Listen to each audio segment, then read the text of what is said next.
Hello, and welcome to another stream of Assassin's Creed Origins, to continue my annual playthrough with the No HUD challenge added. Hey there, Keone. Welcome on in. How's things? So we need to continue to level Bayek up, but I just want to level him up to level 25.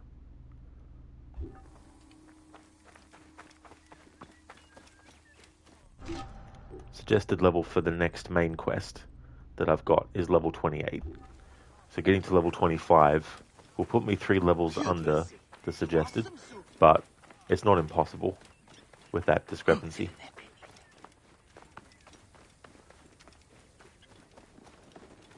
Glad to hear that you're going good, Keone. That's excellent.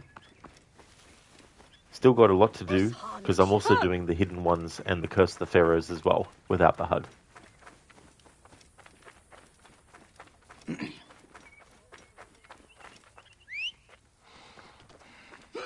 Nachte huurt een berg.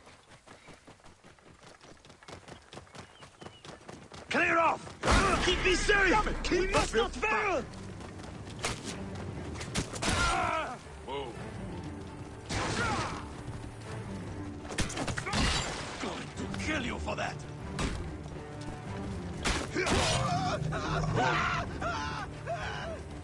Yeah, so the plan is to get through the main story this week, and then it'll probably be next Saturday when I start the DLC as well. Hidden ones might not take as long because the map is smaller than the main story map and also smaller than the Curse of the Pharaohs map. But the Curse of the Pharaohs will definitely take a much longer time because there's more to it than that. And that'll be tricky too because there's some there's a point where the main story quest, that is the actual final one, can be done before all the other ones leading up to it are done. So I'd like to try and make sure that I don't accidentally finish the DLC story earlier than that final mission. It's kind of weird how they do it. You sort of have to branch off and do something else at a certain point in the story. Hey, Absolution. Bayek to Siwa. Bayek to Alexandria. Yeah, that's a good call with the different emotes.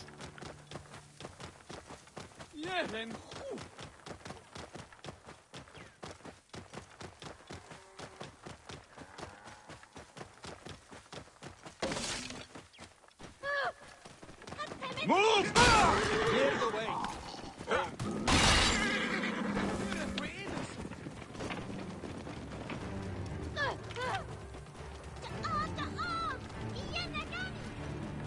Simba out.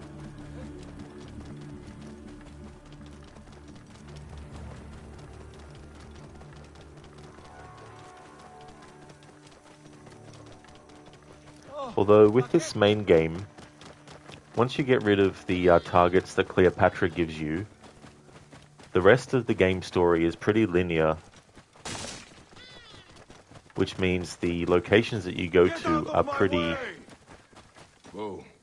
pretty sort of like on the rails in a way, because you get to the part of the story where Cleopatra wants to go to Alexandria, and so the game automatically fast travels you to Alexandria, and the part where they want to go and put Cleopatra in the rug to smuggle her into the city. So there's that. So once we get this next target out of the way, which I anticipate that this whole stream will be towards that, because I don't know how long it's going to take me to level up by to level 25. Then who knows, the suggested level might rise a bit further again. Clear off! Hurry! Time. I must push on! Yeah. Yeah. Attack the carrier now! Whoa.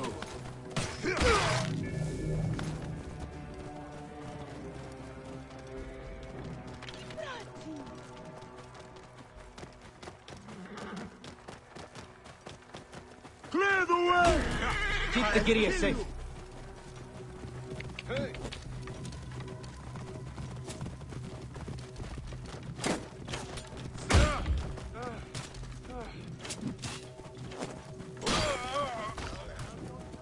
Idiot.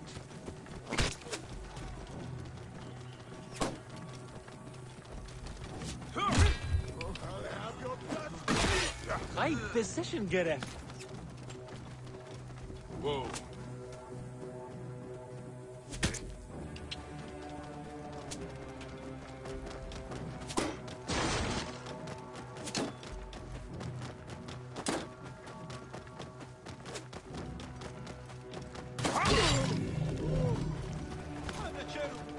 Dit geen beak? Hier, Theo.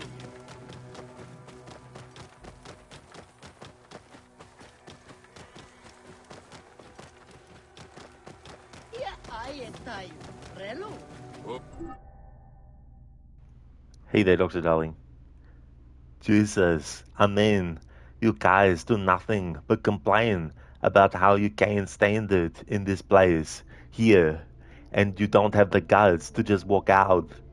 What do you think you are, for Christ's sake? Crazy or something? Well, you're not.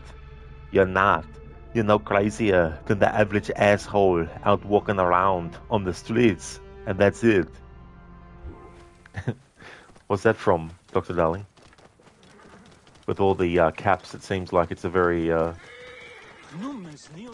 loud exchange.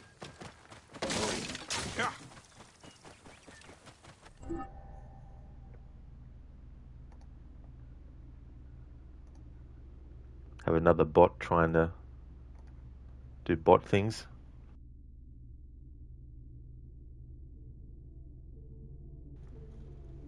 I do wish we could chat longer, but I'm having an old friend for dinner. Bye. Dr. Bane? Dr. Bane? Dr. Bane? Dr. Bane? Thanks for redeeming that too. One Flew Over the Cuckoo's Nest. Ah, yeah, it's a good movie, that one. I only saw it once though, back in 2001, maybe, or the year 2000.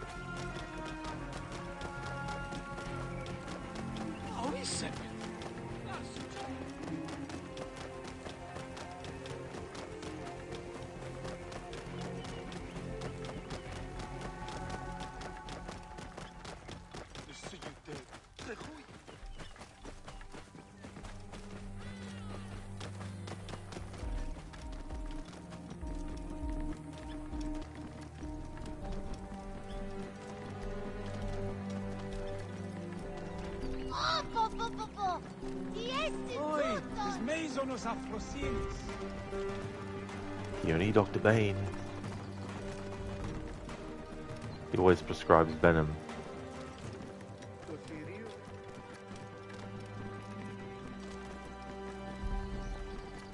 Hey Metallica, welcome. I am as old as time. You. Stop. I was there before time was created. No, I'm not that old. 41.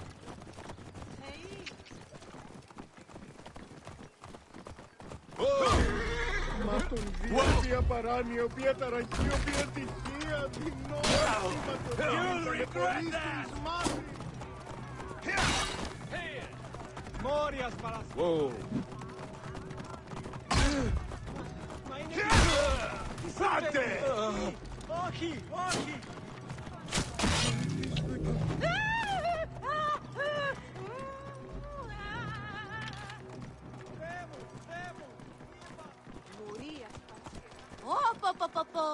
De popo de ora kat. Sei, ada isesti. Κεραυναίων δια, τι Τι να φωνήσαστε.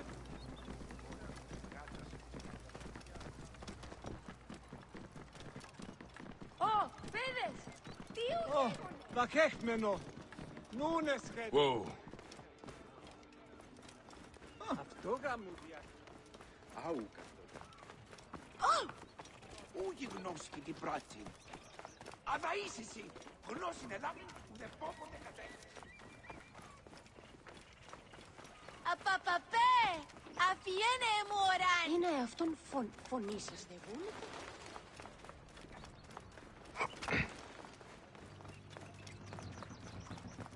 I should not be seen in this area. Time to die, φίλε.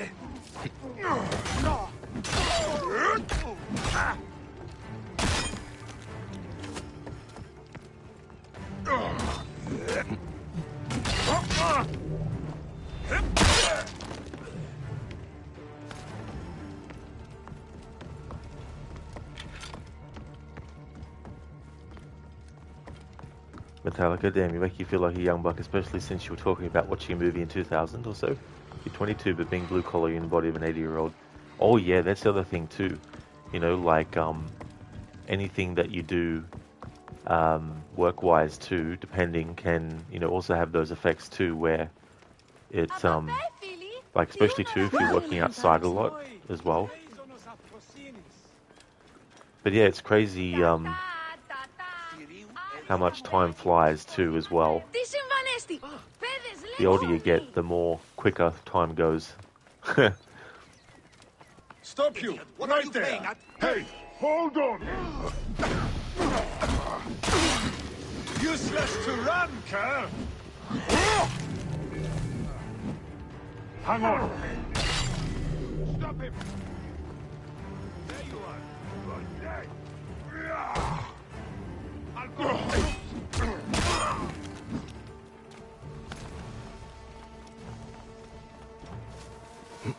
Hey! It's climbing! Get him down! Rip you to shreds!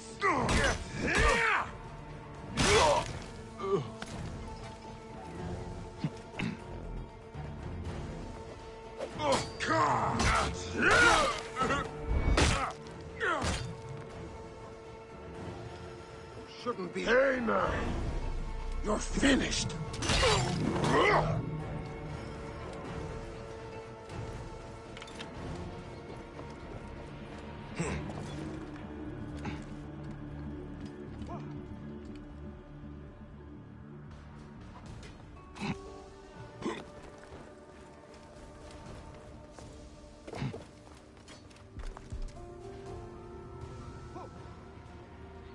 Alarm!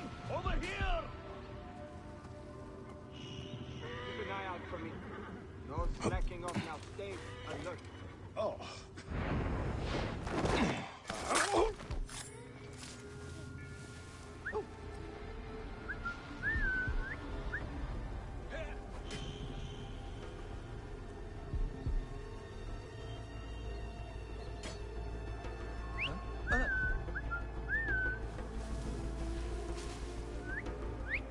Shows up. I'll run this up a dark place.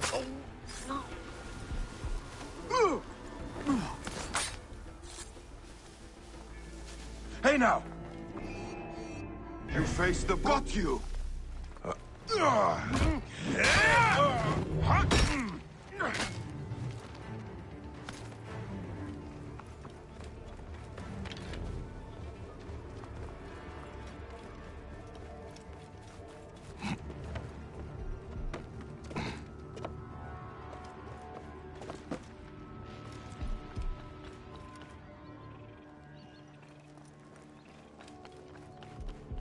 Metallica, yeah, it does, and all us adults wish we could go back in a time when we were kids and just take it all slower and not wish we were older. Oh yes, exactly. Yeah, that's the other side of hindsight as well.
Where did...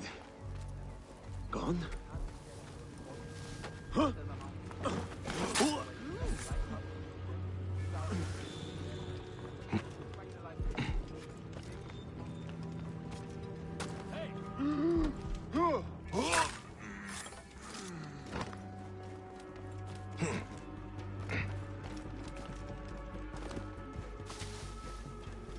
like we're being watched, Adelphi.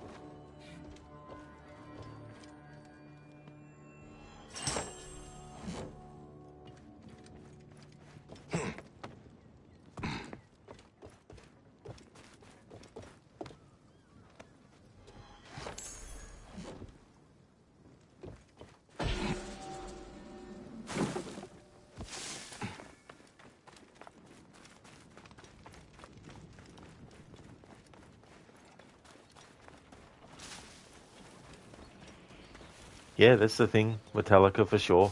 You know, to what Coffee said, it's someone who's 18 can have seen and experienced so much stuff as well. Sometimes even more than someone who's, you know, a lot older, depending on, you know, what's been going on.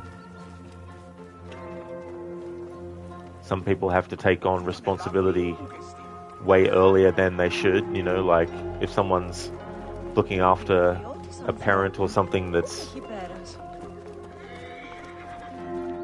they can't do things on their own, you know, or being thrown into situations that are out of their control and having to, you know, make ends meet.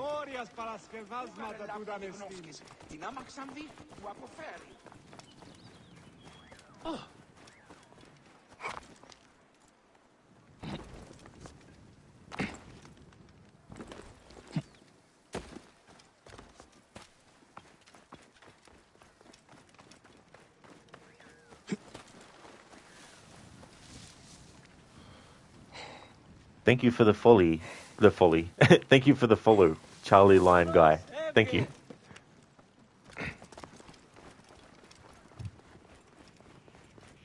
Yeah, definitely can be Metallica for sure. Absolutely.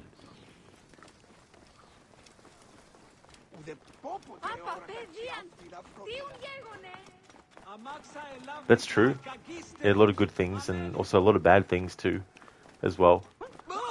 And it'd be great to have none of the bad and all only good, but that's not realistic. Hey Charlie, good morning. How's your morning going?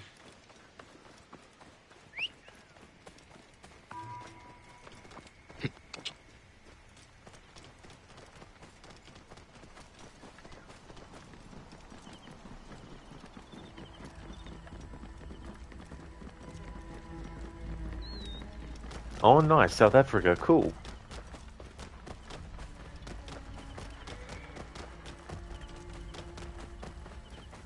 Hey there, Lucas. How's things?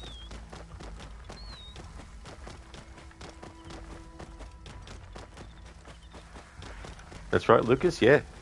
Yeah, Charlie's a new follow.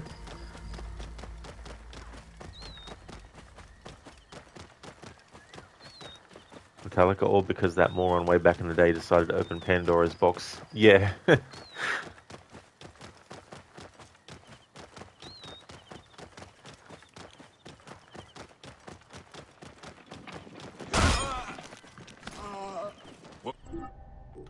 care of that enemy.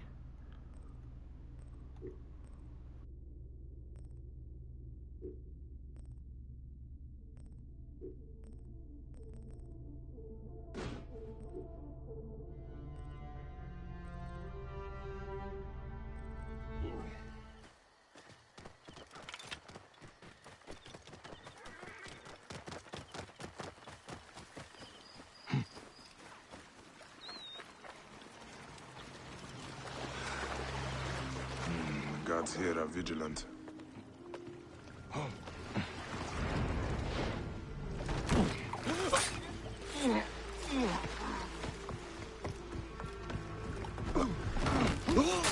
Wait a sec.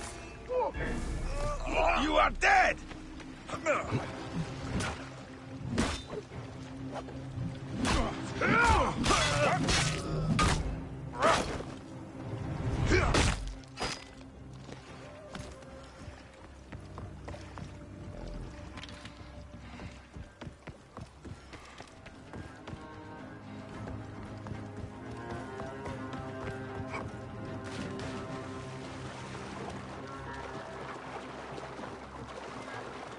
Shemeni Nesu, Tenate.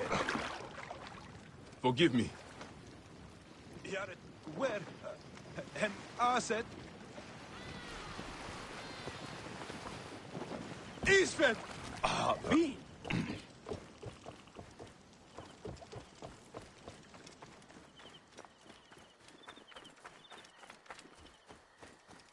Lucas, you're alright. You're just tired from moving all day. Oh yeah, that would definitely be a massive undertaking. Having to move stuff and pack things and unpack things, and depending on, you know, the layout of the place you're moving into, how awkward things might be to get inside and things. Metallica, you get that, man. You've been working on a car and mending fence around the pastures all day. Hopefully that's been going good too as well, Metallica. Hopefully you're able to get some good progress done too as well. And something that you can enjoy and look forward to having, you know, completed as well, so you can take advantage of having it all completed and everything.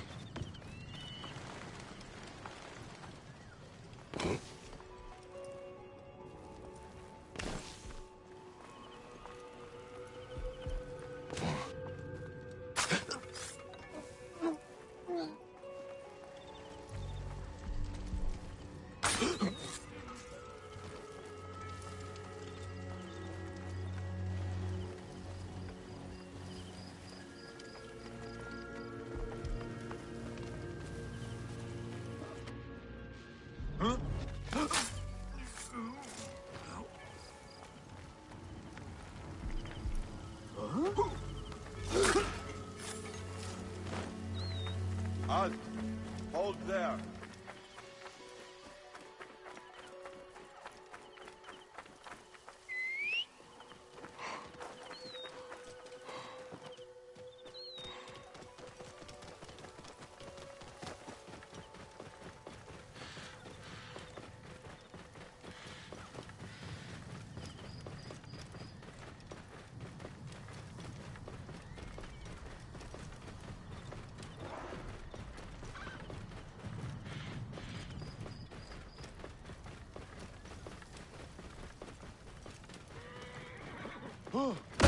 Hey! Shield me, brothers! I must... Don't ever point anything at me. You'll regret that! Hey! I've got a problem here! That's for you.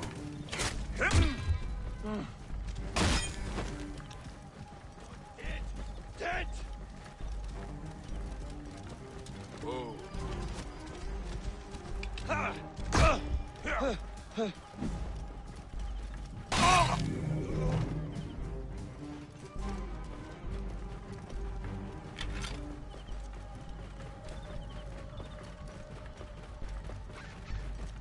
Whoa. Metallica, yeah, had to turn a cow out with the herd today. She is finally healthy again, and then had to put gates up and mend some parts of the fence and make sure it was all good for the cattle, and had to do a motor swap on her car. Oh, and that definitely would be very time-consuming work too, as well.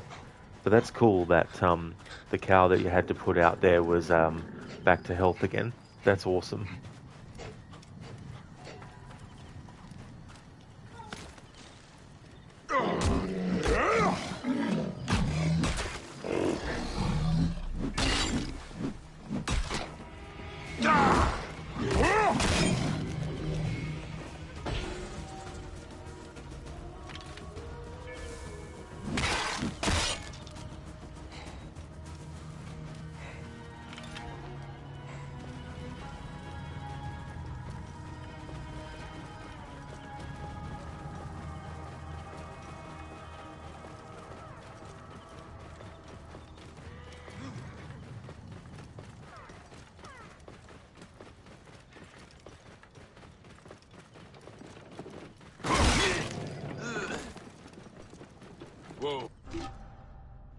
Alright, I can upgrade the Hidden Blade further as well. So that's good. The Hidden Blade is upgraded pretty high now.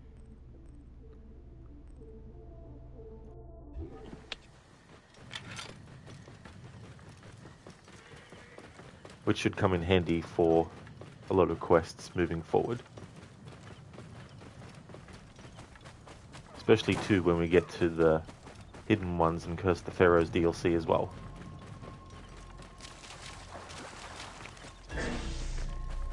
Hey there, Ryu.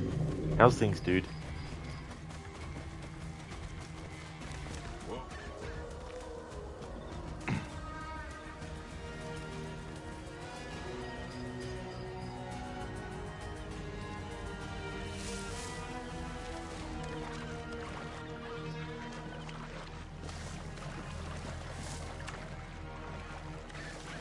Excellent, Ryu. That's great. Glad to hear that you're going well.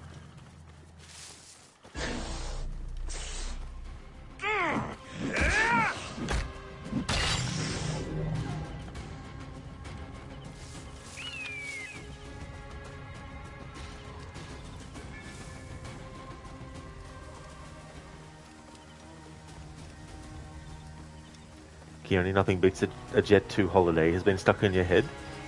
What's that from? Is it from like a commercial?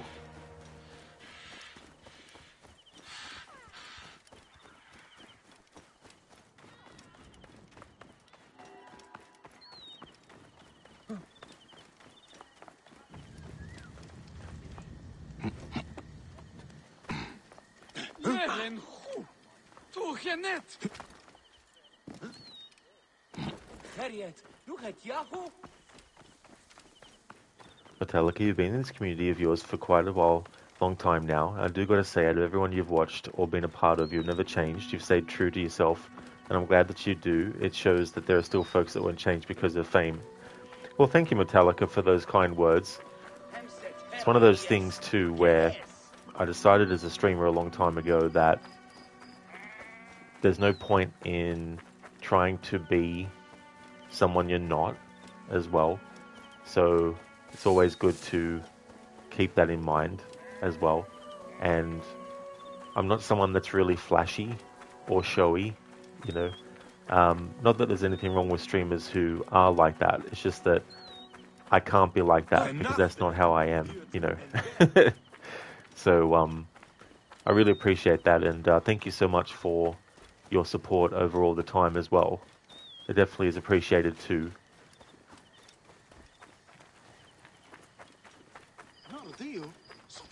Keone, it's a commercial meme that's been trending. Oh, I see. Yeah, they can definitely easily get stuck in your head. You find yourself just doing something and then randomly you start to hum or you start to sing something from a commercial you've seen. Hey there, Zereth. Thanks for redeeming the Leap of Fail.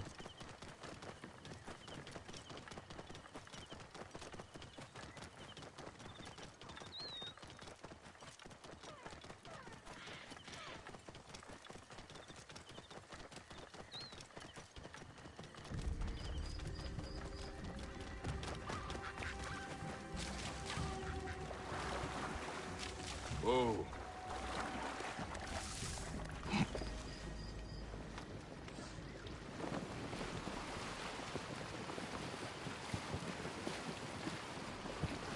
Metallica, your old lady literally said that yesterday on the ride home to you. Oh, like from that commercial that Keone's talking about?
Oh, I see Metallica from that commercial as well. Even though I haven't seen the commercial, I'll probably start saying that now too.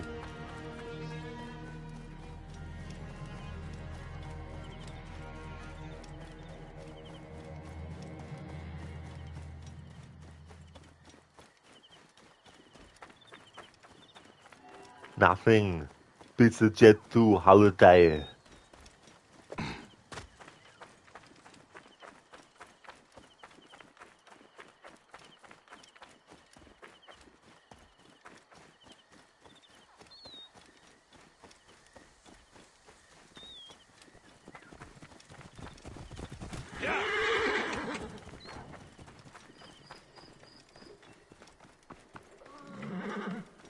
Zet bine!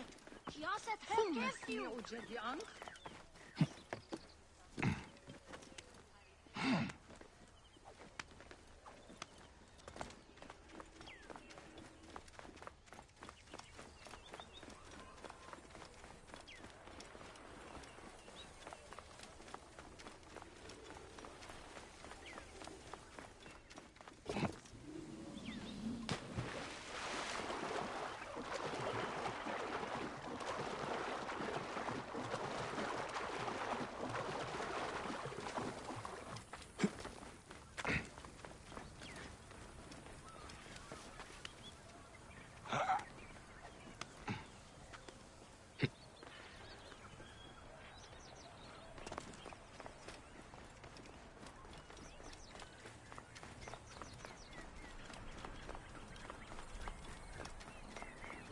There we go. There's the Pharaohs lighthouse in the distance. That's where I'll be doing a leap of fail.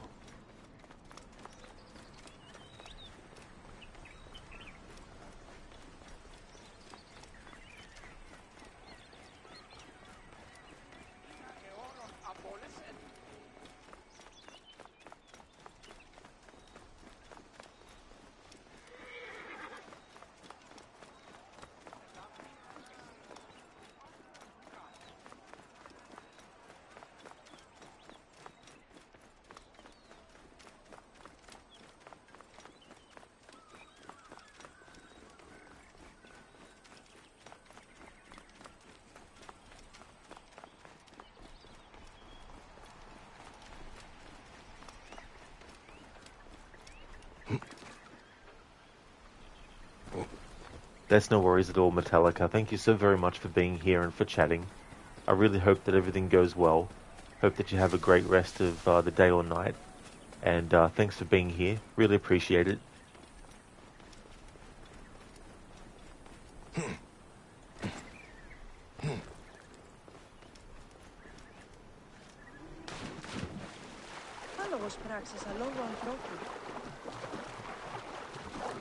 I will return it later. Εγώ μεν κάλλιον έχω απιένε ευθύς ταχύστος.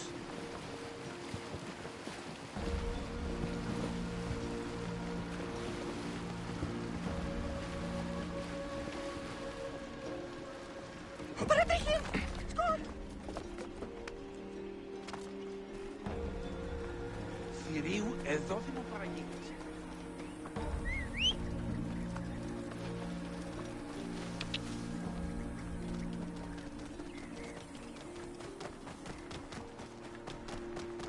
Όλοι γνώση και την πράτη.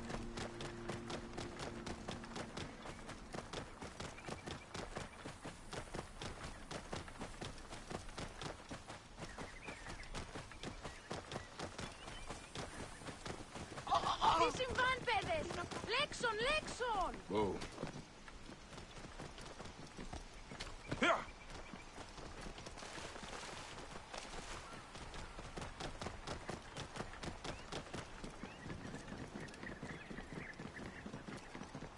Whoa. Best not to draw attention here.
Okay, Zereth, we're almost up to the top of the Pharaohs to do the leap of fail, or this variation called the leap of boing.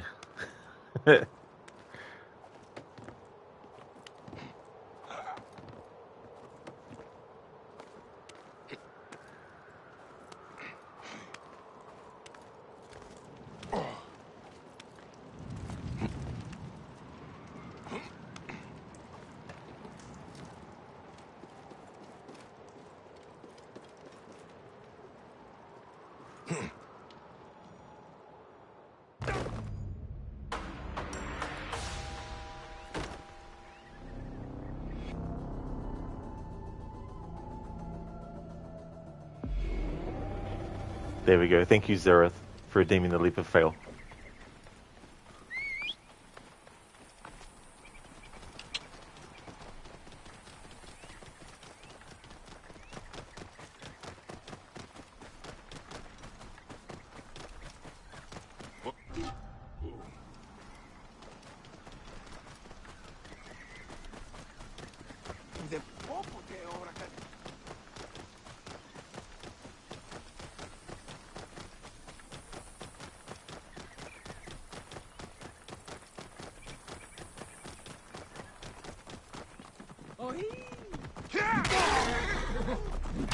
Yeah. Whoa.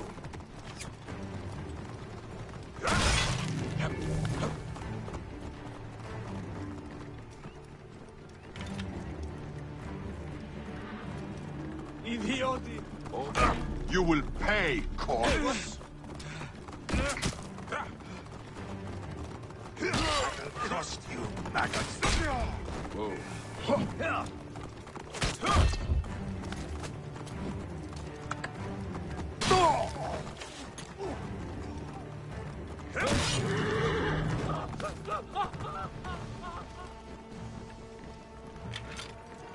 Thank you, Zereth, for clipping that moment. Whoa. Αμελήσιση. Stay there.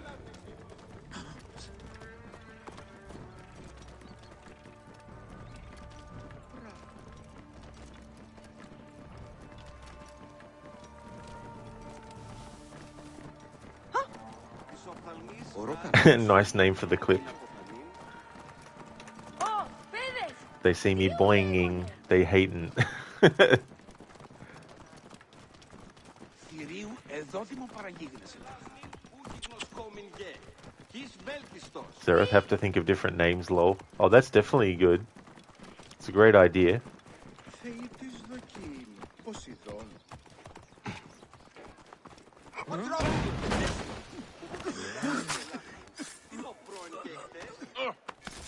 Όλη γνώση και τη φράση.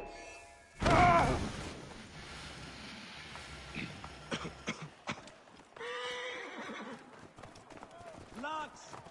Όχι! Της λέιζονος αφροσύνης.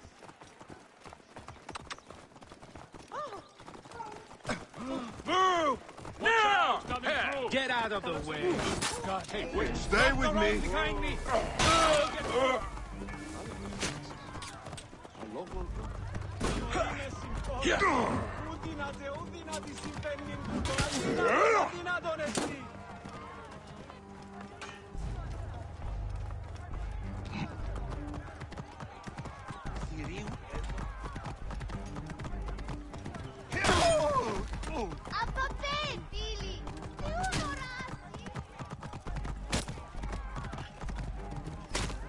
Το θηρίο εμένει. Καταστροφή, καταστροφή.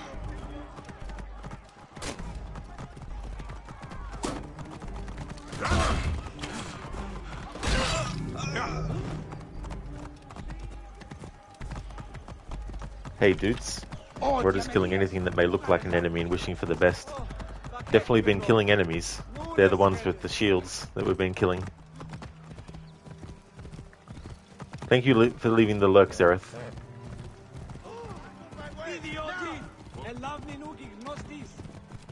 Watch out, coming through! Εγώ ποτέ ώρα κάτι Δύνατο! Άπορες άραγε είστε! Hey! Die, idiot! Ah! Ιδιώτης. Ώρα Τι μπουλή μέλη με μηχανές. ποιήσιμη. Έστεινε. Παιδες, ποιόδες τι συμβάνει.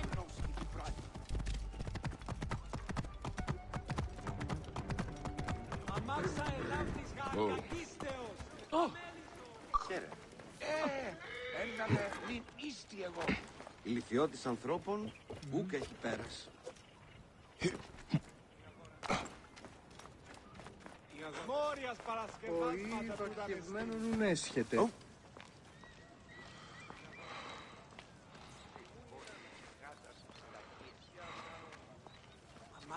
Το θηρίον εμένυνσε. Είτε. Ουδείς πιστέψεστε για αυτήν φαυλώτη. Άρτη Ουδείς αφήξνουμε εώρα και ορόκαλος. τι αυτήν ανεσχυντέα. Είναι αποθανήν, πολέμου χρήξαστε. Ου ένθατε. Ωρό καλός.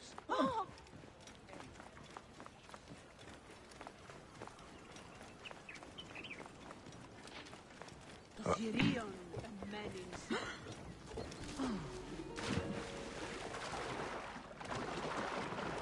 This area is off limits. Μανιέγαν. Your time has come.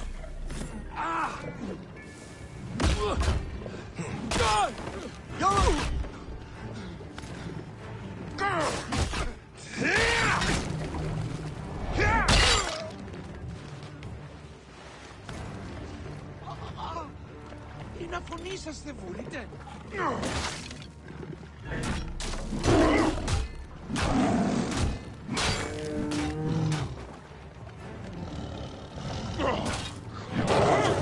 Οποία τυχαία τι μέλη με ποιήσιν την ταλαιπωρία νη.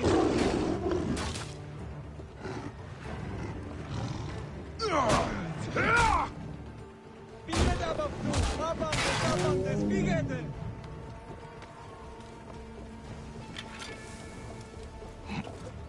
Τι πράγμα, Θεή.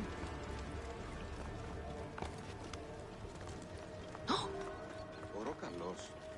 Είναι αποθανήν, πολέμου χρήξαστε. Ου ένθατε.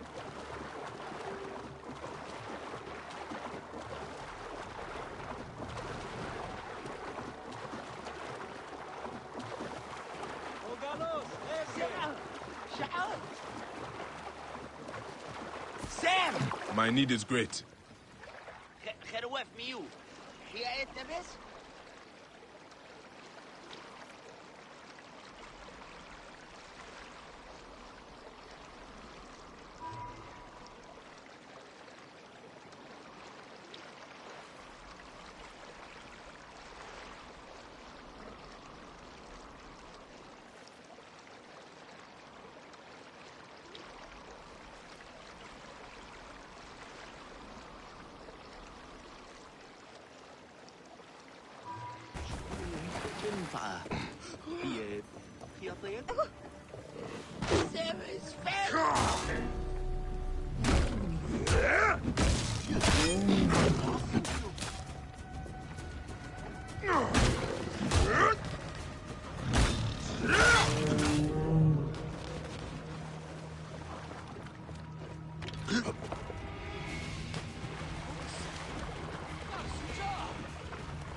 The gods love a generous soul. Ερχάουι, νεπ είμαι νετρεντάτ.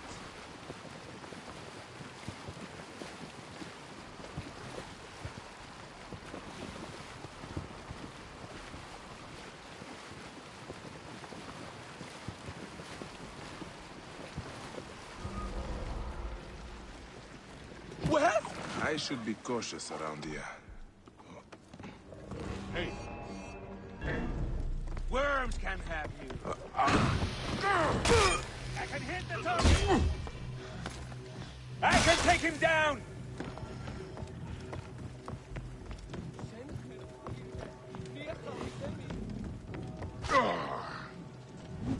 I'll pin him.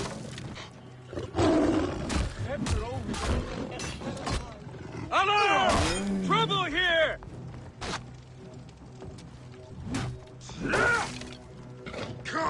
Time is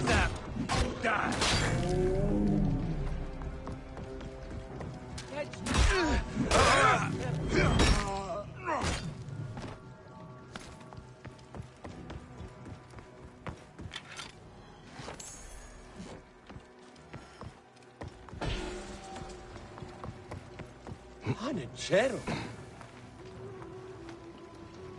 Rayani Miesa Hermechem.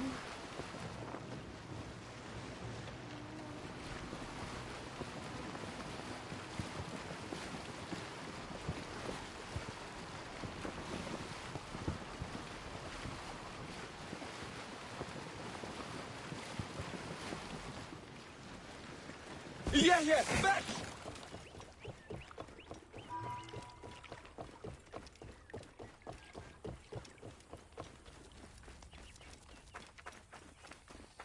Bean!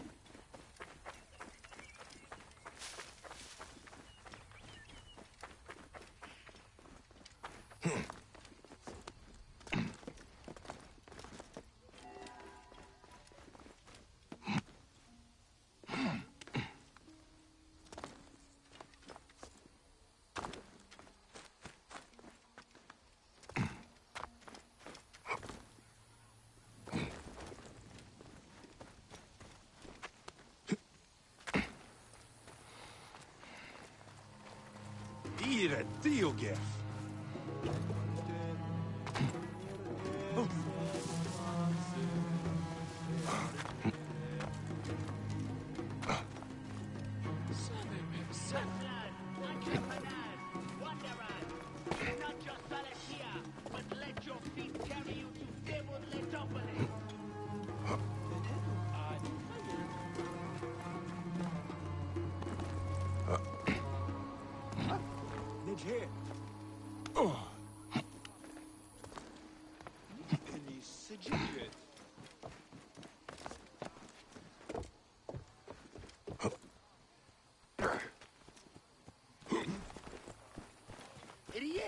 Game Anju.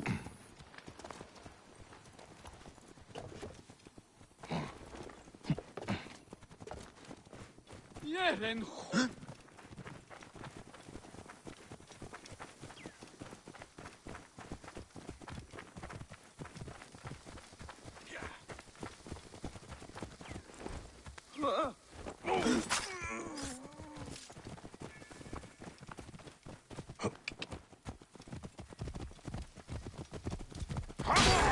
Time to die.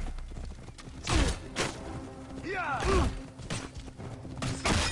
You'll regret that. Whoa.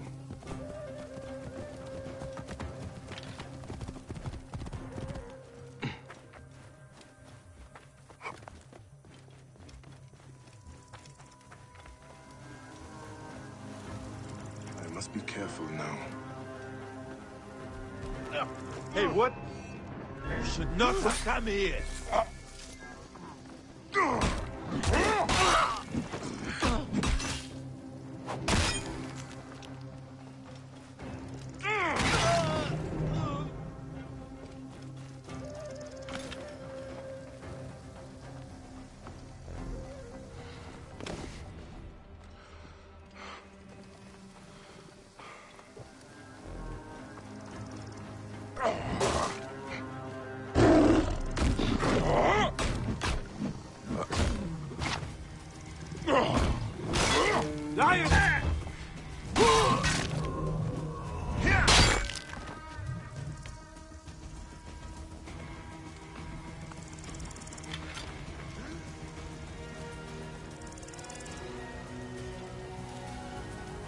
Hey, let you.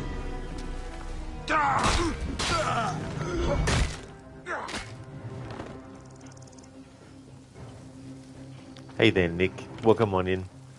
The more you see, the more you feel that this game was made with the idea of playing it HUDless.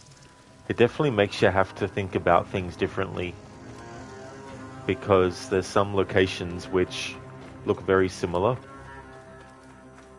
and you start to pay more attention to what landmarks look like, especially ones that are really tall in the distance. For example, if you look out in the distance there, you'll see the tower, and that's the Pharaohs lighthouse, which is in Alexandria. So you can use that as a bit of a guiding light, so to speak, or a reference point to know how far roughly you are away from Alexandria, but also other locations too. as well. It gets difficult for mission objectives where you have something to collect underwater, because there can be so many elements underwater that make it difficult to pinpoint where an item is visually, because it's not always a chest that you see or whatnot. Glad to hear that you're going good, Nick. That's awesome. As for me, my day's been going really good. Having a good weekend. Hey there, Code. Just the tip off, the axe has the most effect on those finish animations. Yeah, that's definitely a good point as well. I like the finishing move that Bayek does with the final big axe swing at the end.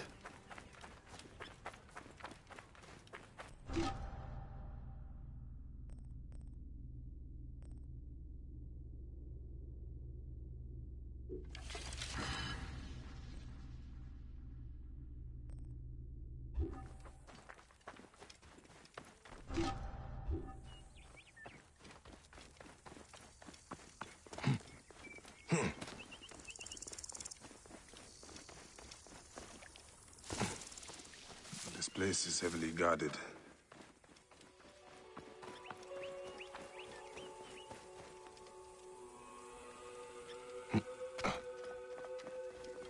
Hey, wait! Something going on out. Don't let me get... You're finished! What?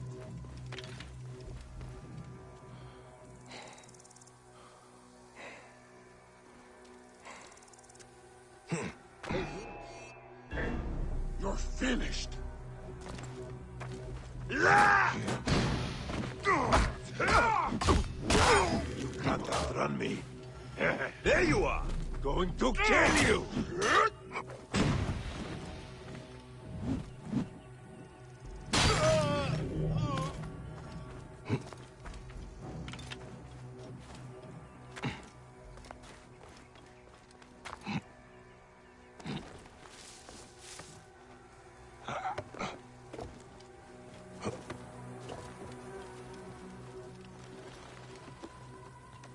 Wait a minute.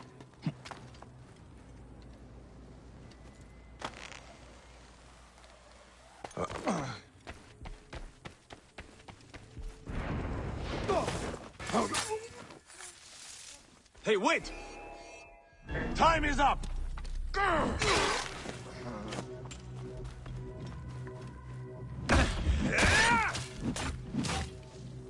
Lighting the brazier! Die! Die!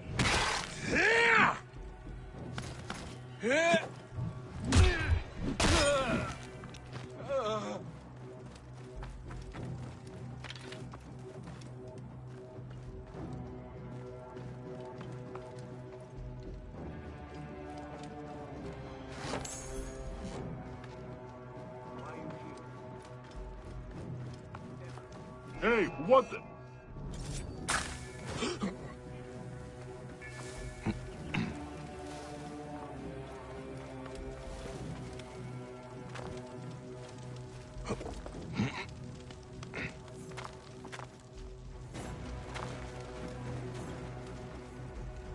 I have a fierce desire to get back to Zeiss.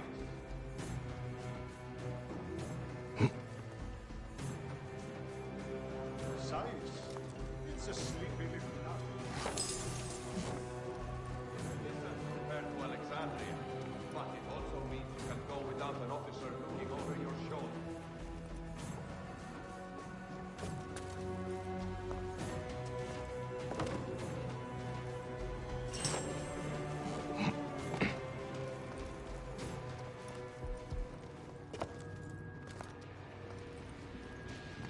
Hey!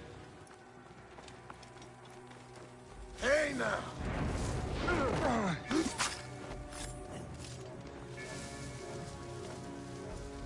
Hey! Hey! Who are you? Are we not alone? Eyes open, taking no chances. Hey! Stop and die! Die!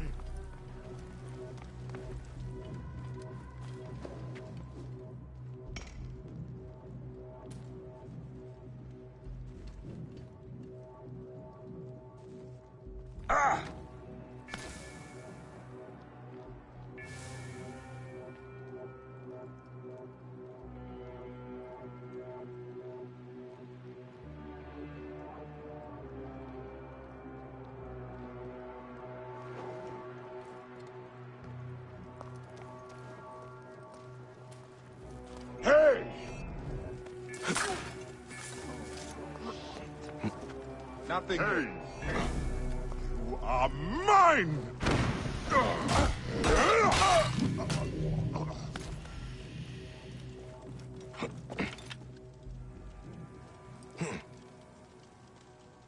Hey!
Hey! Time is up. Die.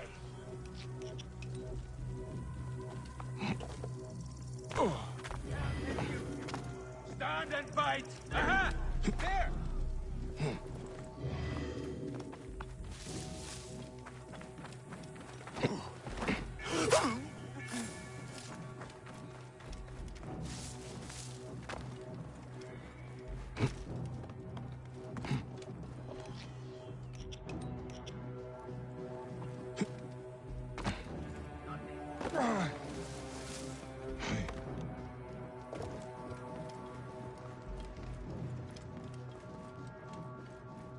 Hey, wait.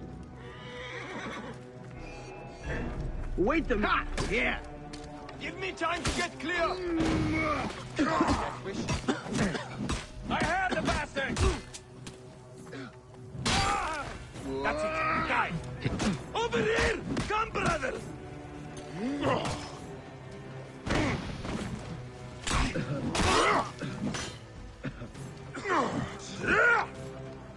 I'll get the fire going.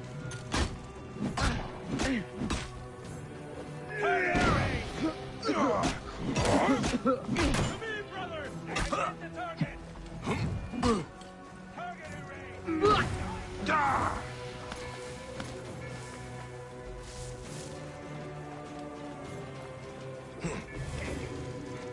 Get. Got you.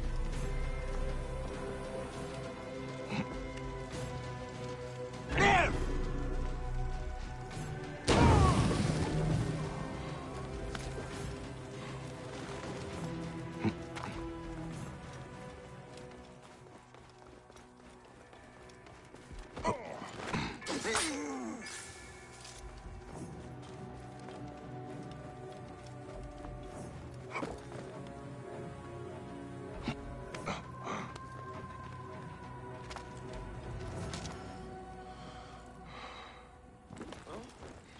Do you need to be doing... Hey now!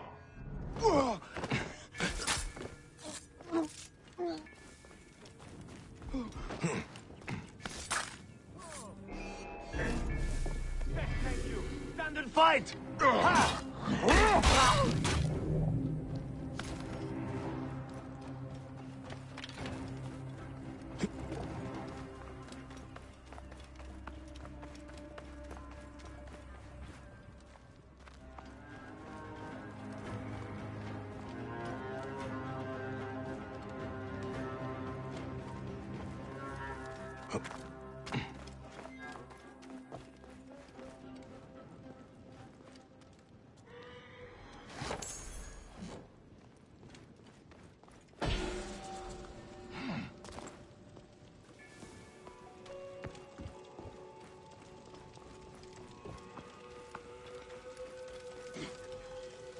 هيا بك معاشر جسد إيبي بشيتشو مسور. Hey! To find help. You're dead.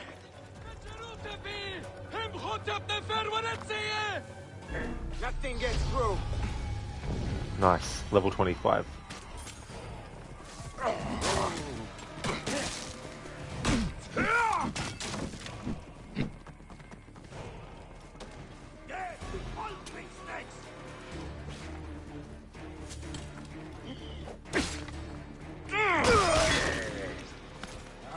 I won't forget you, dog.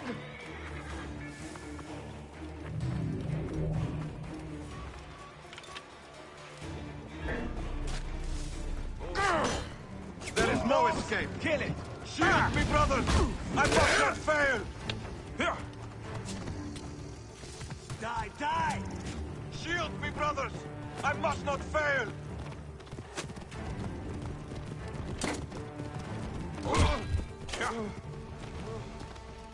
Shield me, brothers! I must not fail!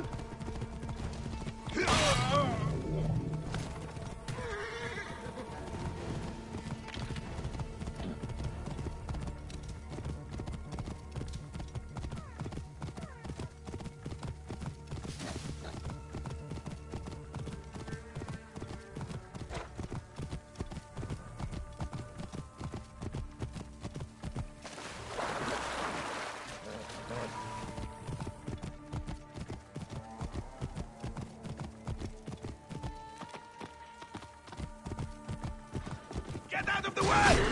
You will not pass. Keep that. Born of Ape. What are you up to? Whoa.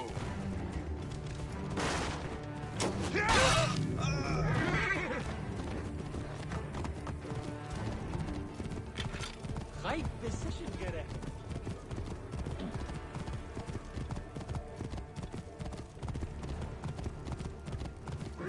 Move! Now! Slow down the pursuit. I'll madman. get to the others.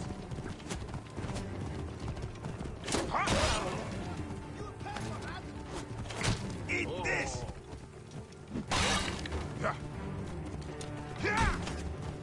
What? Here! I'll have your guts out! Here!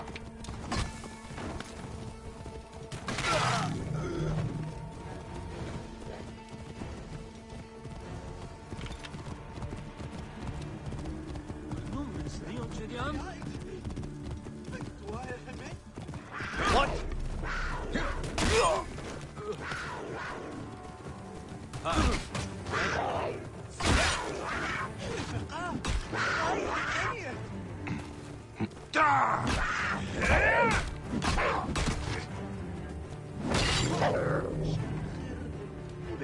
بكان يا خوي خاصيننا.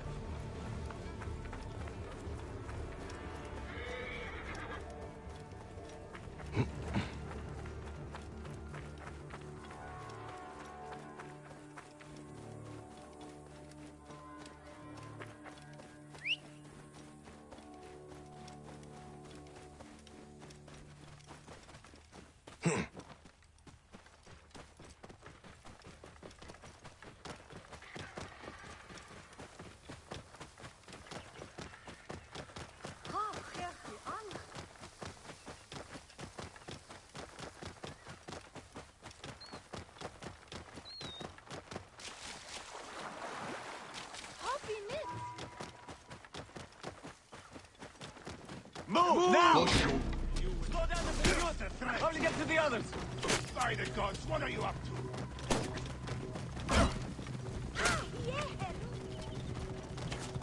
Slow down the pursuit.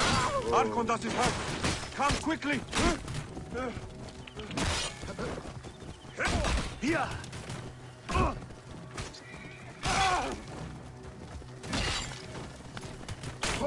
That'll cost you, maggot! Ade!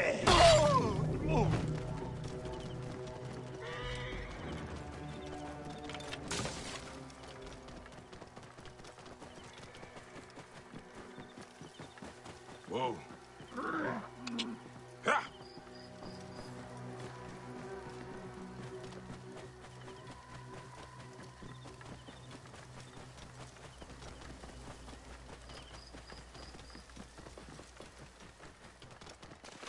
Whoa.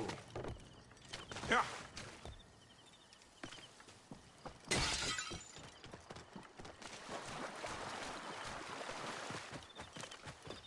Whoa.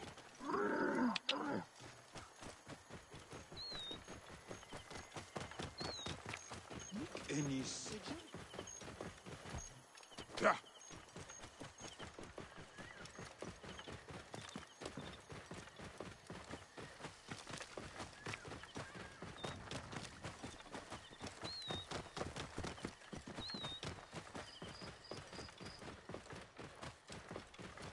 Whoa.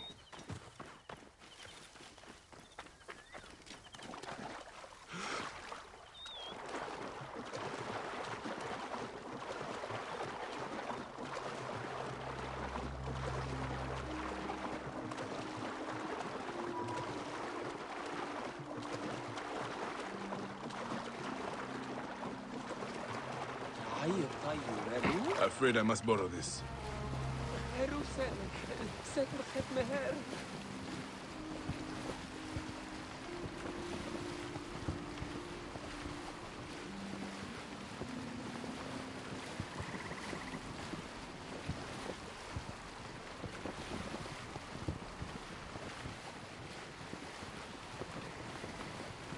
Nothing gets past us.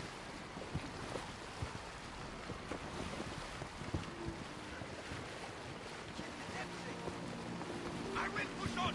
Cover my back.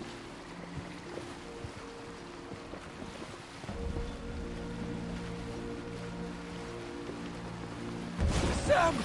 Sam! Sencher hierbe. Niechał i demi.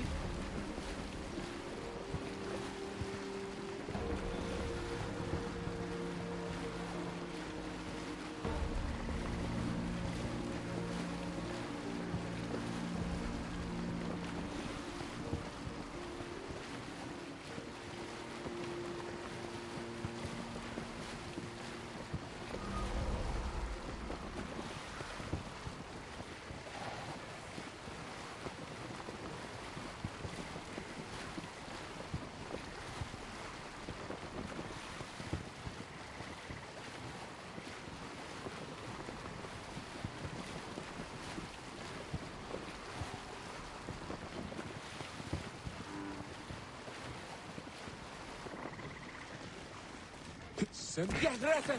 Szematemu!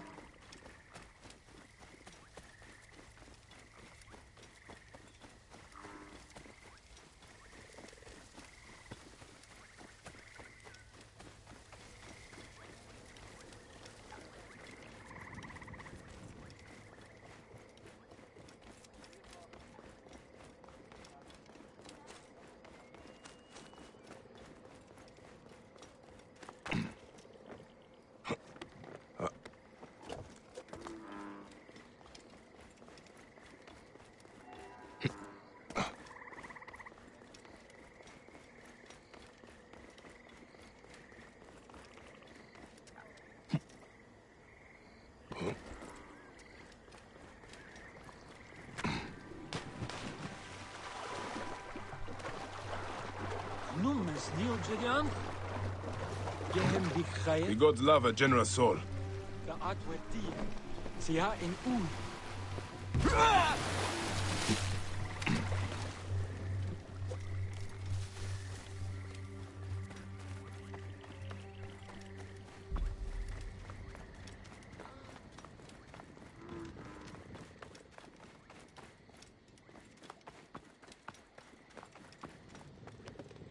Η λυθιότης ανθρώπων πού έχει πέρας.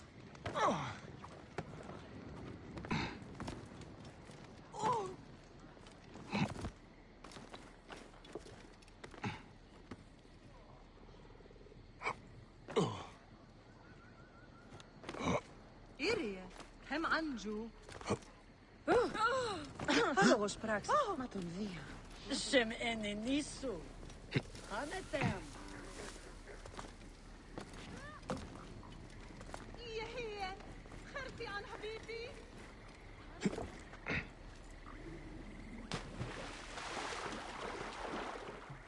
Ah, he's one of those Animus glitch things. I'm not going to do it, but There's one of them.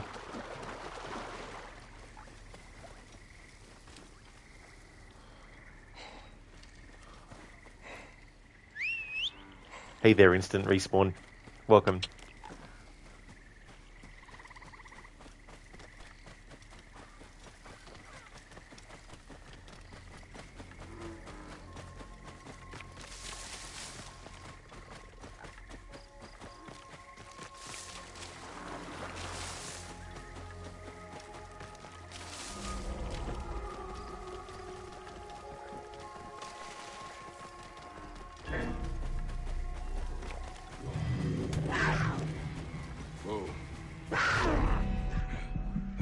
Well, this is a level, an area that's higher than my current level.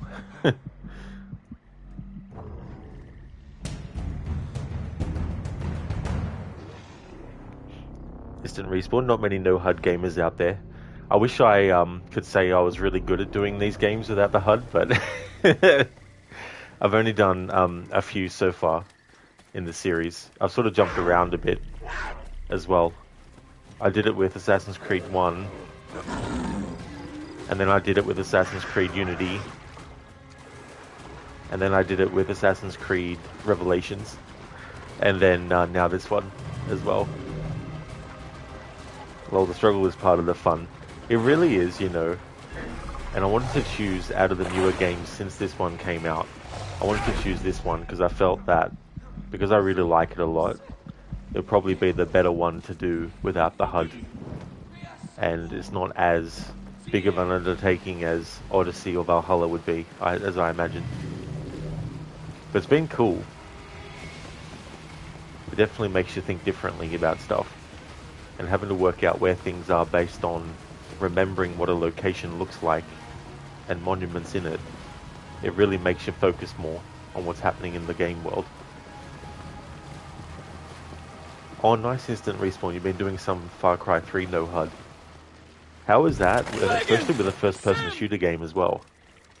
I imagine that would be quite interesting too. Although I imagine too there's probably some like linear stuff as well that might help.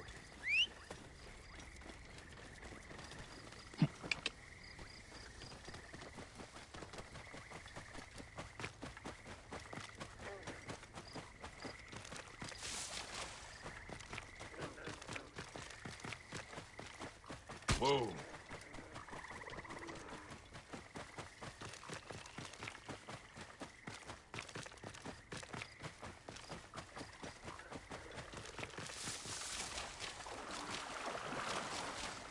They will attack on sight here. Et mortui sunt! Whoa. Here! Intervinci, eo! State! Conquiesco!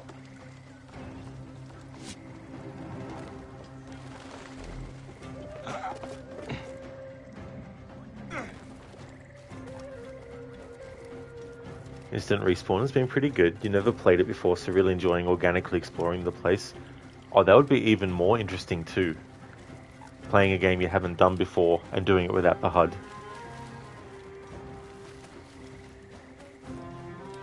Definitely jumping in the deep end. But that's cool that you've enjoyed the experience though. I found that even though it can be frustrating at times, I've still been enjoying the process of trying to figure things out, and then when you do finally come across a landmark where lets you know, pardon me, it's really cool to just be able to know that you're on the right track.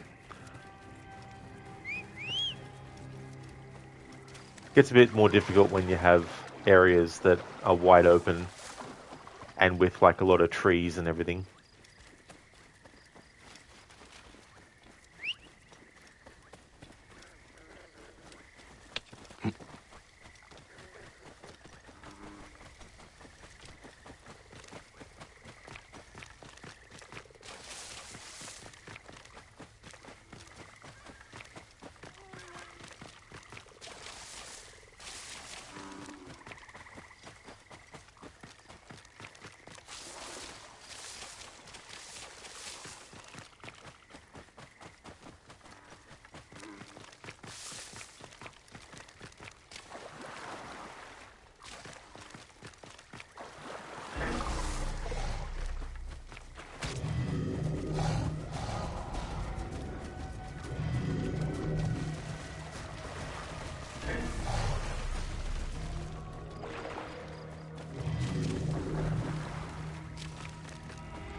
Cut him bastard off!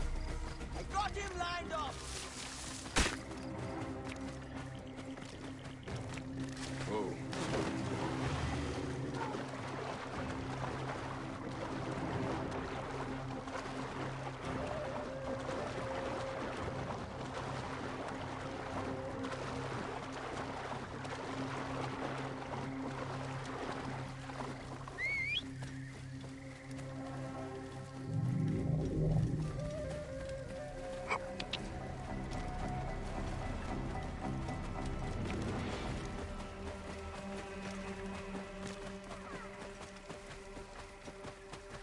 And now.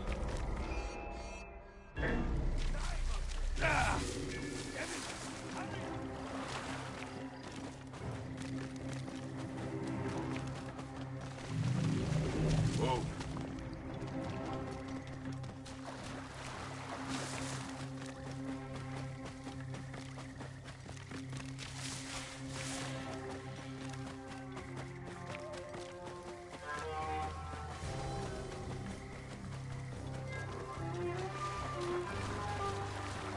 Whoa.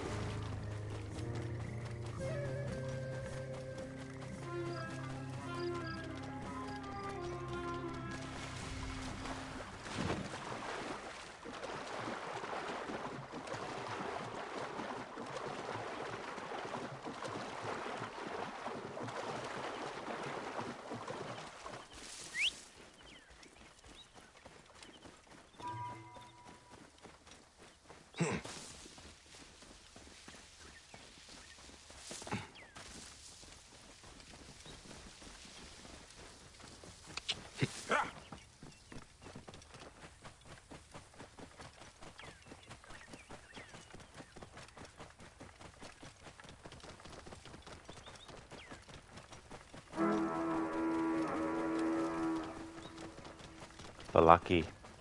However, it's probably one of those ones that's way above my level. Out of my way!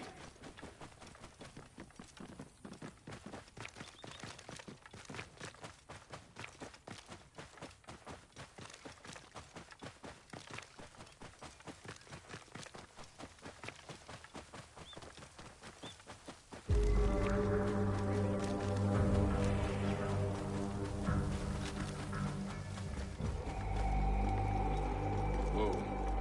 Yeah.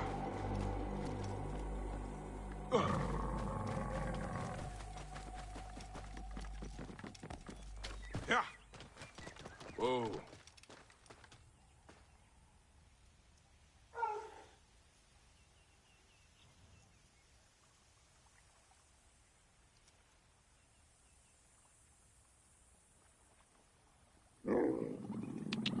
Yeah.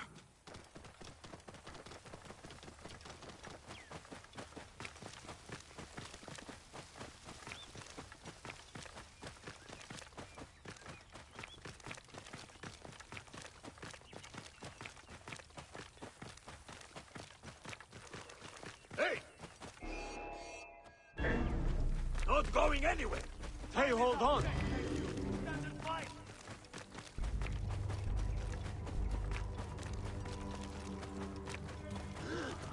Yeah! Whoa.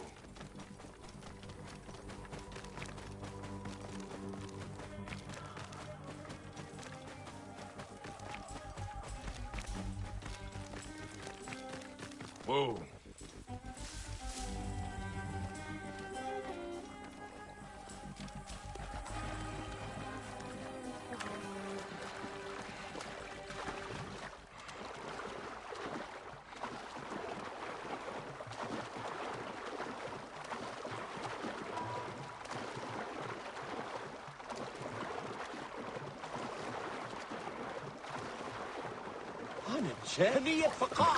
My need is great.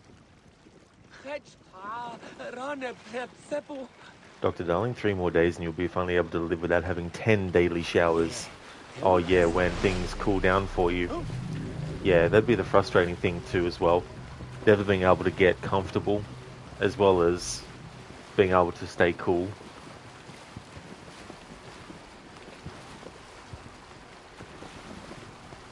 So what season are you going into next over there?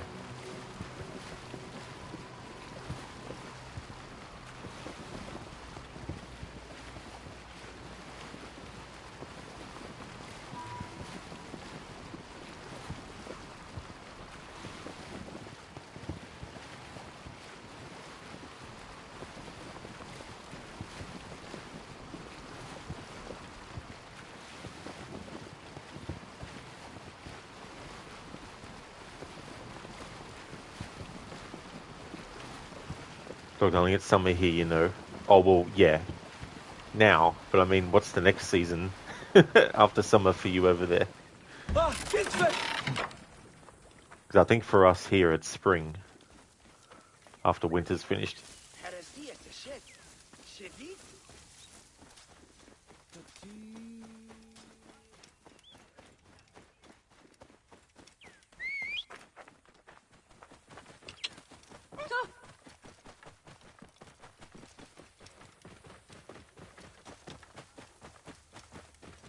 Oh, so it's autumn for you guys next. It's always interesting, the different parts of the world, the order in which the seasons happen. Oh.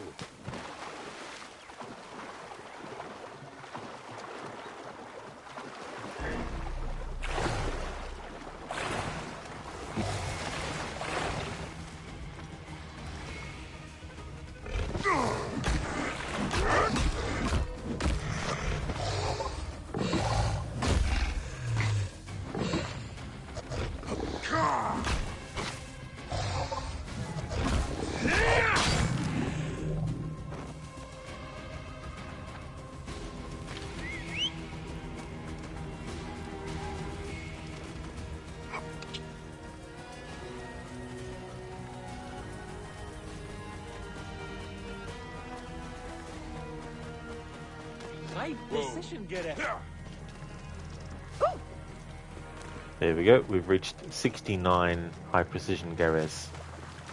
Nice.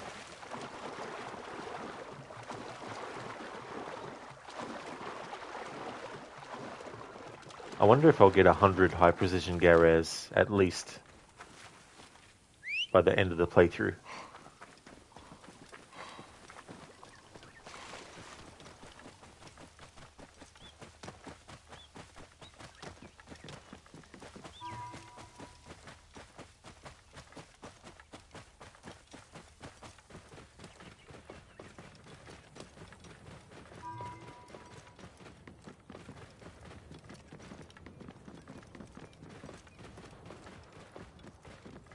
Look, darling, you must play the DLC then. Oh, absolutely, yeah. That's been the plan for this playthrough since the start of it. To also do those two without the HUD. So it's definitely doable to get 100 high precision Gares.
That wind will raise the sands.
Oh, you do, Dr. Darling? Whoa. You've got a stronger desire to watch Raiders of the Lost Ark again. You know, I haven't seen the original trilogy of movies, Indiana Jones movies, for a while now. I don't blame you for wanting to watch Raiders of the Lost Ark. I still think that's the best one. My favourite is Temple of Doom, but I do recognise Raiders as the best one, though. That reveal of Indiana Jones's face is just so iconic as well. Which, if you watch the movies in timeline order and you haven't seen them before, that reveal is kind of ineffective, but if you watch that movie first, the face reveal of Indiana Jones is really, really cool. Plus the music. You found a GIF with faces melting? Oh yes. Classic scene.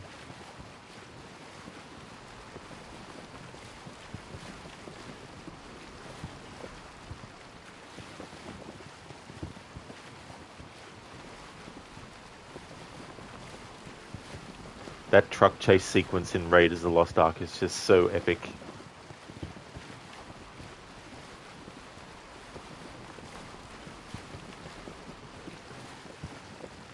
That's definitely one of the things that Uncharted was inspired by.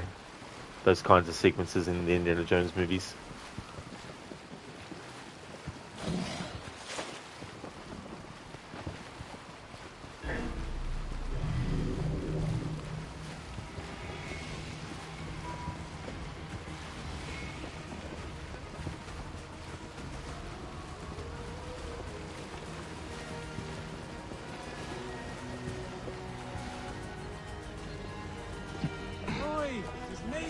I like the part where Marion's like, "What's this?"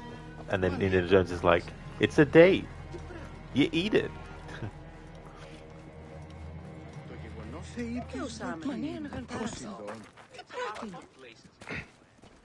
Ιδιότην! Ελάβνη νούκι γνώστης! Καλώς πάλι.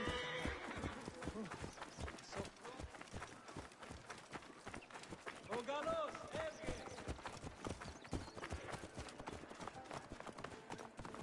Θεή! Τι στροφή είναι!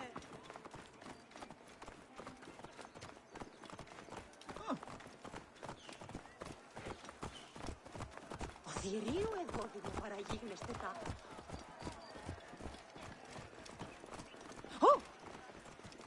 Ούκο ο παπασπαρά του ιδίου. Ίσο θαλμόν ίδιο το θηρίον εμένυνσε. Είτε. Ο Ρόκαλος? Είναι αποφανή. Αδαείς εσύ! Γνώσιν ελάβει που δε πόποτε κατέχεις. Exactly. The NPC, that actor, he plays Poseidon in the Fate of Atlantis DLC for Odyssey.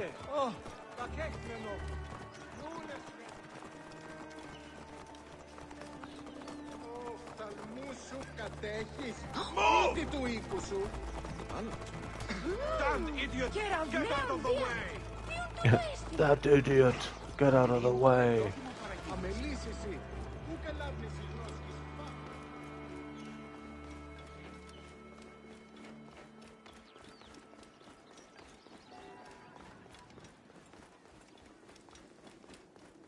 Πού γιγνώσκει η πράτη.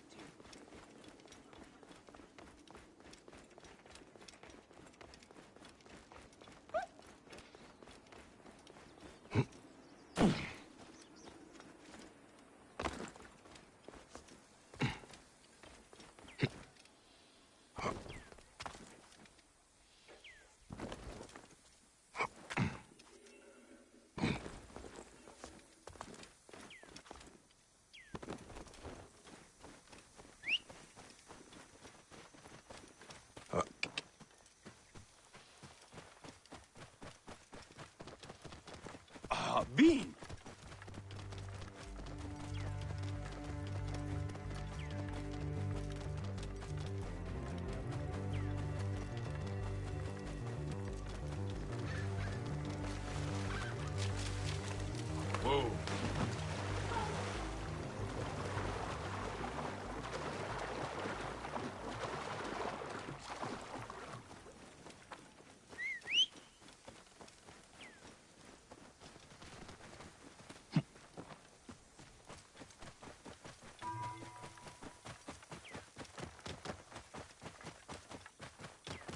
Dr. Darling, this isn't Valhalla. Why are you trying to make the horse swim?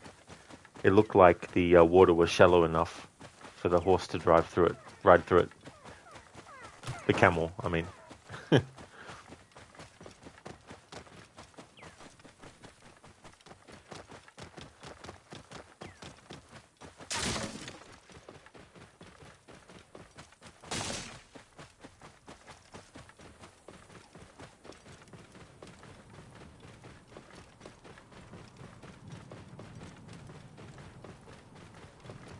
Hey, nothing gets you. You're dead.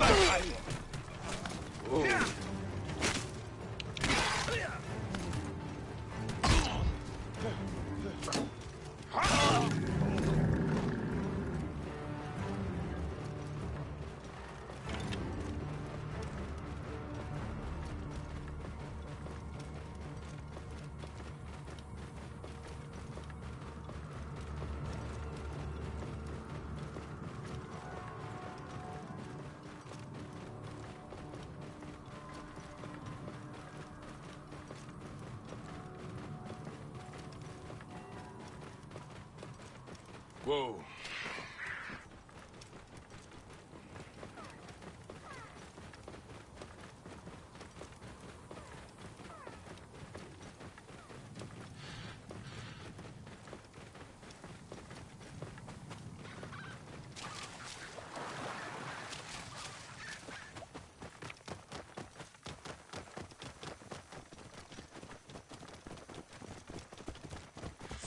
Death for you.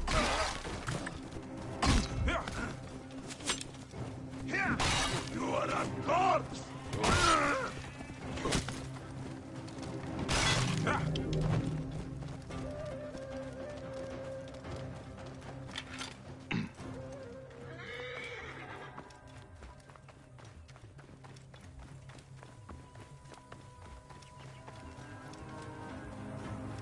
We're innocent.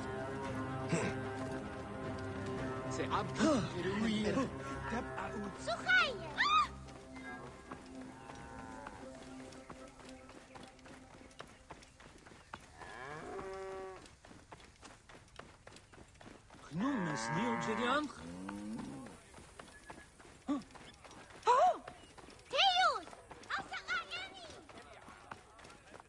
بدلوك آني تخيط. Come to trade then.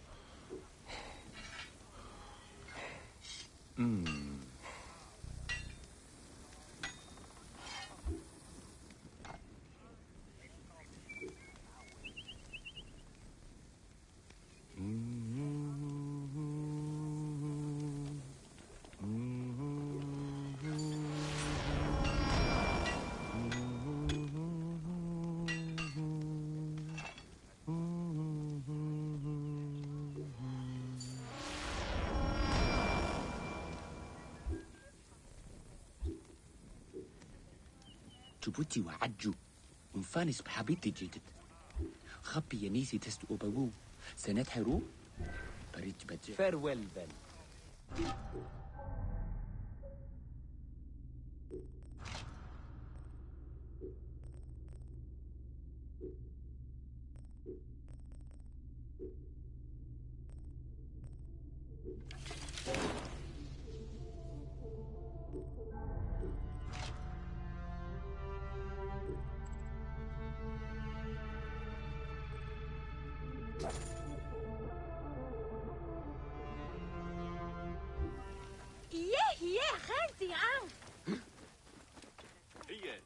إني سجل تخوي.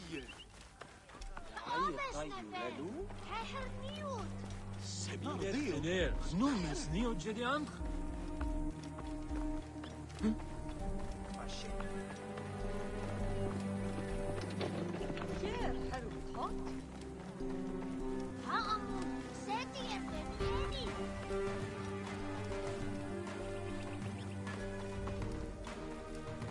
Set her awiyas. Hier, Theogef.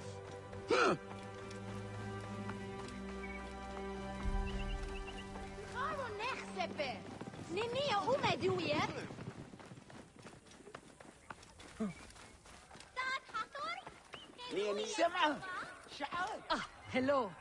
Shall we trade? Bia Jehuti Hermak. God's favor you. Oh! Penachte, Hirt and Berg. Alright, so we've got level 25 for Bayek now. I've upgraded his axe and his shield. Actually, no, I didn't upgrade the shield, did I? Better do that. So we can now jump back into the main story.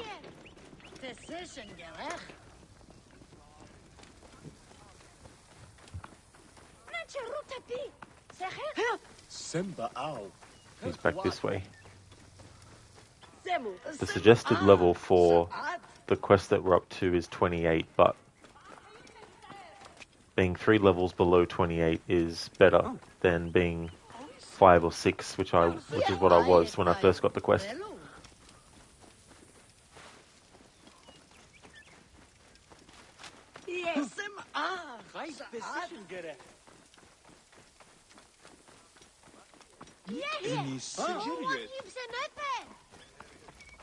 Looking for something in particular?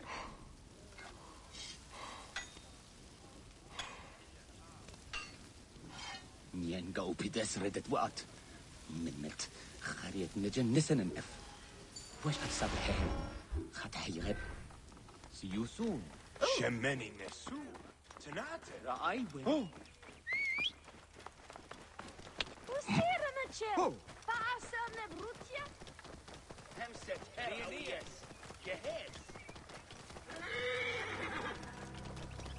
Get out of my way!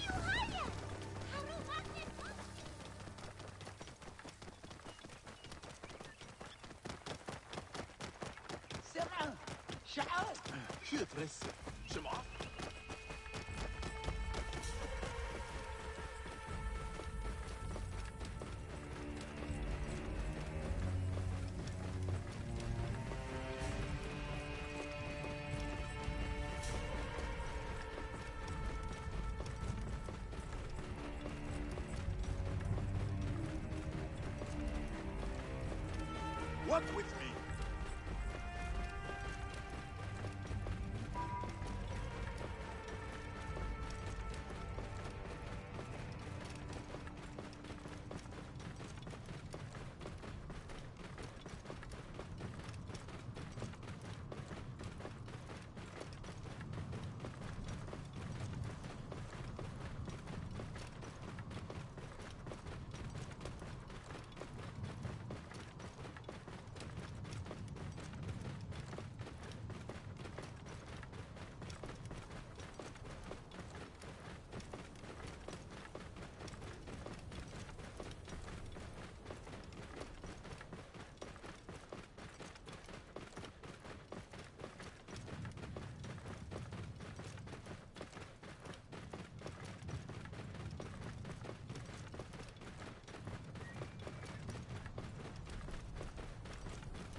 Oh.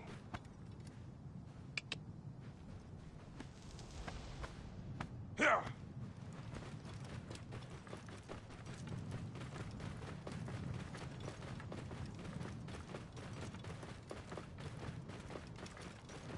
Whoa.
Whoa.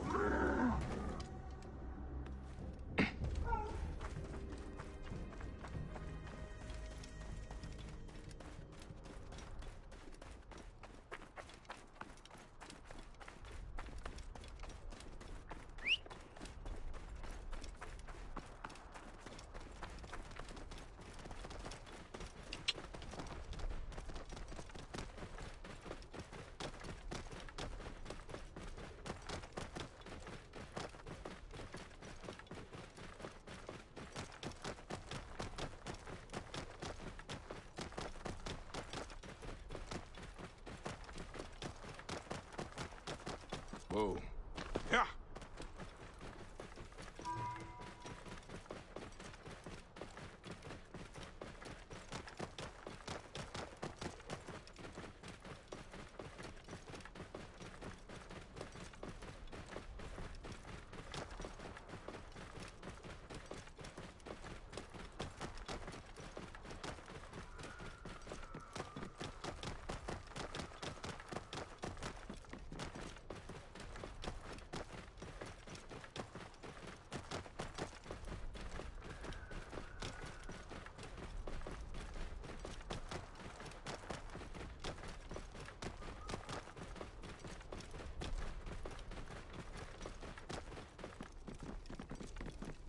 Whoa. En nachten hield een berg.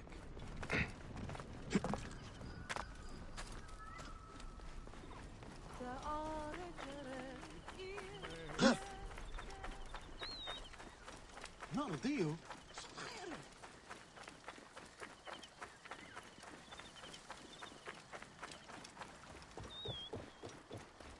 Shemeni Nesu. Tenate.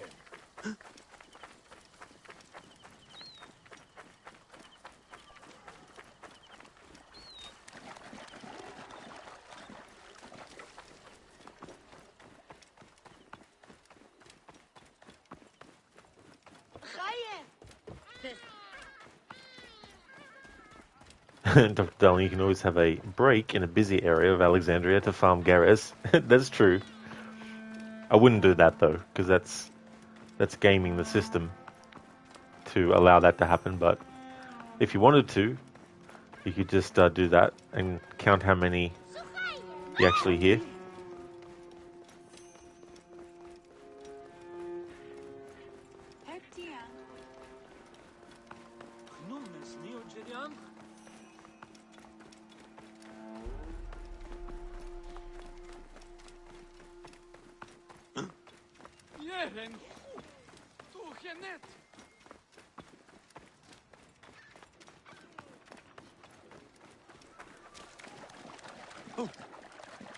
Chero.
Whoa. En meer. Met de pasop. Ja.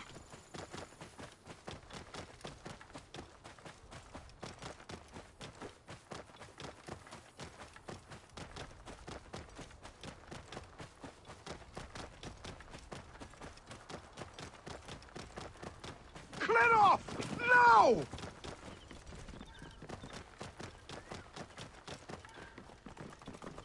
Ha!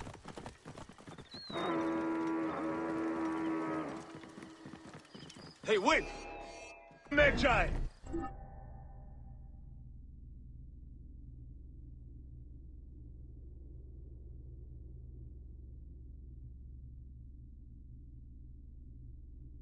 Ah!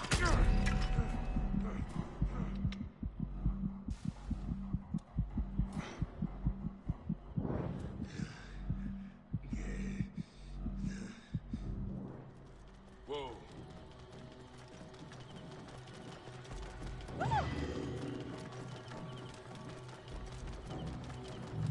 That was another Falaki, but definitely way higher level than what I am.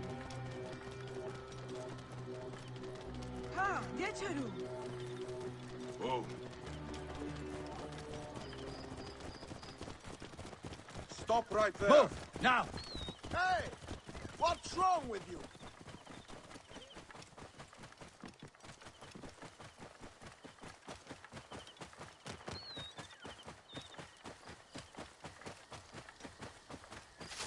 Whoa. Here! Whoa.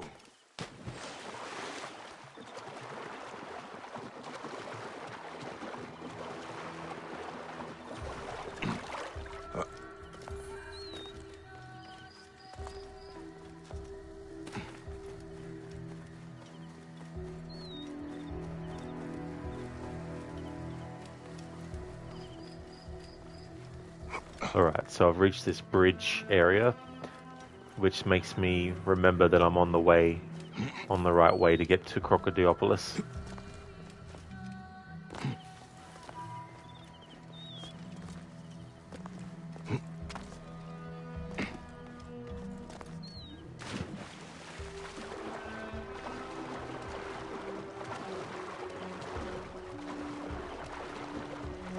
Hello, Shaky. How's things?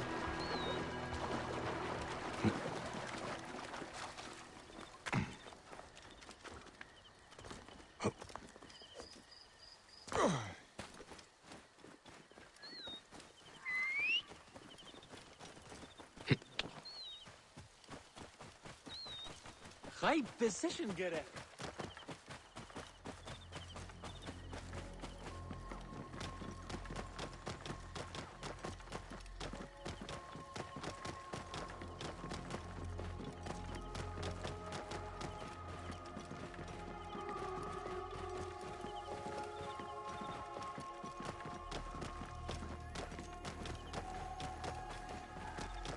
Idiot! Game and you!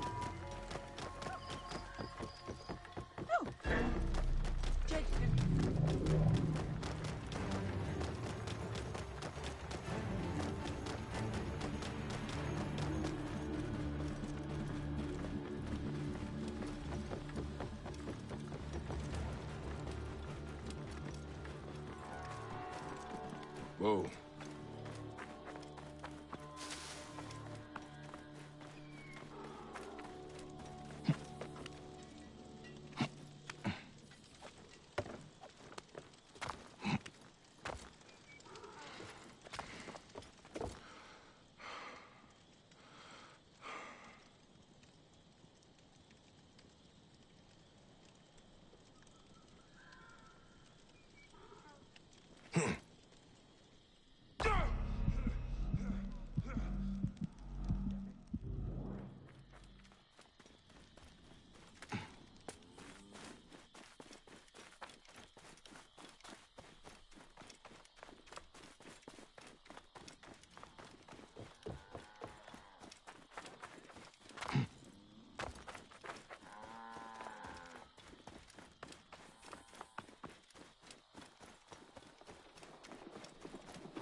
Dr. Darling, you plan to play all the Pokemon games too on the Switch too. Damn, there's like heaps of those. Well, that's good though. You already got some games lined up. You got the Zelda games and Pokemon now. Ahoy there, Schiller. Welcome, dude. I'm going good, thanks. Making our way to Crocodilopolis. I've got Bayak to level 25. Still 3 levels under the recommended for the next quest related to the crocodile, but that's doable. Got the hidden blade upgraded quite a bit. Already in like the gold. So going well. How about yourself? How is your collectibles on Until Dawn going? Hey there, Raid. You see Gareth's precision is high today as usual. It definitely is. Absolutely. Yeah. Because I'm doing the DLC as well, I dare say that it will be at least 100 high precision Gareths by the end.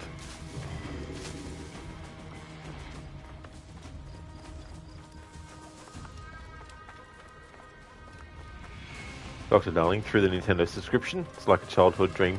Oh yeah. I remember when I was about 10 years old, a friend of mine had more Super Nintendo games than I did, and I was like, oh, this is so cool.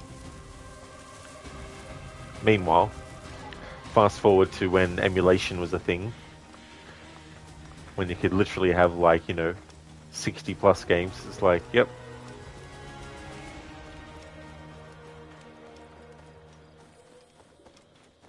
Oh, thank you, Schiller, for redeeming Bayak in a bath towel. Okay, so for the rest of the stream, Bayak will be in a bath towel, and without the hood on, excellent. We can definitely do that, dude.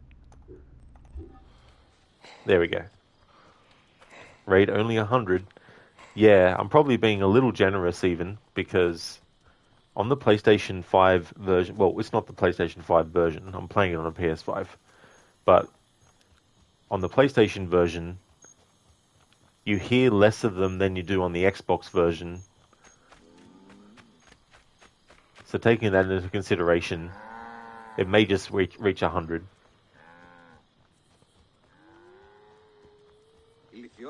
Schiller, it's good. You got all collectibles today. The only thing left to do is one run that ends with only Jessica and Matt alive. Oh, interesting. Well, GG's on getting that much done. But that's an interesting thing left with them. But, I mean, it definitely makes sense too, because their fates can actually be linked together as well.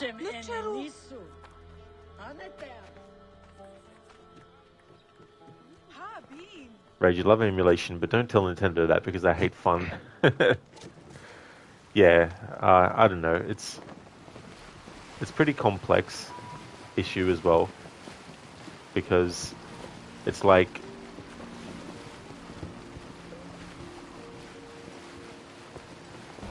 I don't know. It's understandable wanting to still make money on old games, even though they're really old by this point.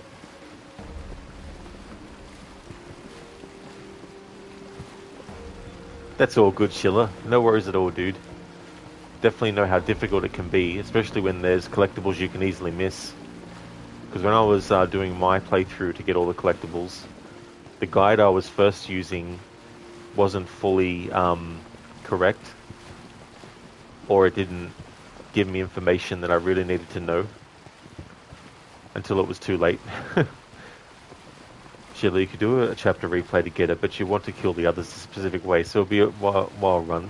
Oh yeah, Schiller, that's definitely fair enough.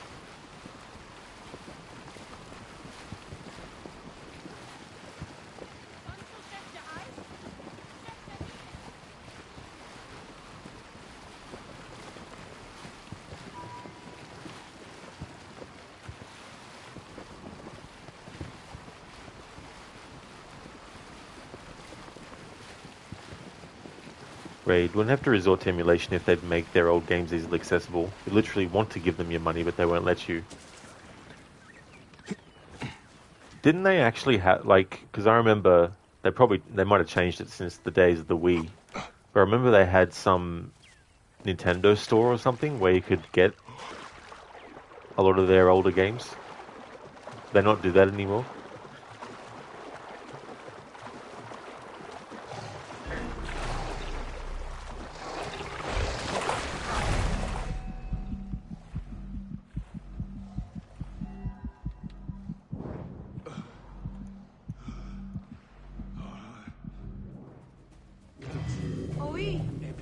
Της μίζωνος αφροσύνης.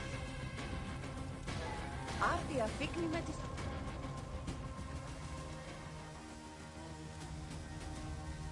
Here we go. Gladiatorial arena. So the crocodile recruits from this place for his personal army. I need to find out more about it. Alright, so here we go. Okay, so just to update things. So, we've assassinated Rudjek, the Heron. Bayek trekked across the vast Egyptian desert to corner Rudjek in the famous bent pyramid of Sneferu. Bayek's first kill, the death of Rudjek, brought on Anubis' apparent curse on the Natron mines. Aya killed the vulture Actaeon. Aya's first kill. While tracing the order in Alexandria, Aya came across Actaeon and verified her suspicions when she discovered one of the masks in his apartments. He died a horrible death while wearing the mask. His role in the Order of Ancients is clear. His role in the death of Khemu, however, is nebulous. The Ram. He hunted down Aya, the killer of his friend Actaeon, in Alexandria. However, he met his end at her hands. And then we, in gameplay, assassinated the Ibis, Medunamun. Medunamun was installed as Oracle of Siwa by Ptolemy. He oversaw the Temple of Amun, but his true interest appeared to be the vault beneath the temple. He brutalized the villagers in an effort to learn the vault's secrets. Bayek killed him in a fury. Then we took care of Tahaka, the Scarab. Tahaka was the mythical scarab who haunted Sais and Letopolis, a great man who caused terrible pain in pursuit of a quest to build monuments that would outlive him. In his darkest moments, Bayek understood Tahaka all too well. The man had to die for the blood on his hands, but Bayek prays he hasn't simply carried forward the cycle of vengeance. Then we killed the hyena, Khalaset. After her daughter's death, Khalaset became obsessed with trying to resurrect her. With the help of the Order, she discovered an ancient tomb that she believed to possess the power to restore life. Far removed from reality and relentless in her approach, the hyena's actions harmed every soul in Giza. Oh, hang on. I've mixed up the order in which we assassinated, but the Hippo Adoros, royal scribe to Ptolemy. Eudoros was one of the puppet masters of the Pharaoh. He met his death in Alexandria's opulent bathhouse thanks to Bayek's newly acquired hidden blade, although he did manage to exact limited vengeance, the loss of Bayek's ring finger. But was Eudoros in fact the snake? And then we killed the scarab, then we killed the hyena, then we killed the lizard. Hatepi. Hatepi's dark influence was felt throughout Memphis. Bayek chased him even through the realm of dreams. Hatepi was slain in Memphis's great temple, inside of all the gods. And now, the crocodile. The crocodile is part of the Order of Ancients and works in the Fayum, oppressing the region.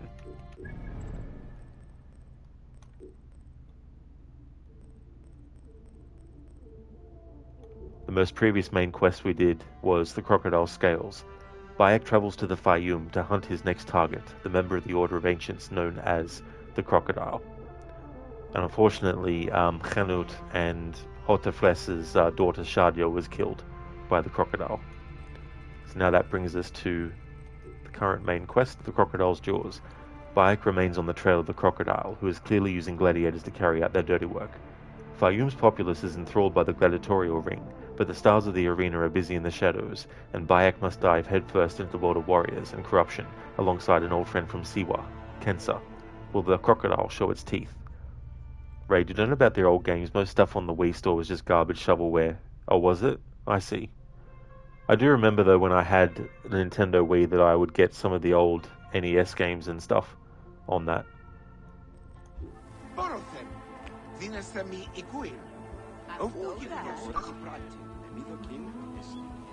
Sir, we need more fighters. They're dying at an alarming rate. Then find me fighters who can actually fight. Are you the owner here? Yes, I am the owner. Felix Martialis. Who are you? Another rough-knuckle no-name seeking fame? I only want entry to the arena. I heard you have got a fighter worth watching. With red hair?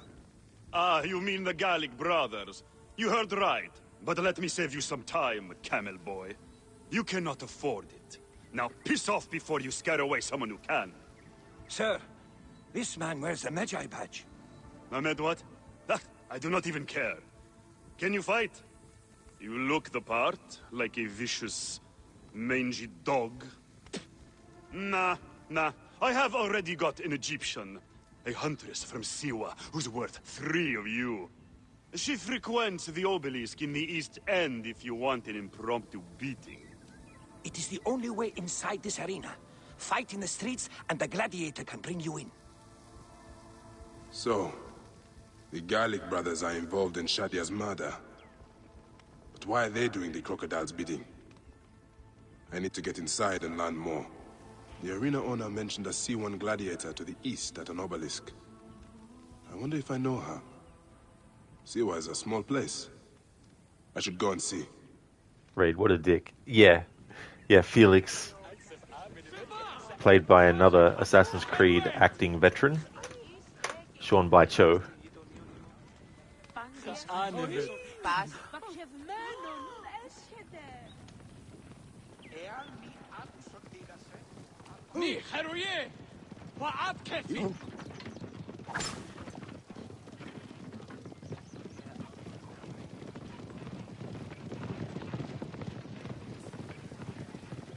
Get out of my way! Are you an idiot? Hey there, Chaos. Like, where did he see his Magi badge? We're wearing a towel. That's true. Bayek isn't even carrying the Magi badge with his outfit on. You're imagining things, Felix. Well, the dude that was with him, I mean.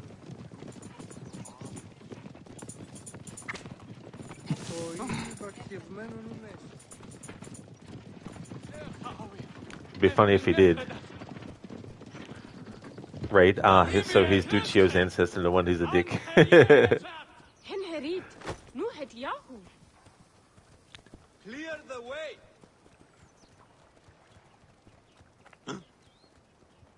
Clear off!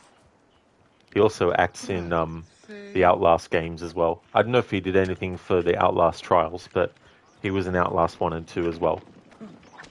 He did a variety of voices, like he was Miles in Outlast 1, but he was also what's his name? I always forget the whistleblower's name in that game. Waylon, Mr. Park. Yeah, Waylon Park, I think it was. But he also played Blake in Outlast 2. Actually, Vlasta Vrana, who was also in a lot of Assassin's Creed games, he played the main villain in the first Splinter Cell game, Combine Nicolaz. And he also is in Outlast 2 as Noth, the really creepy religious leader guy.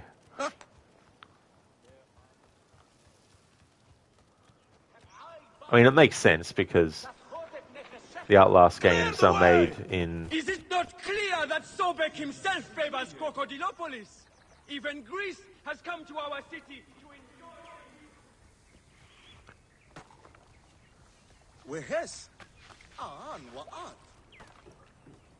I'm just trying to think now what the specific correct thing is with that. Is it not clear that Sobek himself favors Crocodilopolis? Even Greece has come to our city to enjoy his protection. Let us honor the... Anyway, never mind. Hey there, Inmita. Hello there, Bayek of Siwa. I'm doing well, thanks, Inmita. Things are good, thanks, dude.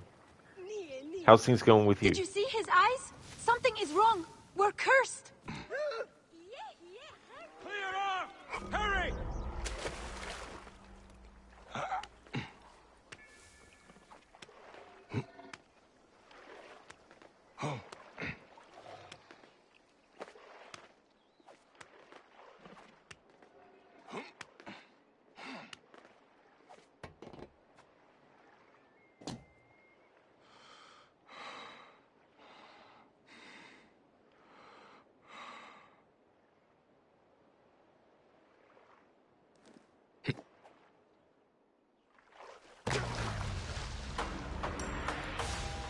free leap of fail. I didn't realize the water was that shallow.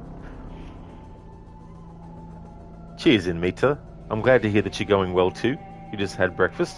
Very nice. I hope you enjoyed it.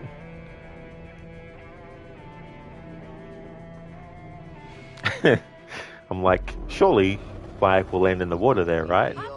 Right? And it's like, technically yes, but not deep water.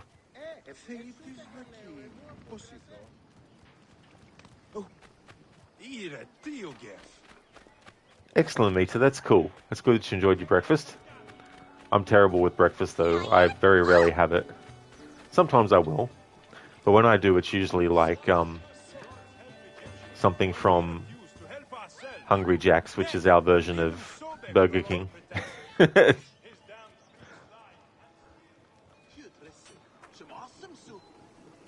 It is some awesome soup. I agree.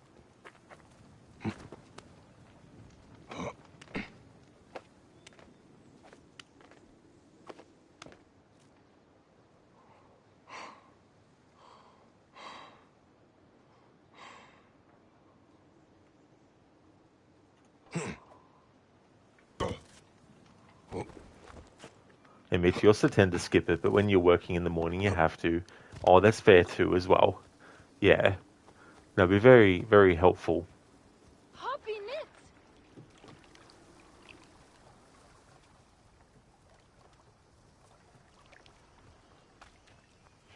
How'd you go with that Rise Son of Rome game in Mitra as well? Is it good?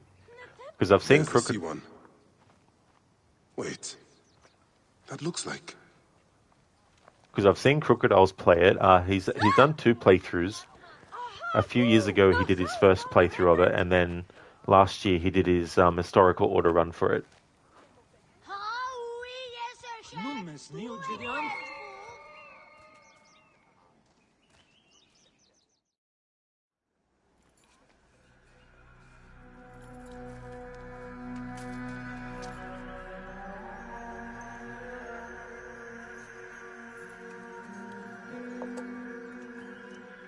Bayek? My friend! My brother! Oh! Ho ho!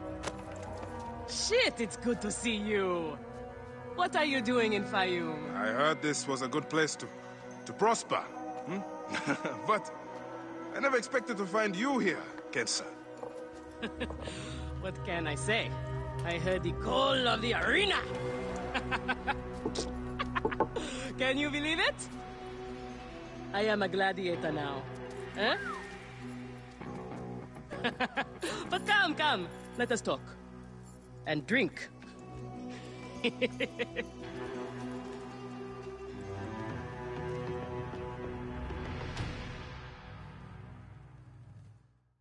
I'm telling you, Bayek, I am so close to my dream.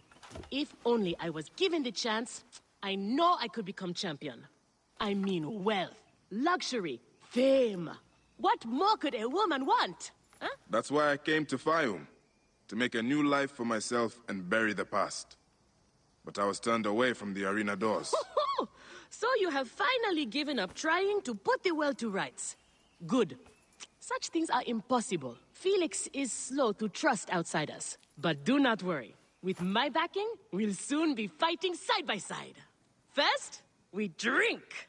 And in the morning, we can go to the arena for the proper introductions.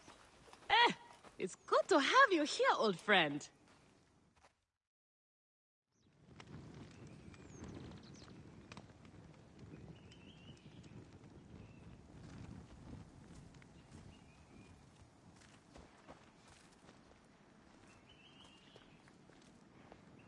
Coffeeton, wow, even the logo looks like Burger King's. Oh yeah, Coffeeton.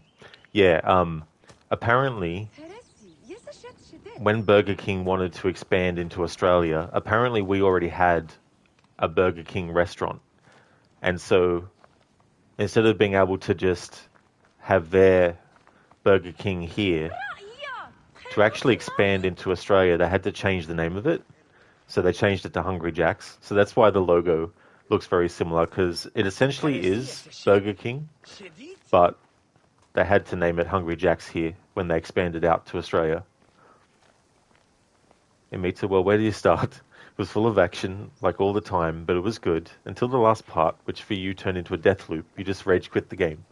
Since the game doesn't have manual saves, you had to restart the whole chapter and try to keep your health full, especially during the last boss fight, because what comes next is just QTEs, which you wholeheartedly hate. But you were tired and you'd been playing for 8 hours, so you just quit the game. Totally understandable, dude. Like, that is really annoying having to restart the whole damn friggin' chapter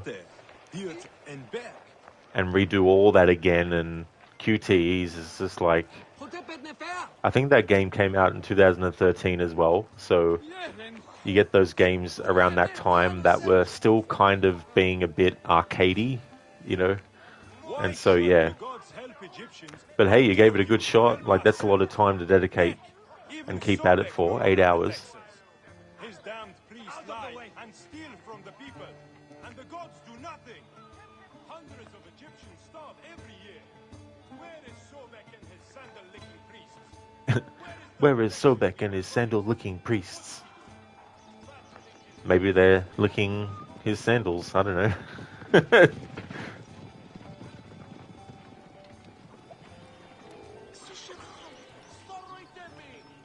So apparently Kensa actually lives, canonically. But in the game you can actually kill her though, when we get to the point in which you can. Once security concerns are addressed, Egyptians too will enjoy its benefits. Those among you who want to experience the new entertainment district can. Following payment... Clear the way, hurry! Nox, see a lovely kriuki neste. In Meta, yeah, the most annoying part is that even when the QTEs start, the game doesn't heal you, but instead leaves you with the same amount of health you get after the last boss fight. Oh man, that's really annoying too. So friggin' frustrating.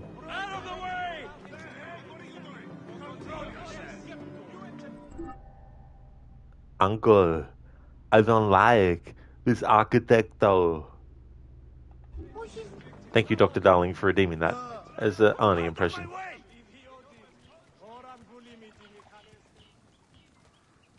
recent brutal murder of a Greek merchant in the slums has shown the need for greater security. Military presence will be increased. Frequent patrols of the Egyptian quarter will ensure everyone in Crocodilopolis is protected. Greeks will move to the newly renovated areas in the north of the city. In Meta, your health was quite low, so it was just a continuous death loop, and that's not fun at all either. You know, it's just like you have a very, very minuscule amount of leeway. Dr. Darling, he spends too much money. He does. Way too much. He could throw some my way. Did you see his eyes? Something is wrong. We're cursed. That's a bad omen for certain. Hey there, Godfather Al. Welcome on in. Giga Chad. I definitely wouldn't give myself that title, that's for sure. Is it not clear that Sobek himself favors Crocodilopolis?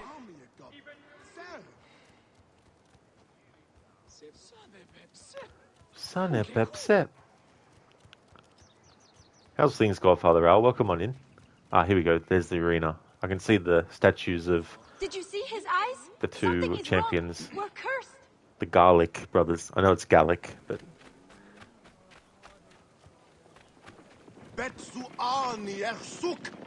Souk. In Meta, another annoying thing was also the fact that during those QTEs, the game doesn't tell you what key to press, and it's all random. From what you read, that part had 11 soldiers that try to kill you, and you can only counter them a few QTEs. Man, like, by that point in that game, it sounds like a troll move that they've done.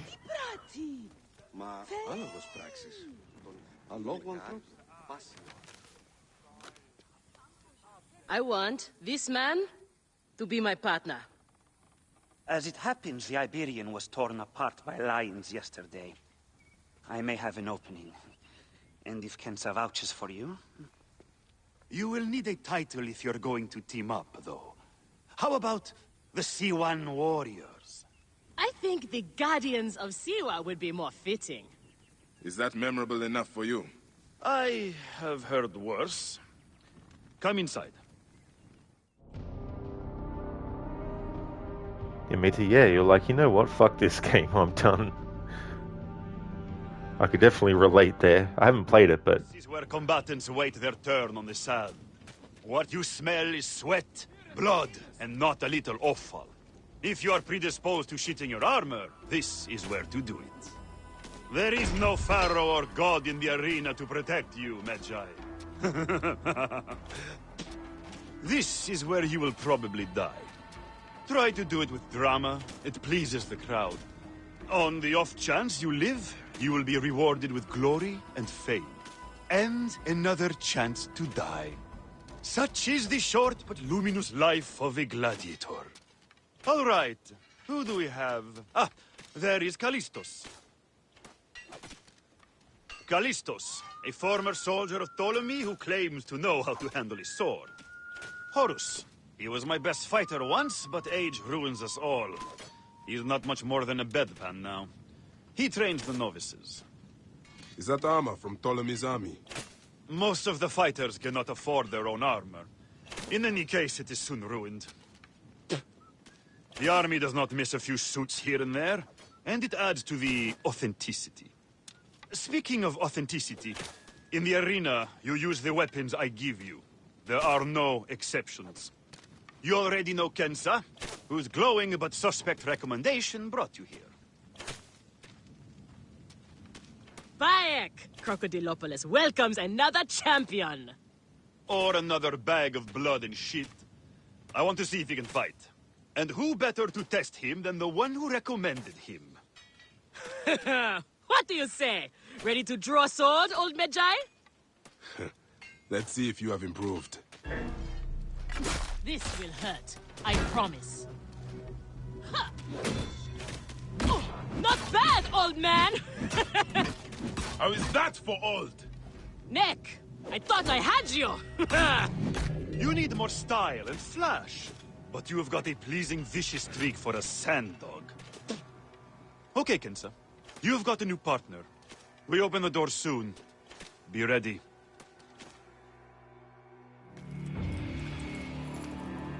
These are the scraps that Felix wants to throw our way? They make a poor meal, my brother.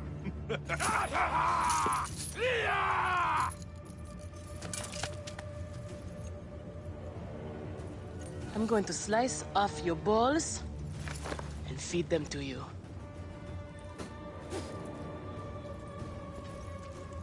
Our main obstacle to glory. The Gallic brothers. I know who they are.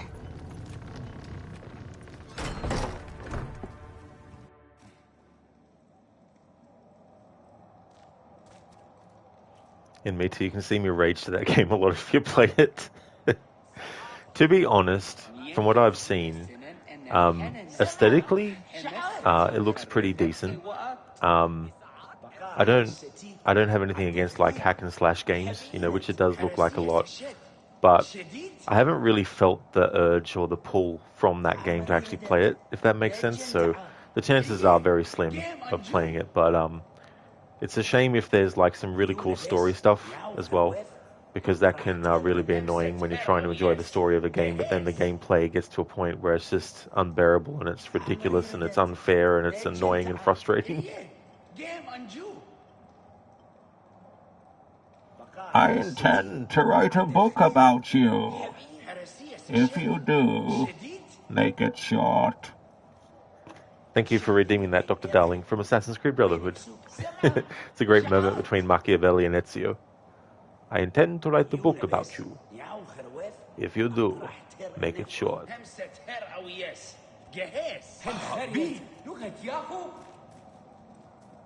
Are you well, my friend? You seem distracted. Don't worry, you will lose your nerves after the first fight. I am fine. But you have not yet told me how you came to be here. Now that is a story. I was taken as a slave during Ptolemy's time in Siwa.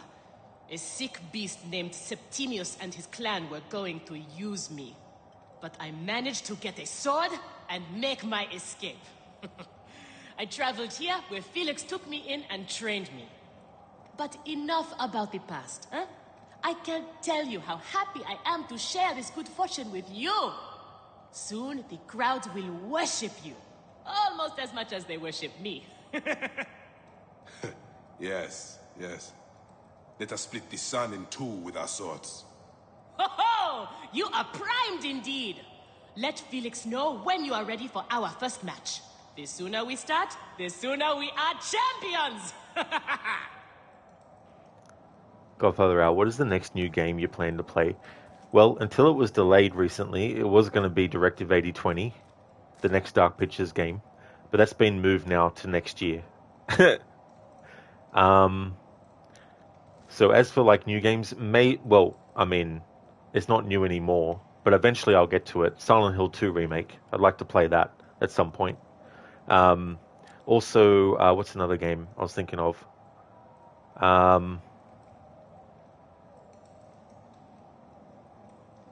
Directive 8020. Yeah, I don't know now. That's totally understandable. Someone suggested it to you and you thought to give it a try, and you're really enjoying until that part. Like after the last boss fight, you would expect it to be the end. You get some cutscenes and that's it. But no, there is more. Yeah. No, that's the thing, and that's the other thing too. Like, at least you gave it a shot. You didn't just play it for 5 minutes or an hour and were like, yeah, that's it, and then moved on. You gave it a fair shot, and you were invested in it until you got to that really frustrating part. And that. Godfather Al, did you play Silent Hill 2 original back in the day? Not the year it came out, but I played it probably in 2003. It was actually when Silent Hill 3 came out that I played Silent Hill 2. For the first time, and then by the time Silent Hill 4, The Room had come out, I'd already played 2 and 3.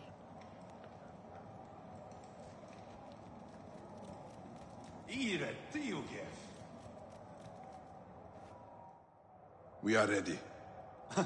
Are you? Everyone thinks they are ready till they get a fist in the face. I am starting you against a few novices. If you survive, we will talk about more. 2 warriors against the odds. The crowd love unfair fights. Do not disappoint them. Or me.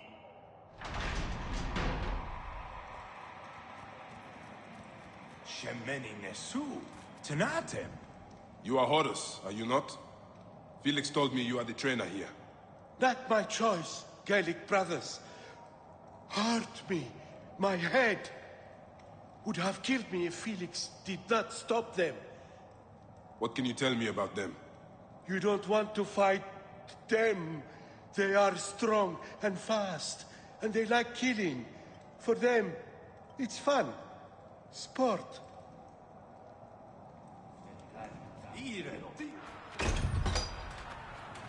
Are they screaming for our blood or for theirs? Any blood will do. No such thing as innocence here. Do not stay your blade, brother. They certainly will not. Every man here knows the risks. You have taken to this new life easily. Can you see the look on their faces? Oh, they adore me, Bayek. The men, the women. I have everything I could want. They are off to a good start. These 2 sand bandits are tougher than they look.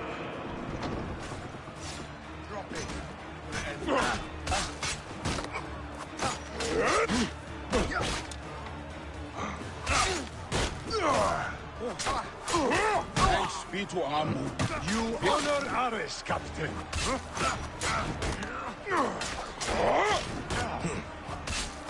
I'm going to kill you for that.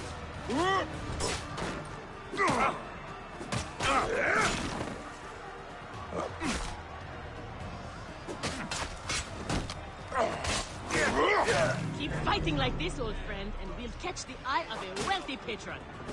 And what then? Then a whole new world of opportunity, my friend.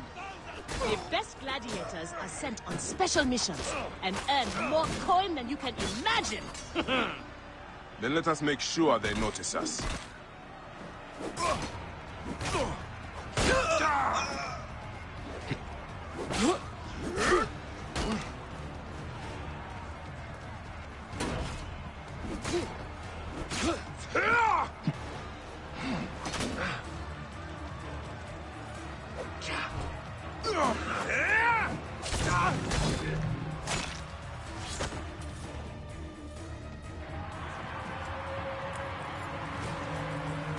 Victory for the Guardians of Siwa! The new darlings of the arena! Who knows how far they can go? Pairing you two toe-stubbers was one of my best ideas. The crowd loves you. I told you we were destined for greatness, Felix. Greatness? Oh, easy, easy, damsel Dustmite. You have a long way to go. It is a good start, but you are not contenders.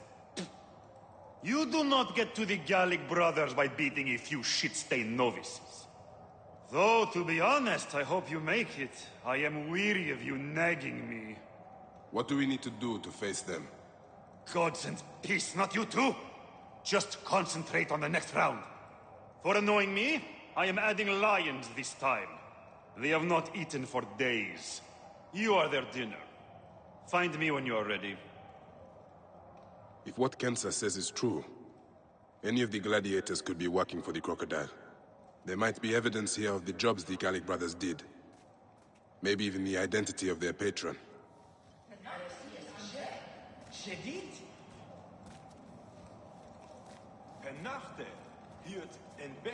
If there is raid, like, and the game doesn't really give you any indication, it's like, if there's going to be an item you can equip that has some good benefits, like, you'd think the game would at least give you some kind of indication that that's the thing.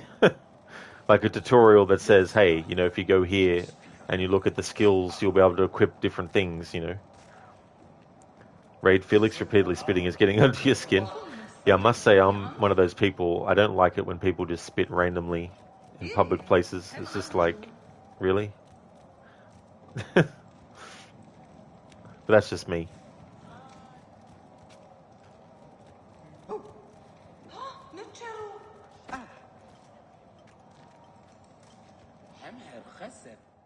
We are on our way, old friend. After all this time, I might finally get my shot at the Gallic brothers. And it's thanks to you. Hey, I would like nothing more.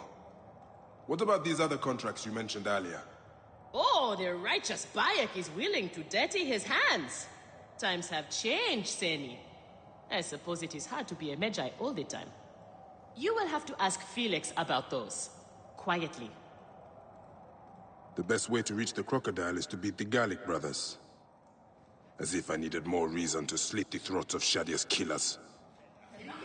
Right, it's not just that, he's doing it while speaking to you, so disrespectful. Oh, absolutely. Yeah, that's the other thing too. It's like, what? The game basically expects you to know it already. Oh yeah. No, this ridiculous thing, it's like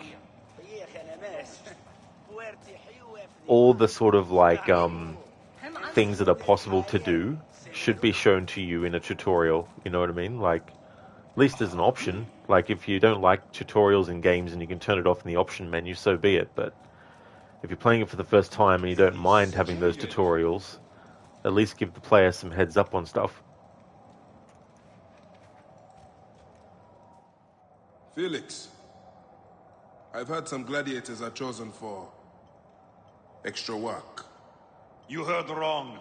And if there was an arrangement, you would have much more to do to earn your way in. Your job, you upstart dog noble, is to fight. That is it. You earn your gold in the pit, or you do not earn it. Then that is what I will do. We are ready. Finally. They are asking about you too at the arena in Cyrene. Put on a good show and we all profit.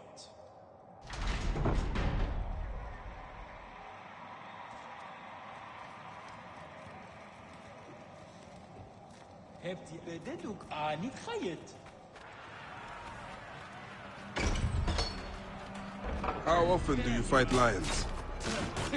Only when Felix can get them. They are much more expensive than men volunteering for a beating. There seems little honor in killing animals. Kill or be eaten by it. Besides, it's caged. We will be fine. As long as we don't free it.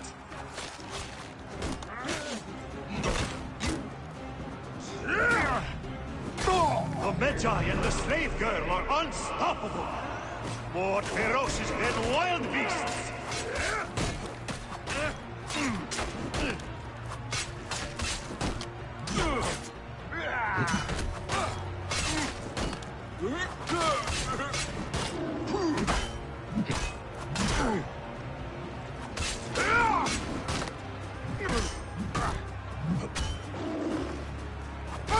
I thought the lions were caged.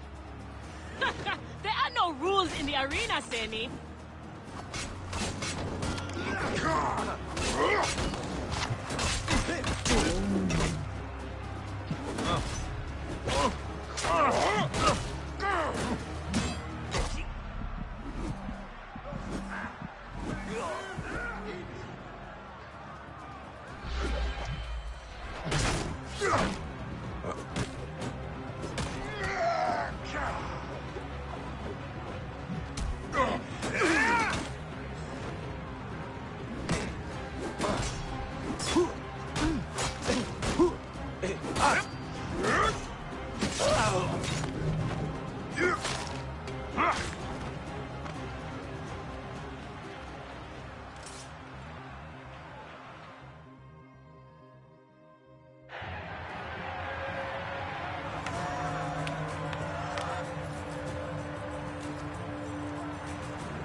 The Guardians of Siwa are victorious once again!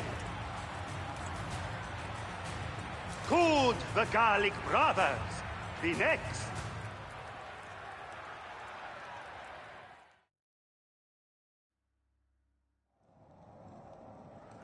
There's the crocodile Nekadilla, that piece of shit, motherfucking asshole bitch. Bereniki, the one who killed Shadia.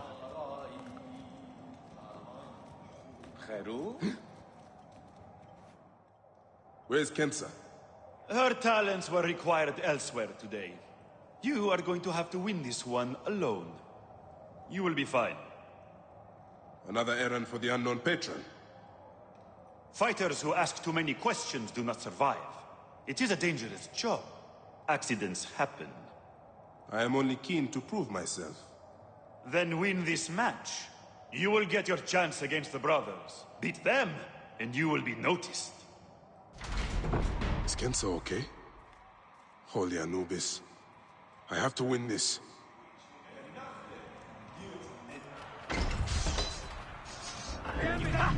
Mine now!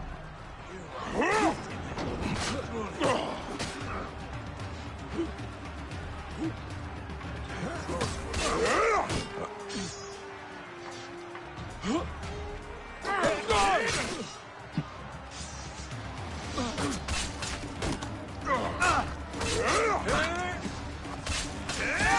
regret that! The Magi is not missing his partner! What a warrior!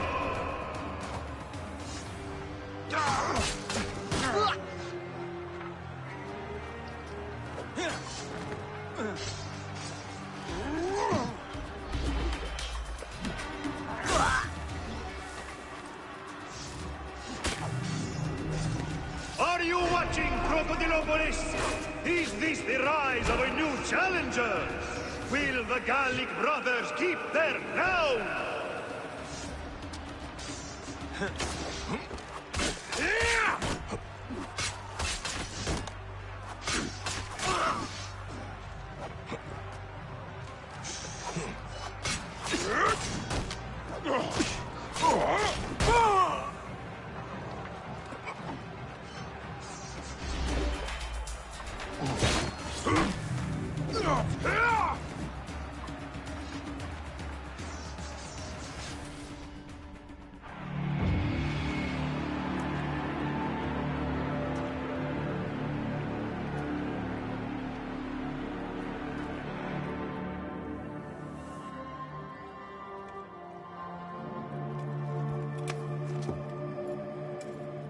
I am sorry I left you to fight alone.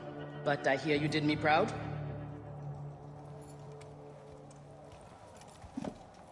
Felix sent you out on a job. Who was it for? I'll tell you everything in good time, brother. Just know that our future has never looked brighter.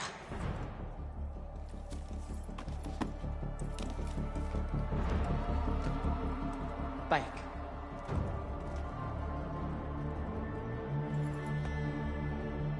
This is the moment we've longed for. Our chance to seize the mantle of champions. Felix awaits!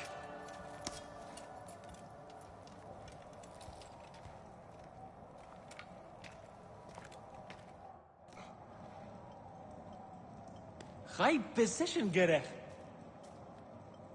Even got a high precision Garret in the arena. Nice. Yeah, and me too, the way he was hanging there, that was so funny on those traps. Because I'm 3 levels under the recommended for this mission, I was making sure to use the traps as much as I could to help. But it's just so funny too, it's just like caught and then swung around. Then there was one moment where the guy that was stuck on the trap, when it spun around, the other guy running in got hit by it as well. That was so funny. Yeah, Raid, I know, right? Kensa coming up behind Bayek and slapping him on the ass. It's like sexual harassment. Lucky Aya wasn't there, otherwise Kensa would have gotten a hidden blade to the throat. You have done well for a country corner rat. Your time has come. The crowd is bored with Viridovics and Diovikos destroying opponents with ease. I am counting on you to make this entertaining. One more thing. Do not kill anyone. I want my top 4 fighters alive for rematches. I have given the Gauls the same order. All right, we will not kill them. But no promises about pain and humiliation. This is it, Bayek. Our big moment. They will build monuments and scroll our names across temples after this. We will be adored, rich, and champions! Hey there, Senu. Welcome, dude. Hope the No HUD adventures are going well.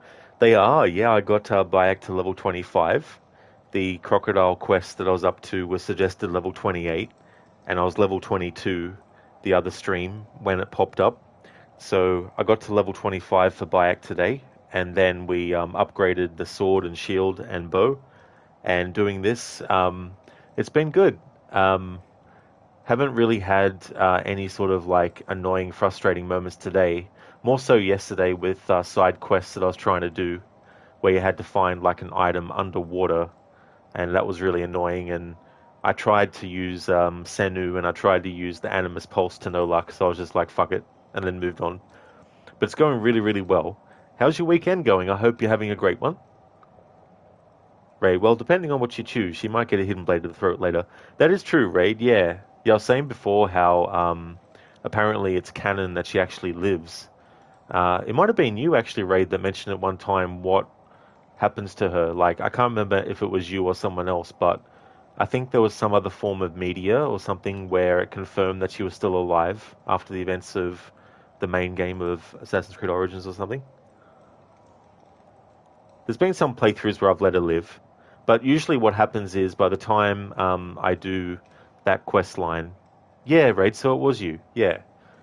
Because by the time I get to this quest line, it's usually the final one, and so after you kill the crocodile and it's the last target out of the 4, it segues into Aya's stuff as well.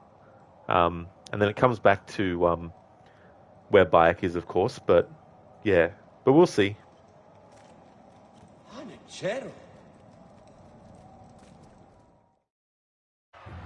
Here are the contenders to the crown! The Guardians of Siwa! Undefeated! Unmatched! It's the Gallic Brothers!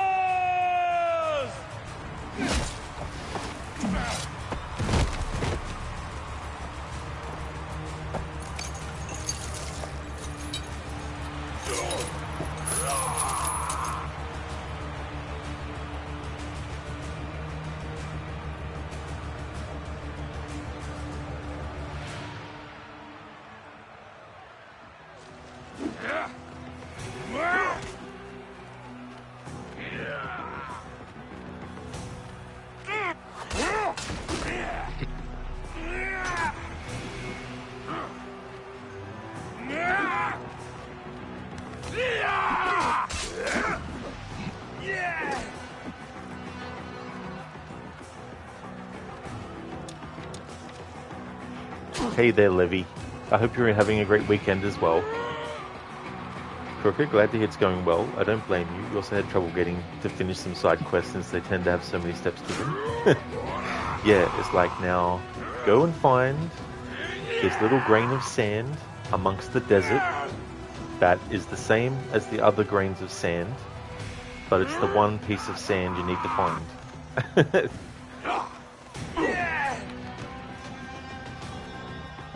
Your weekend is going well. You're having some breakfast here, and then in the afternoon you're heading back home. It's lovely here, and then in the afternoon, your weekend is going well. Having some breakfast here, and then in the afternoon we're heading back home. It's lovely here this time of the year, since it's located directly at a lake in full nature. Oh, that's so cool. That's great. Be cool to see, any photos you might have taken of the places and stuff too in your Discord maybe. But that's really cool. I'm glad that you've had a great weekend and that you've been enjoying where you've gone to visit as well. Exactly, Dr. Darling. The Garlic Brothers. They opened a restaurant after their defeat. Yeah, they were sick of the gladiatorial arena after losing, and they were like, right, we can't do this anymore. I know what we can do. We can open a restaurant.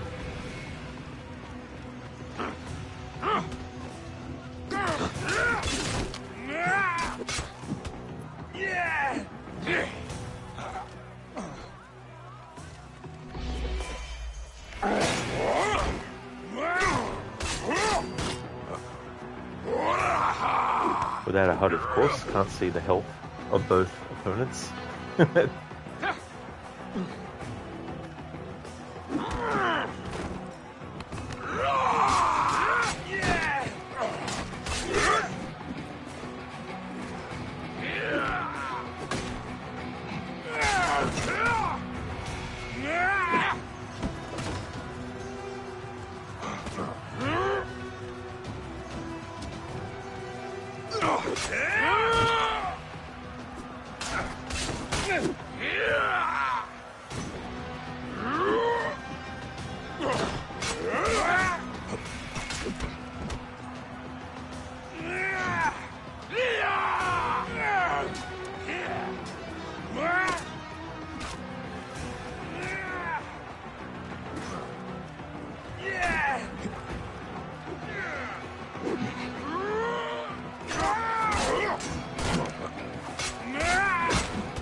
Alright, so Kensa is out to the count now.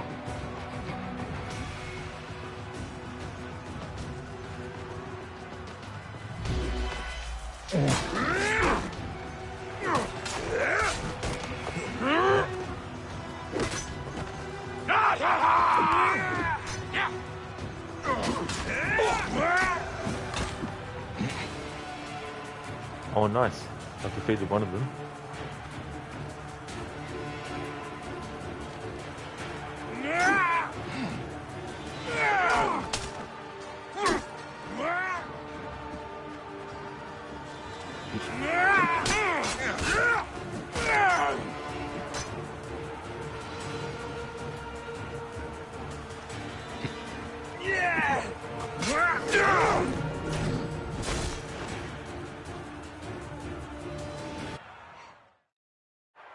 Defeated by a guy in a bath towel. How embarrassing.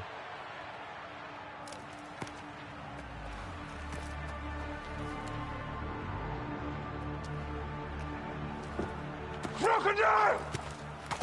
The Gallic brothers are defeated!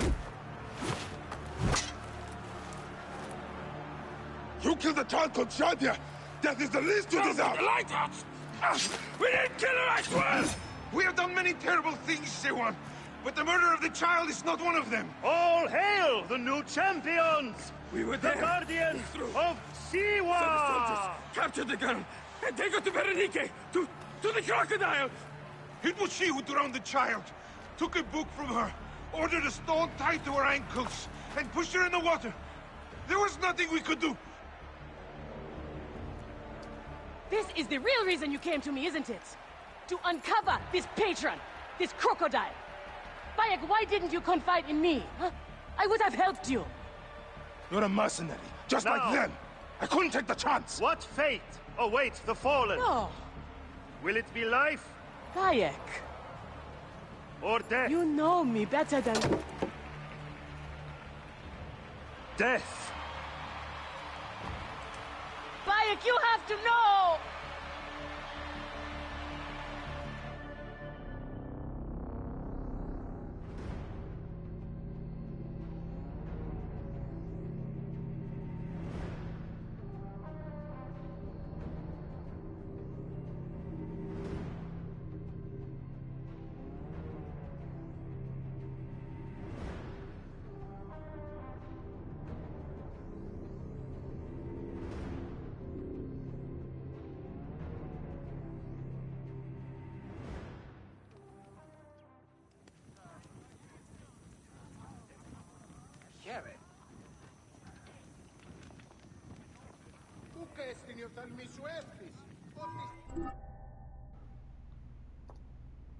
Thank you, Raid, for redeeming a random Assassin's Creed quote.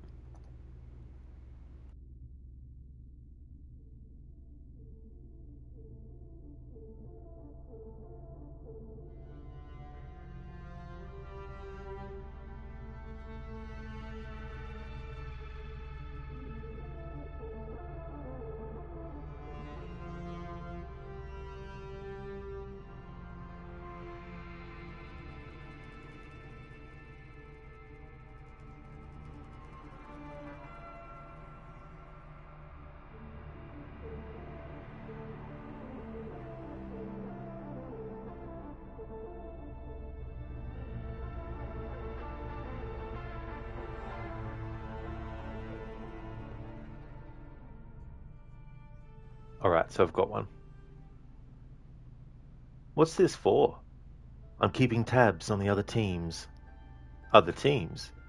The Templars have been hunting down the pieces of Eden using the map they got from you, but sorry. The Templars have been hunting down the pieces of Eden using the map they got from you at Abstergo. Luckily, Lucy has provided us with a copy as well, allowing us to pursue them. And how's that working out? So far, so good. If they even find one of those pieces, we're going to have problems. Oh, you're picking up on that, are you? That is why we're training you. Once you've acquired the necessary skills, or we'll be able to send you out in the field. And what about you? Why aren't you out there? I'm not out there because my expertise lies in other areas, and to be honest, I prefer it that way. But make no mistake, Desmond, I'm an assassin through and through. I've killed before, I expect to kill again. It's just that I prefer not to. That's an exchange between Desmond and Sean in Assassin's Creed 2. Raid, when Bayek's mission was complete, Kensa offered to help him, but he refused, distrusting her mercenary nature. Kensa therefore remained a free warrior, working as a bodyguard and gladiator. After the formation of the Hidden Ones, Bayek revised his judgment of her and invited Kensa to join them. She accepted gladly, pleased to be able to reunite with her childhood friend. Yeah, that's cool that, Oh, I see, Raid. No, that's alright. That's alright. Thinking that you read the block of text concerning Kensa's fate, but I'll take a double quote. Oh no, that's all good. Yeah. So what is that from actually? Like, is that from a comic or is that from what's that from? Sheila, too easy. Give Rod a challenge. I know, right? It's a good thing I leveled Bayek up to level 25. Could you imagine trying to do this at level 22 when the suggested level was 28 for the quest? Thank you, Enmita, for the GGs. Thank you for the too easy, Sheila. Crocodiles, yes, Bayek. Zera, thanks for redeeming a leap of fail. Crooked, great quote there, Seni. Thank you, it definitely is. Yeah, I wish the writers of Syndicate, though, actually listened to that part of Assassin's Creed 2 about Sean. Instead of writing dialogue where Rebecca's like, "You look weird with a weapon," and Bishop saying, "Why are you so upset? It's not your job to fight Templars." Ray, do you think it's the database entry for Kensa in Rebellion? Oh, the Rebellion game. Yeah, I never actually played that one.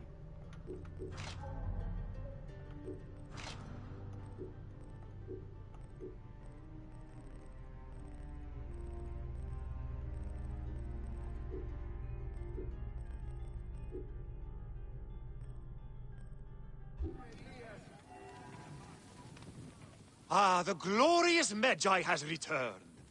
You caused quite the furor. You surprised me.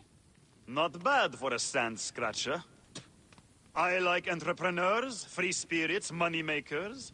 You love to fight, I love to make money. Together, we can do both. I will find the fights, you win them. We both get rich. Or I get rich, you get what I give you. If you want more challenge, head to Cyrene. I mentioned your name to the arena owner there.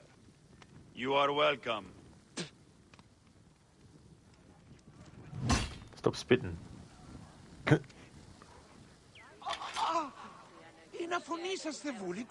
Raid, you have it on your phone, but you haven't played it. So it's pretty much a mobile game. Yeah. But that's cool, though, that Kensa actually lives and she becomes a hidden one eventually. That's kind of cool.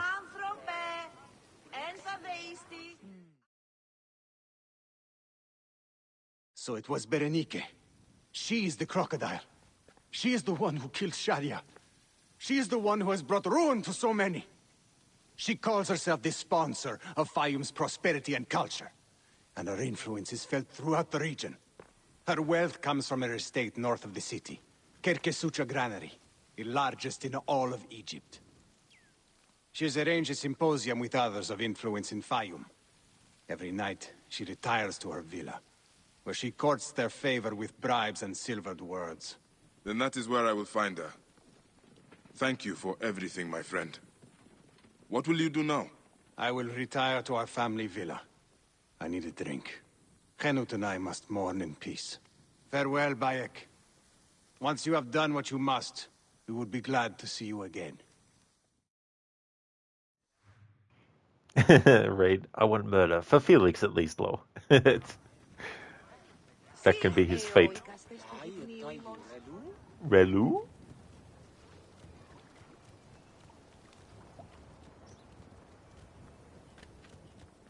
Oh.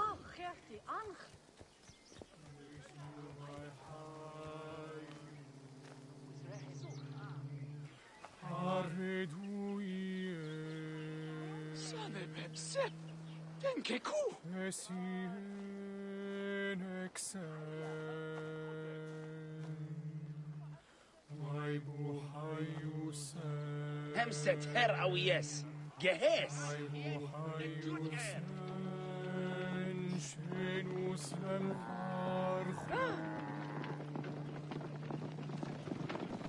Awisebet. Narsucha.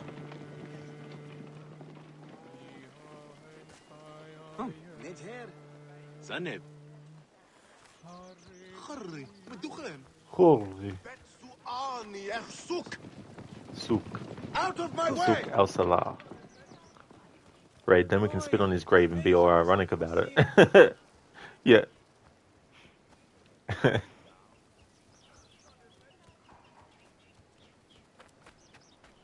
Is it not clear that Sobek himself favors Crocodilopolis? Even Greece has come to our city to enjoy his protection. Let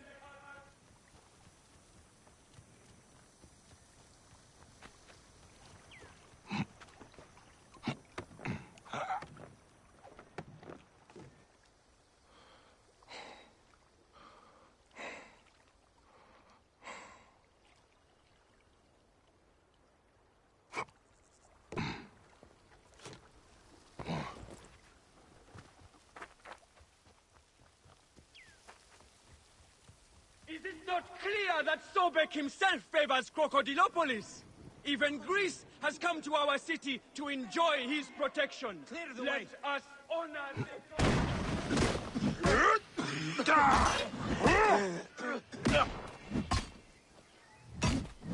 Wait a second. Shield me, brothers. I must not fail.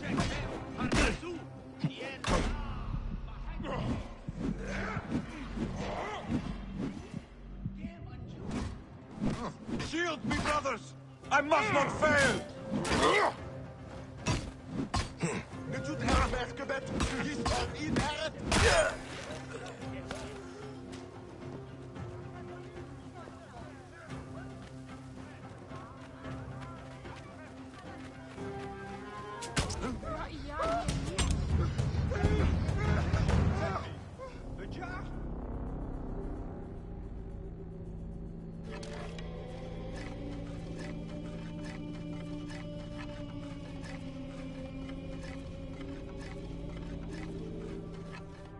Yeah, Crooked Requiescat in Pace. Definitely. Ankh?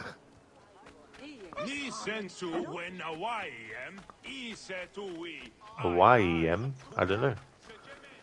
Look at those two dogs. Like...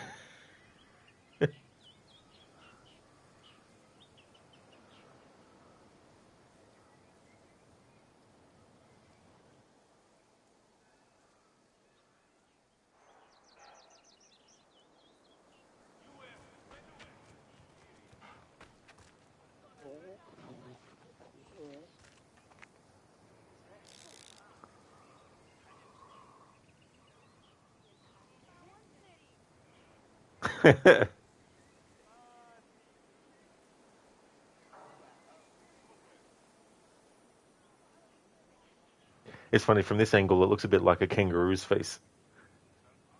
Nice emote there, Crooked. The dog, what the fuck, look.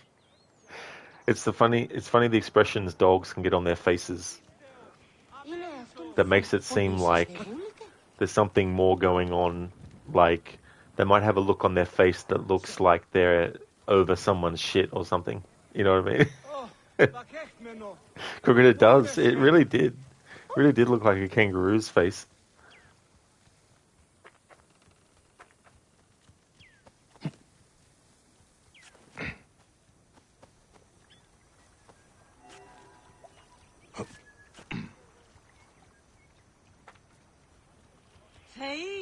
It's so funny in Meta when that happens. You just get those certain camera angles in photo mode for stuff. In Shadow of the Tomb Raider, it's fun with photo mode because of the expressions you can get on Lara's face. And if you time it right, in the middle of a death animation, you can actually go into photo mode and change her facial expression to smiling, which has got like a spike going through her head or something like that.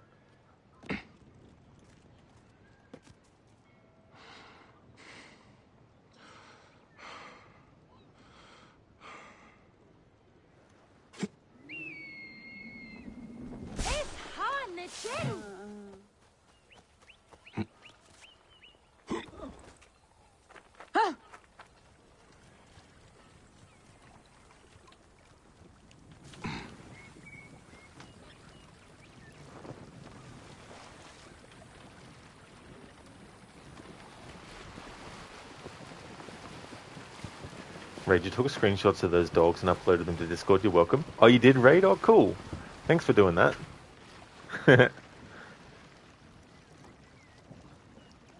Nice. It's really good. Thanks for doing that.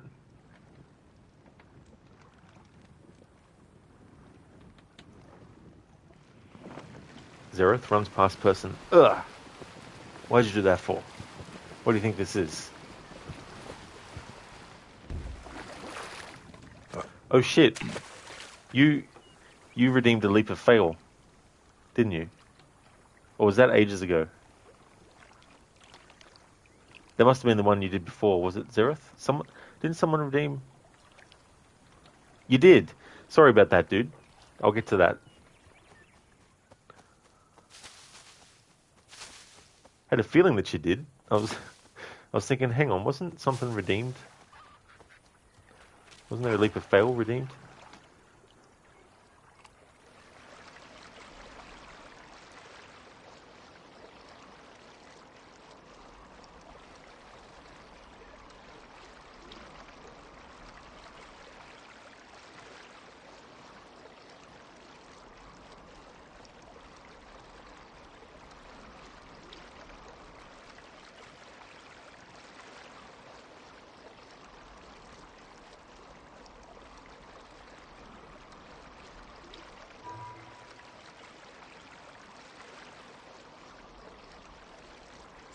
Zereth, I'll return this later. Person sits down on the boat. Yeah.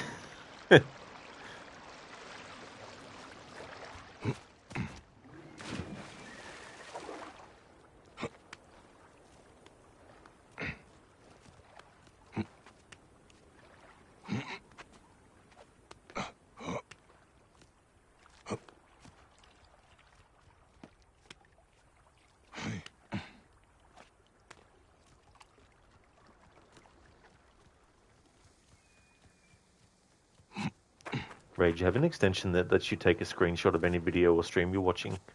That would be really, really cool. Especially, too, for games that don't actually have a photo mode dedicated to them. Like that game called Stray. I don't know if it's on the PC, but that game doesn't have a photo mode. Which is a shame, because a game about cats, you would think that they would want to have a photo mode put there. That doesn't look like a viable leap of fail point.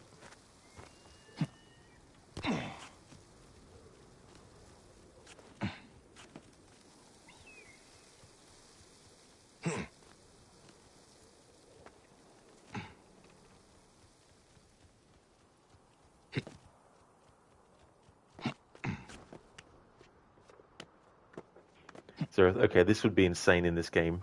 The desert is lava. Oh, damn. I mean, you could do it. You'd have to make a hell of a lot of exceptions, though, but could be done. Here we go.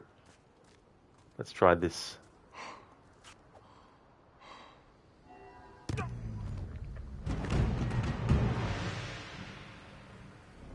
There we go, Zereth. Thanks for redeeming the leap of fail. Kroger, the good thing is that leap of fails are easier to trigger in this game due to heavy fall damage. Wouldn't be so easy in Valhalla, for example. Definitely not. That's the other thing too. Like, it's often easy to remember that Odyssey stops you from actually dying from great heights, but Valhalla also... Did you hear about that new stall with the treasures from the temple in Siwa?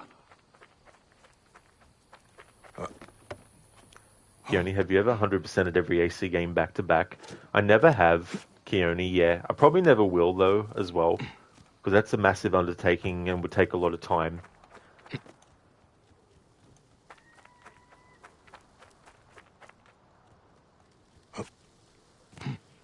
Hey, Noble. Thanks for redeeming the Arnie movie scene impression. Keone, you would call that Path of the Unhinged Run. That would be very, very fitting for a run like that, that's for sure.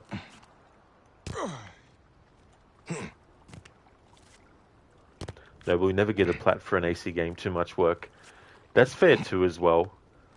Also too, if there's games in the series that have multiplayer, and they're not wanting to actually do the multiplayer like trophies and stuff.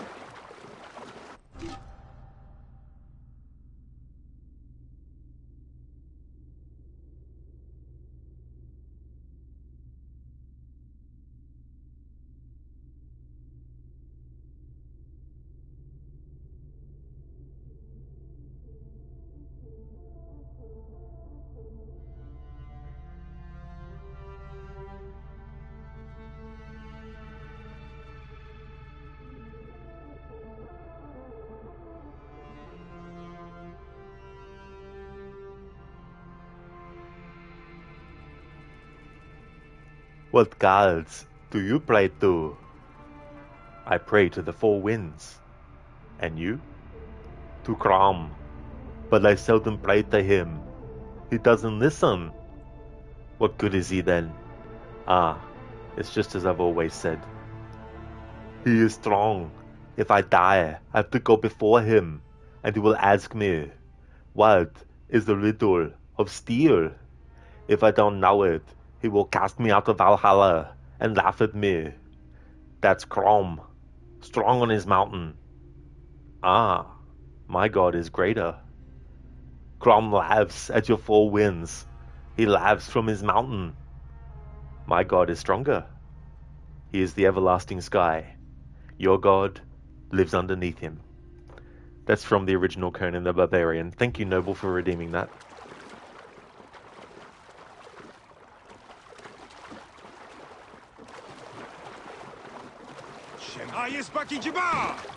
Afraid I must borrow this.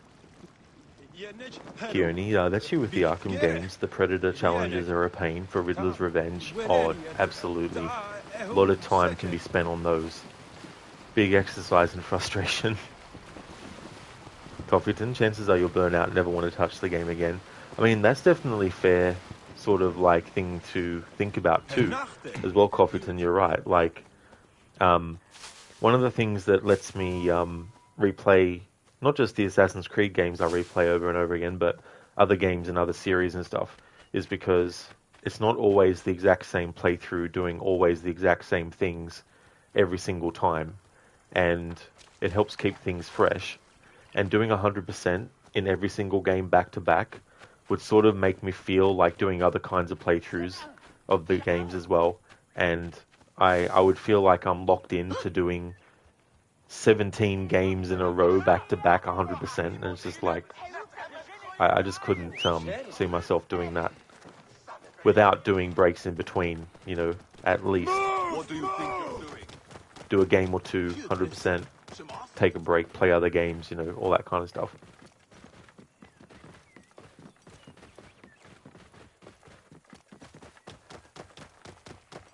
Whoa.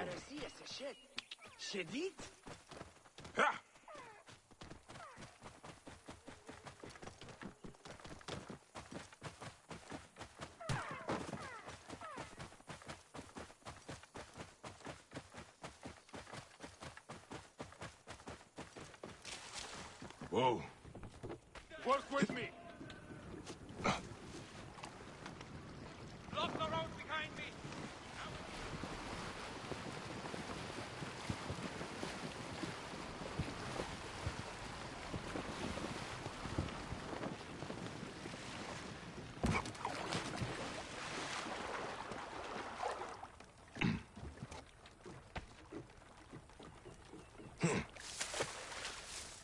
Keone, you heard GTA 5 Platinum is a pain too. Oh, really? Yeah. I imagine getting 100% checklist would be involved in that too. And also, there'd probably be one for getting gold in every single mission.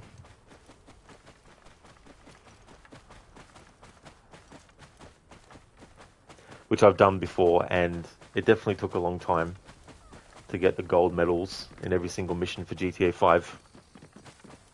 At least in that game, though, not every single requirement has to be gotten in the one attempt. I can't remember which categories, though, but I think that you always have to make sure that you don't die. Otherwise, the requirement for doing the mission in a certain amount of time automatically gets cancelled. So you have to make sure that you don't die and have to cause a checkpoint to happen. Whoa. However, Red Dead Redemption 2, a completely different story. Every single requirement for gold medal has to be gotten in one attempt. If you mess up, you can't just go, oh, at least I got the other ones. No. Because what happens is, let's say you do a mission and you're missing one requirement for gold. You might think, and when you look at the progress tracker for it, you might think, oh, it's got the boxes ticked for the 2 objectives that I got. 2 requirements I got for gold. I just need to go in and get that one that I was missing. No. The game will show you ticks in the boxes for what you've gotten, but that's just letting you know what you got in the previous attempt. On your fresh attempt, you have to get those again and the one that you missed. And sometimes the one that you missed is a requirement that's actually at the end of a mission, which means if you mess it up at the end of a mission, you have to redo the whole mission again, and it also includes any rides that you do with other characters towards the location of an objective. If you have to follow other characters, you can't skip and you can't go at your own pace and have them follow you.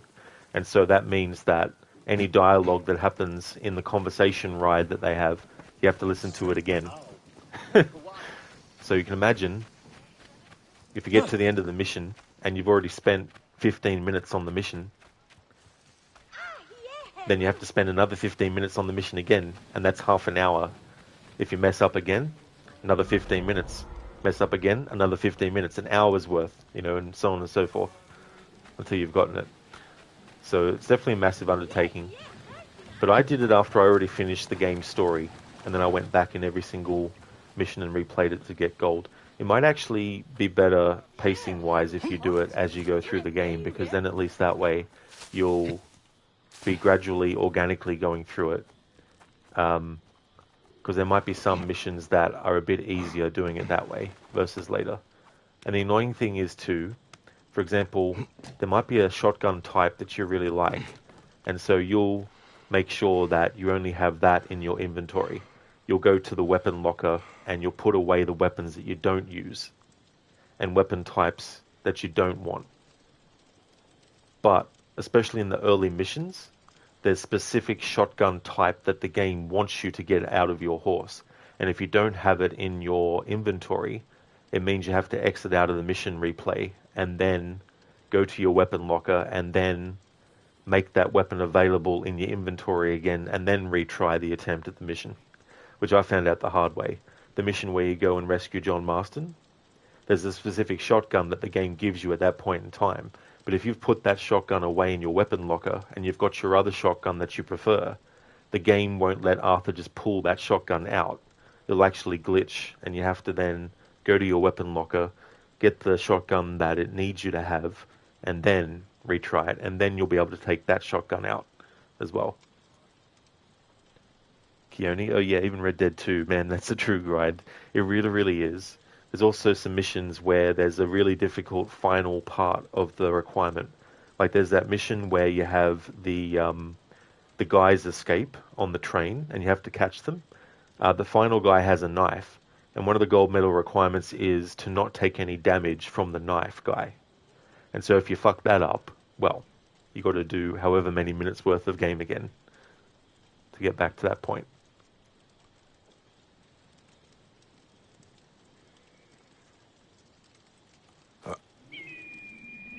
So Earth redeems fail next mission in a silly way. Actually, that wouldn't be a bad redeem.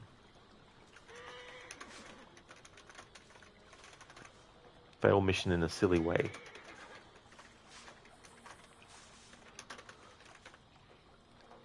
Thanks for that idea, Earth. That'll get my creative juices flowing, trying to figure out what kind of thing to incorporate with that. You know, even the rare animals, you have to find a skin. That's true too. Oh yeah. Yeah, some of them can be very tricky. And I imagine too, one of the achievements or trophies would be to get all the legendary fish as well. Zereth, oh dear lord. It's like, what have I done? What idea have you put in my head? No.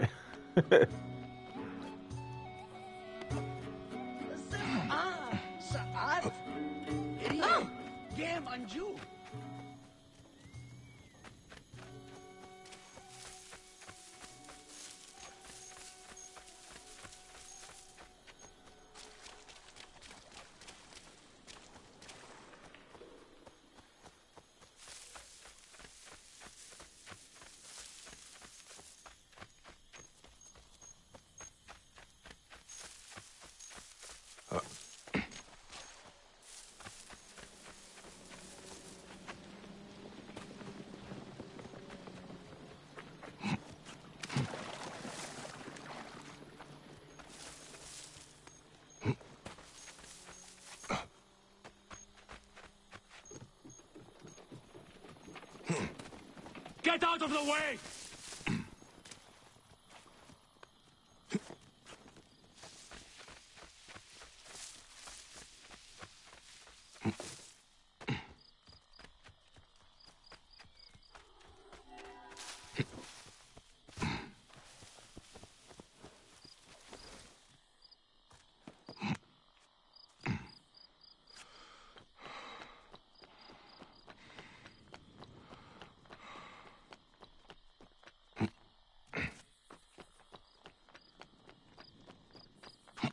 Ah, yes, so this is Hotefress's villa. That's right, yeah. Alright.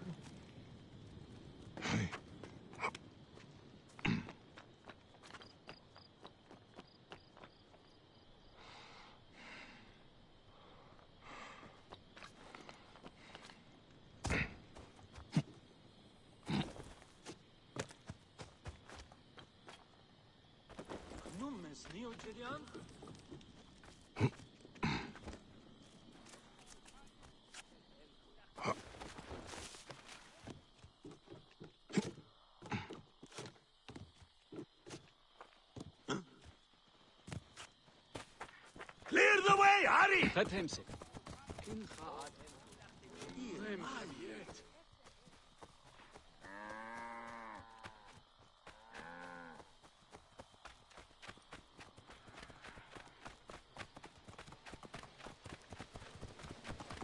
Out of the way!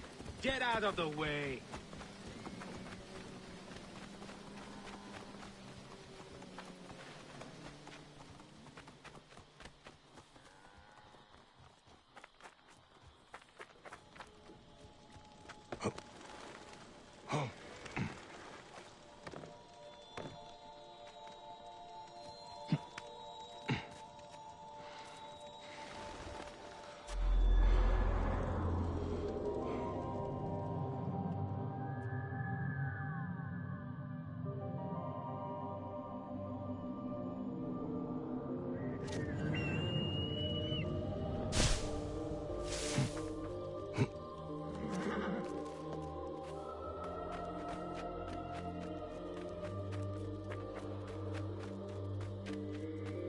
There's the granary Hotefres spoke of. The crocodile must be inside. There we go. Reached our destination.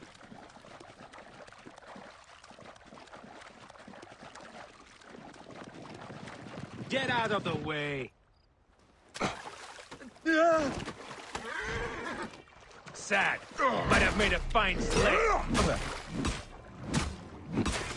Die! Die!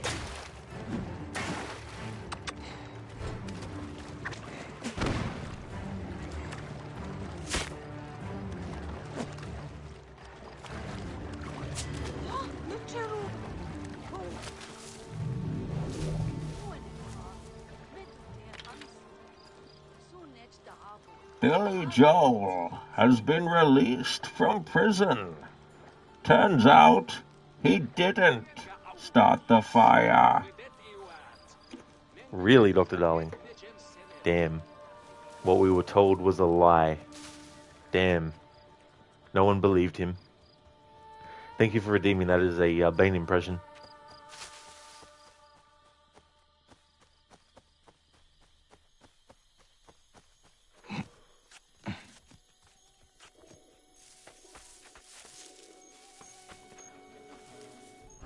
Why did the sandstorm join the hidden ones?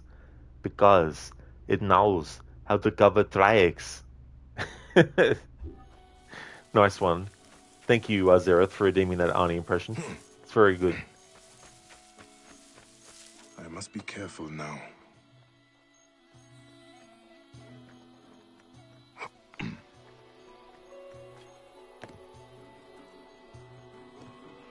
Are you enjoying your new station, my champion? Hide Yes, a wonderful my lady. secret. It is These everything images I of the hoped goddess it of would be. beauty were all modeled You will after want our for nothing as honorable long as lady you of stay the by villa. my side. The Fayoum As long has as you never are been loyal. safer. The As long increased as you security never fail is a me. result of Our Lady's Yes, selfless generosity. She has worked Kensa. tirelessly. Is this the luxury you sought? To be a slave to an enemy of Egypt? The magnificent statues of Aphrodite you see around the villa grounds hide a wonderful secret. These images of the goddess of beauty were all modeled after our honorable lady of the villa. Is fire not everything I told you?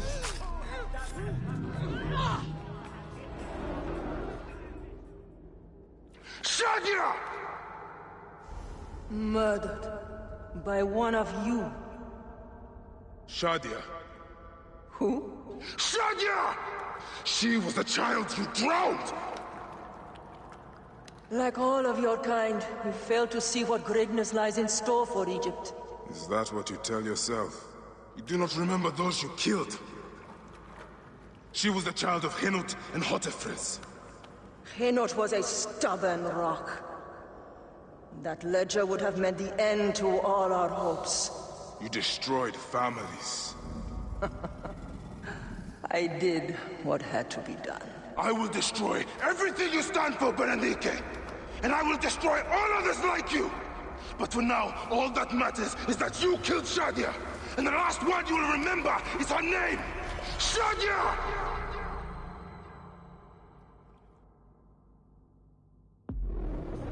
going to feel this one. Hey! Yeah.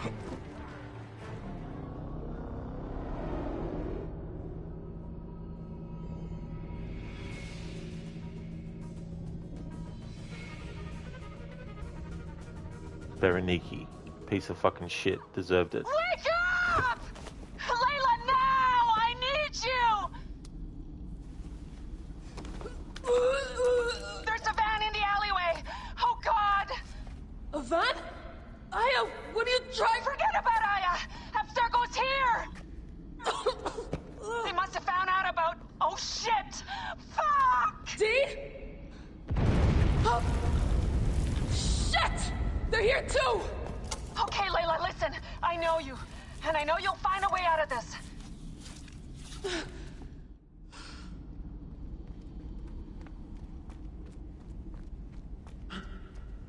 ما كان هذا؟ المطبخ وغرفة المعيشة فارغان يا سغمة واحد. طبقات غرفة النوم والشرفة. How's it going? Bad.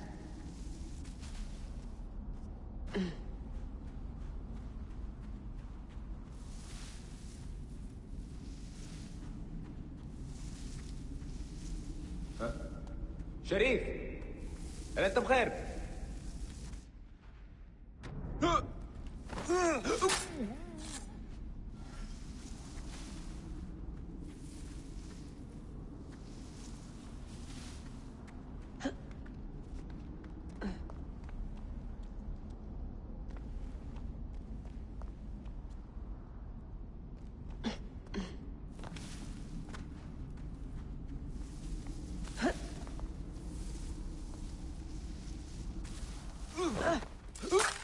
I have to do this. It's them or me.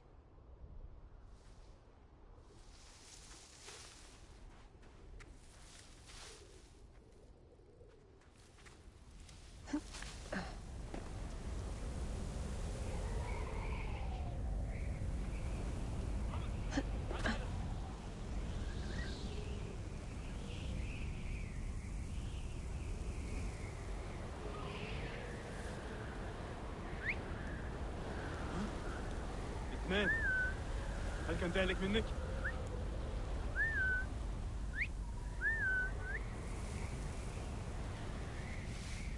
ها؟ كل شيء بخير.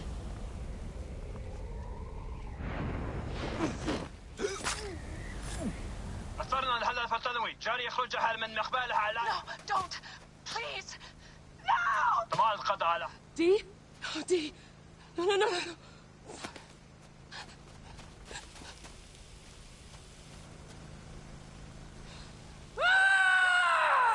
Fuck you, Abstergo! I'm seeing this through!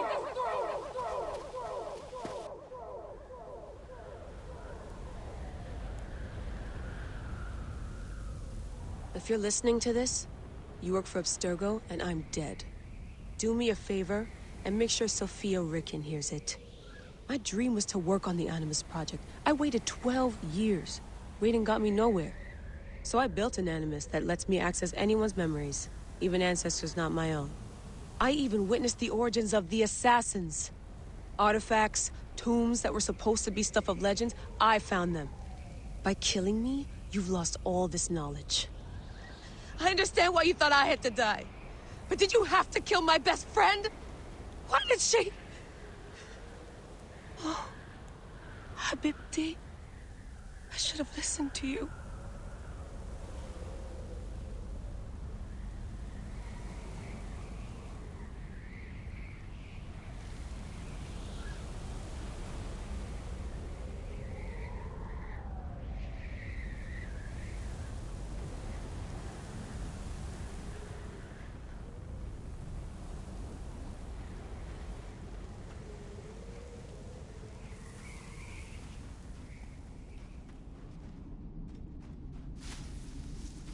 To the Animus.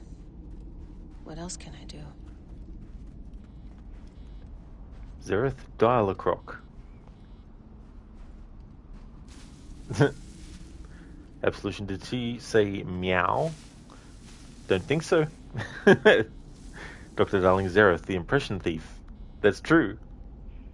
Raid, I'm back. Did Rook kill Bereniki and Kensa, or is Kensa still alive? Kensa's still alive.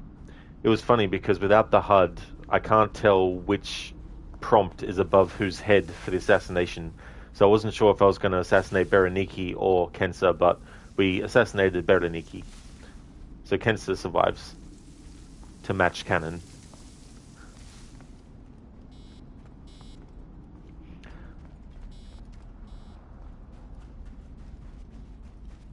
One of the reasons why I like to turn the camera around to face Layla when she's walking into the cave is to create that silhouette.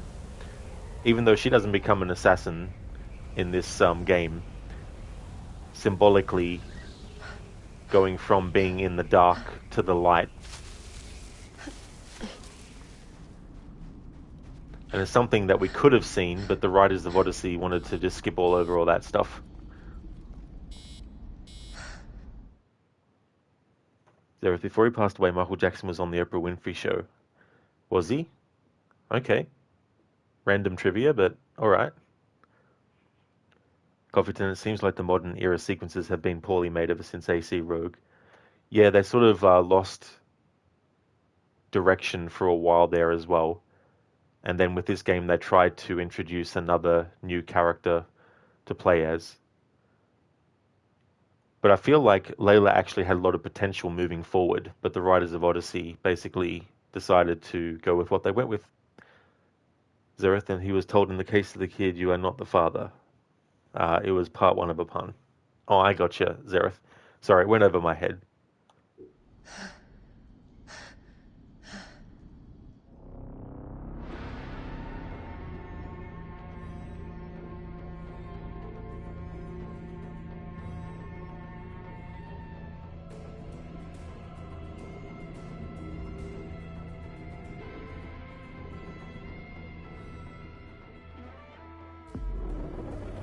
I wonder how Hotefres and Henut are.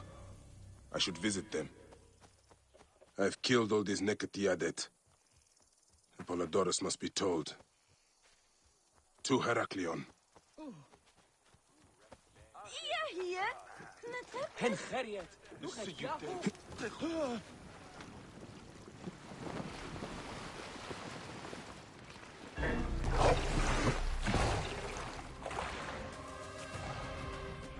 I forgot to read the blurb before we killed Bereniki. But anyway, the crocodile, Bereniki. Bereniki was an elder Greek statesperson and member of the Order of the Ancients. A subtle and highly intelligent woman, she cultivated a public image of graceful benevolence while secretly manipulating political and legislative processes to bring about her vision of an enlightened Egypt. Behind the scenes, she used Ptolemy soldiers and arena gladiators to enforce a web of ruthless oppression across the Fayum. Thank you, Noble, for redeeming a Red Dead 102 quote. Zareth, Billie Jean's song, the lyrics are, "The kid is not my son."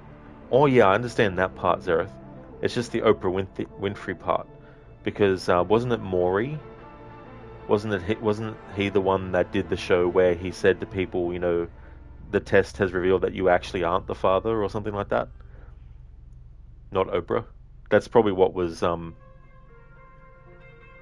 that's probably why I didn't get it straight away.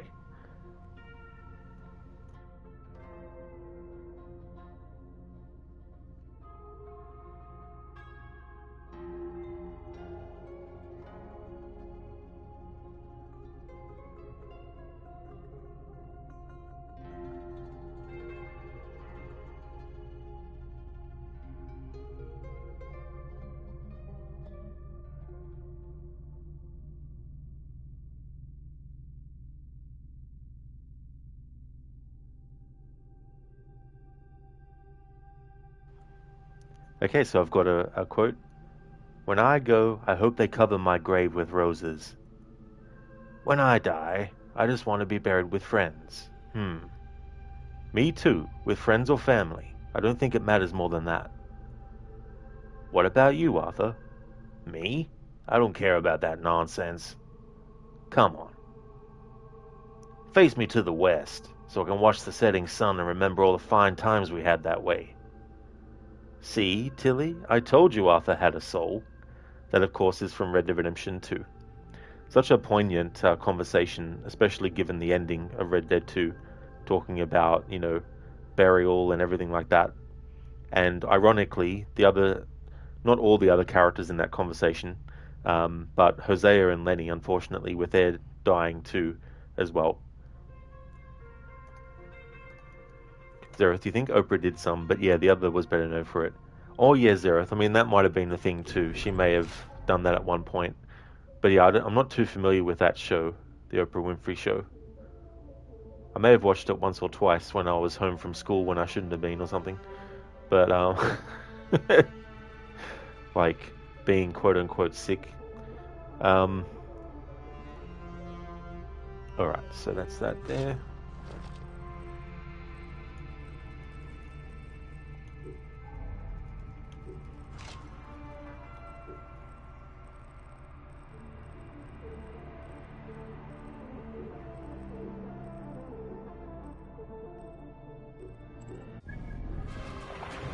Alright, so we want to find the estate of Hotefres and Gernot.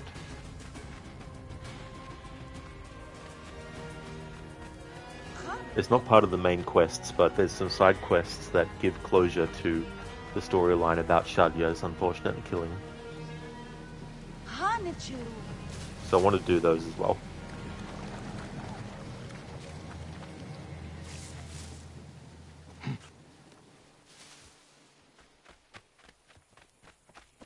Out of the way! Think of something special, even...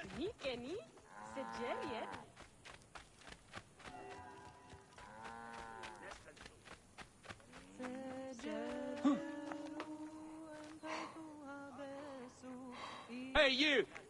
Stop! Noble, the only shows you like are Gordon Ramsay ones. Where's the lamb sauce? Out of the way! Clear the way! Where's the lamb sauce? That's such a great one. It's so funny when he calls people a donut. You fucking donut!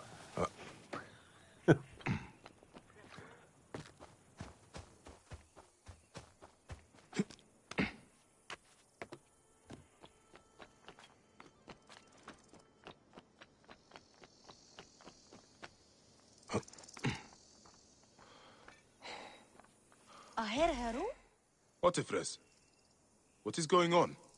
My friend, you came. I am glad. Who is this? Where is Henut? My wife is wherever she goes, withdrawn and cold.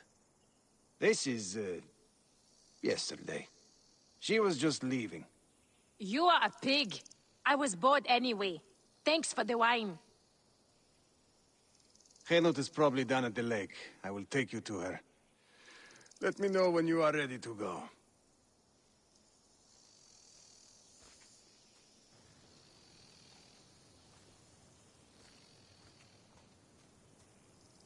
Noble, what are you? I'm an idiot sandwich chef.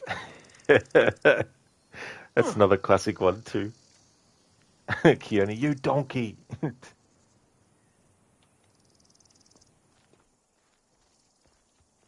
Hotefres, what is this? What are you doing? You will lose everything. I know. I am useless to anyone right now. Then stop being useless. Be angry. Pick up your sword and start fighting.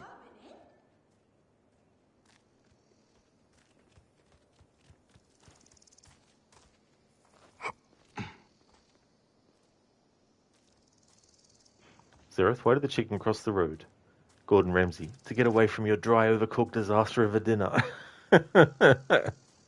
Bayek, we must hurry.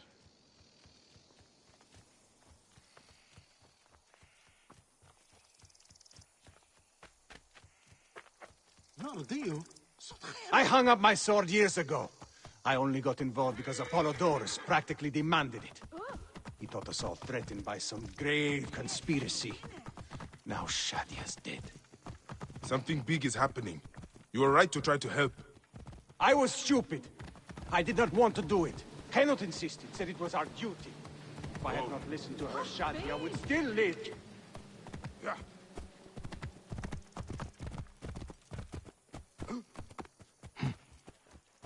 She will be up ahead. We built a shrine by the water. Shadia loves the water. We feed the fish before supper. I mean, she did. We used to.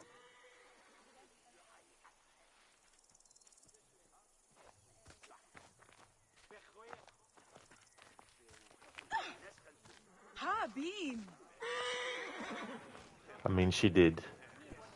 We used to. That still hits so hard. The memories that they would have of Shadia that they can no longer re-experience anymore because she's dead now.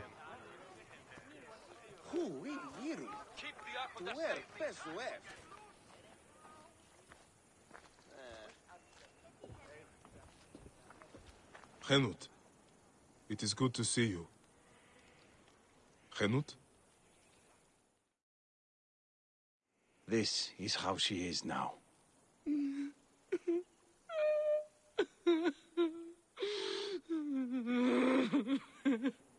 There is something that might help. In Siwa, we have a ritual to mark a loved one's passing. Would you mind? Go ahead. The ritual requires something. I will return shortly. I have what I need.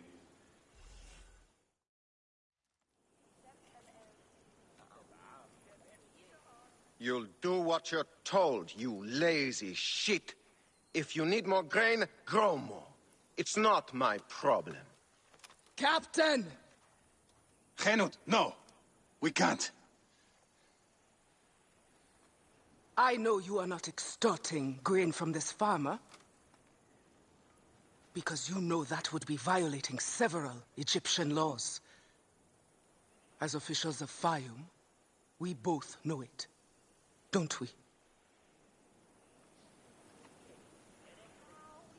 I will see you soon. Official.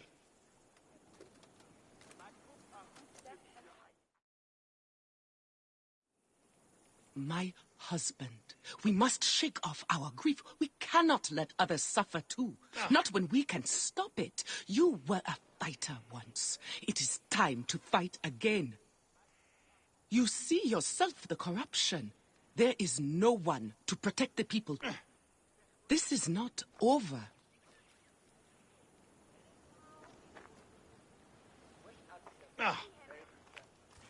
And Mita, he used to be an adventurer like Bayek until he got an arrow to the knee.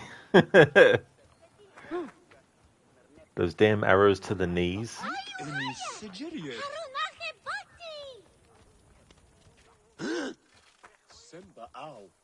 What?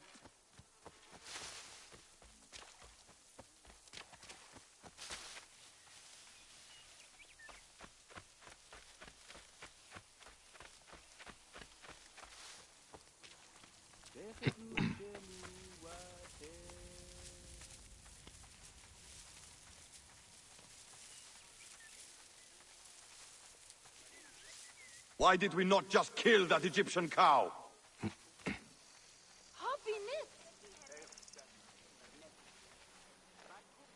Oh, don't worry. The commander has got something special planned for her. I know her type. Proud and defiant. Thinks she's untouchable. See how proud she is when we remove her tongue. We'll come back tonight and gut her quietly. What do you think, huh?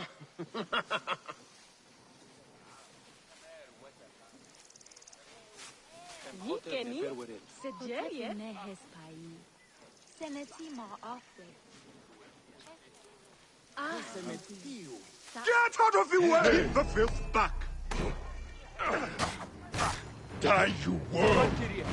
Must get clear, stop any pursuit!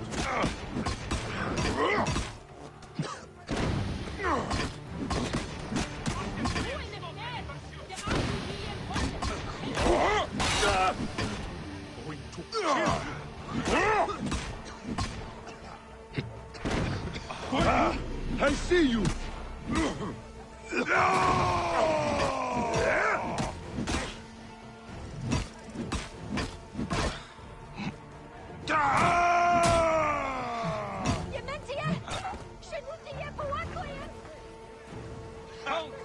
Why throw your knife away?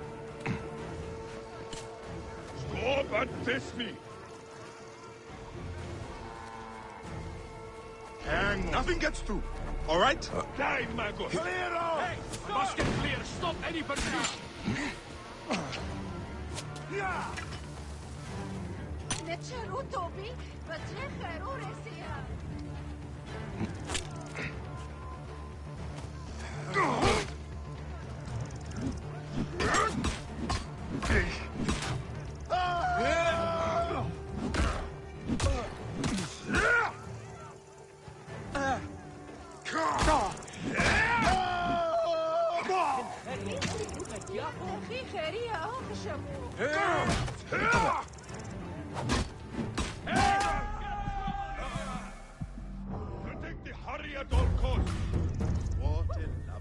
Zereth, I used to be an adventurer, then you got a taste for brains.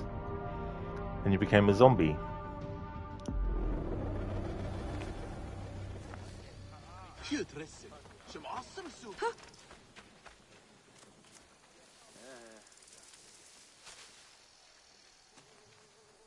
Oh!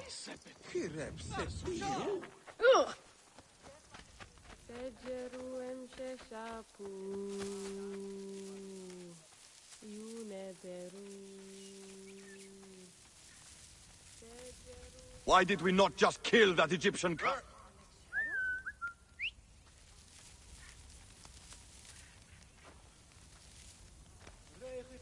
Shout if you see anything.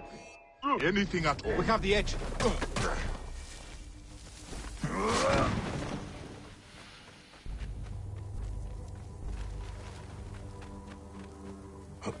Damn it! We must keep up!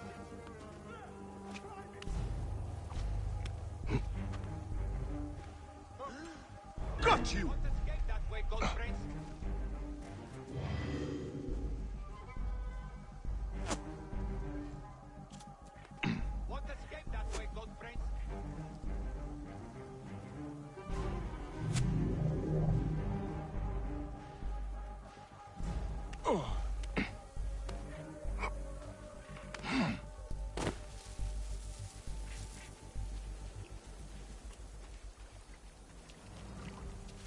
Be mad, but I think something is near. Could be. Why did we not just kill that Egyptian cow?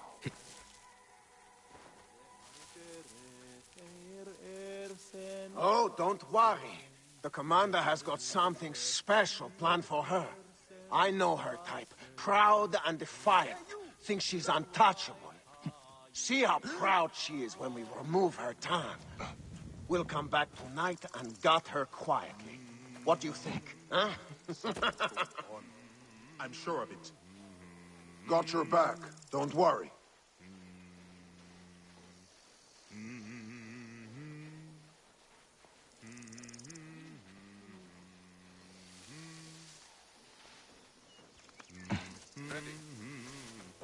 Hey now!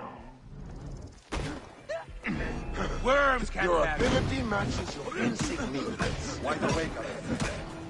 Have no fear. You're huh? We have this.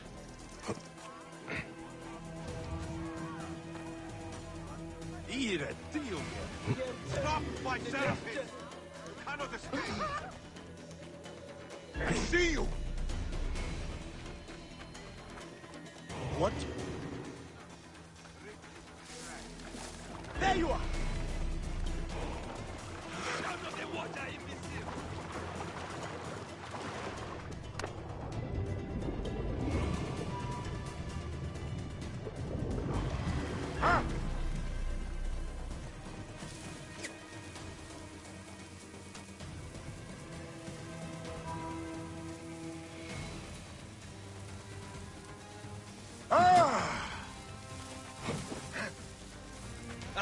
Over here, brothers! Devastating finish.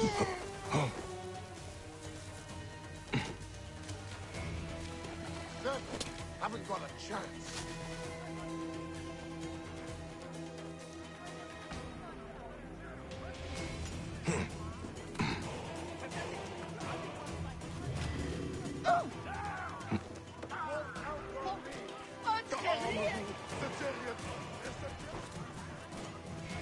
What with me? You will regret that. You will. Who shot that?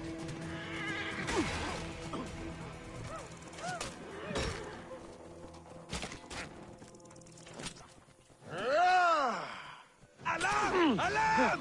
Here! Oh. Die, you dead dog!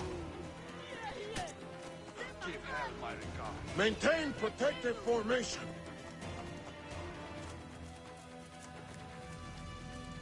Have to think of a suitable punishment. Make an example of them. Hope these idiots... Nothing here! Send the owl.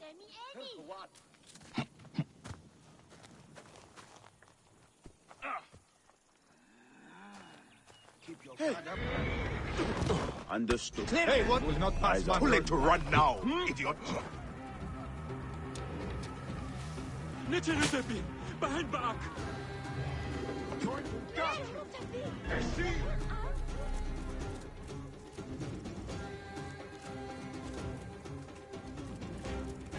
Hey, this way! Follow me!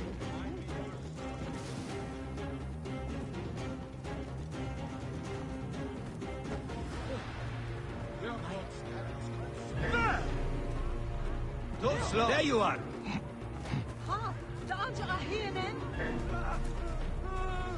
Hello! Here, brothers!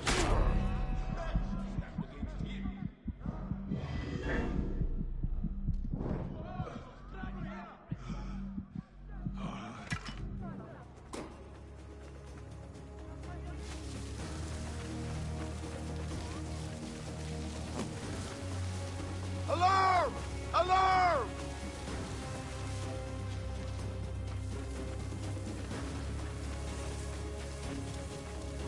Alarm! Over here!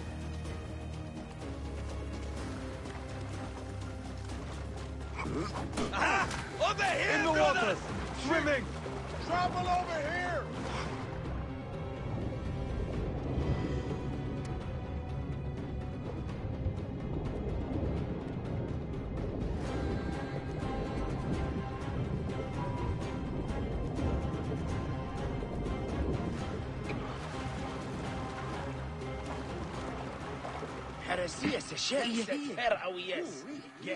My husband, we must shake off our grief. We cannot let others suffer too.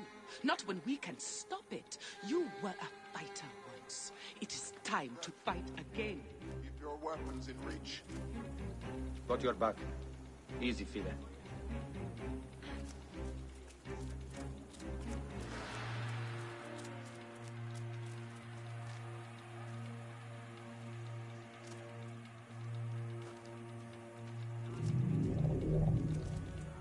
Move! Your time has come. Hurry!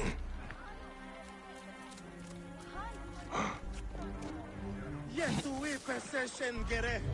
There! He's trying to swim free! Here, Heru! Bear! Behel! Alarm! Setsu! Alarm!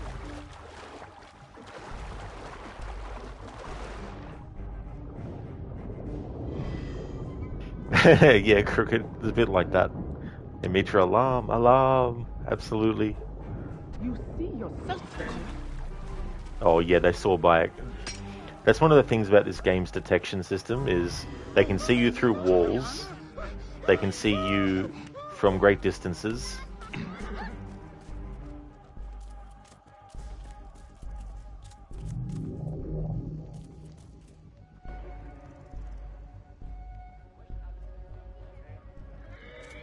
Only paranoid. But something's close. No one's jumping us today.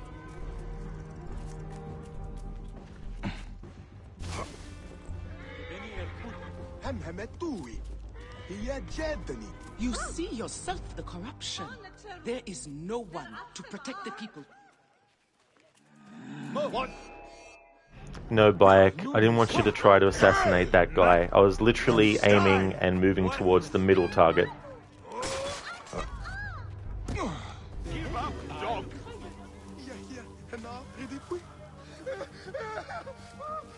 Because the guy with the shield's the main priority target in this quest.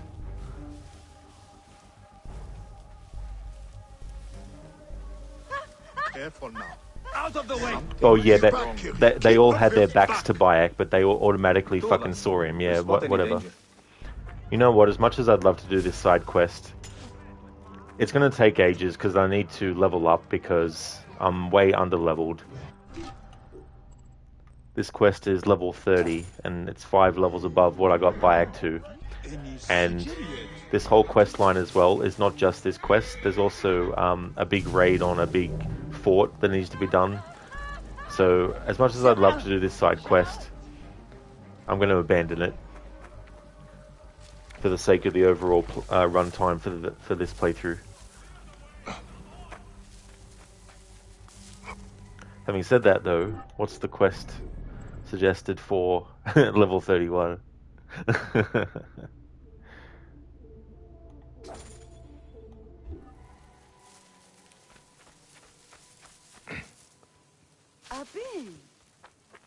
But hey, I've made good progress story-wise today anyway, to get that assassination mission done. Because it was already suggested level 28, and I was level 22 when I got that quest. So I got back to level 25, and did that quest. That was still level 28. And now the next main story quest is level 31, which is 6 levels above what I currently have Bayek. Exactly, and me today have Eagle Vision 2 as well. The bastards. Pardon me, the bastards. Got the hiccups.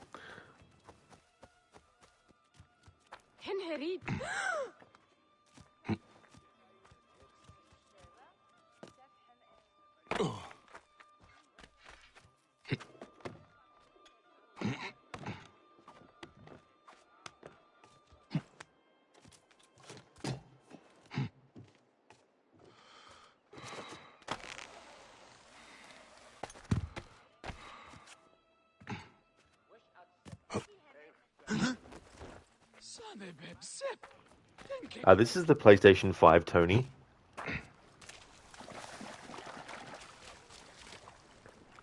I wish they actually optimized it. Oh, I mean, maybe they have for PS5, but they haven't re-released it for PS5 as a PS5 game, unfortunately. But yeah, this is a PS5 console, but the PS4 version of this game. I like your username, by the way, too. The Nintendo 64 was a pretty cool console. Clear off! Hurry!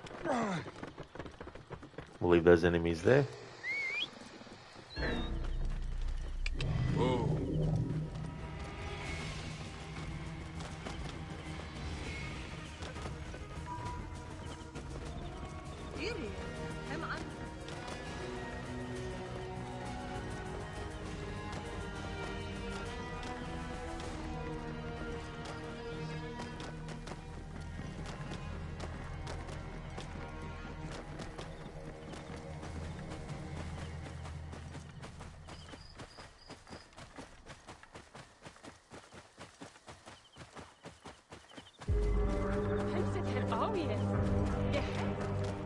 Oh, that's cool, Tony. It was one of your favorite consoles. You had great times with it.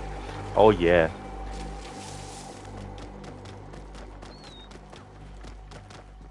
I still remember the first time I played games like Super Mario 64 and GoldenEye and Ocarina of Time. Turok was pretty cool, too. The Star Wars game Shadows of the Empire. That was alright. That was a good game, that one.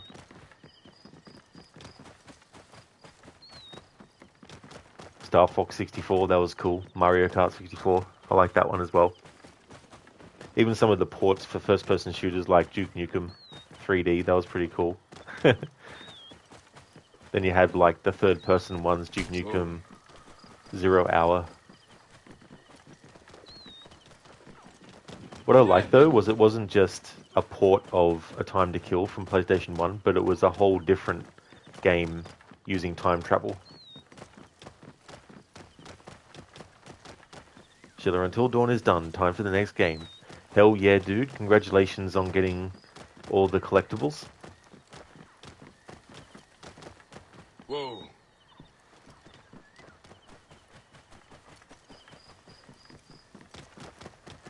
Oh yeah, Tony, they really were great titles for sure.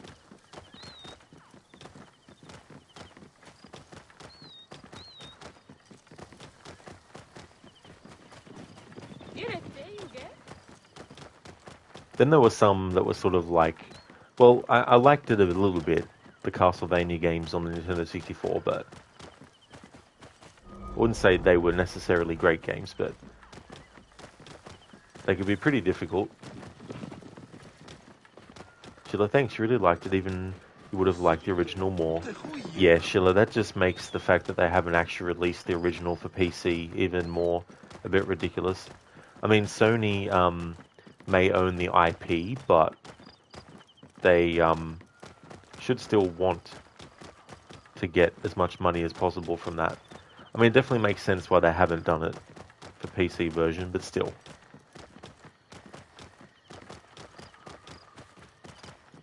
But hey, you know, like, even though there's definitely a lot of differences, like that scene with Sam at the end and all that kind of stuff, that's not in the original.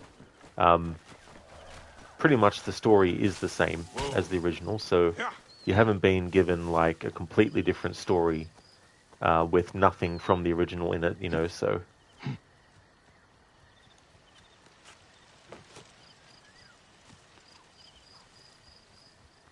I think what they should do for that remake is they should make the earlier parts of the game actually nighttime.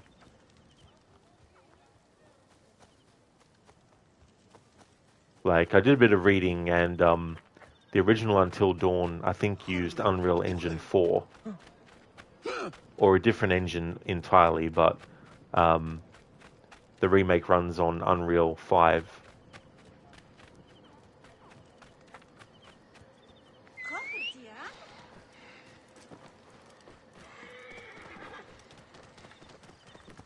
But I think overall it fits the atmosphere better for the early hours of the game's story.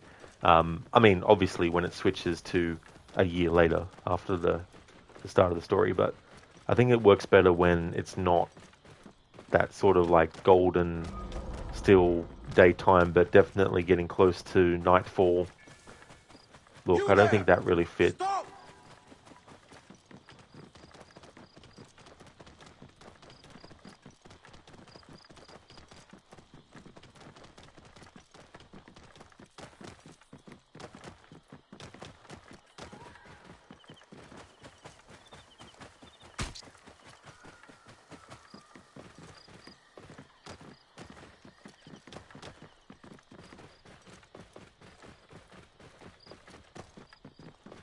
Whoa. Alright, so I'm going to have to do some leveling up anyway, because thinking about the next main story quest, trying to do that when it's level 31 and Bayek's level 25, even though the XP meter is almost to level 26, that's still quite a few levels below the suggested as well. And there is some parts where it's going to be a pain to try and do it without having Bayek leveled up a little bit. So I dare say the rest of this stream now will just be more leveling up stuff. But that's what it is. What it is.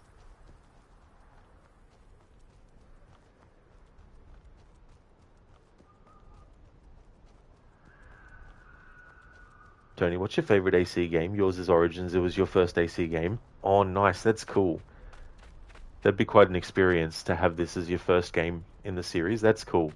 Yeah, this one is one of my favorite ones. I have a top 3 favorite ones. First is AC2. And then Assassin's Creed Black Flag, Assassin's Creed 4 Black Flag, and then this game. But I do like a lot of the other games in this series as well. I think Brotherhood is a really great follow-up to Assassin's Creed 2, and even though there can be some frustrating things about the original Assassin's Creed, it definitely is a really good first entry too. But yeah, AC2, Black Flag, and this game, they're my top 3.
I think what I'll do first is I'll go back to Siwa to speak to Hepzibah, because since we've assassinated another main target, there'll be a little bit of dialogue with Hepzibah and Bayek where he tells him about killing the crocodile. Cheers, Tony. Yeah, each one in many ways signifies a different direction of various points in the games in the series, like lifespan so far as well. Like AC2 was the really big advancement, the big leap from Assassin's Creed 1, where they took a lot of the things that were great about AC1 and they really improved upon them. And then you have such a great epic story as well with AC2.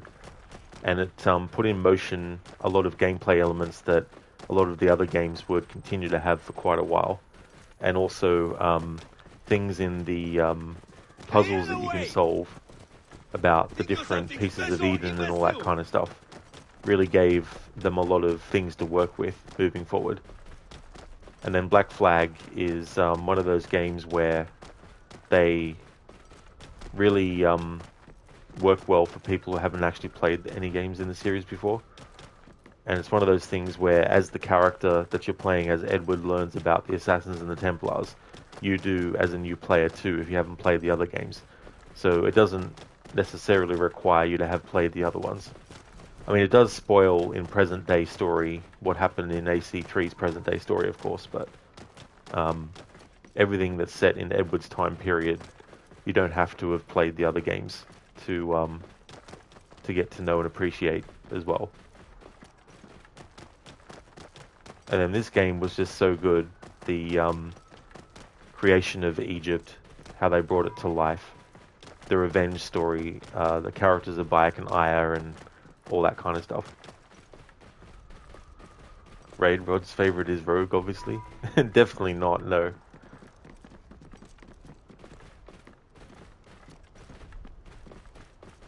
And made for another weird customer to start the day on a positive note.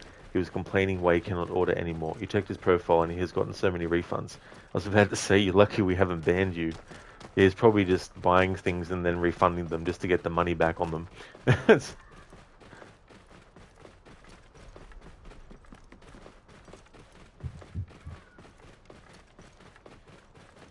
Keanu Rod's favorite is actually Valhalla. Well, I like it more than Rogue. That's for sure.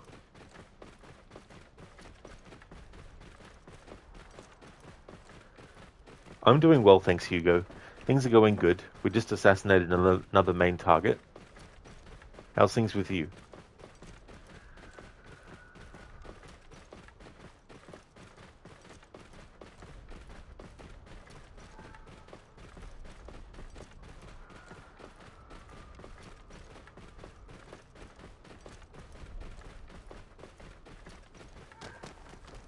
Whoa.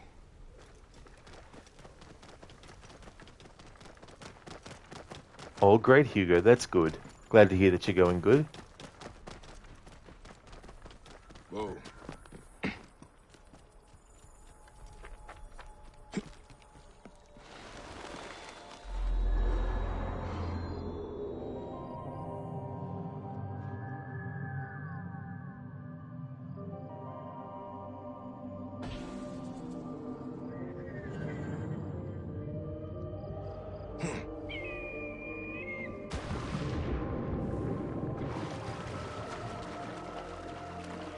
Tony, how far along in the story are you in this game? Pretty far along now. We took care of one of the final targets that Cleopatra gave Bayek. So we're getting to the next phase of the story where we go and meet Aya back at Heraklion, which is where the Apollodorus estate was. And so we're... I'd probably say we'd be definitely halfway through the story overall, I think, by this point.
Papa, you know how you're Egyptian and Mother is Greek.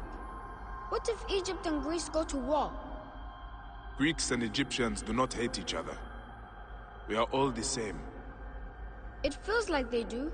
A priest in the temple school said Greeks were destroying Egypt. He was wrong to say that.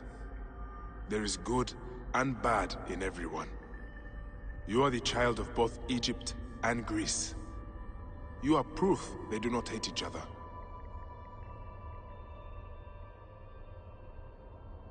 Ah, the great twins.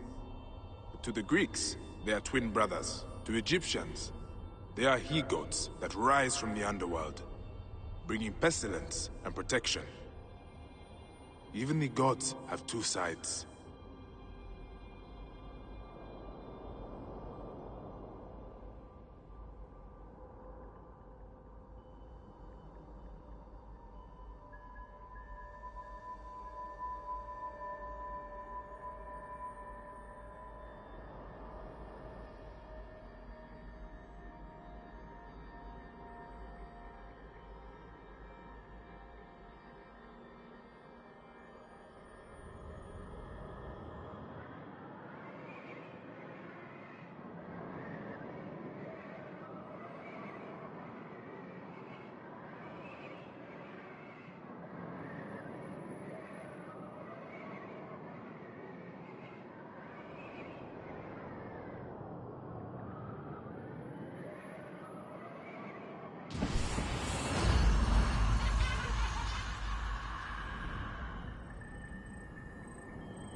Hugo, do you prefer Origins or Odyssey? Definitely Origins.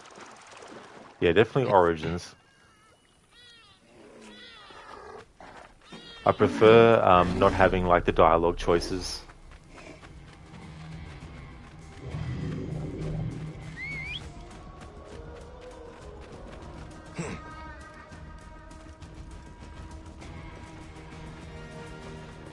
Ray, you like Valhalla, but because you're a perfectionist, you have to get everything. And let me tell you, all the locked doors that require you to break the lock from some ridiculous angle are pretty grating after a while. Also, the side stuff to get the swordfish. Holy shit. Yeah, that's true. It's so annoying having to find the correct angle. It's just ridiculous. I really don't think that's a great way to do puzzles. Hey there, Not Fry. How's things?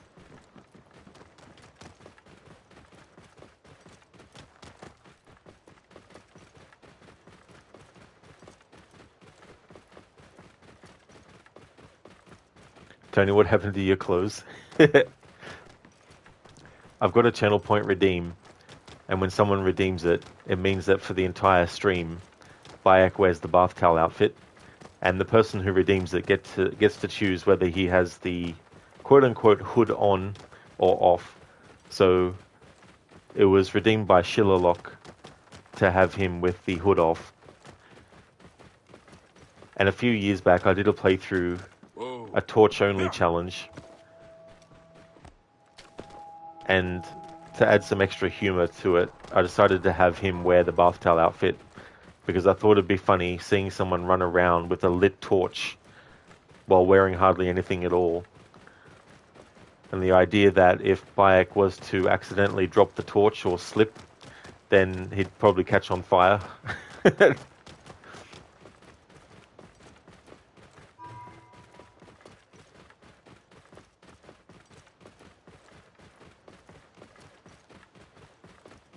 Yeah, Tony, it's just so funny too. The idea of Bayek going around killing these targets wearing a bath towel as well. It's like, how embarrassing. You got killed by someone who's wearing a bath towel.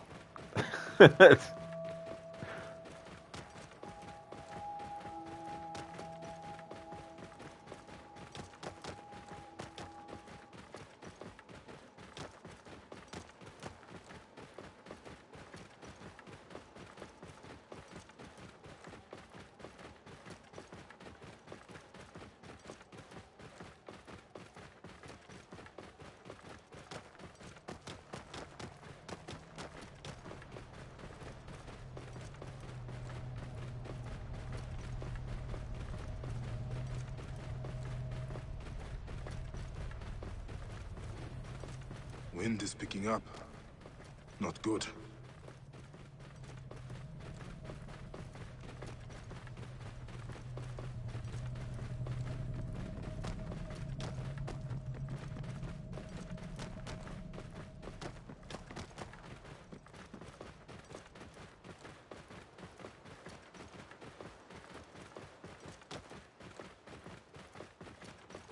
In Meta, now that you remember, Geralt also fights wearing a bath towel when he meets Dijkstra.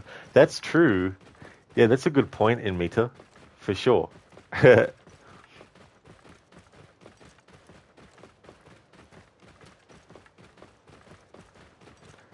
Not Fry, did you miss a lot during the first 4 hours of your stream, or has it been a lot of exploring? I got Bayek to level 25, and then that put him 3 levels under the recommended 28 level for the Crocodile quest, where we go to the Gladiatoria, like the Gladiator Arena. So I got him to level 25, and then we assassinated the Crocodile. And so now I need to do more grinding, because the way the Gabignani mission is level 31 suggested, and Bayek is now level 26.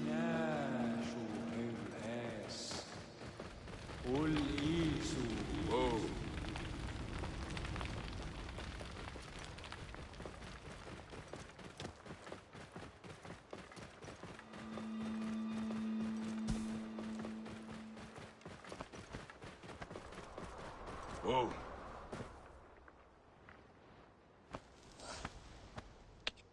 Yeah.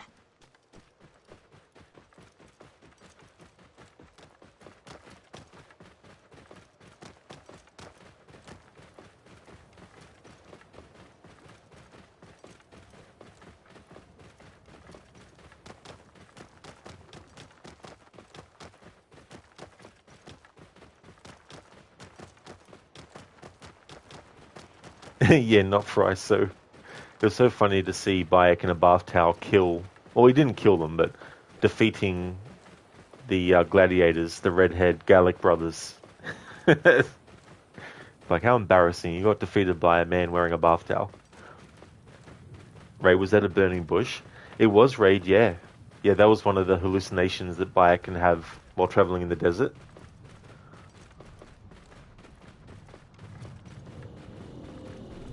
In yesterday's stream, we had a hallucination where there was a figure on the back of Bayek's, well, I'm using a camel, on the back of the camel, and it was actually Cleopatra's character model that they used for it.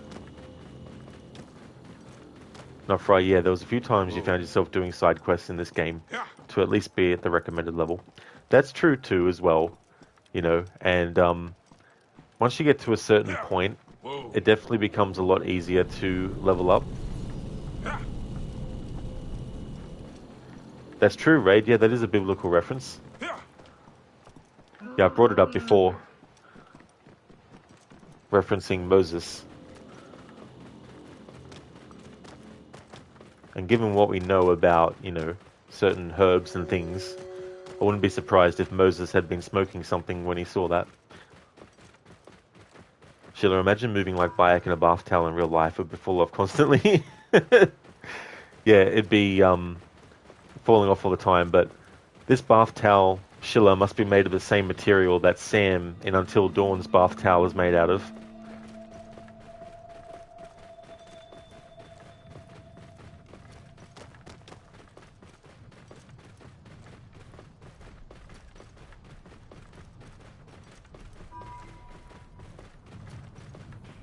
Yeah, Sheila, Sam's bath towel is unreal.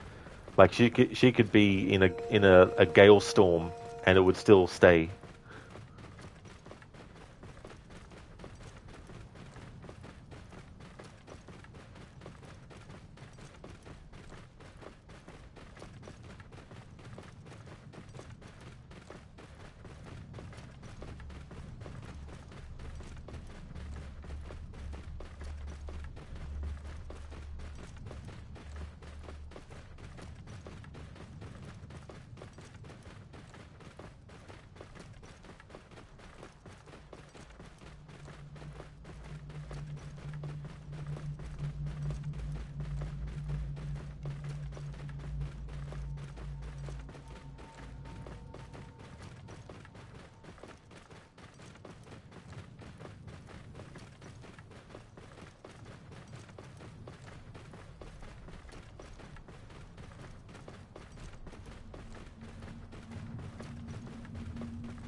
Raid, a meteor crashing in the desert? I didn't realize we were playing Ancestors.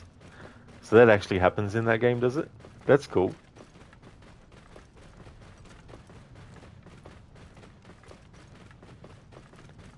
Tony, well, that was a new one. You never saw that comment before.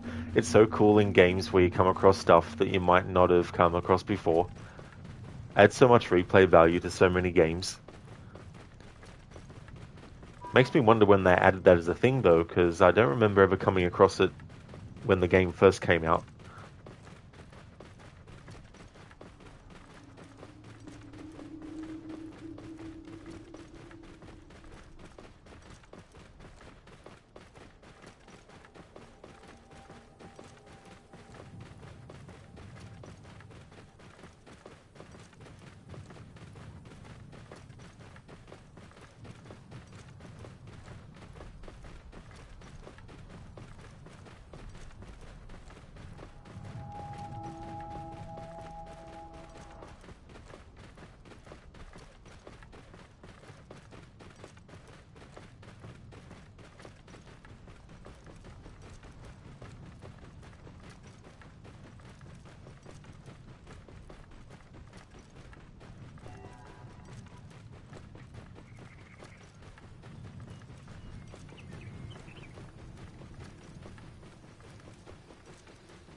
Whoa.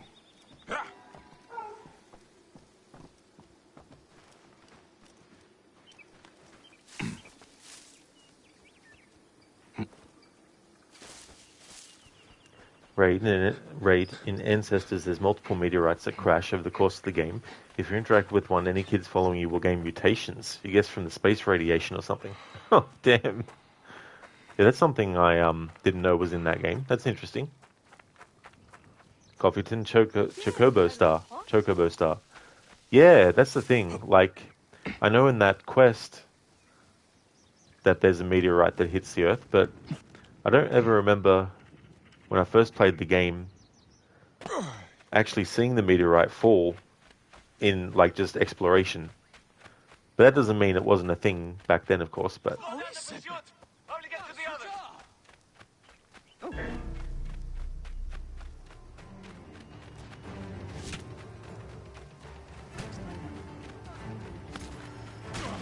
Hold the enemy! I must push on!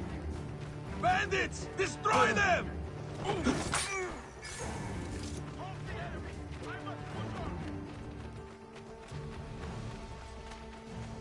Raid, it's a very sneaky way to get your clan to evolve faster. Definitely sounds like it. Give you a bit of an advantage.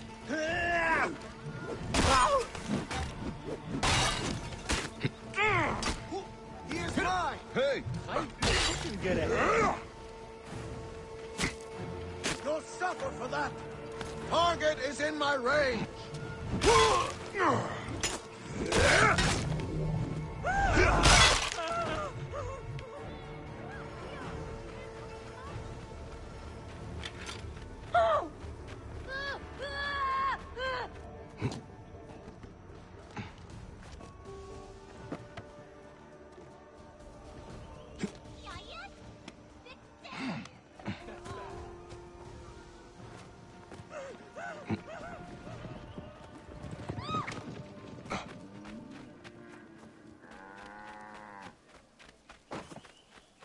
Sincero.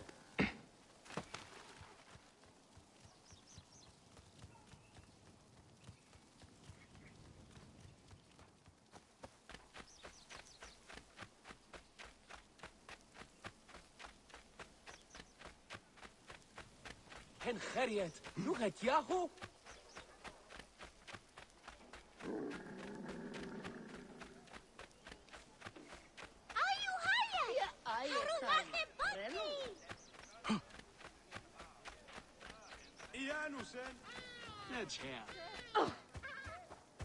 للسيدات أخوي.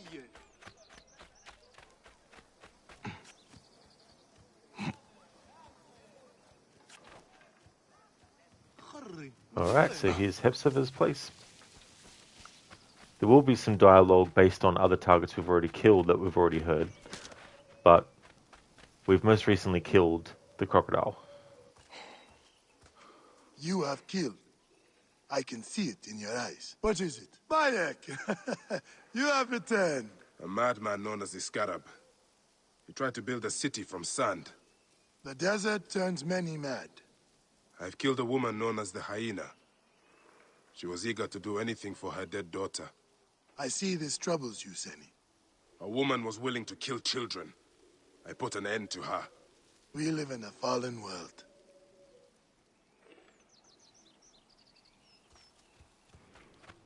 It's only a small extra thing, but I do appreciate that they had some dialogue that reflects what targets you've killed when you come back to Siwa.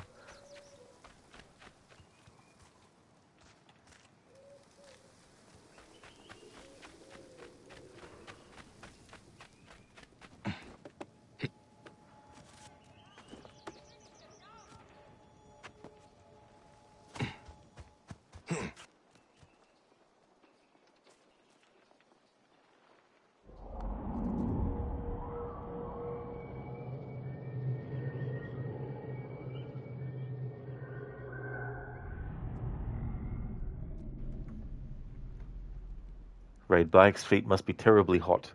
Absolutely, after running on the sand and everything for hours on end. That's okay, Noble. That's definitely no worries at all.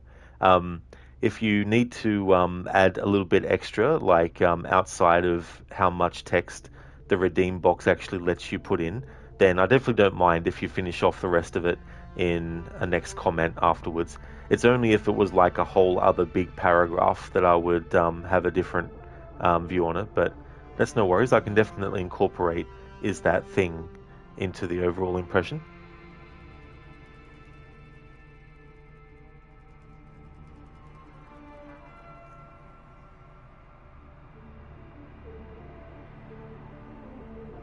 He got back inside and blew the generator. In 6 hours, it'll be 100 below in here. Well, that's suicide. Not for that thing. It wants to freeze now. It knows it's got no way out of here. It just wants to go to sleep in the cold until the rescue team finds it. What can we do? What can we do? Whether we make it or not, we can't let that thing freeze again. Maybe we'll just warm things up a little around here. We're not getting out of here alive, but neither is that thing. Thanks, Noble, for redeeming that as an Arnie impression from John Carpenter's The Thing. Such a great movie, that one. Really, really cool. Chaos, this game looks amazing considering it's already 8 years old. That is true, Chaos. This game really, really does look really cool. Yeah, from 2017 when this game came out. Like, it was, it's crazy how quickly time just flies. Not fry. Same with Odyssey and Valhalla as well. That's true, you know. Like, there's definitely things that they needed to improve, like character animations and stuff. But overall, like, the look of locations and fidelity and all that is pretty cool. Noble, you like the second movie as well with the women from Scott Pilgrim. Oh, yeah.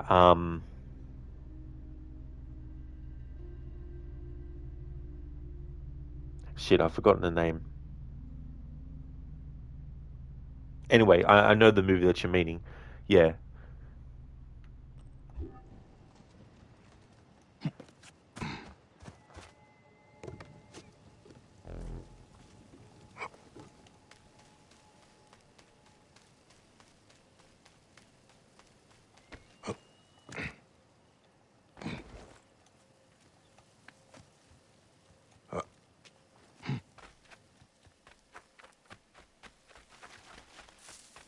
That's true, Noble. Yeah, she was in Cloverfield Lane.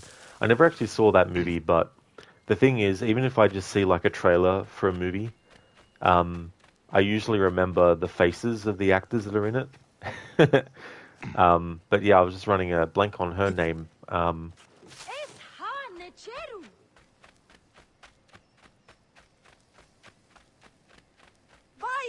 You're back. Hello, Toma.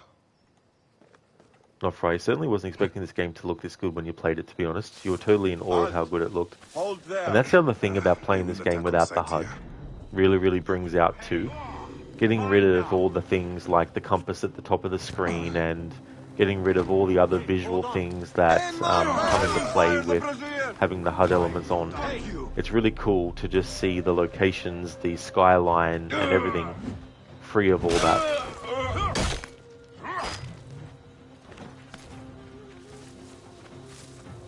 Not Fry, you play on PC too, so ultra very high graphics as well. Very cool. Yeah, that'd be extra cool to play this game with those settings.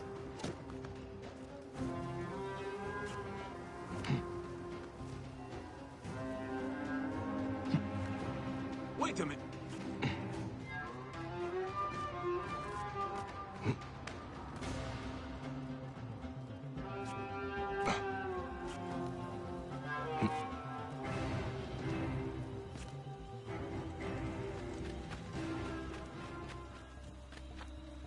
Hang on.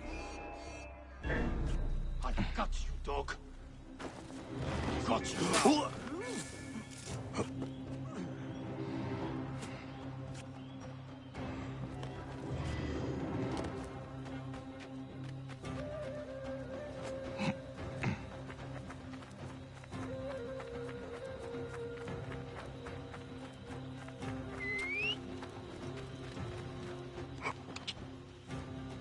Whoa.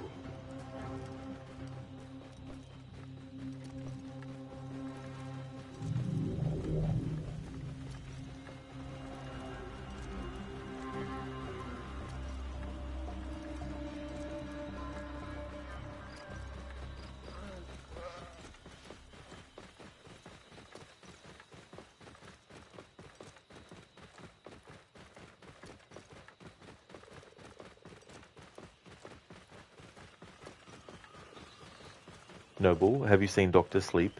I did.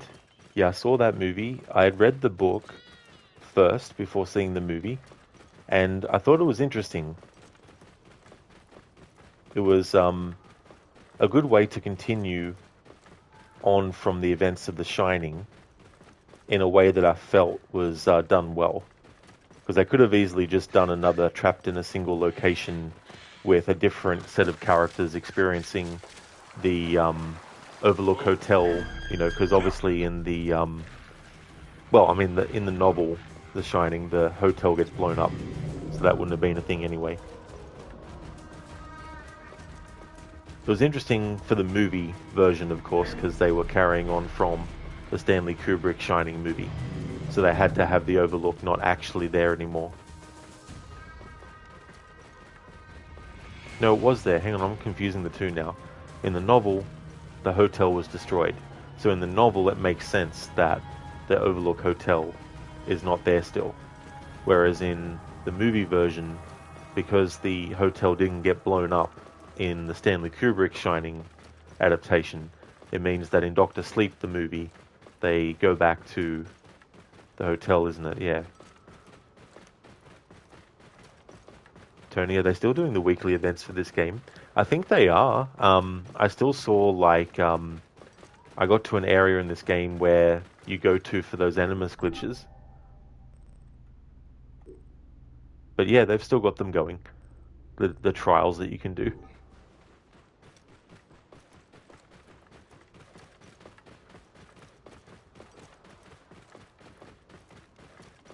Yeah, well, they're doing stuff for the Viking game, so you don't see why not. The Shining theme creeps you out. Oh yeah. That's a great piece of music from that movie.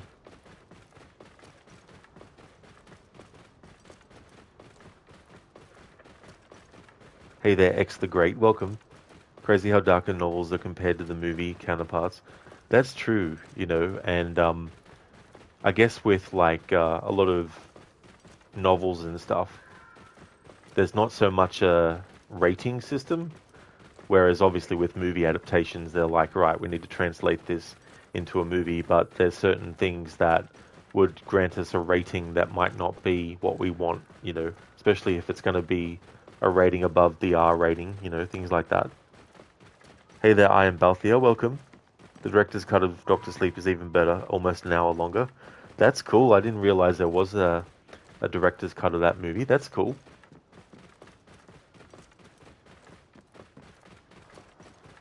Can't remember the name of the director, but he's the one that's done a lot of those, well, he did that House on Haunted Hill, or, no, not House on Haunted Hill, something, The Haunting of Hill House, that's it.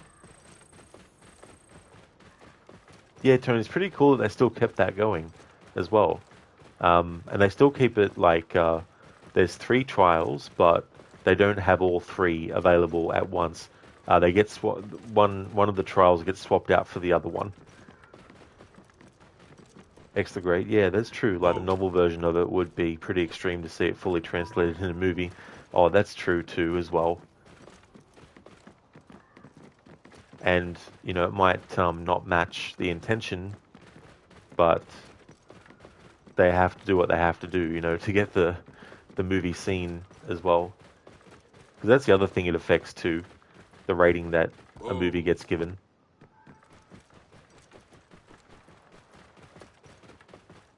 That's it, I am Balthia. That's right, Mike Flanagan, that's the name of the director. Yeah. That was a pretty good series, that one. The Haunting of Hill House. I didn't see the second show that he did, though. No, well, the 13 Ghost movie was really cool and creepy. It really was, Noble. It was cool, the different designs and backstories for each ghost. And it's a shame they never did like a series that was a prequel that covered each individual ghost.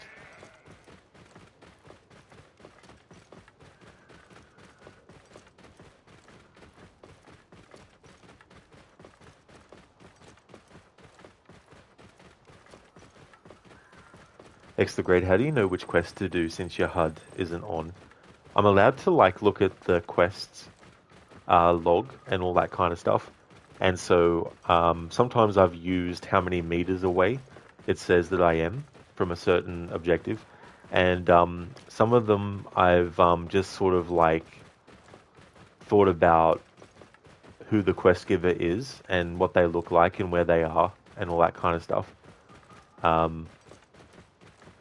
And then trying to pay attention to when characters say go northeast of here or south of here and things like that, to sort of give me an idea of where certain characters are and stuff. But it can be tricky with the locations because some areas look very similar to others and trying to figure that out. Noble also had Shaggy from the Scooby-Doo movie.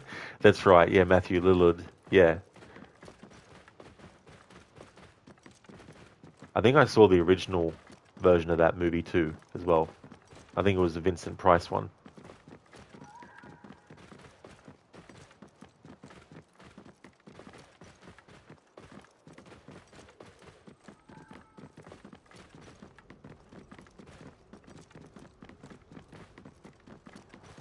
No, well, they're making another Five Nights at Freddy's movies. You like the first one? Yeah, I never actually played any of the games, so I don't really know too much about them, and I never saw that first movie. But it's crazy, because didn't that movie come out, maybe it was last year, which isn't so crazy, because they can also release movies yearly, but they must have started working on the sequel very early.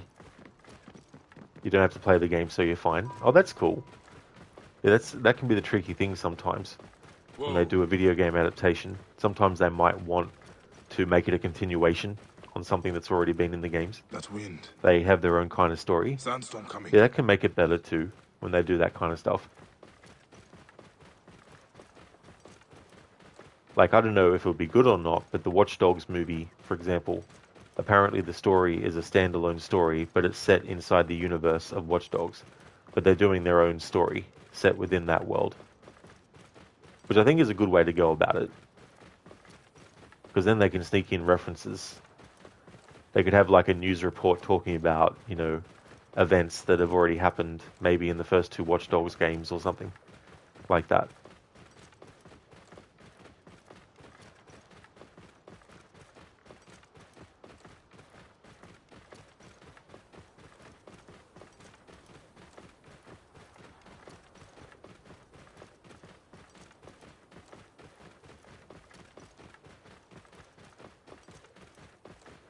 Sometimes too, without the HUD, you start to recognize landmarks like this one here, this ship that's buried in the sand.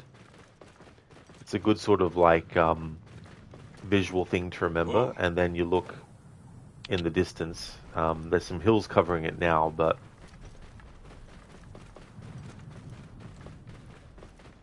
you can see when you get to a good vantage point, the Pharaohs lighthouse, which is in Alexandria.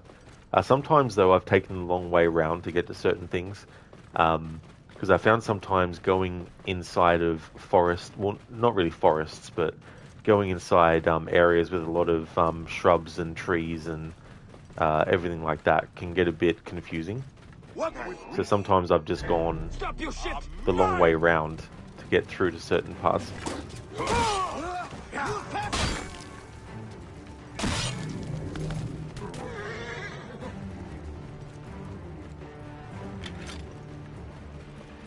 No, well, you only like the meme, not the bees. Oh yeah, but you really hate the Wicker Man. The movie is just dumb. You only like the meme, not the bees. Yeah, that's the thing with that Nicolas Cage version. I've never seen the movie, but that meme. Then in Assassin's Creed Valhalla, you got that story arc with Cunin.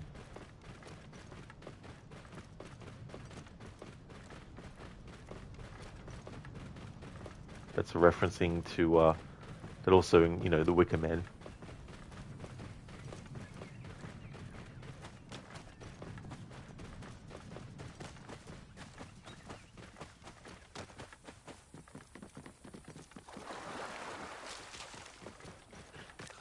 Whoa. Yeah.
Halt!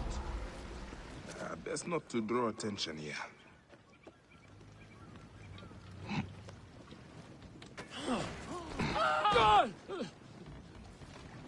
Something odd is going on. Huh? Alarm! Over here! Hey, wait! Die! Die! There!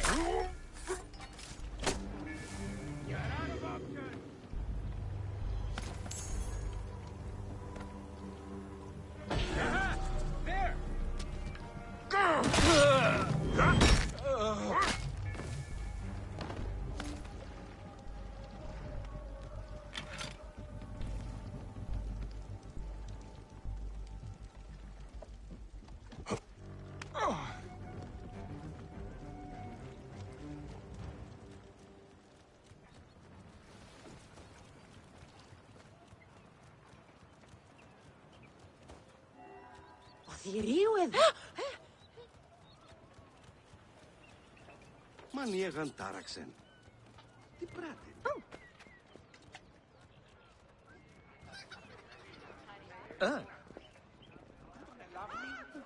Ο Ροκαλός είναι αποφανήν πολέμου.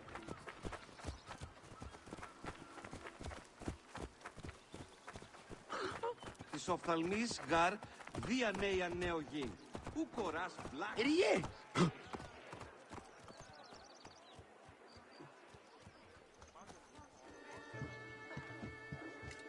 Άλογος πράξης, αλόγω. Θεή της δοκή είναι. Ποσειδών.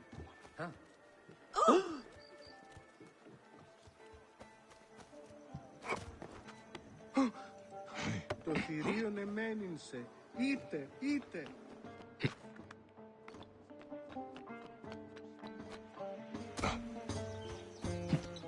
بددك عالي خيط إيديودين اللافني نوكي غنوستيس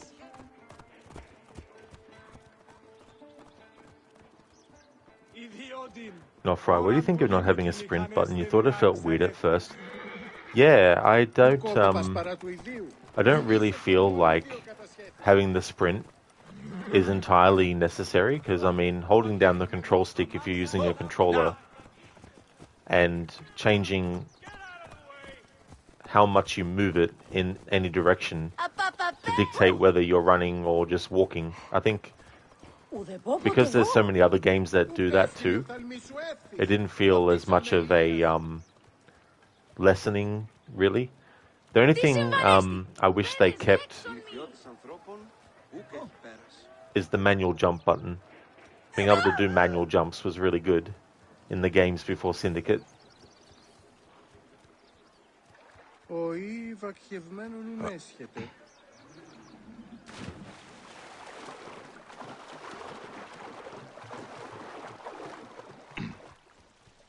Μπεν! Ρώτα χέρουε!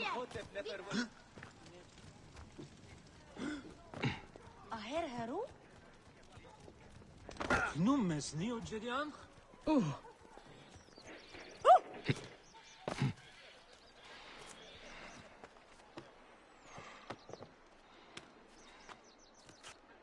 Πράτη, Θεή. Ναρζίο. Όχι δρόμος. Διασωπίζει τόσο.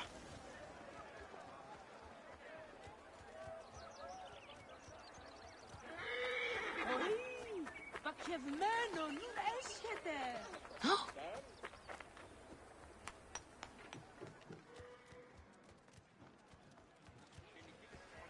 Η λυθιώτης ανθρώπων ούκ έχει πέρας.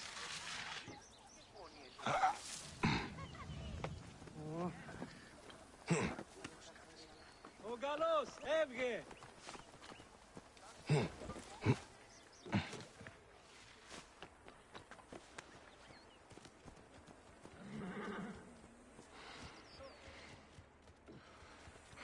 Αμελής εσύ, ούκ ελάβνεις γιγνώσκης, φαύλε.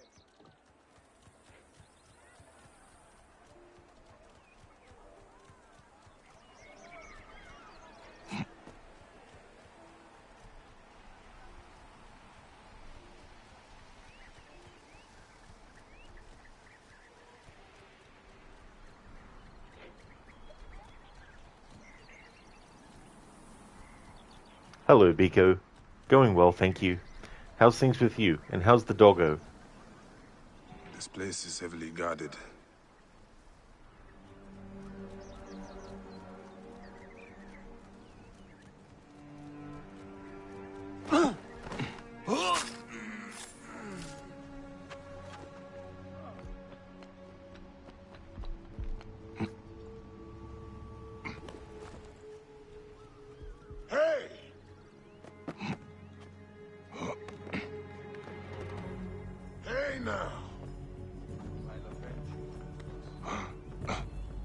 Hey, hold on!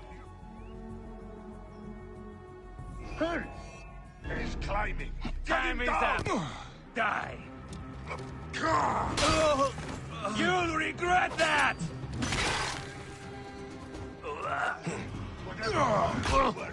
Obviously unlistened. I will kill you!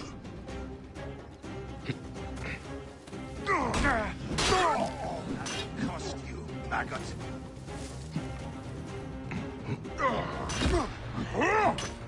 Die, idiot!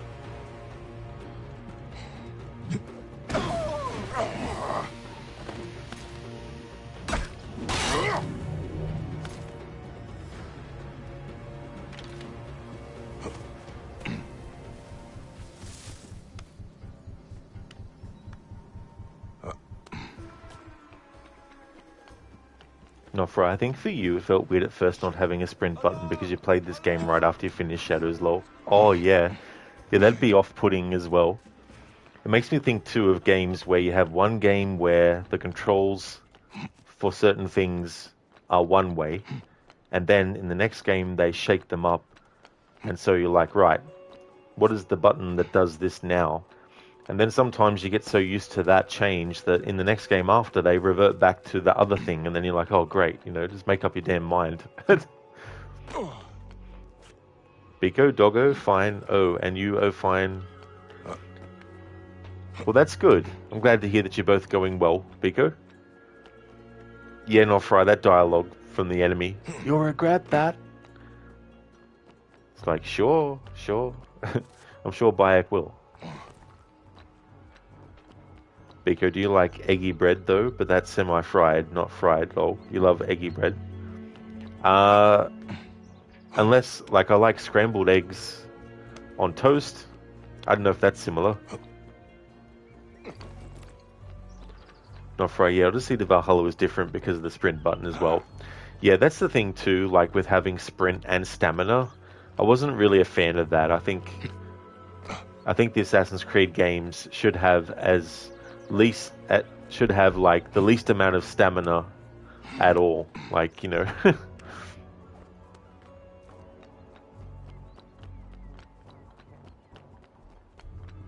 The less the better.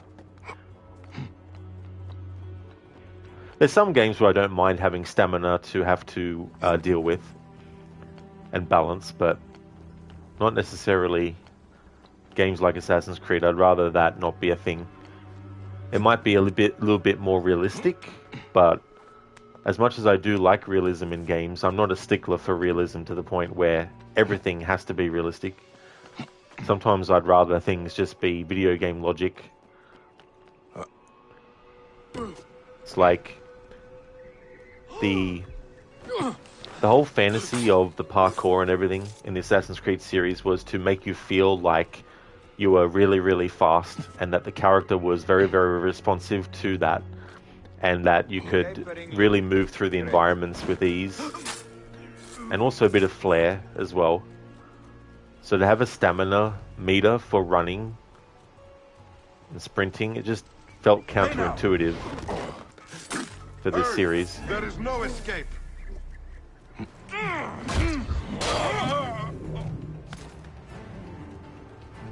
I mean, you know, people can't just run forever without taking a break, but you don't want that in a video game, especially Assassin's Creed. Hey, what the... The end has come for you.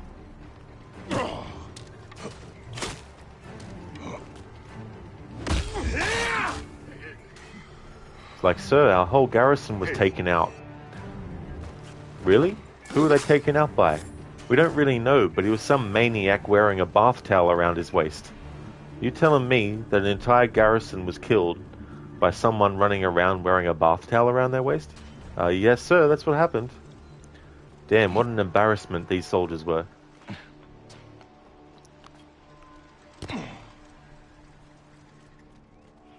Not Fryo, yeah, when you first started Valhalla, you were running out of stamina like crazy, you had to learn how to manage it. Yeah, you know, because you're not necessarily expecting stamina to even be a thing with that. And when you find out that it is, it's like, oh, okay, it's something you need to balance out.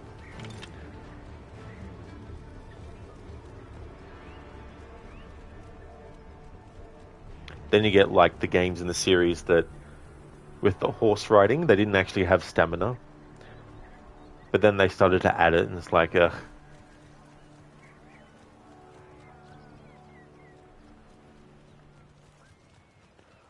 But I think that was directly a response to Red Dead Redemption 1.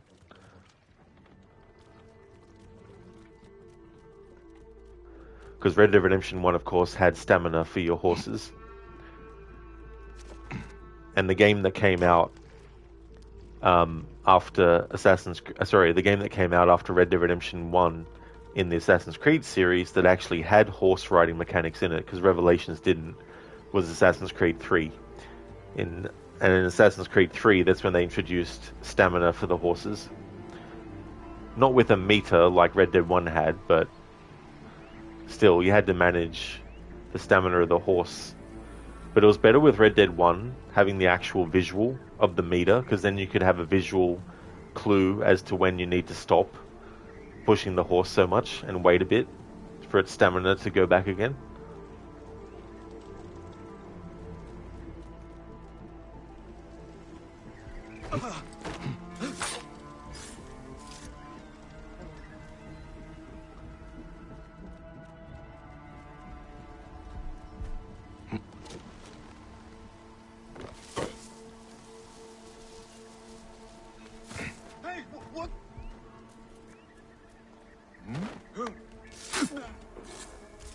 Hey, hold on! Ah, mine now!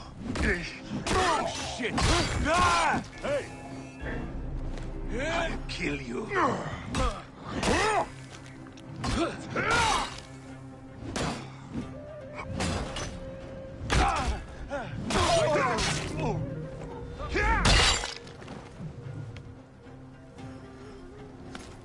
Hold! Why are you here? Hey! Trouble here! Come on!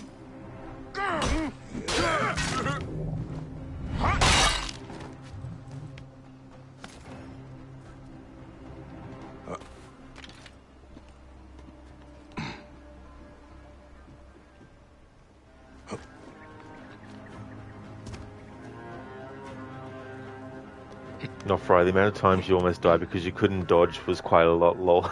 Yeah.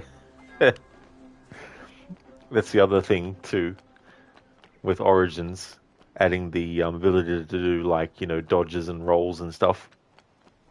I mean, you could do rolls in the previous games before it, but I mean to say, this kind of rolling that he does there.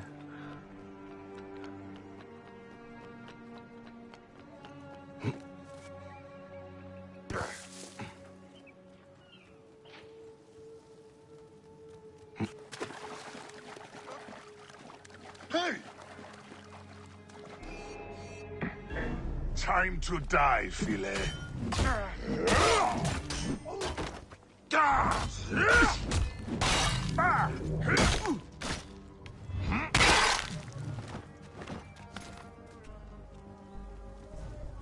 Thank you, Zereth, for redeeming the leap of fail. Thank you. Hey, what? Hey, what? Hey. I'll kill you! What?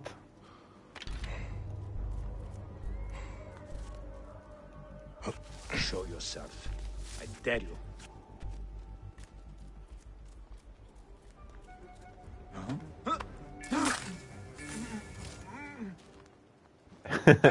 So if they see me rolling and then failing the leap.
Doesn't want to grab onto that rope.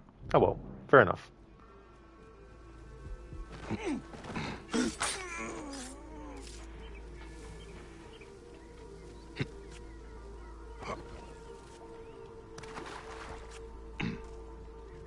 Hey now! Death for Hey, you! hold on!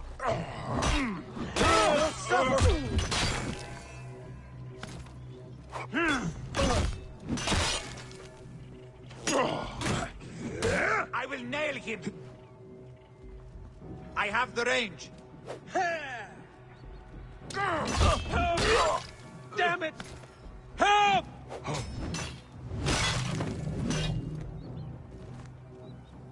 And the way he's like, help, damn it, help. Hang on! Hey. Worms can have you. So loaded the worms for me.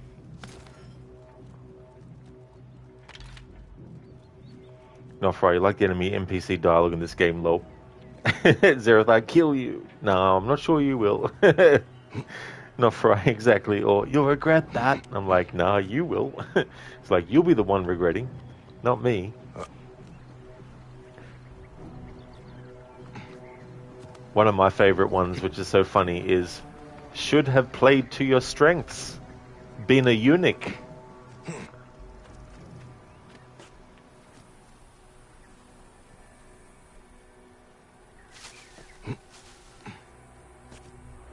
Then you got like the enemies like, what drives these idiots? Politics?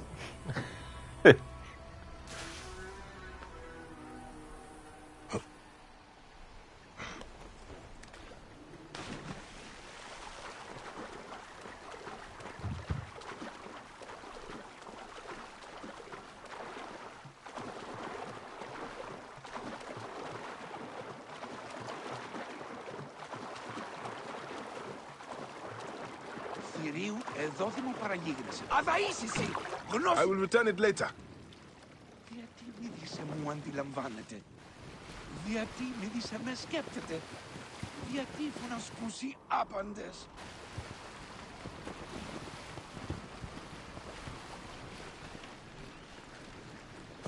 Όχι! Θανάτου όψης δίν!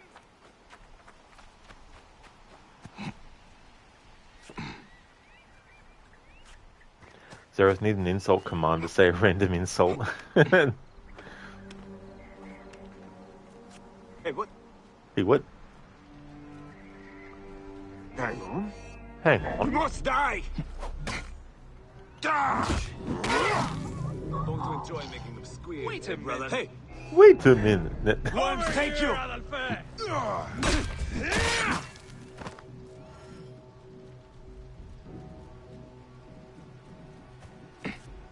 I'll take you. Stand and fight. Not Fry, if you like you notice the enemy dialogue in this game, notice even Valhalla felt like it didn't say much. Yeah, that's actually a good point. I don't recall off the top of my head many sort of things, like more so just the civilians when there was like a fight that broke out where they're like, you know, Fluga, Fluga, when they say that kind of stuff, but I don't really recall too much of like enemy DLC, dialogue, I mean.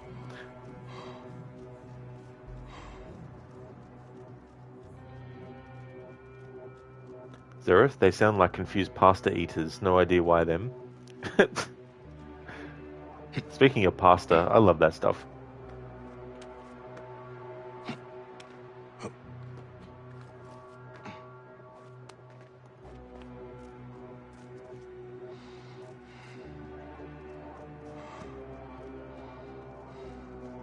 It's creepy, is it, Zereth?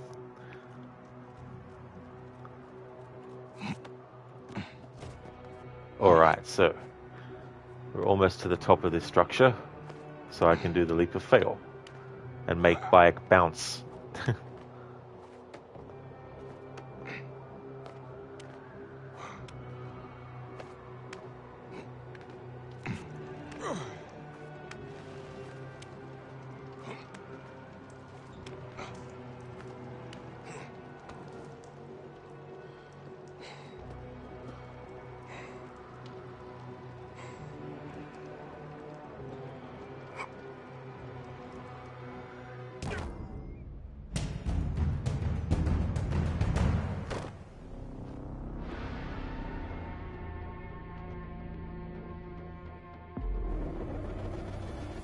that that bounce at the end.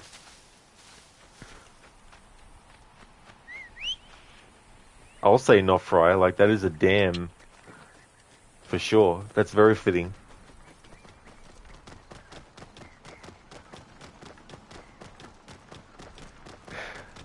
Yeah, me too. It's such a funny thing just seeing him bounce in that first instance and then just flying through the air and then have him bounce again when he reached the bottom.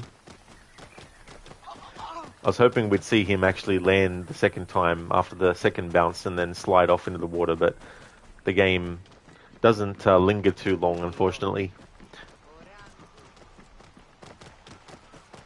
Not right, that was a good leap of fail. It really was. Makes me think of GTA 4 with the swing set that makes you, in the car, go flying all through the air.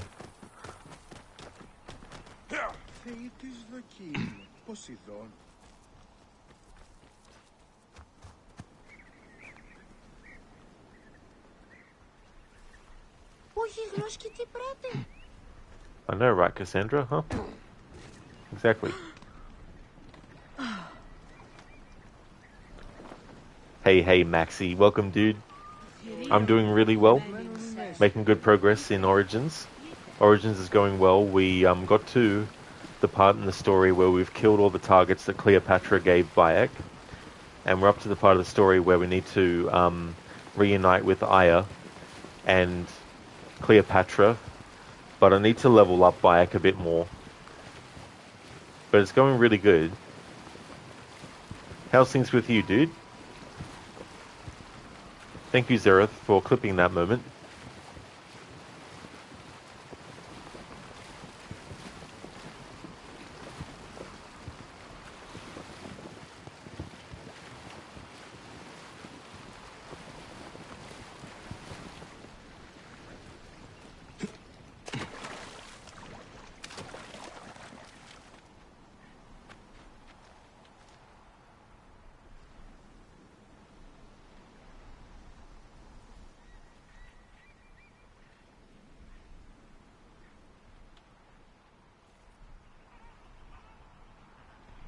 Nice name for that one, Zereth.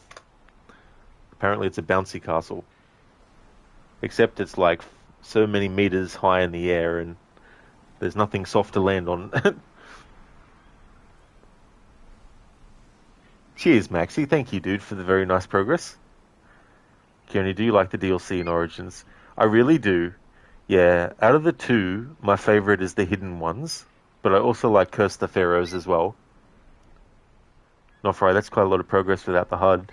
That's true. When I first started this playthrough, I wasn't sure how things would go without the HUD, but in spite of some of the annoying stuff, it's only really been during side missions, trying to find items underwater, that it's been really annoying. But main story-wise, hasn't been annoying having to try and figure out where things are. After a while, you get used to coming up with your own route as well. There's probably heaps of quick ways to get to spots, but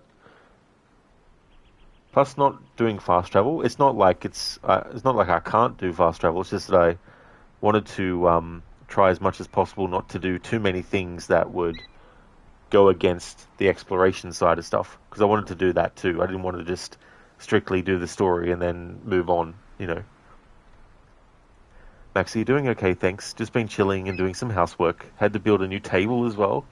So how did that go, dude? Building the new table. I hope that went well. I'm glad to hear that you're doing good. Definitely a good idea to chill after some housework, you know. Get some relaxation in. Yeah, Zereth.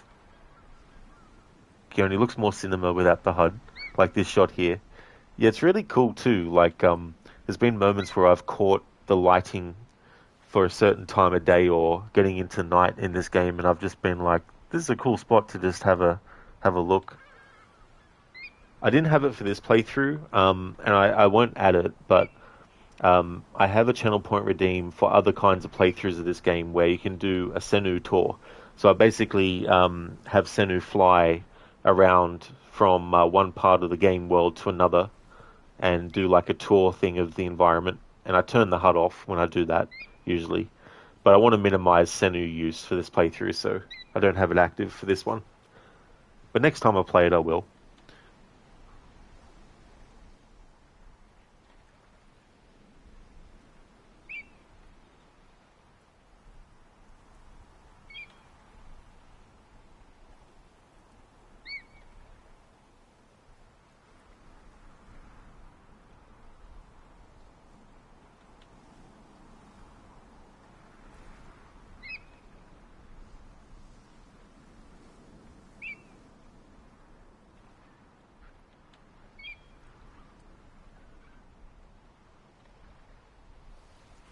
That's true, Nofry, it is. You know, the view of him just chilling right here is nice.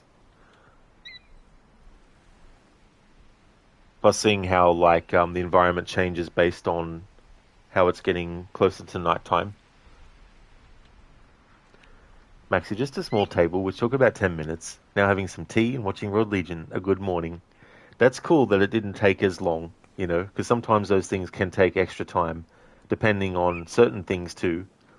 But that's cool that you got it done in about 10 minutes. Hope you enjoy the tea. It's always good to set up things like that as well. It's like when I'm having lunch or something. Sometimes it's good to just chill and watch someone stream or watch a video on YouTube and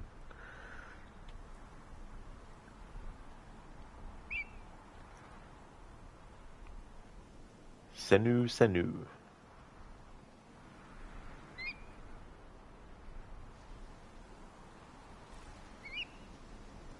Be right back.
Alright, I'm back. Zereth, Senu, Senwai.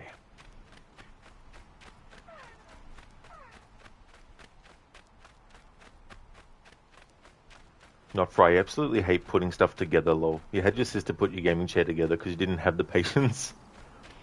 That's fair, though. So many things that have a lot of moving parts, a lot of things to cross-reference and double-check. Like those things that you put together that have instructions that are just basically visuals, but they don't really give you a clear indication of what you need to do. It's just like, here, just decipher this. Have fun. Admit you like assembling stuff. You have lots of patience when it comes to that.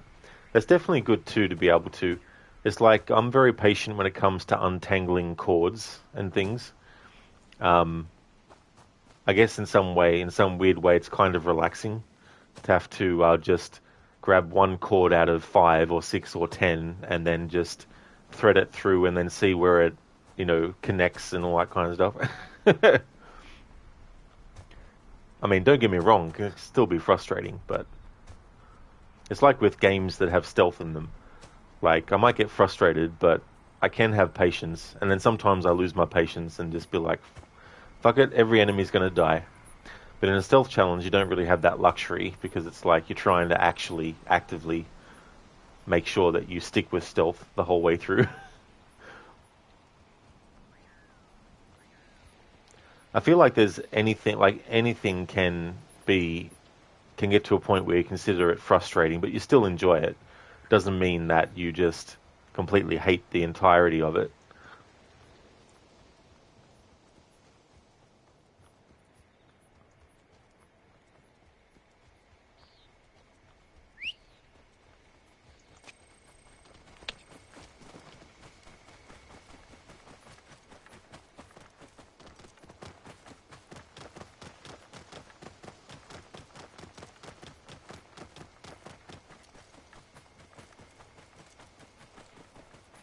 You're right there, camel.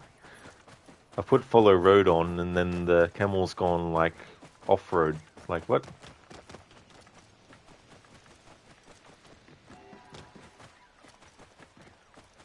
Whoa.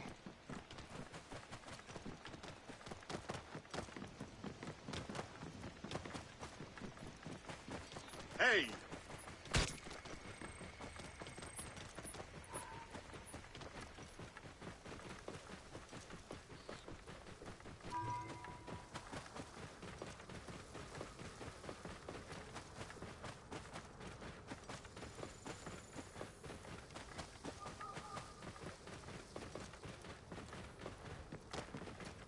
Whoa.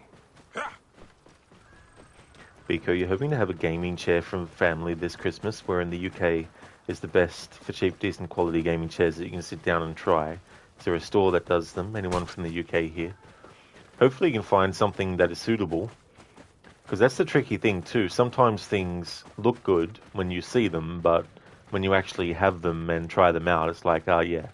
Especially when it comes to chairs, where you really want something that's comfortable, whether you're sitting in the chair for a short amount of time or longer periods,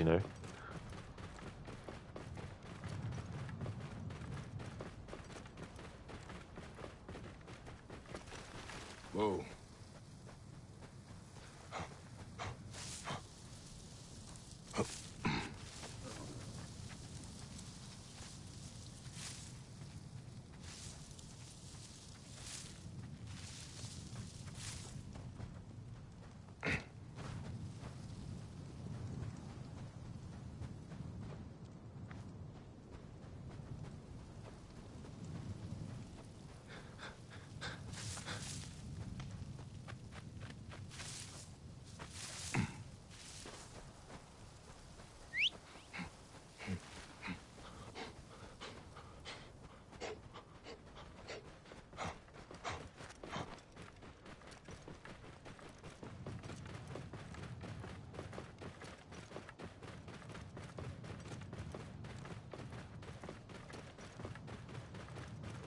Not Fry yet. It's hard to find a quality chair. Your chair is more like an office type chair, but it's comfy. That's cool that you found one that was comfortable. Then you get some chairs where when you first start to sit in them, they're comfortable. But then after a while, you start to think, hang on, this chair used to be comfortable, what's going on?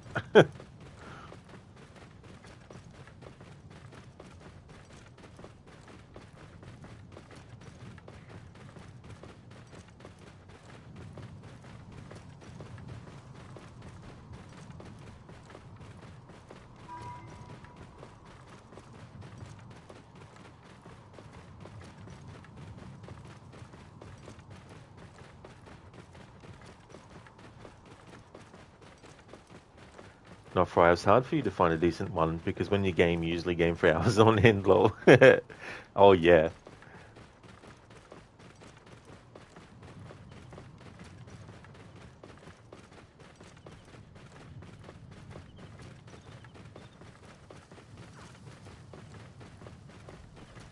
Heresia, c'est shit.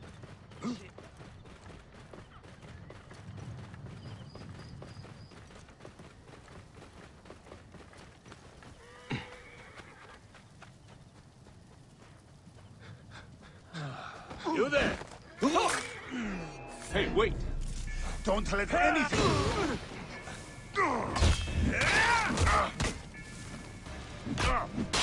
Shit! Kirio, stop! I'll have your guts out!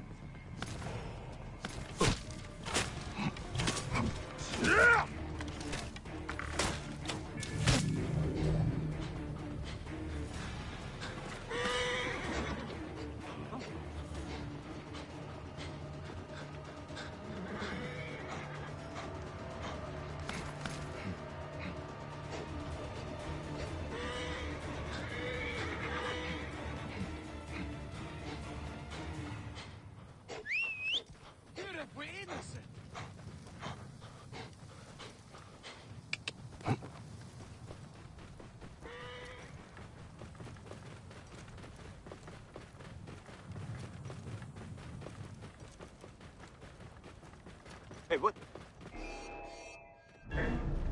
You will...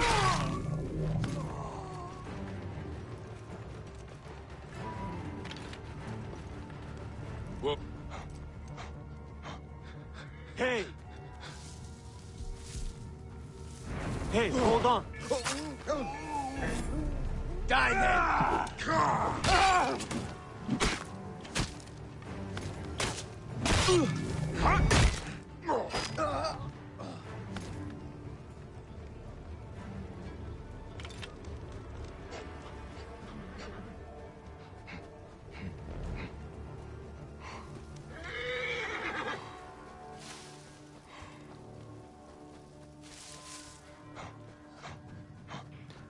Not Fry, no joke though, these Assassin's Creed games, you spend like 10 to 12 hours playing them without realizing it. You guess that means you're having fun though?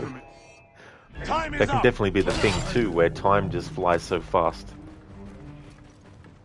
Versus if you're doing something that you don't like, it can seem like a long slog, even though it might be the same amount of time you're dedicating. Hey Lucinda, good morning. Welcome on in. How's your morning going? Origins is going really well. I need to do more grinding though. We assassinated the crocodile, and the next main story quest is level 31, and Bayek is level 26. But been going around the game world and exploring a bit more. So it's been really cool. Made some good progress in the story. So I'm thinking maybe it'll be the main story finished on Tuesday, I think. But it could be Monday, could be tomorrow. Just depends. Because at the point of the story that I'm up to, it can really not take too long from that point. You may usually sit on your couch, which is very comfortable, but when you sit on the dining table, after a while you will feel like you've been glued to the chair, which is not comfortable. It definitely isn't, dude, you know, and it's good to be able to have something that you can be comfortable in, especially for extended periods of time. Be able to just, you know, sit back and watch or play something when you're lying down, you know. Lucinda, oh nice. Origin story is shorter than the other RPG story. Definitely something you appreciate about it. It's awesome you've been able to do this No HUD. Thank you, Lucinda. Yeah, It's only been frustrating, like I was saying earlier, it's only been frustrating when doing some side missions. Specifically when you have something underwater you need to find. But main story-wise, there's nothing that's really annoyed me about not having the HUD on. It can be tricky when you're doing boss fights, because you have no indication of whether you're actually close to getting them defeated or not.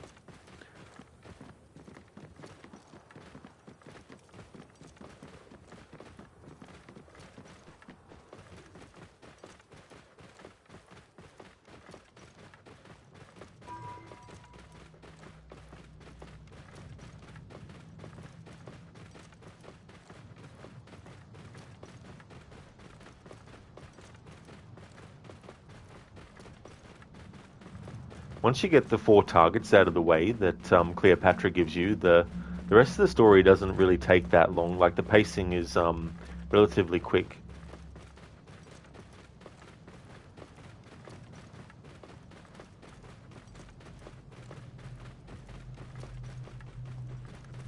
Whoa.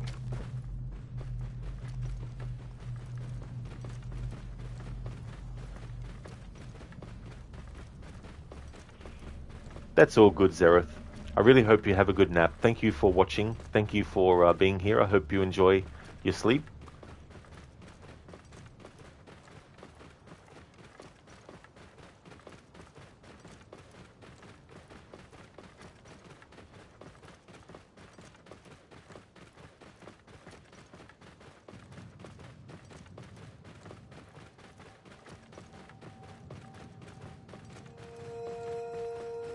Whoa.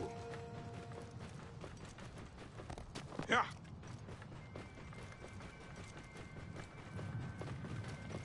Whoa.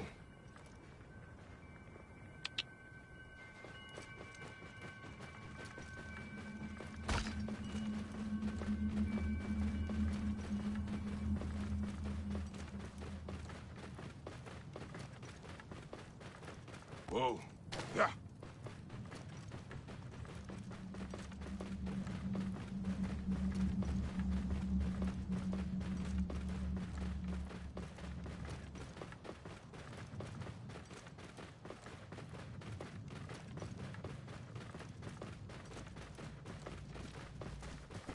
You pay for that?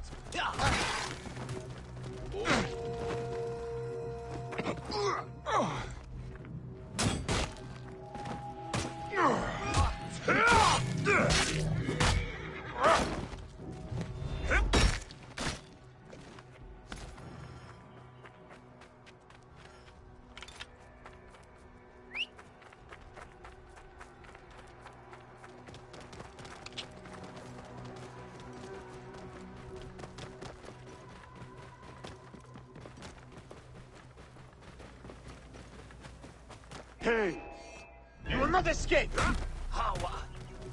Join the dead!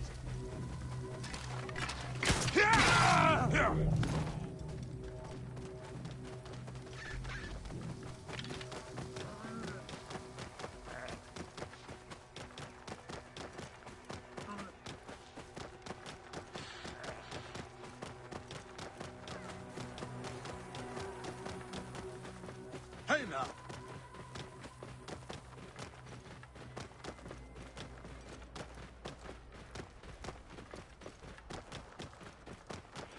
Listen, you don't have to kill all the Falakis in this one, right? Oh, no, you don't. Yeah, you can completely ignore them if you want. When you kill them all, you get access to a different outfit, which is actually one of my... Well, it is a favorite of mine. Makes Bayek look like a desert ninja.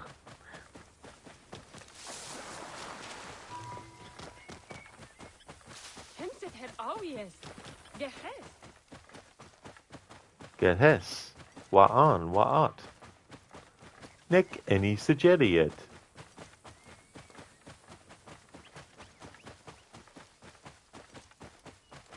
Listen, you're just imagining a no HUD in Odyssey and Valhalla and having to kill all the Order and Cult members, finding them all like, oh yeah. There's just so many, and it looks like Shadows took that direction too. Like, when I watch Crocodiles play Shadows, when he'd look at the map and show all the different targets, I'm like, holy friggin' shit. It's like Odyssey and Valhalla all over again.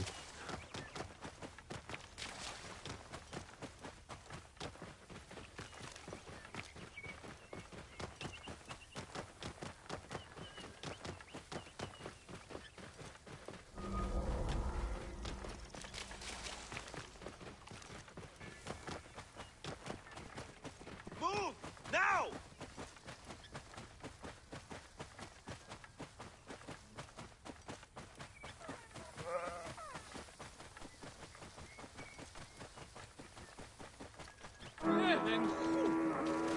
Speaking of Falakis, Lucinda.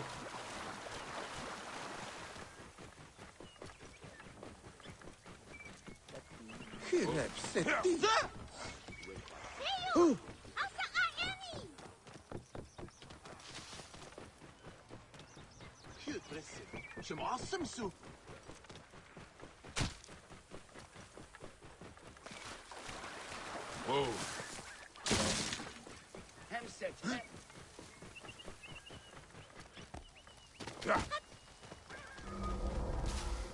Halt! Whoa, stay there! I should be cautious around here. Die, idiot!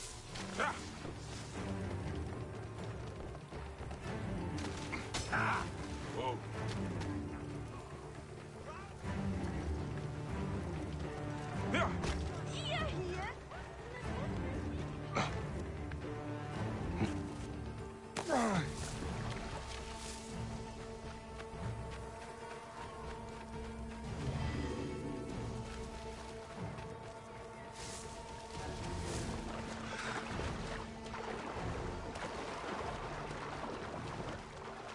Lucinda, it would seem that way. You want to play it eventually, but you need to get some of these older games done. You're curious to see if you'll have access to any of the Shadows DLC, being a Ubisoft partner. You may do, yeah. Because I'm not sure how they've structured that. I don't know if they still have like the season pass approach that they were doing. But that'd be the good thing, you know, taking advantage of something like that where you don't have to commit to actually buying it. That's why I'm sort of like, you know, waiting until... That's one of the reasons why I'm waiting until it becomes available on PlayStation Plus as well. Because I don't want to actually buy it.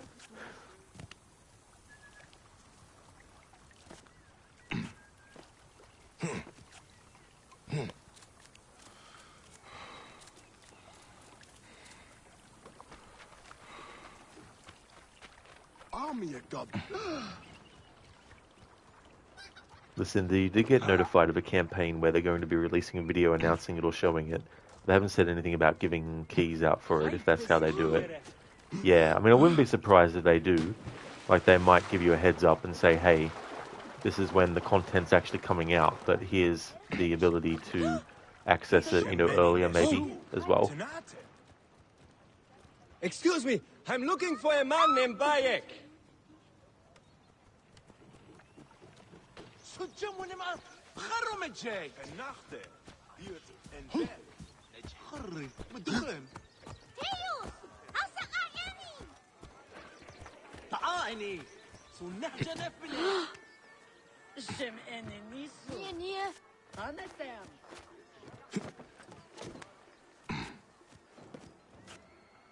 Hang on. Give at you! Die,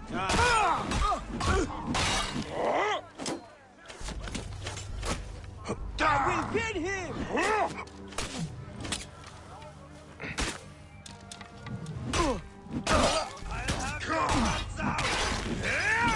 Got a clean target!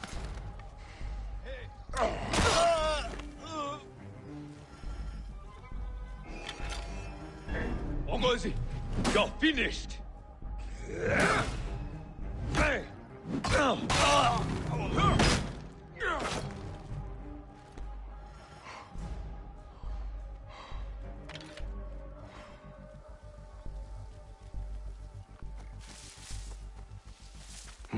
Thief!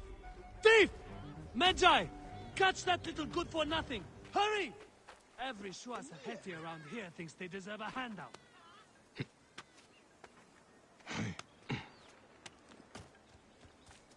You won't outlast me. Ha!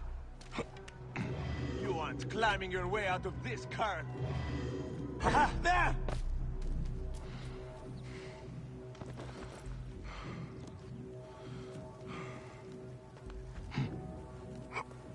Take you. Ha! Take you.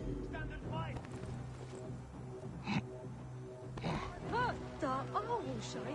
Hey.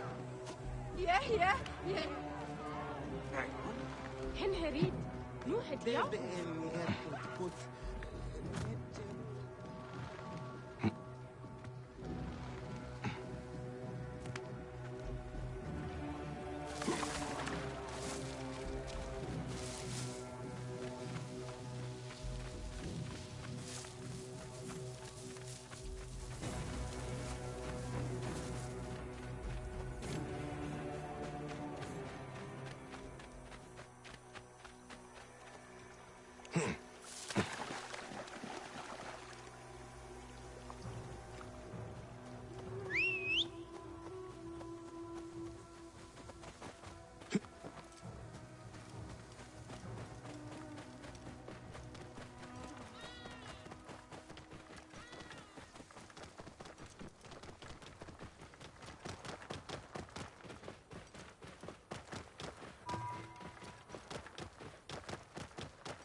The bent tomb of Sneferu.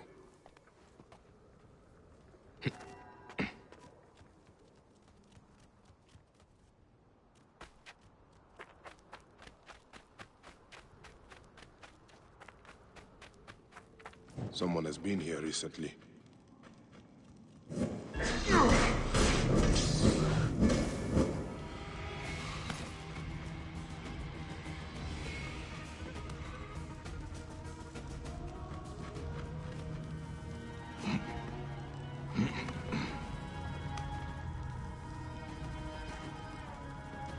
Something must be behind here.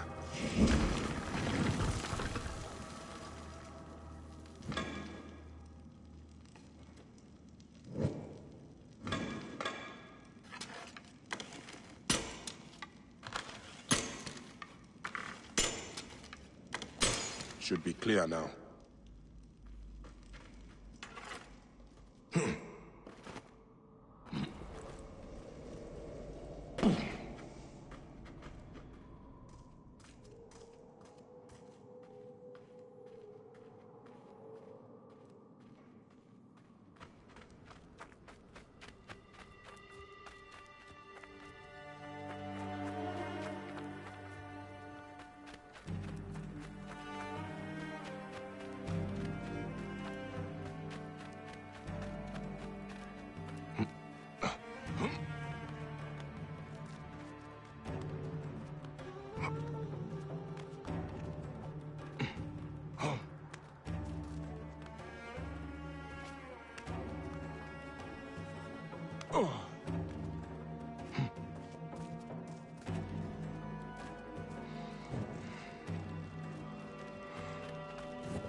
This room.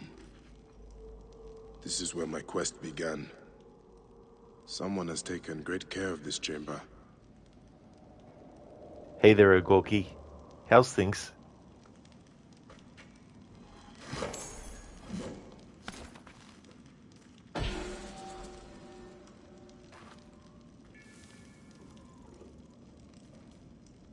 My life was undone here.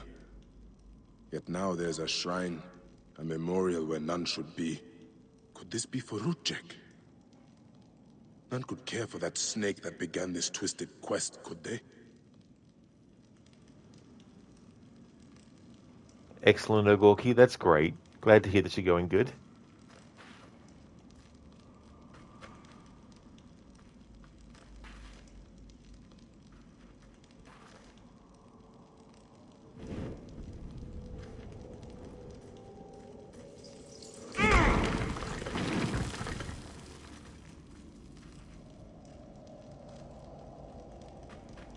Someone has sealed this room. The smell of the blood I spilled still lingers here.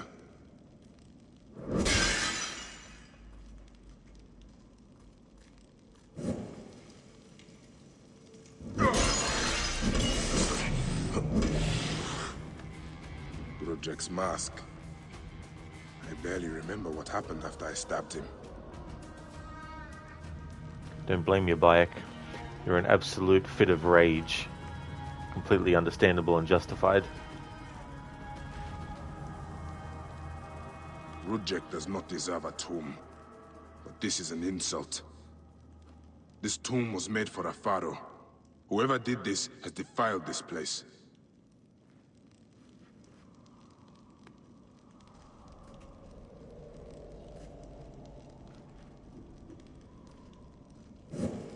Rudjek does not deserve it.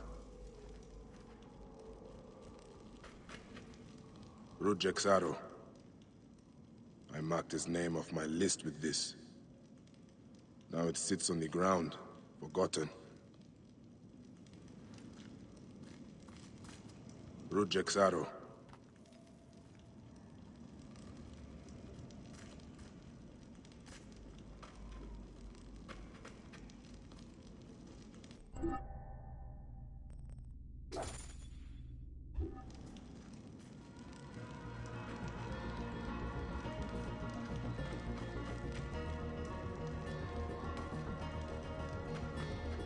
Rudjek's arrow. Rudjek's arrow. Rudjek's ma...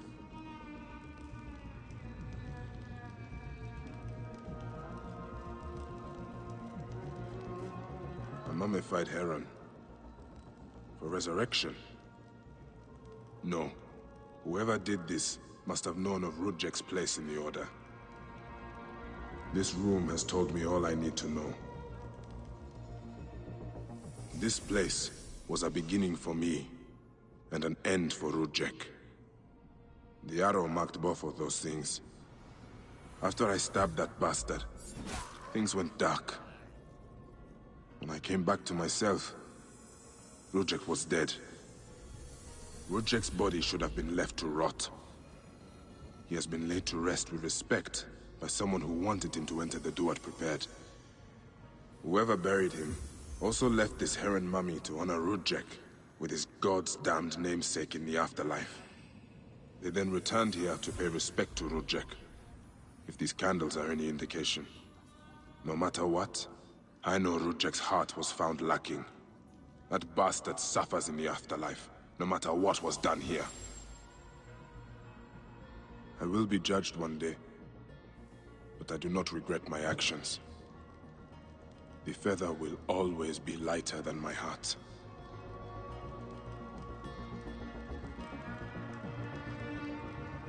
And that was the side mission called First Blood, referencing the fact that it was the Order of the Ancients who drew First Blood against Bayek and Aya, but also referencing the Rambo novel and first movie, First Blood, as well.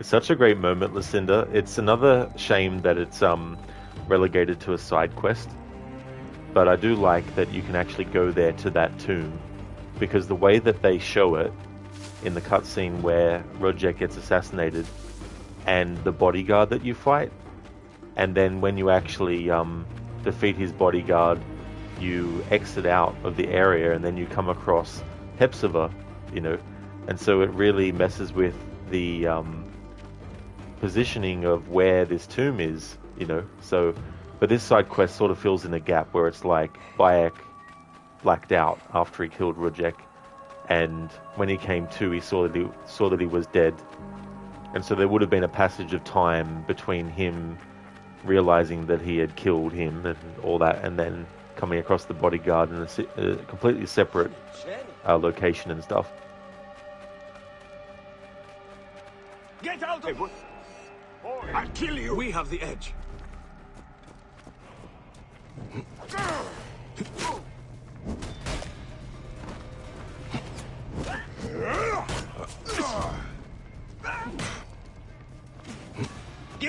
time to get clear!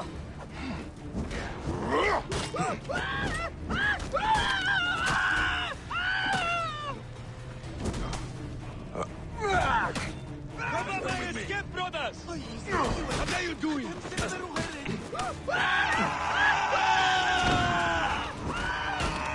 Give me time to get clear! Target in range! We have this! In my range! I can take him down!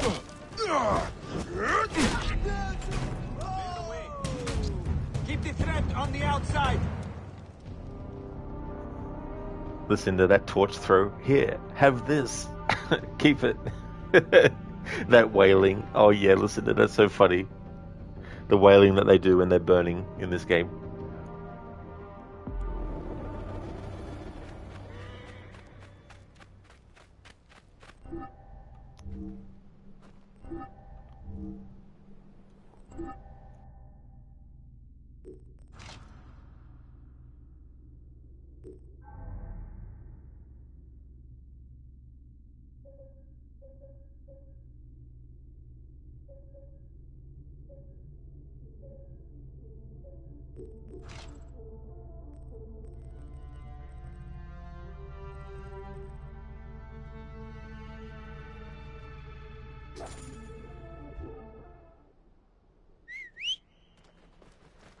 Yeah, Code, slightly over crisp.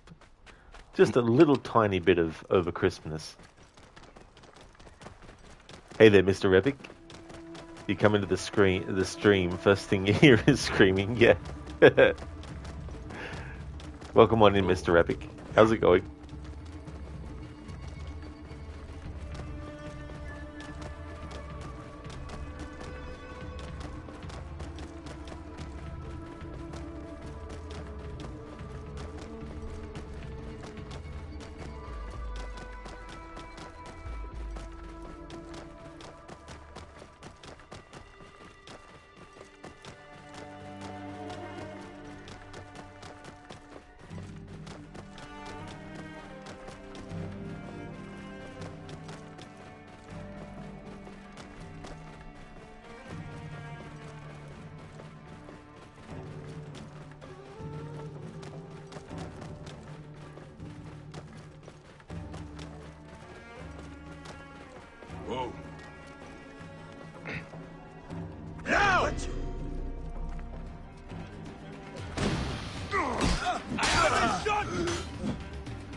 Mr. Epic, you're kind of bummed. A few of your friends are going to Gamescom in Germany, but you can't go because you're currently without a car. Oh, damn. That'd be so annoying. It's like things that you just want to go and experience that you can't because of things that, you know, the timing of it just becomes so unfair, you know.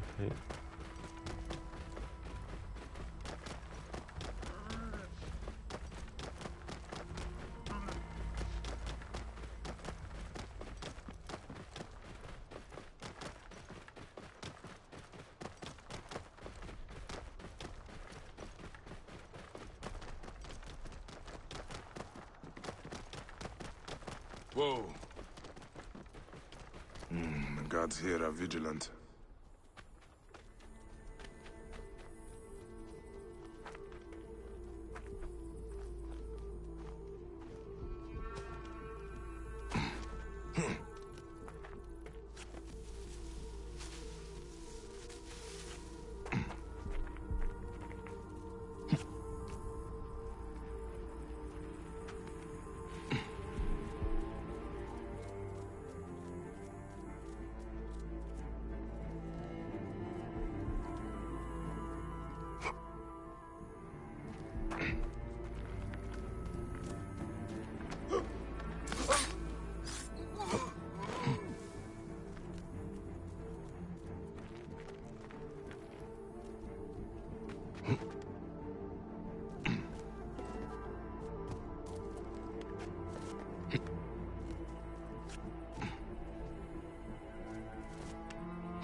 Sometimes without the HUD, it's hard to remember which camps you've already gone to and cleared out and gotten all the objectives within done.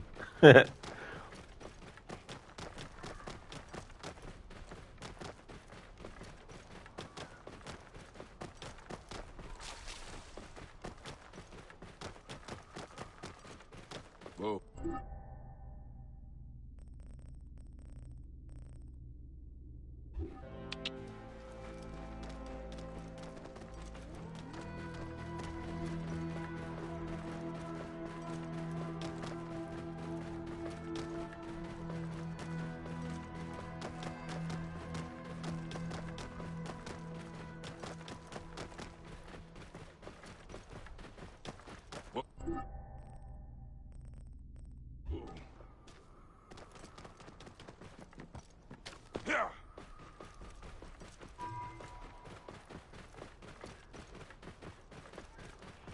Listen, you wish a con came to Indianapolis like a streamer or a speedrunner con, but you don't think Indianapolis is a big enough metropolis for it. You do have Gen Con, but it's more for like tabletop fans. That's a shame though, listen, that you don't have the equivalent of something that's a lot larger scale as well to be able to go to. Whoa. I mean, you never know. Maybe there might be something that pops up, but...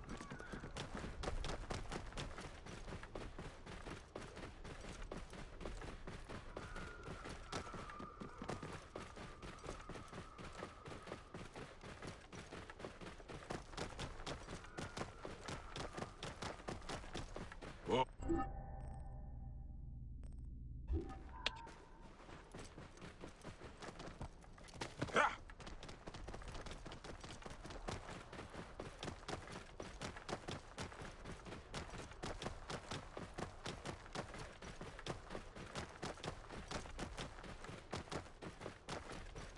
Listen, dude, mostly be about meeting other people there. The stuff that happens at cons is not nearly as important to you as just meeting up with people doing similar things.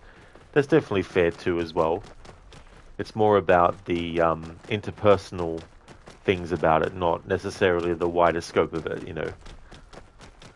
Sort of like, you know, going somewhere with friends is the more important part than where you're actually going to.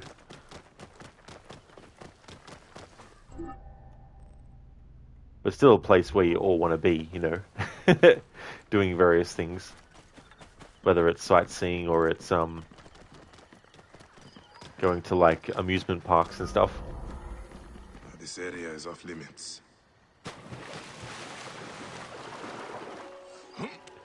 Cinder, exactly. There are things that you'd probably not bother with going to alone, but would if other people did. That's fair too as well. I mean, it can definitely change the dynamic of things if you're experiencing it with other people versus on your own. Because there could be observations that they make which you might not recognize.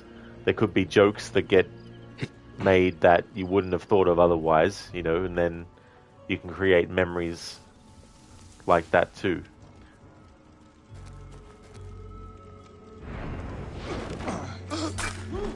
Hey! Die, maggot! How much longer? Hey, got you! You are dead!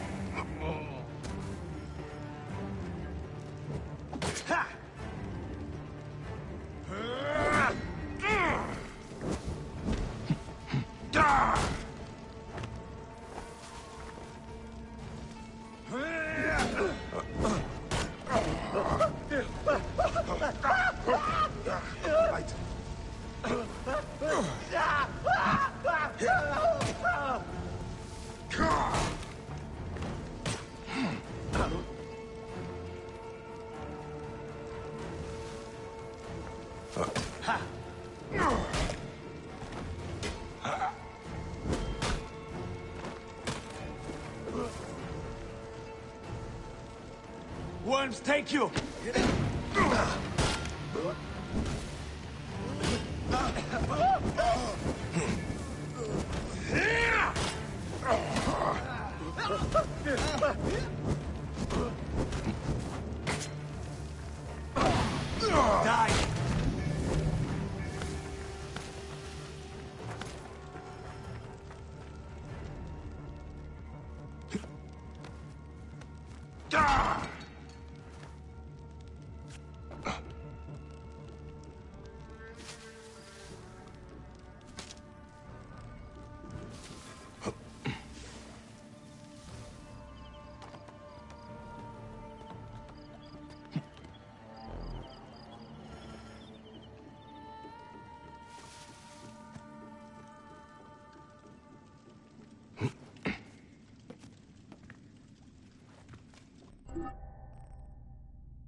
Mr. Epic, you also have that with games. There are some games you wouldn't play alone, but with some friends you enjoy.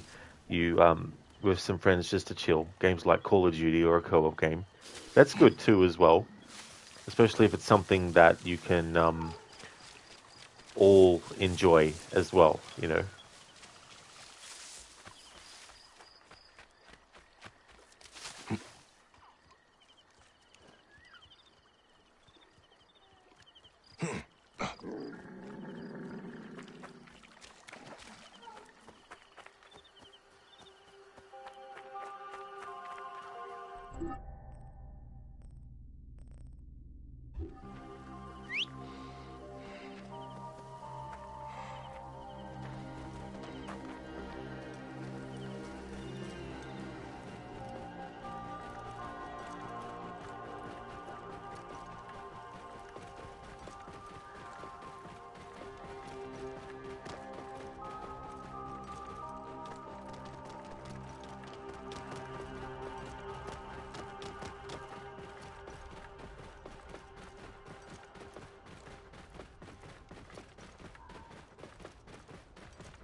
By the gods!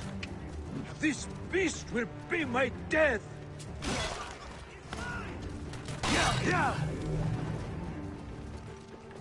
Dr. Darling, don't know if you're in chat still, but you were talking about Raise of the Lost Ark earlier. In this side quest, there's a reference to the main villain, or at least Indy's rival, called Belloc, where Salah keeps calling him Balosh. Well, the name of the bandit leader in this quest is Balosh. Mr. Epic, lately you've been playing It Takes Two with a buddy of yours. That game looks really good and is fun. That's cool, Mr. Epic. That's good that it's a great game too, as well, that you can enjoy with friends. Oh, well, look at that! Good, good. That was a bit too close, huh? That was extraordinary. Well done. Who sent you? Was it Kition or Heraclides? They thought I couldn't handle myself out here, but we've shown them, haven't we? Have we? What are you doing out here? Are you joking, Neb? We are searching for the lost vault of the great Sneferu, the founder of the golden age of the Old Kingdom. And how are we doing that? Didn't they tell you anything before they sent you after me? Remind me. According to my research, Sneferu hid 3 artifacts in his pyramids. One in the Medum, his first and failed pyramid. Another in the Bent, whose design he obviously modified after the Medum's collapse. And one in his final masterpiece and tomb, the Shining Pyramid. I have one artifact, but those bandits stole another from me. You'll need to get it back for us. Where was this? They camp in the cliffs to the west of Memphis. You can find them by following the stream. Also, you'll need to find a way into the Shining Pyramid to get the last artifact. I think there's an opening high up, but it's quite the climb. In my youth, I could have done it, but... I will take a look. How many bandits were there? All of them, I think.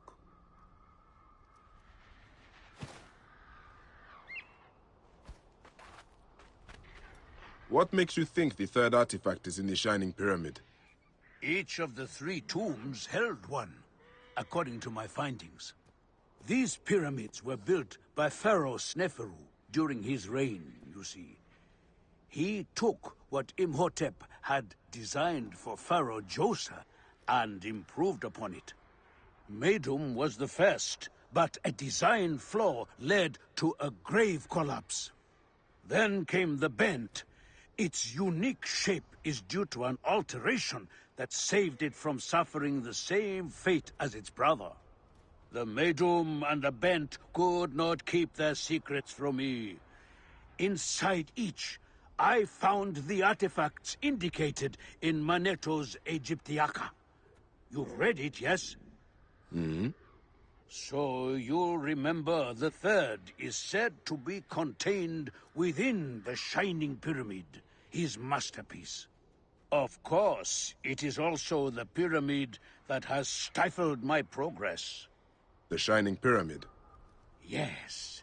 Sneferu, whose light shines eternal, lies within. Of course. I'll head back to camp to try to unravel the mystery. My camp is in the shadow of the last pyramid.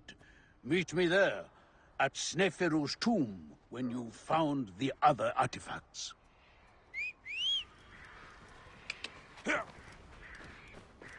Listen, you're more of a single player, though you do occasionally play co-op, but only games that you're very familiar with, and you never play with randoms. I absolutely don't blame you there at all. Because you may come across random people that actually want to play well, that actually want to do the objectives in the game, but you could also get the ones that just want to troll and be an asshole and make the experience annoying. I mean, if you've agreed to that kind of thing, then that's one thing, but exactly, Lucinda, all of the bandits, all of them. How many were there? All of them. So west of Memphis. Need to follow the stream. Whoa.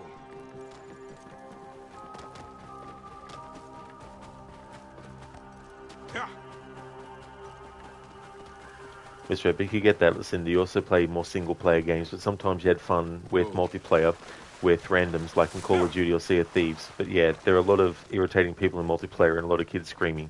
Yeah, that's the other thing too, as well.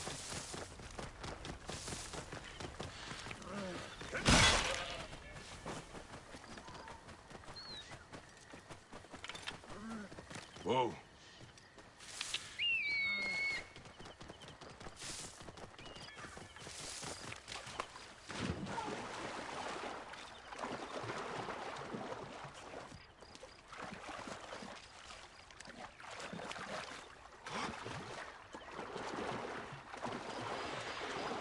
I should not be seen in this area. Hey! And now! Not going anywhere!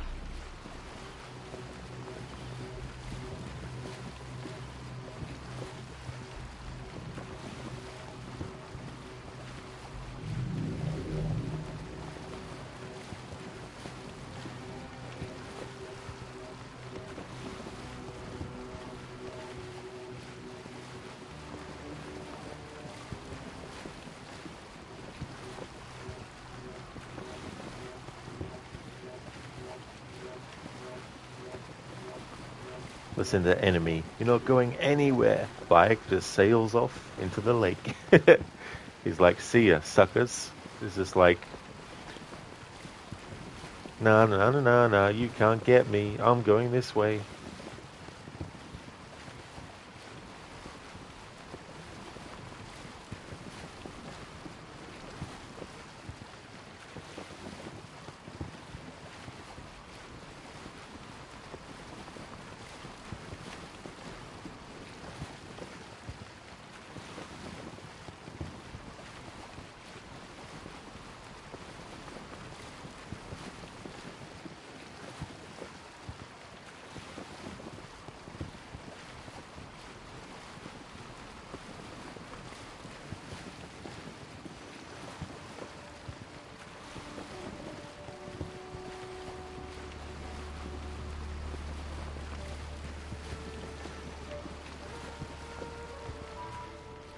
Lucinda, okay, Rod, it's time for you to go run your errands. You'll be back if you're still streaming when I return. No worries at all, Lucinda. Definitely going to be streaming for at least another hour. Thank you so much for being here. If I don't see you when you come back and I'm still not streaming, then catch you again soon. Would like to highly recommend people check out Lucinda's channel if you haven't before. Lucinda's getting close to finishing Far Cry Primal. First time playthrough of that game. Also a fan of some of the other Far Cry games in the series. Also a fan of stealth games like the Dishonored series, as well as horror franchises like Resident Evil, as well as Dead Island and Dying Light. Going to be doing a playthrough of the new Dying Light game, The Beast, when it comes out. Great streamer with some really cool raccoon-themed emotes, animated and static versions, so definitely recommend. Great streamer. No problemo for the shout-out, Lucinda. More than happy to give you one. I hope that your errands go well.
I should be cautious around here.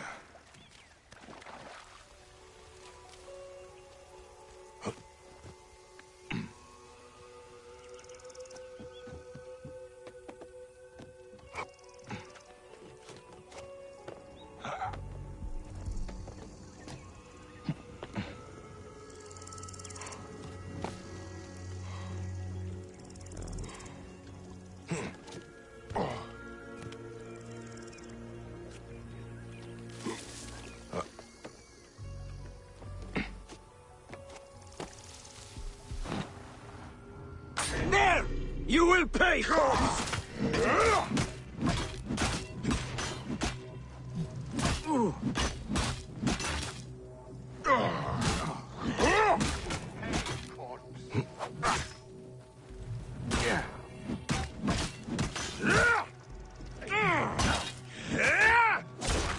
I crushed you under my heel, insect!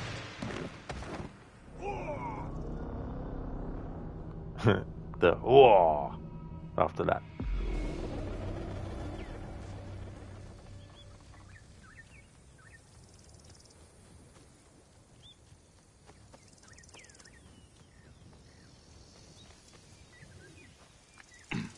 I must be careful now.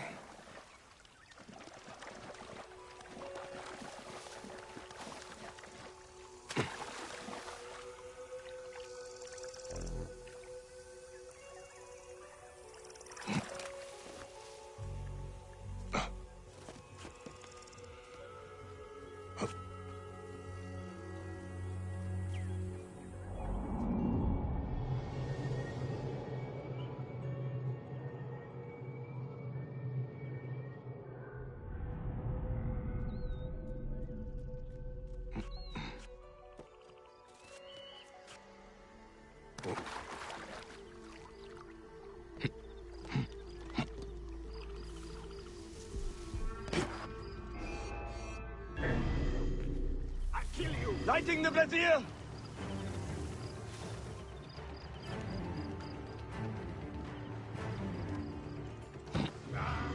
Hey, there you are!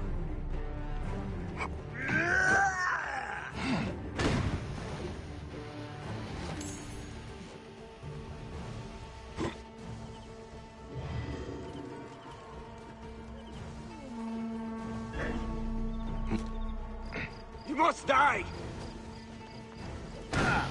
Welcome to the afterlife, fool. Hey, hold on!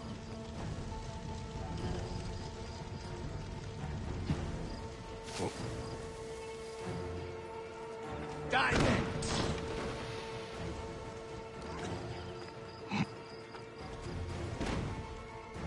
Worms take you!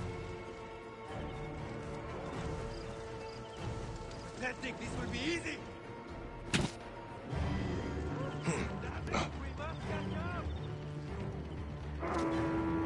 Hey, what?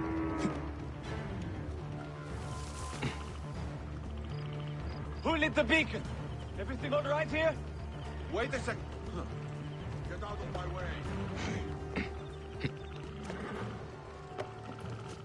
Hey, so far. Why are you here? Hurry! Death for you!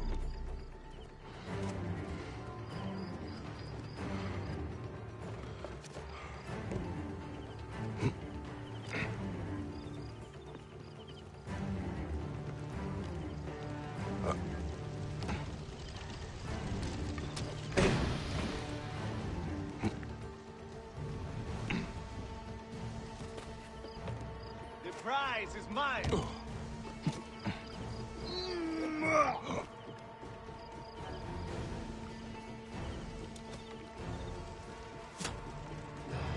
Stand and mine now! Come on, lads, this way!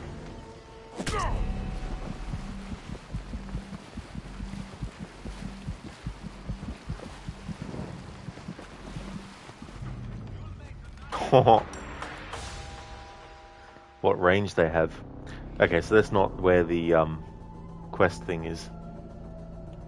I think Bayek would have said something if there was.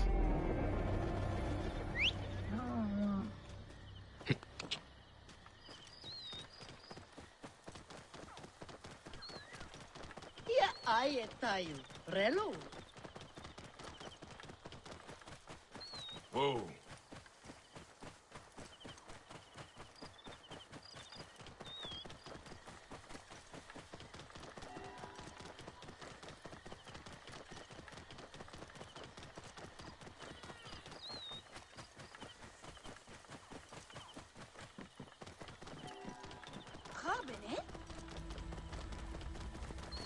Whoa!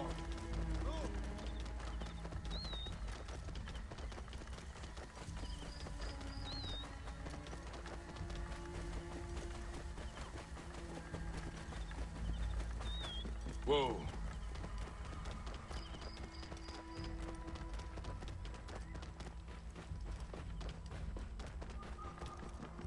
Whoa.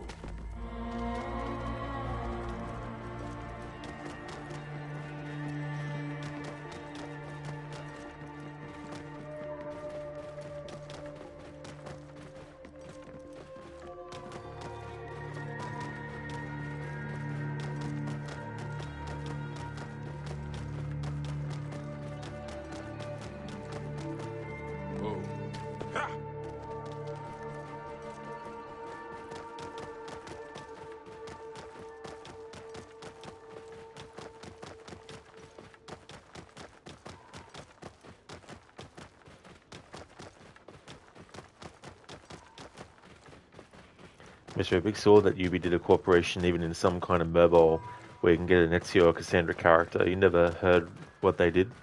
Oh yeah, I saw a trailer for that.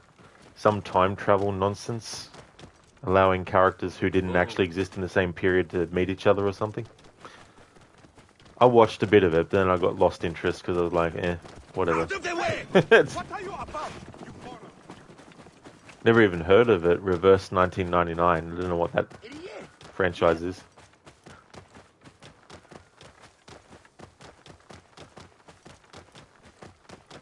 Clear the way!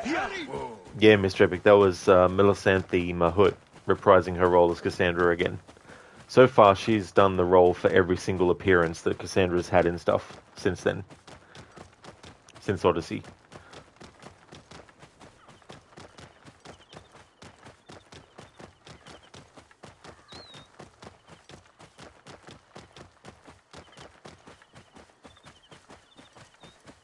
Just more nostalgia bait, using quotes from the Ezio trilogy. Like, I know it's just like it's not an actual Assassin's Creed game, it's just like a collaboration. They're using the IP of Assassin's Creed.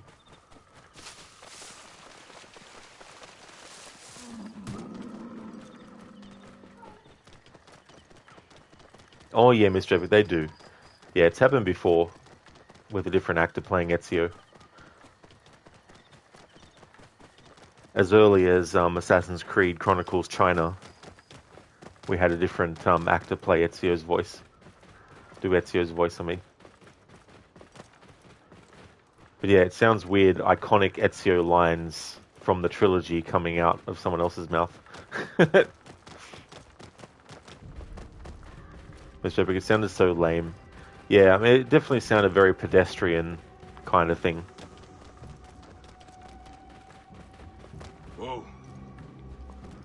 But they're just doing what Konami did with Silent Hill, where they're like, hey, use our IP, use our characters, do what you want with it kind of thing. I doubt there'd be very much oversight into what they're actually doing in that.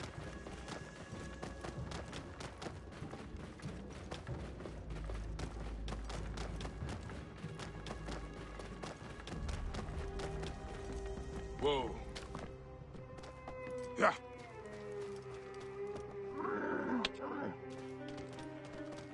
Whoa.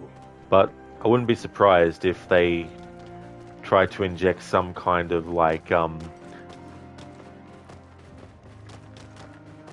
that's the thing with the Assassin's Creed series. If you're doing a what-if scenario, that's fine. But if you're actually saying that these things actually happen within the lore of the series, it's kind of a bit ridiculous.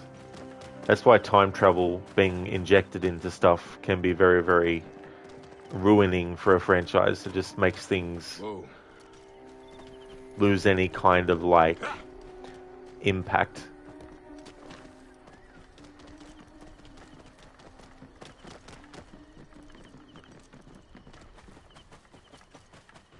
Probably to avoid paying Roger Craig Smith. Oh yeah. I mean, that's the thing, it'd cost a lot.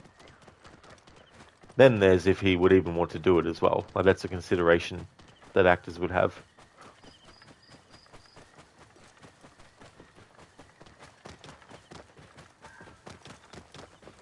Whoa.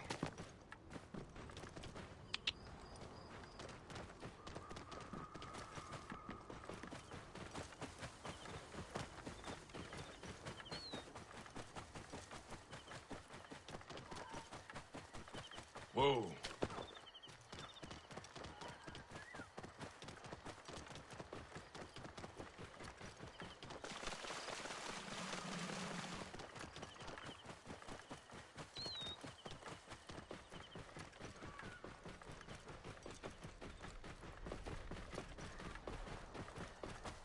Whoa.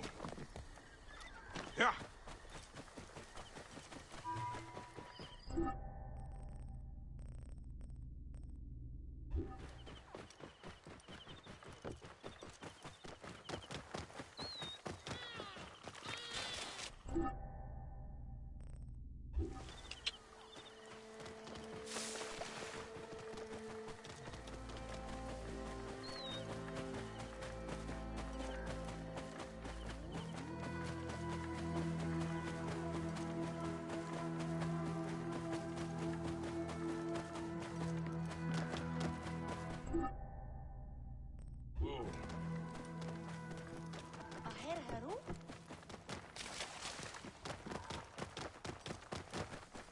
Whoa. Yeah.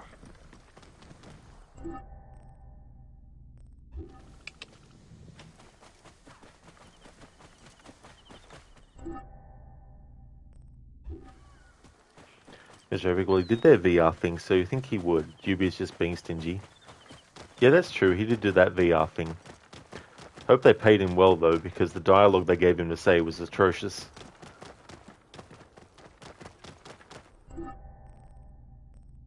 Especially when it comes to, when he puts the hidden blade on.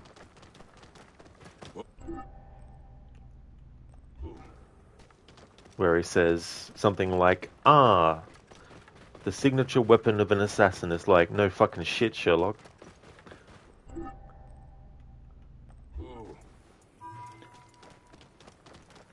It'd be like every time you put your uniform on for a job you worked at to say, "Ah, the uniform of McDonald's or KFC or something." It's like, yeah, and like, who says that every time they, you know, wear something that they wear regularly, you know?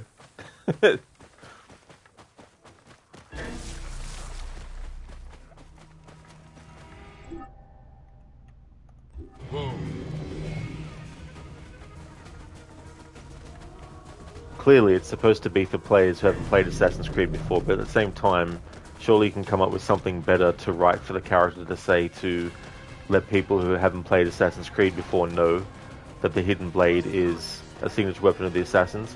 Like, maybe just have a pop-up appear that when you press a button it takes you to a database entry that tells you about the Hidden Blade.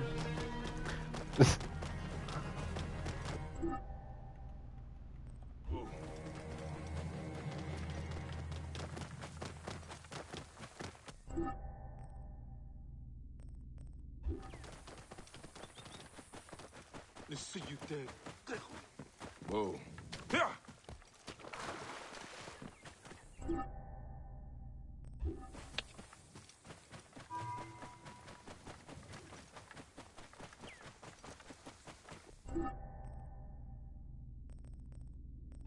Yeah.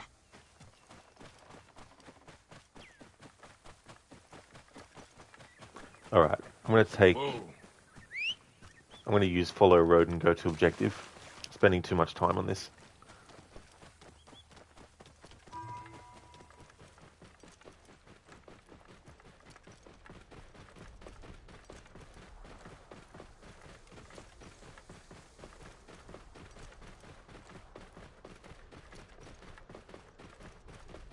Whoa.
Bloody arrow sponge. Mr. Epic, the assassin's robes, the signature outfit for the assassins. Oh yeah, like having a character say something like that when in the universe of the story they well and truly know that, and they wouldn't say that every time they put the fucking thing on. Like, Kamer wen nasu. I don't know, but I do know nek any sugeriet. Don't know if that will help him. Alright, how far away am I from the actual thing? Alright, so we're further away now. Okay, follow road, and then go to objective marker.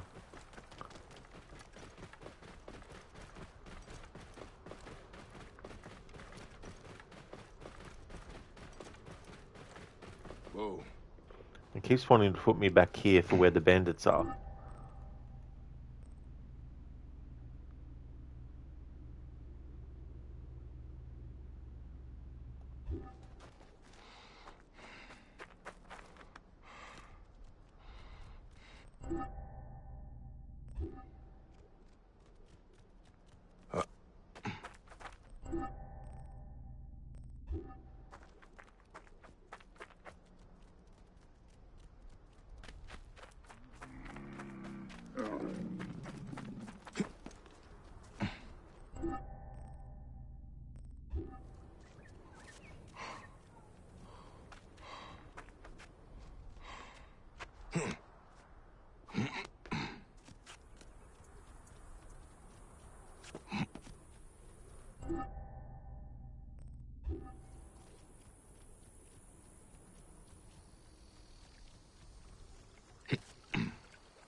The guards here are vigilant. Here we go.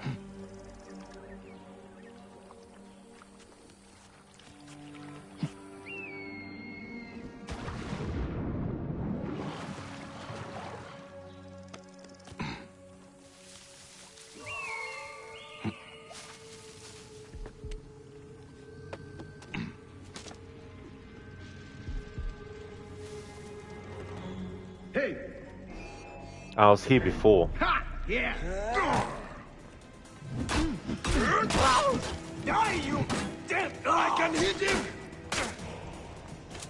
Better be with my wife. In my way!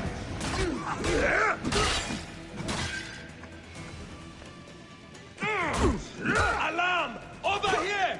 I have him! I'll have your guts out!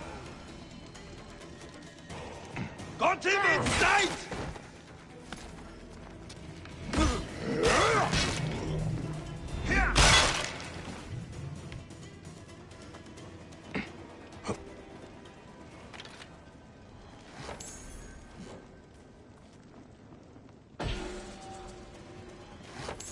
This must be the artifact the bandits stole from Mercus. Strange thing.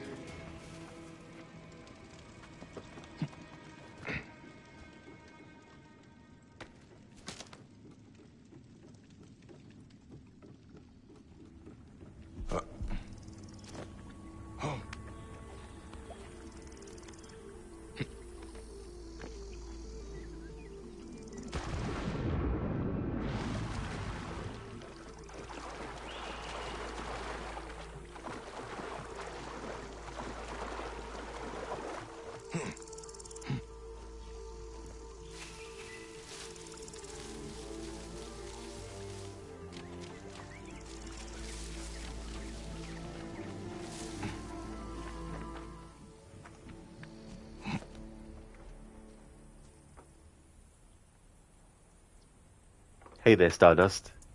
You guys looking forward to Hexa? They also said they're trying to bring multiplayer back last year, heard somehow through the hub, you think? Yeah, that's supposed to be a separate thing on its own with multiplayer. I think the code name for it was Invictus or something like that. So that multiplayer thing, that's like a separate game to other things as well. I'm curious about the game Hexa, but I don't want to get too excited just in case there's things in it that are just a bit, not mamby-pamby, convoluted and stuff.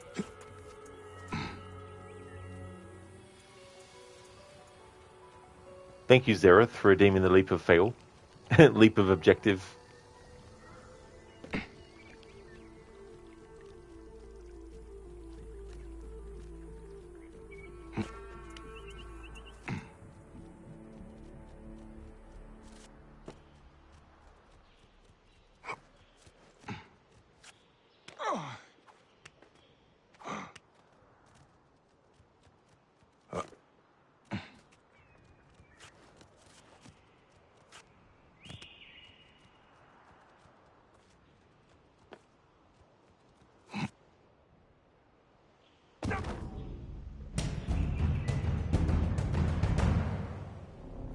Thank you, Zereth, for redeeming that. Yeah, that's definitely understandable, Mr. Epic, for sure, you know. And besides, there's nothing wrong with not playing something in a series that you enjoy. Like, oops, pressed the wrong button. You don't have to love absolutely every single thing that a franchise you enjoy actually does. It's okay to actually not like certain things and not want to even play certain games based on certain things, you know.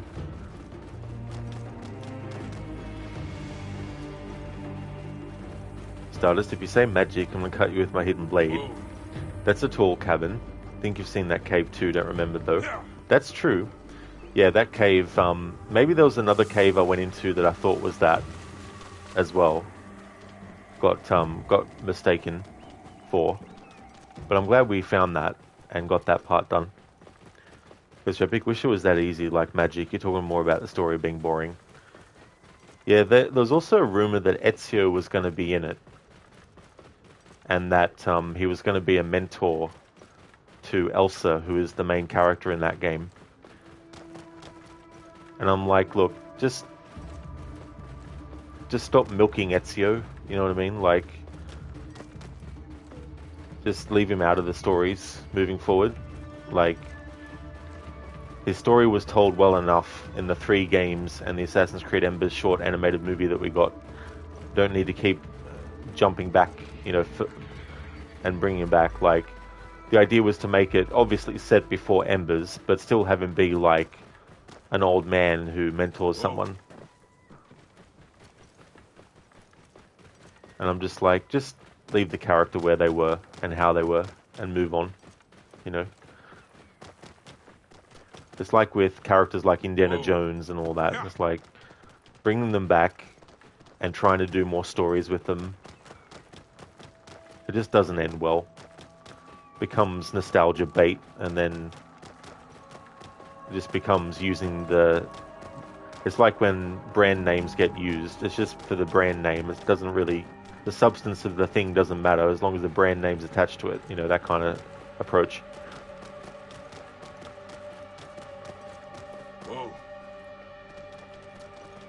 Stardust, we're just saying people say they hate magic in AC games or Eden pieces, etc. But you're like, did you not play the first games? They all have them. That's like the whole premise. Assassin's Creed Codename Invictus, working title, upcoming multiplayer installment. Game said to be part of the Animus Hub. 20 points for Rod. Yeah. I don't play multiplayer stuff anyway, so that game will be whatever it is. But yeah, the whole magic thing, there is no magic in Assassin's Creed. It's all genetics and really advanced technology that the Isu had. Anything that gets called magic is only because the characters perceiving the technology don't have the knowledge to understand that it's actually technology and not magic.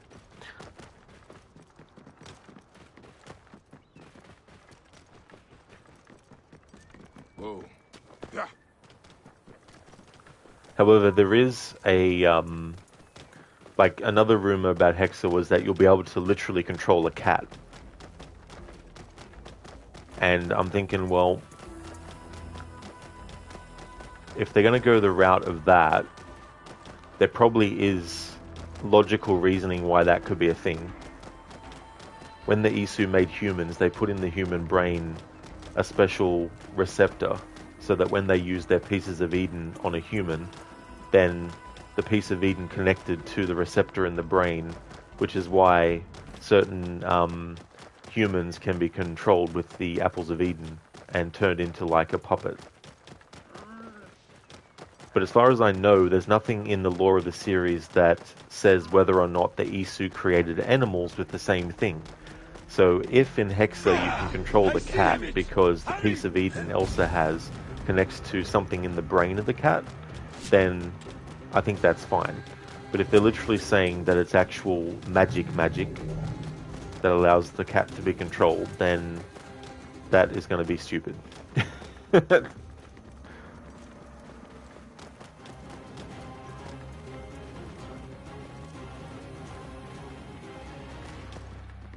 Whoa. Yeah.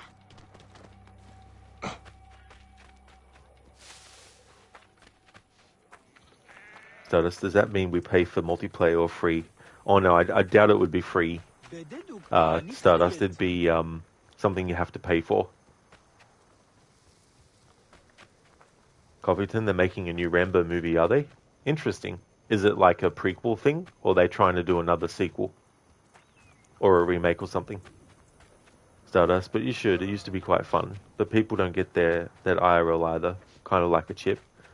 Kind of, Stardust, yeah. Like, it's not something like that. It's more an organic thing, you know, so it's more something that is a part of the brain. It's not like some piece of technology is embedded in it. It's more like there's some genetic connection that gets made. It's like when the Eagle Vision is activated. There's something in the DNA of the person that allows them to actually do that.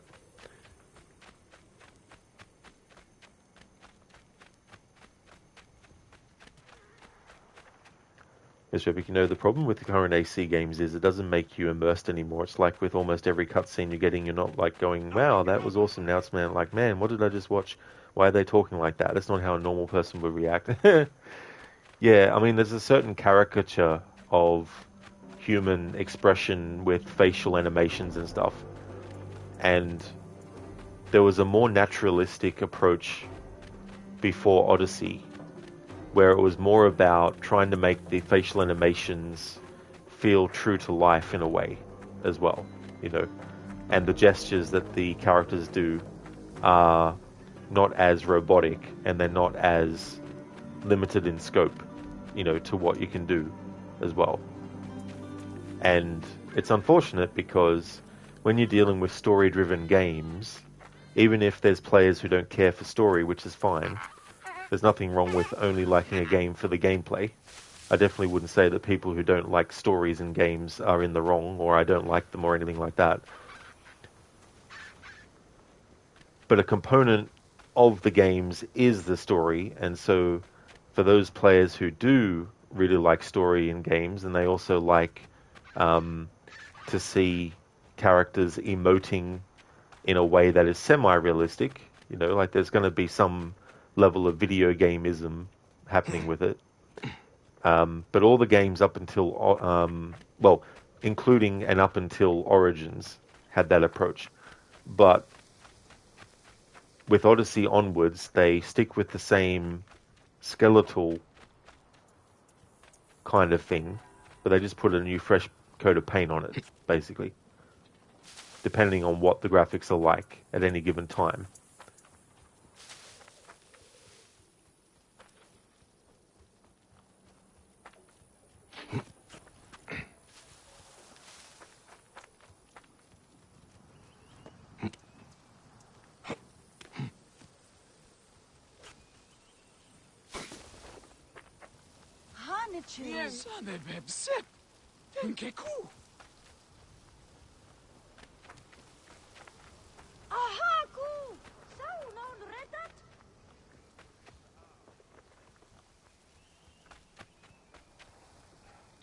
That young woman is standing right on the edge of the cliff. I should check on her.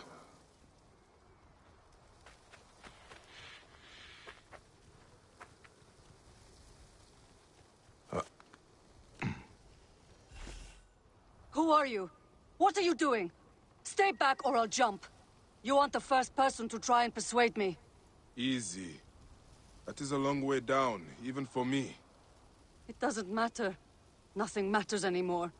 The scorpion took my husband's life. There's nothing left for me now. You could find the scorpion that killed him and kill it. Are you mocking me or trying to be cruel? Hey, even bitter laughter is better than death. Hey, why don't you step away from the ledge, huh?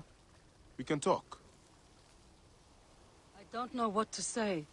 Tell me of your husband. We used to come up here to watch the herons. 2 of them built a nest together in that tree.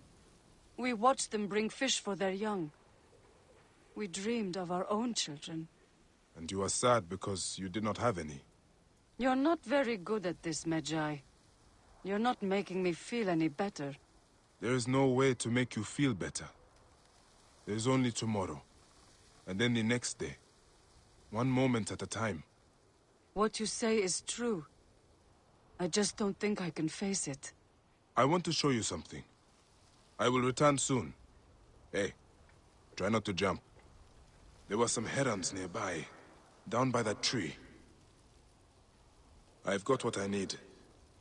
I should give the feather to the girl. Stardust, you don't know, you kind of like Naoe's reactions. Did you spell her name right, by the way? Because I don't think you did. Oh, I think you spelled it right. I think that's how I've seen it spelled. But I'm not sure 100% either, though. Chaos, damn, Leap of Fail is on cooldown. Yeah, I was actually thinking that myself, because it was redeemed not long ago, and it's still on cooldown that, if it wasn't, then someone would probably redeem it here. For this side quest. This is for you. A heron feather. Why? It is a C1 ritual. Feathers mean a lot to us. Anubis will weigh all our hearts when we die against Ma'at's white feather. Yours, mine, our loved ones. I know what you're doing. This feather is for my afterlife. Your husband will meet you in the field of reeds when it is time. But it is not a place to rush to. He would want you to live now and be happy. Yes, you're right. He would. I should thank you for this gift. You can thank me by showing me the way down. All right, Medjay, you win. This way. I'm sorry. I must seem childish to you. Believe me, no. I understand your grief. That's why you knew what to say, isn't it? Did you lose someone too? Many have lost loved ones to the Ptolemies. Does it get better? It gets better. But you will never be the same. Yes, I already know that. What is your name? I am Tua'a. I am not from here. I come from Crocodilopolis. I am Bayek, from Siwa. What are you doing in Soknopaio Nessos? You're from Siwa? I can tell. You're so nice. Your people are kind. I didn't want to waste my life sewing and weaving for my father. Then, I met my husband and we eloped. We didn't have much, but we were happy here. You could return to your family. They will miss you. You could be happy again. I can't go back to sewing carpets. Besides, my father will never look me in the face again. Few fathers would turn away the child they thought they had lost.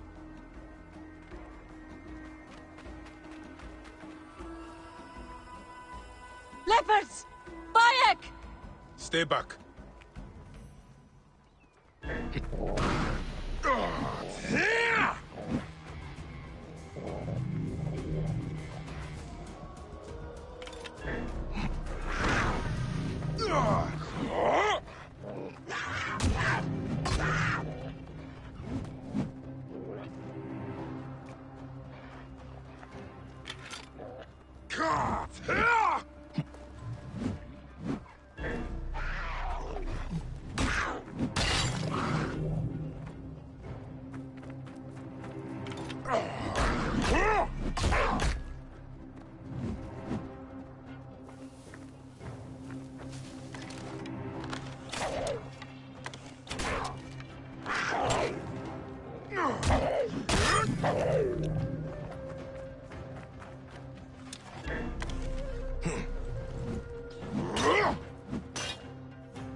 Dua, Sobek! I thought we were dead. Are you hurt? No, but that was terrifying. Death isn't so desirable when you really see it. I guess I do want to live. Now she wants to live. Hey, that is good. But we should move before hyenas come for the carcasses. Could you take me to the docks? You have decided where to go then? I'll find that scorpion that killed my husband. No, I think I know what to do. I'll head south, maybe even back to Crocodilopolis. I've always wanted to work at the theater. This place has too many memories for me. Do not forget your family. Your father will miss you, whatever you think.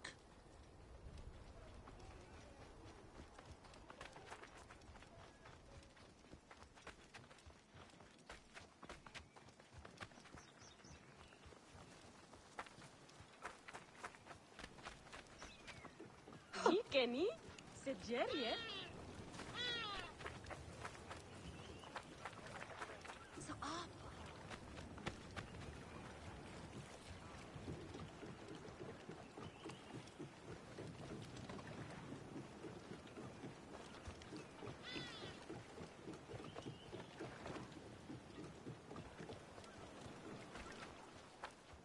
خيرية سبعة شمني نسو عني بيتنا لهن خو توخنت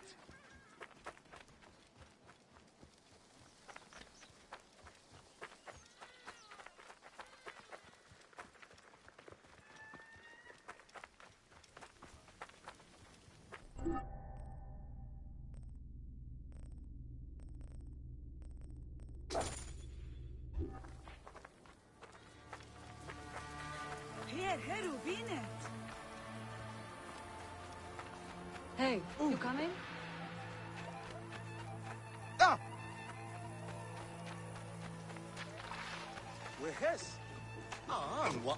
It's like it says the docks, but we're at the docks. Because I went to the docks, and I was spamming the Y button just in case it was an interactable thing.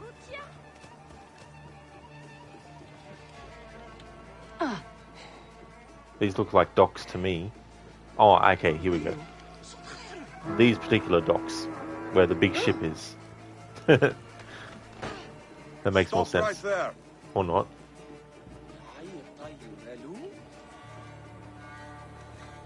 It's like, take me to the water. It's like, the whole place is water. Here we are. Will you be okay? Thank you, Bayek. I will keep this feather and weigh it against my heart. Go do your hero work. Be safe, Tua'a. So Tua'a is a character you can actually come across later in Crocodilopolis. She's basically reciting poetry about a scorpion. But Bayek's suggestion for her to hunt down the scorpion and get revenge by killing it is obviously supposed to be referencing the revenge motif and motivation that Bayek has in seeking revenge, which is to kill the people that killed Ramu as well. But it's interesting because it's done as like a humorous thing. But as Bayek said, you know, even bitter laughter is better than, you know, death.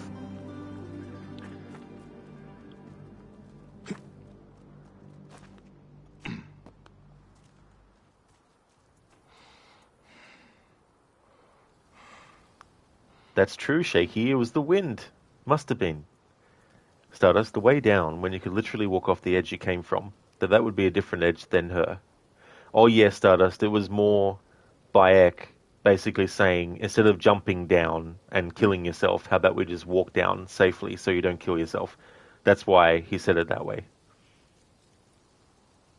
Why is she running? Oh, lol. That's true, yeah, the cougars, whatever they're called. Tigers, lions, oh my, whatever. What if that scorpion was a Templar? Would make sense. Or they're talking of an actual scorpion that killed her husband. Mr. Epic, here's a good question. Does the No HUD thing remove the lock-on combat feature? It doesn't, no. You can still have the auto-aim, which will aim at enemies. Sometimes, though, it doesn't work.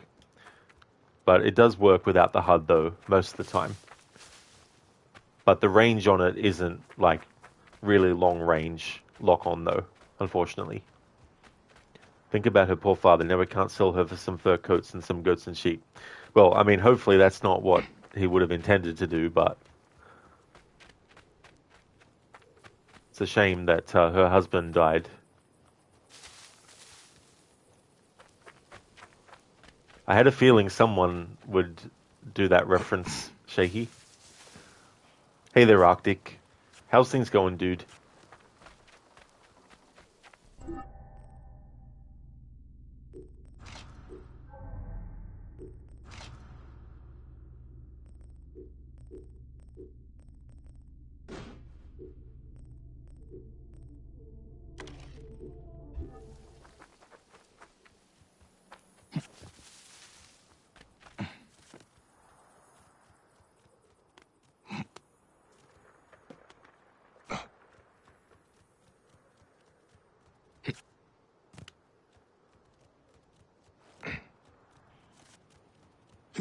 Shaky, brain rot too strong, Rod. Sorry. Laugh mask off that pose.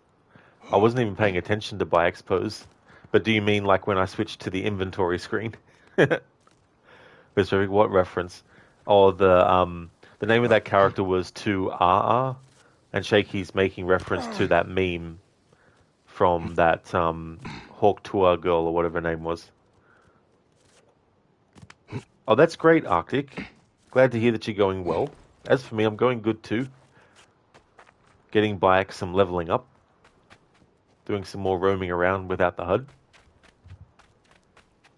Shaky, yeah, his mid-run arse out. Ah, that pose, okay. Yeah, I was too busy paying attention to the weapons and stuff I was switching to. Well, it ended up just being the shield.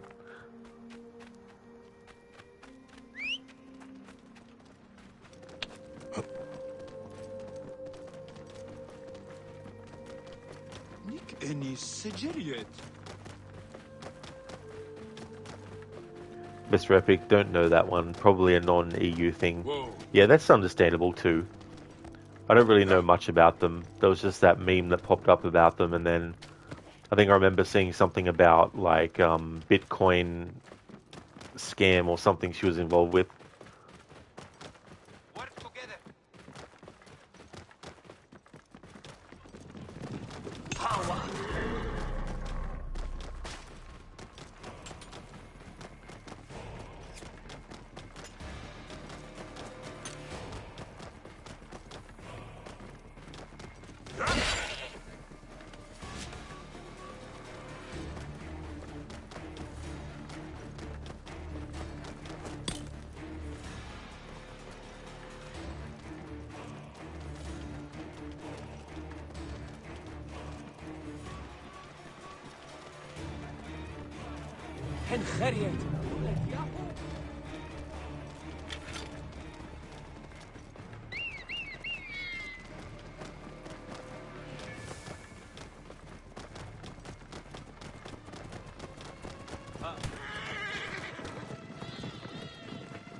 Just a matter of time.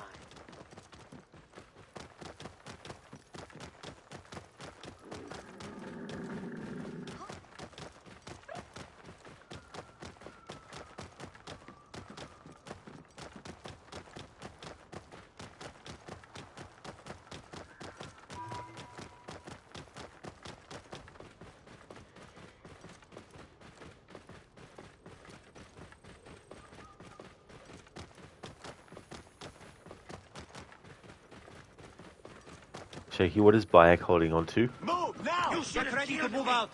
Now you die! Nothing, actually. It's more like a pose that every sort of like character has when they're riding a horse.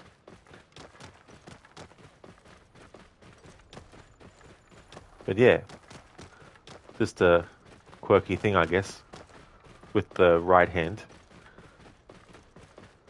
Oh, okay, that's why you don't know you don't watch stuff about that. Never understood why Bitcoin gets people money in the first place. You, it sounds like a big scam.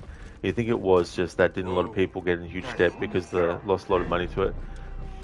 Yeah, I mean, like anything too, it's more the bigger name people that actually benefit from that kind of stuff. You know, it's not really the regular person who gets invested in it. Like, they might be able to make some money on it, but it's the big name people, like the ones that the companies actually go for sponsorships and, you know, all that kind of stuff as well.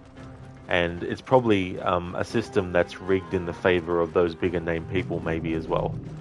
But yeah, this whole idea of currency, I mean, like anything, for example, I mean, obviously there's a difference between what is legal tender and what isn't. You know, like, if you came up with your own currency, you could, but it's not like it would be legally or otherwise recognized as a currency, right? But if enough people used the currency and it became a legitimate system, then that'd be a different story. And so I think it's the same thing with Bitcoin, where it's an alternative form of currency, but it's not something that has been widely taken on board as well, and all that kind of stuff. But it definitely sounds like pyramid scheme stuff, where the people at the top of the pyramid are the ones who are actually benefiting from it, not the people that are below in the pyramid structure. Because the people below that are getting other people invested into it, they're making money for the person at the top of the pyramid.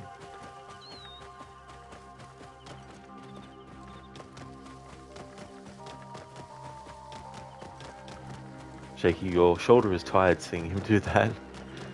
Yeah, it's an interesting thing, different pose that they have.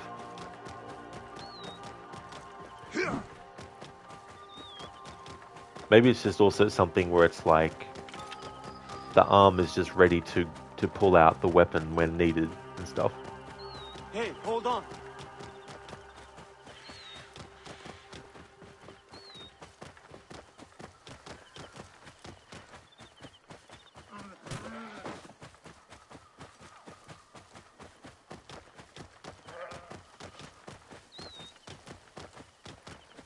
What?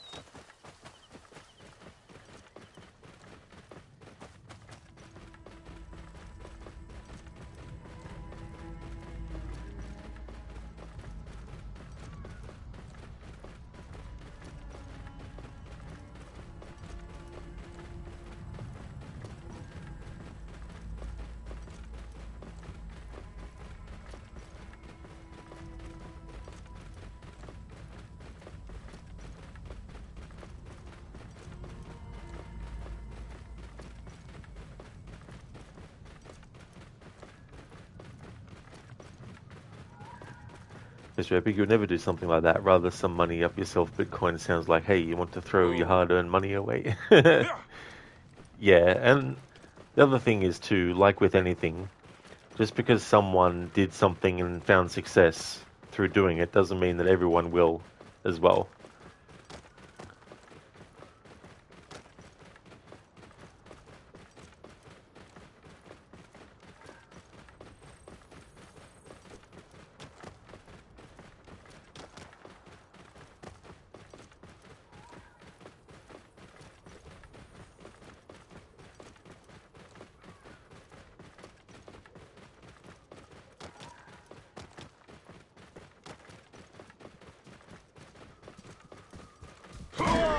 Die, idiot!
This is the direction I wanted to go in anyway, so I may as well have follow road happening while just blocking this guy's attacks. That way I just have to concentrate on moving the camera to make the direction by X holding the shield in actually match the direction the attacks are coming from. But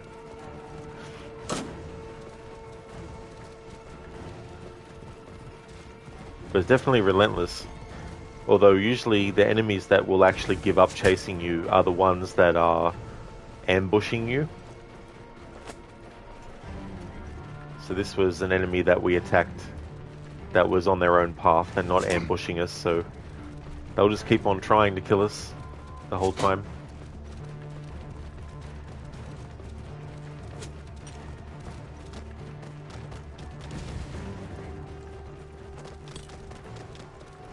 Doc Darling road riding off to the desert again, gonna make the enemy die to thirst. That's true. Gonna win by attrition. Rambo style. Just let your enemy wear themselves out.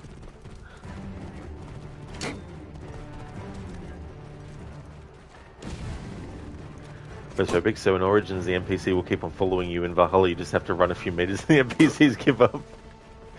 Yeah, it makes me think of Watch Dogs Legion. It's very easy to get away from the police in Watch Dogs Legion. You can literally be chased around a corner and they forget where you went.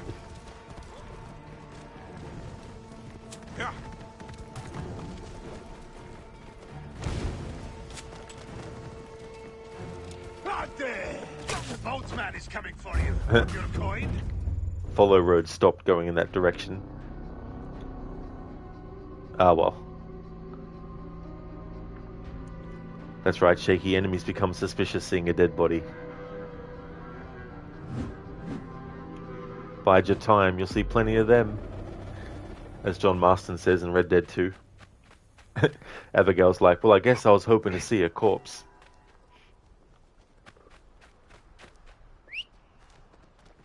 And then John Marston's like, bide your time, you'll see plenty of them. I love sarcasm.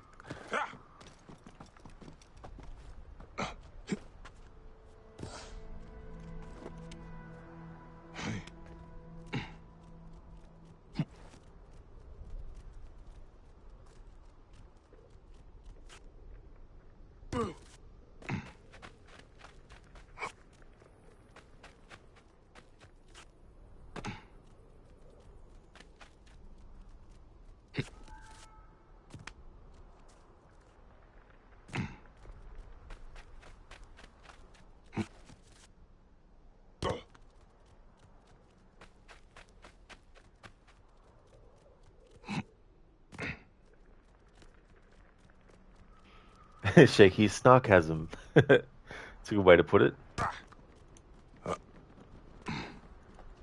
Chaos, that camel is not getting out of there. No, the camel's like, stuck. Can't get out. Semba'ao. Nick any sugeriet.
if we're innocent?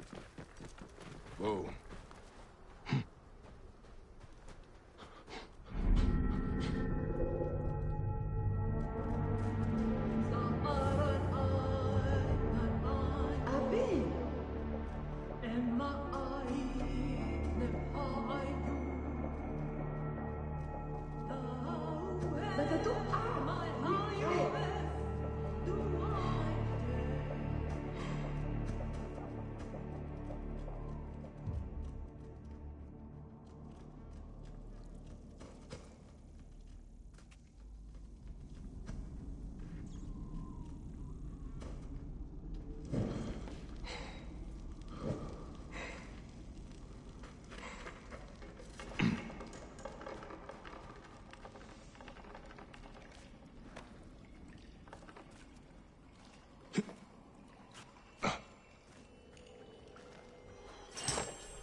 Ancient writing from the Old Kingdom.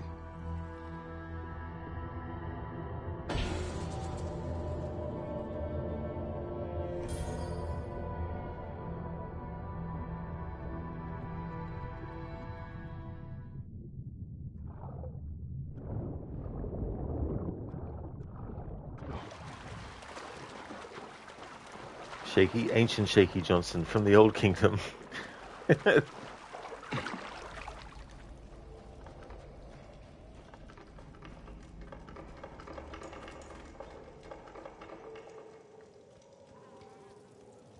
Good one, Dr. Darling. Shaky, ancient writing from the Old Kingdom. Dr. Darling, he can't talk underwater. It'd be funny if he was like... Mr. Epic, that sound made you think of when Desmond goes to sleep and sees Altair in his dreams, and the sound that's playing is so good. Oh yeah. That's the other great thing about like sound design in games too, as well. Creating things that are very memorable.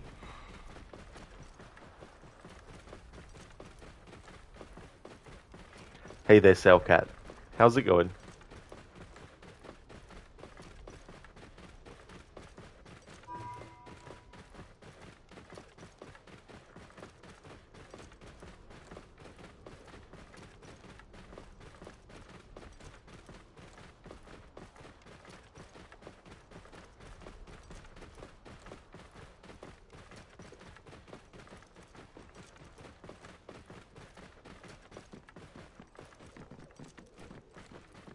Whoa.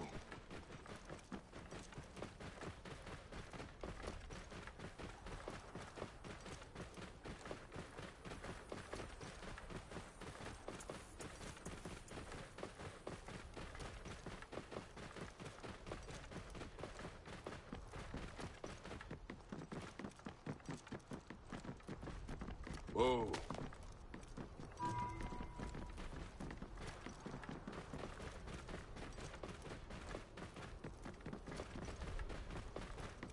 Whoa.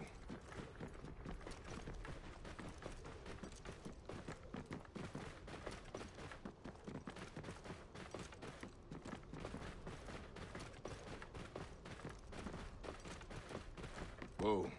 Yeah.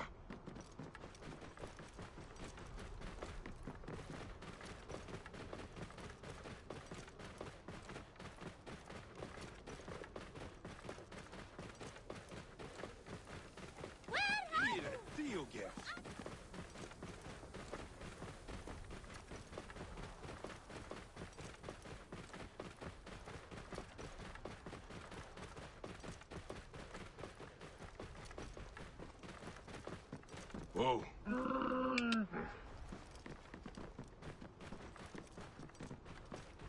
Yeah. Whoa.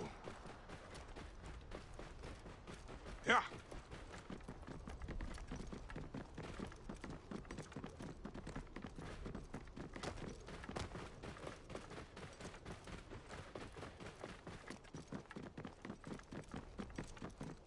Whoa. Yeah.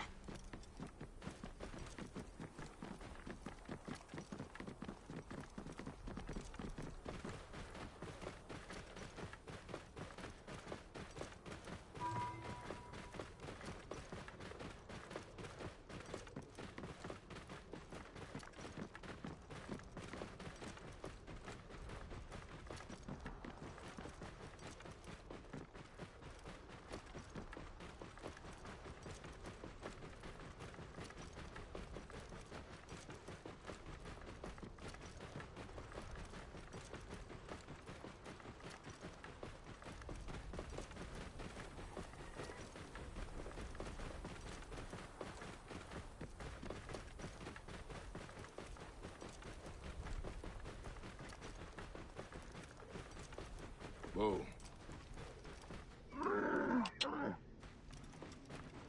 Yeah. Whoa. Yeah. You will not pass me. Whoa. Yeah. Time has come.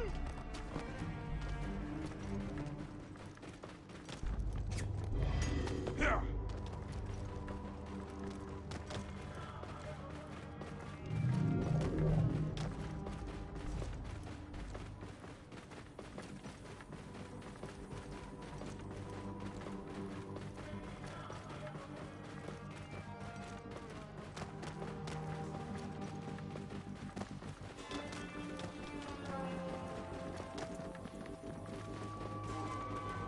Whoa. Yeah.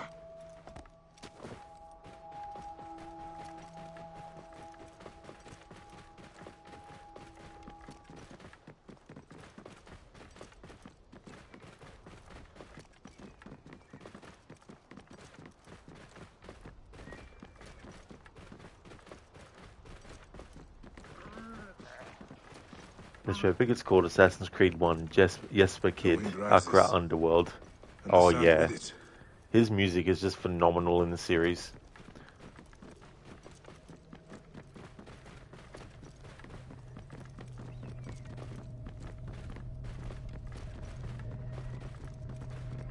Whoa. Yeah.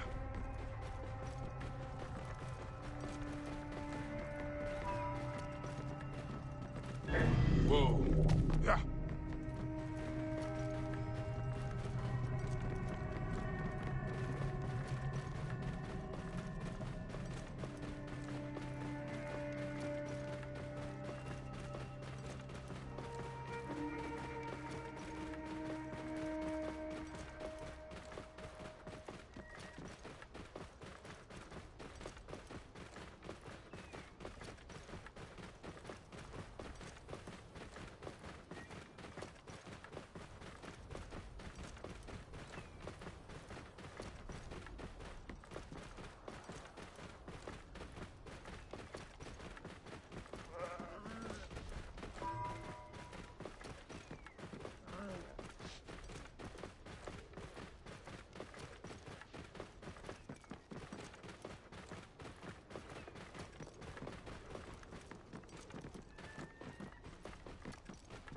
Whoa. Yeah.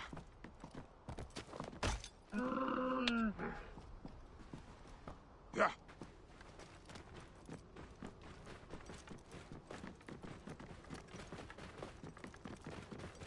Whoa. Yeah.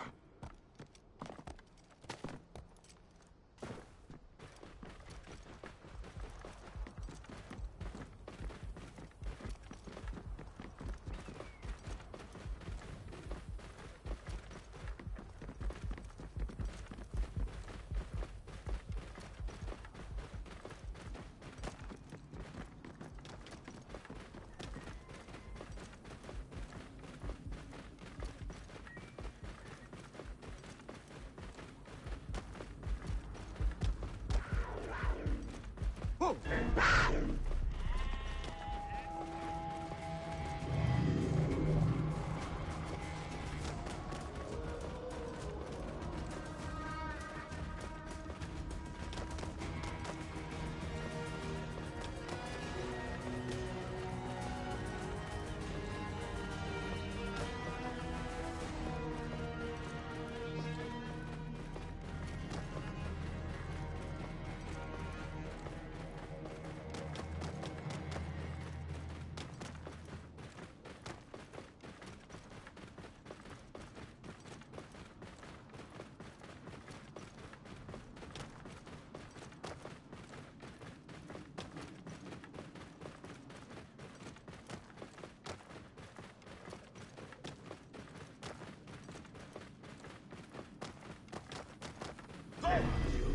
You are dead.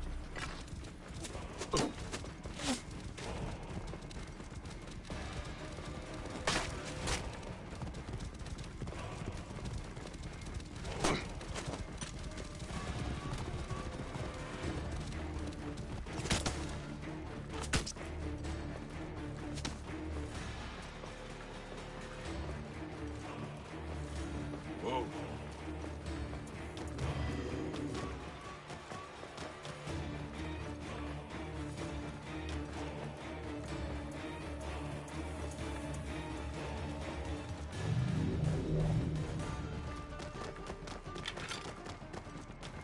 Heresy is a shit. Whoa. Ha!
Whoa.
Mr. Epic, you really hope CDPR will one day put in a third-person mode in Cyberpunk 2077.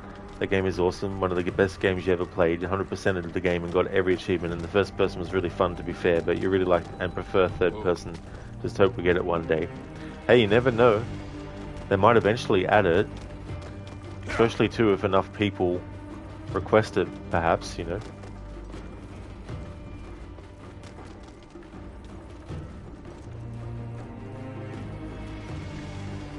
Hey, wait! You're finished! Whoa.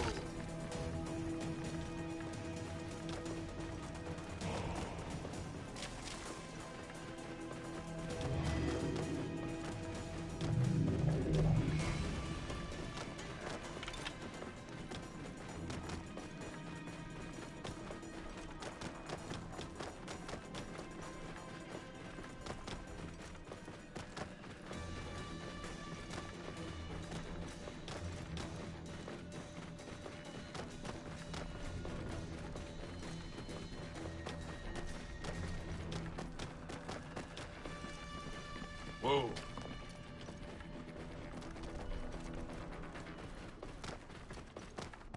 Yeah.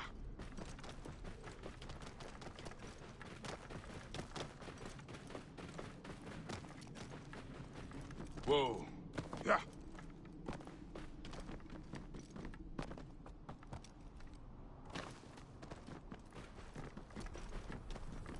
Whoa.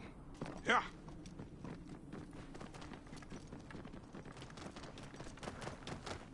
Mr. Epic, like that UB Avatar game, it looked good and you wanted to play it when you heard it was first person, you were like, okay, too bad, I'll skip it. Now that they will finally put a third person mode in that game in December, you will buy it. By the way, why would anyone want to play an Avatar game when you can't even see your Navi character you create? What's the point of character creator if you can't see a character? I mean, there's definitely logic about that kind of viewpoint as well, where it's like, especially if you're going to spend so much time making your character look a certain way, if the game's not going to let you at least have a version of seeing the character beyond just the character creator screen, you know. But I guess too, like Coffington says, Skyrim is like that, and look how popular it is. And as you say, Mr. Epic, you can switch between first and third in that game's case, for sure.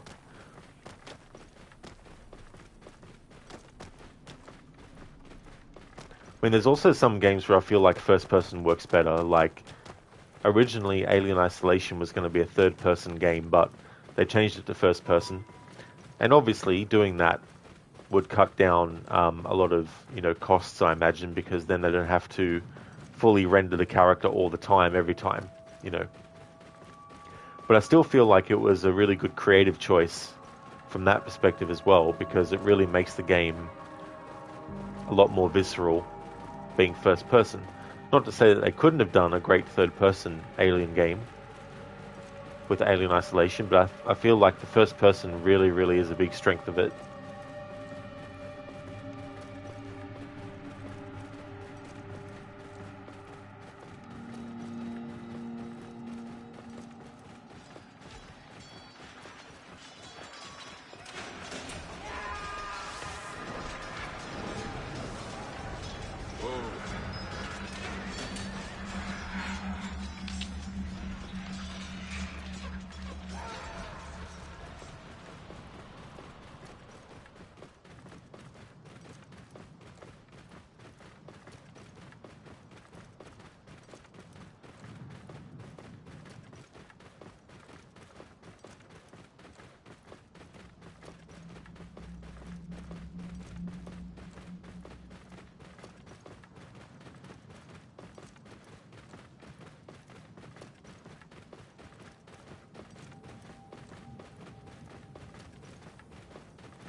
Confident first person is always more immersive. I could definitely see an argument for that as well. For me personally, whether a game's third or first person or not, I can still immerse, but I can definitely see the logic in first person being arguably a bit more immersive as well, because it's more closely resembling what we ourselves are seeing. We're not seeing ourselves and our environment in third person, you know what I mean? We're seeing it in first person.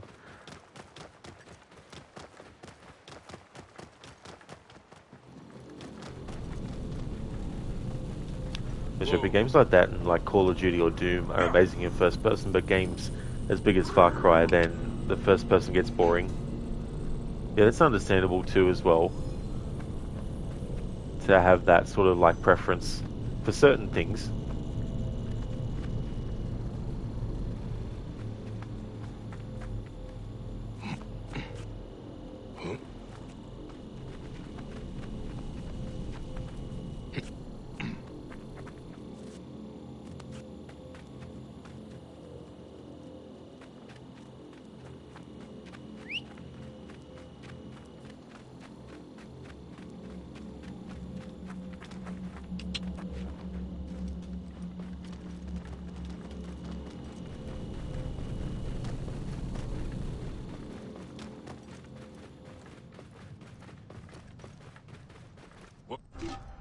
Just want to check something for a moment.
Sandstorm coming.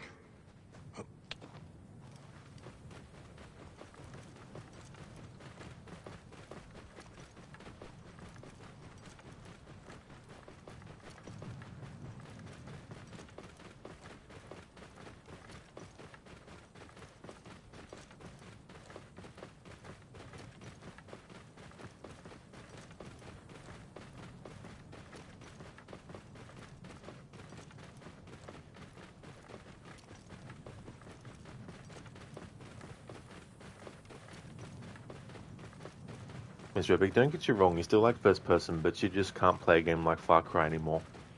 That's fair too. There's no point continuing to play something like that if it's just going to become, frustrating or annoying as well.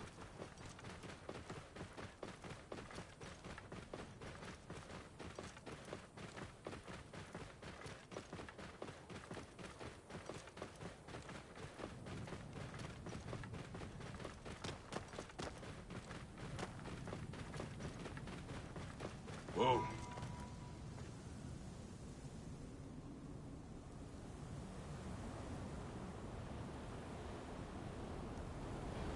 Mr. Epic, now that you think about it, you only have that problem with the new Far Cry games because you played other open world first person games and did have fun like Cyberpunk or Dying Light. Yeah, that's the other thing too. The more a series gets added onto, they might start to use techniques and add things that start to make it go away from what it was or make it feel a bit too different.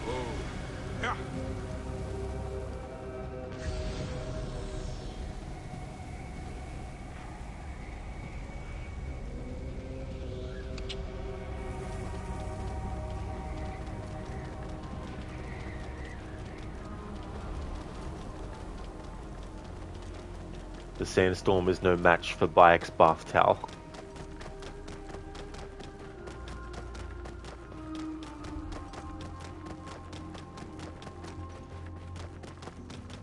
Whoa.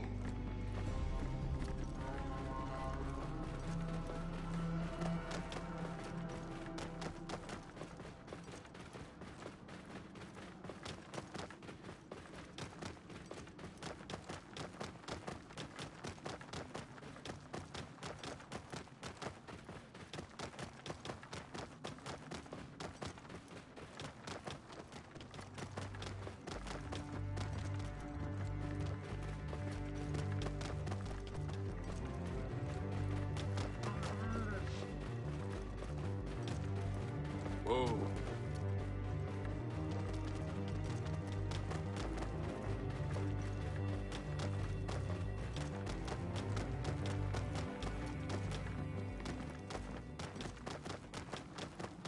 Whoa. Yeah.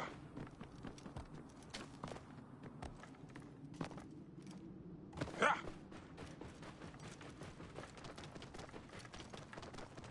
Whoa. Yeah.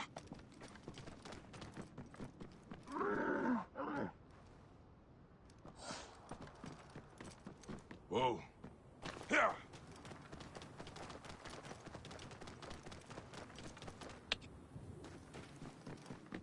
Whoa. Sheila, you're off for now. Going to watch the F1 race. Thanks for the stream and have a good rest of your evening. Thank you, Sheila. I definitely will. I hope you enjoy watching the F1 race. I hope that if there's any particular driver that you'd like to see win, I hope that they do well. And thank you. I definitely will have a great rest of my evening. No worries at all for the stream. Definitely highly recommend people check out Sheila Locke's channel. He's doing for the first time a playthrough of The Last of Us Part 2 Remastered, and he's going to be getting all the achievements in that game as well. He's also a big fan of Assassin's Creed. Recently he finished his Assassin's Creed Syndicate playthrough, getting all the achievements for that game. Also a big fan of the Dark Pictures series of horror games by Supermassive, as well as Dead by Daylight. Really cool streamer, so definitely recommend. And that's all good for the shout out, Schiller. Thank you so much for being here and watching and chatting, dude. Hope you have a great one.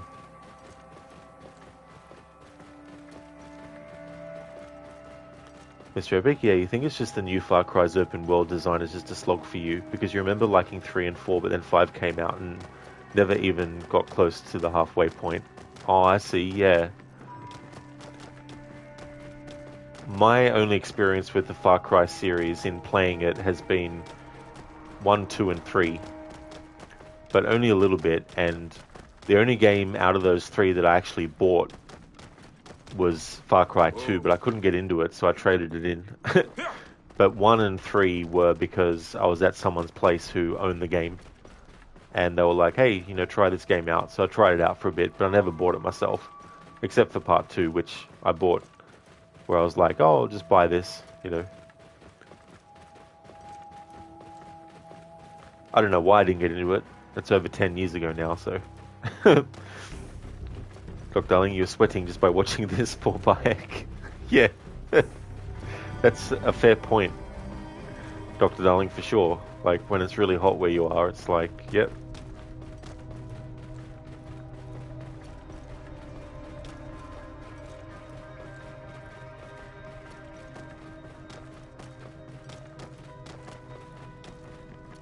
Whoa.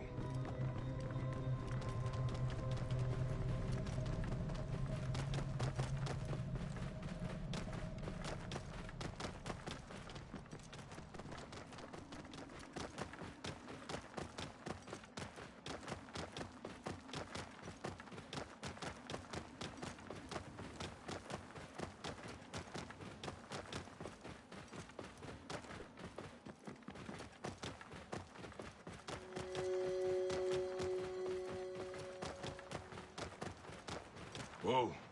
Yeah.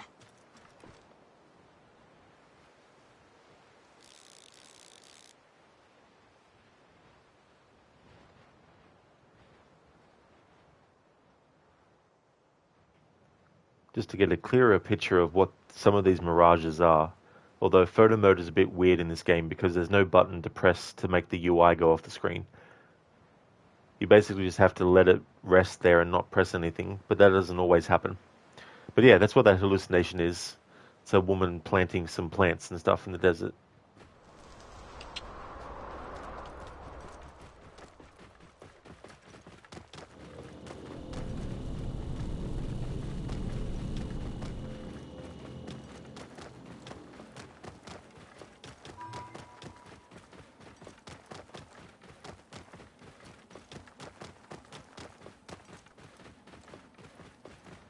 Doc Darling, that looked a bit like Sharja did it. Well, there's definitely mirages of actual characters that can happen, like Cleopatra was on the back of the camel in the other stream I was doing in one of the hallucinations Bayek had.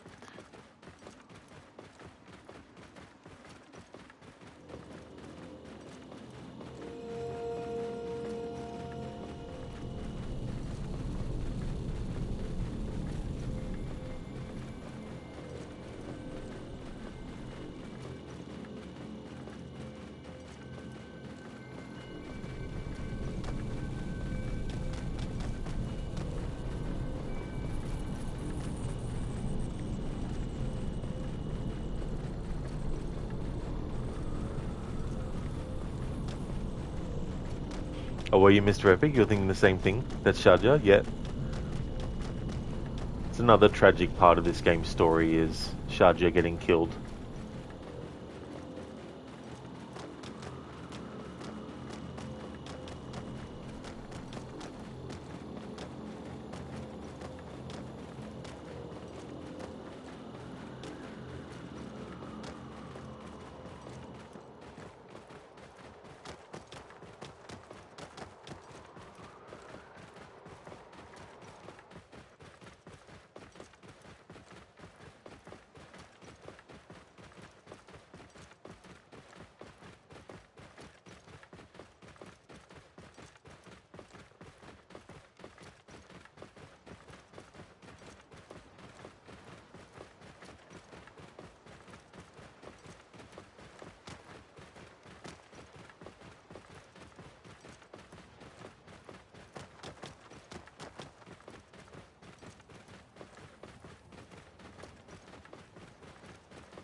Yeah, I don't know. I didn't really recognize the character model as the same. I thought it was just someone else.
Yeah, exactly, Mr. Epic. It's one of those gut punch moments in this game's story.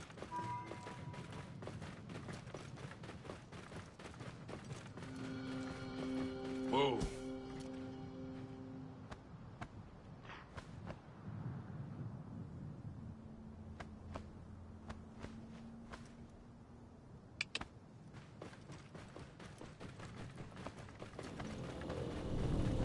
Whoa.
Mr. Epic, in Odyssey, when Phoebe dies, there was a bug for you where you saw her alive and running away from the place she was supposed to be lying deceased. You were like, what the fuck is this?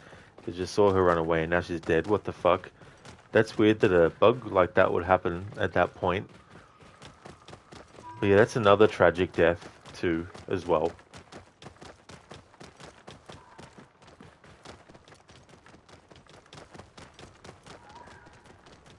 Whoa.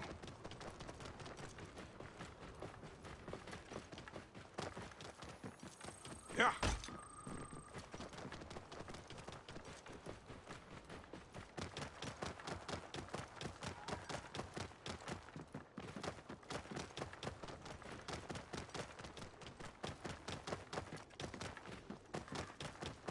Whoa.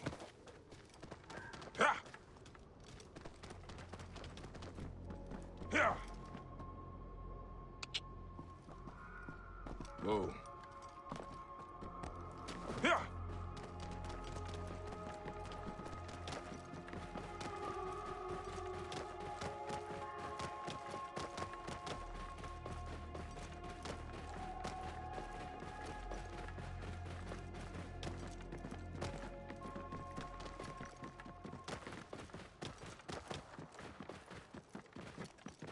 Whoa.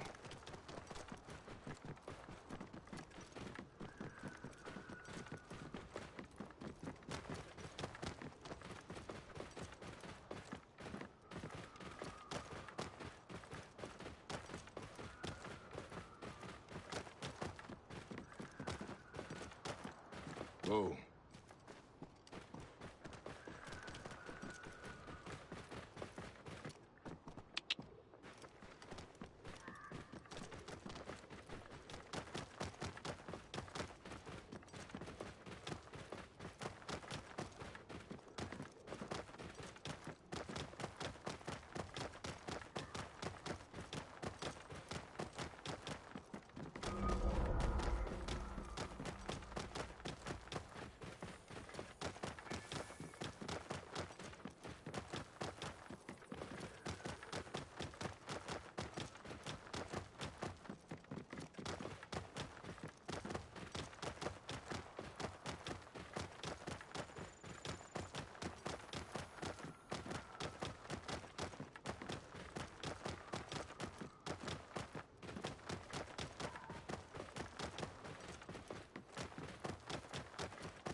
Mr. Epic, you're so confused. You're thinking, did you do something wrong that made her die? So you searched it up later only to find out her death is unavoidable.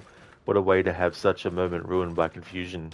Absolutely, that's why it's so unfortunate that the bug happened in a really dramatic story moment like that too, which can definitely break immersion as well, depending too on what on what's happening as well.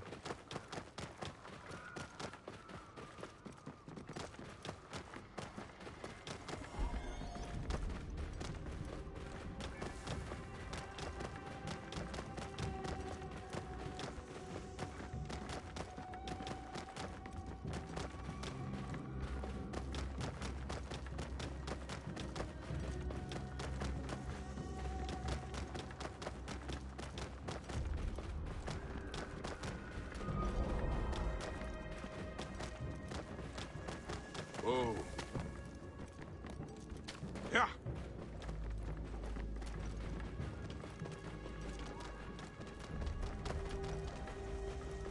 Whoa. Yeah.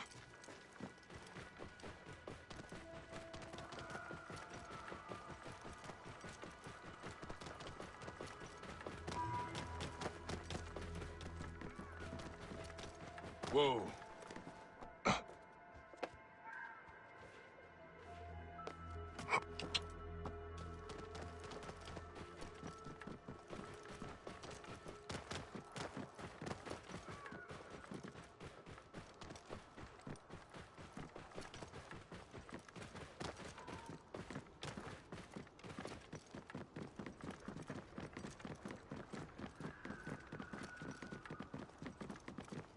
Whoa.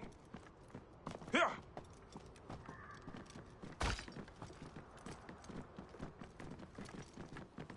Yeah. Whoa.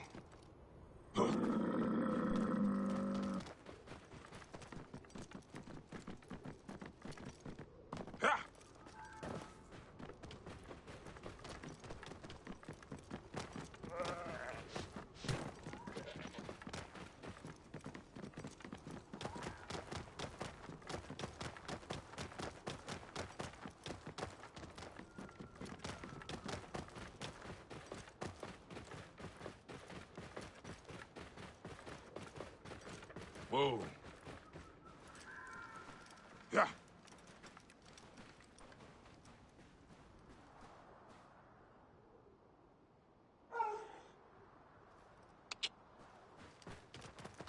Whoa.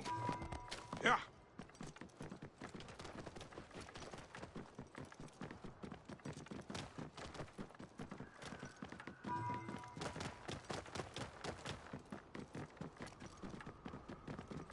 Whoa.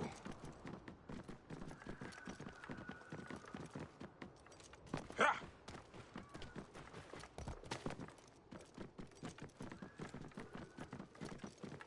Whoa. Yeah.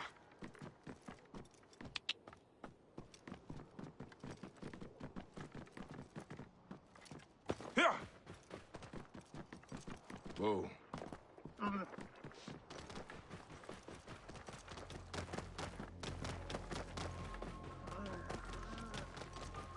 Yeah, Mr. Rubik, that was interesting.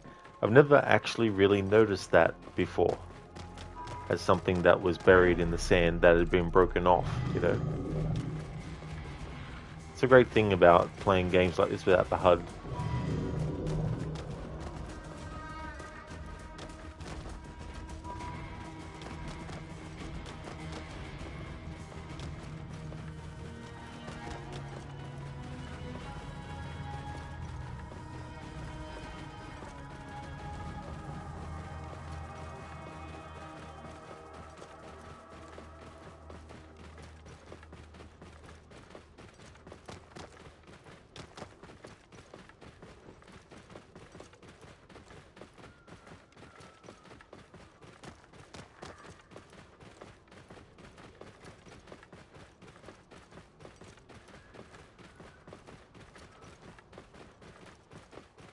Whoa.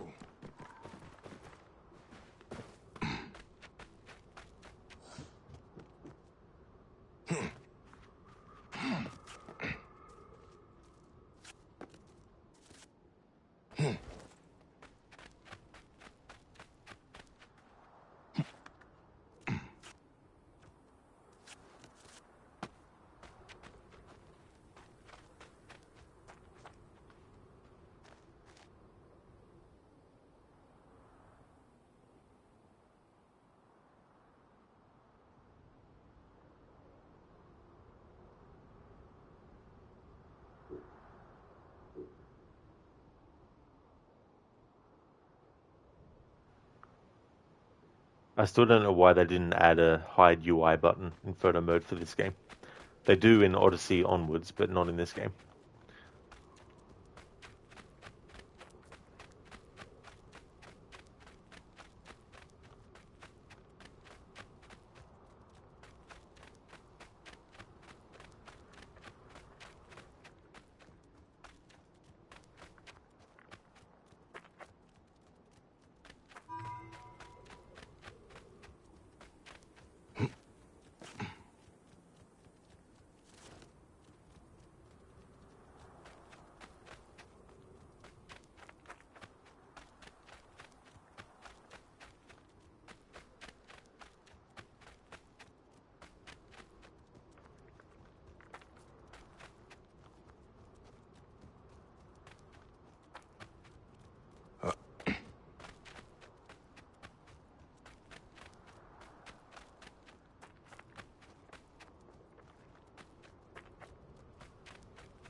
I'm surprised Bayek actually survived that fall, to be honest.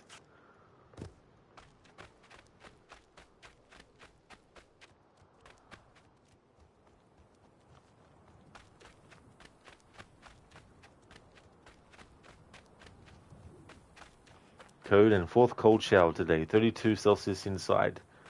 Yeah, it definitely would be annoying having to constantly have, cold showers to try and cool down, It'd be so frustrating.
Code and still at least another week for these temps before maybe some rain for 5 minutes.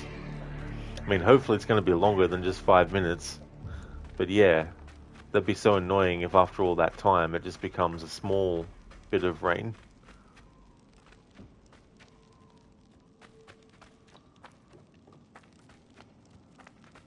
Dr. Darling, Valhalla no horse run. Is that what you're doing next for your playthrough? I've actually already got what I want to do for mine, for my annual one this year. But it won't be that. But could you imagine though? That'd be a lot.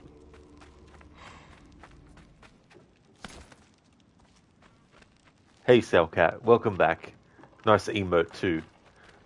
The man with no name.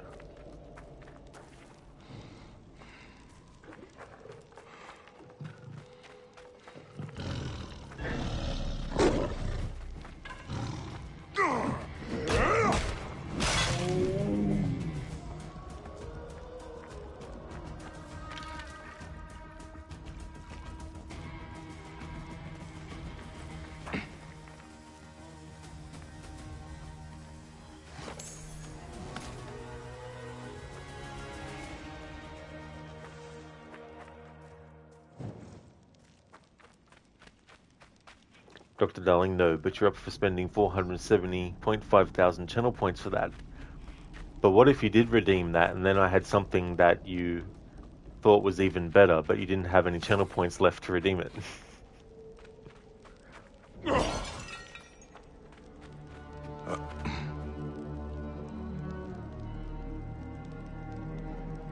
Ancient writing from the Old Kingdom.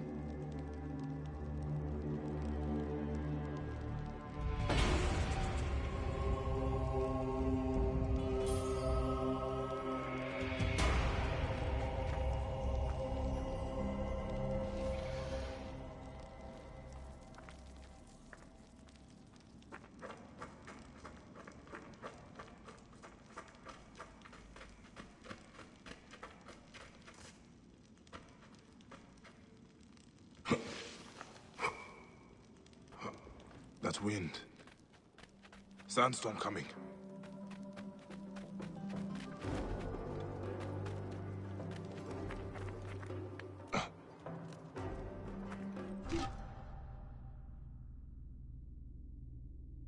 You see, in this world, there's two kinds of people, my friend.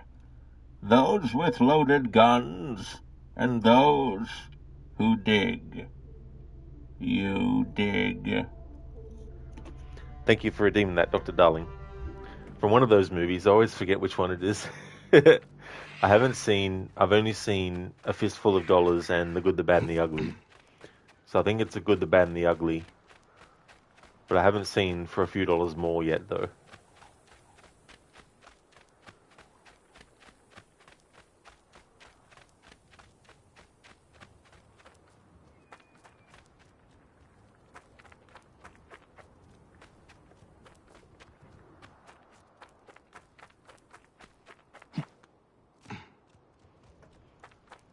Zereth, Ancient Kingdom from the Old Kingdom. Dr. Darling's from the Origins, the Odyssey, and the Valhalla. Origins being the good one. I see.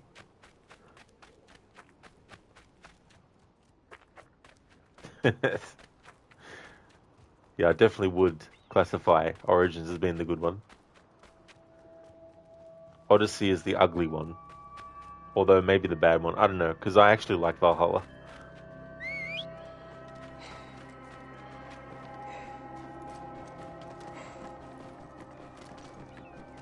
Zereth, there are three kinds of people, those that can count and those that can't.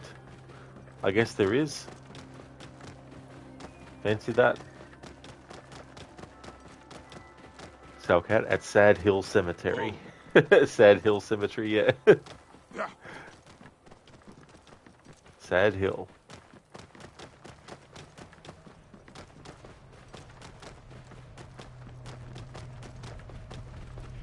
Zereth, camel, is it? It is, yes. Be a strange looking horse otherwise.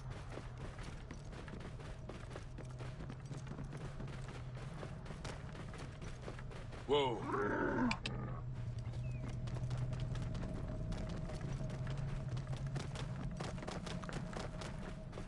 I like big fat men like you. When they fall, they make more noise. And sometimes they never get up. Thanks for redeeming that, Dr. Darling. What's that from?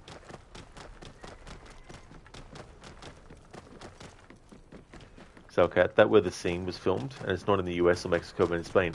Oh, so that's the location, Salcat. I didn't actually realize. That's cool. So that's the name of the location where they filmed that. Dr. Darling, same movie. Oh yeah, cool.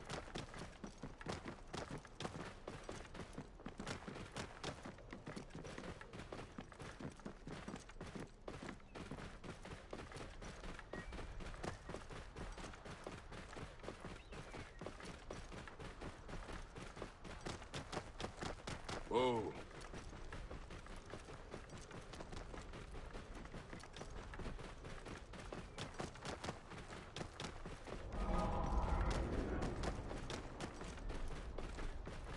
Oh, thanks, Mr. Epic, for sending that through. I'll definitely check that out. Whoa.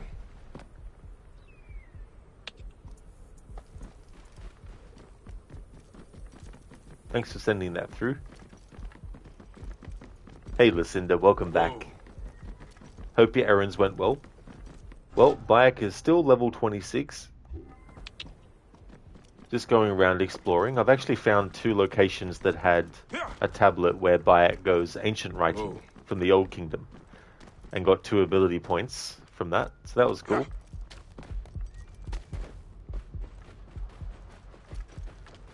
So okay, they made a documentary about restoring Sad Hill Cemetery and recreating how it looked in the movie.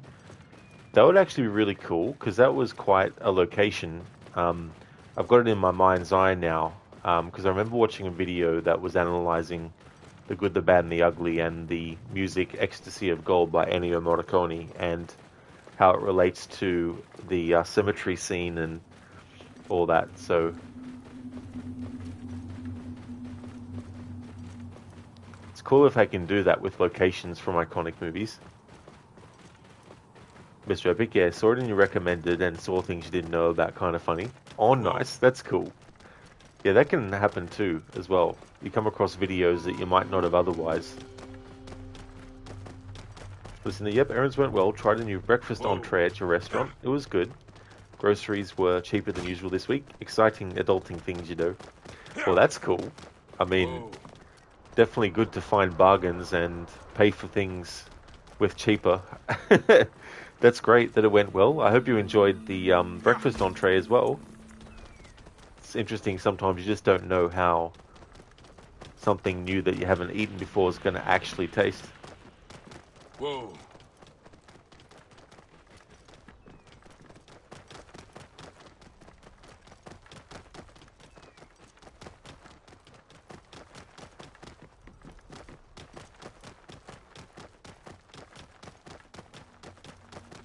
Whoa. Yeah.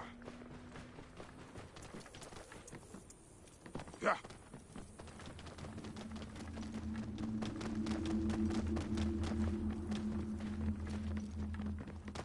Whoa. Yeah.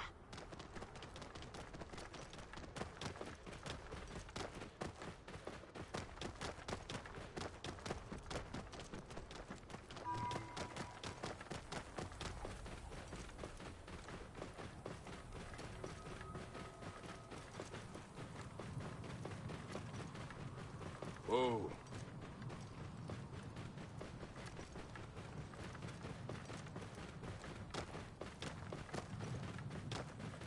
No, Zereth, we're not there yet. Wherever there is.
Whoa. Yeah.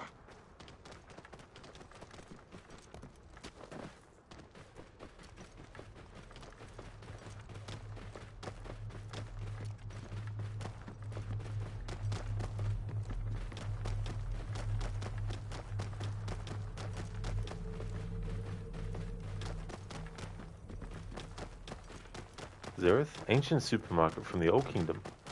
Way ahead of its time. So, okay, you're looking at images that actually have a Clint Eastwood silhouette at a cemetery. That's a really cool thing. That's very inventive. to have something like that too as well.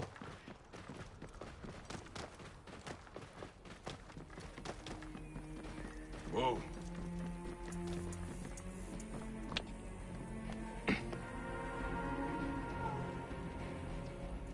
Cool, here's another stone circle. I know this one is one we haven't gotten yet in this playthrough.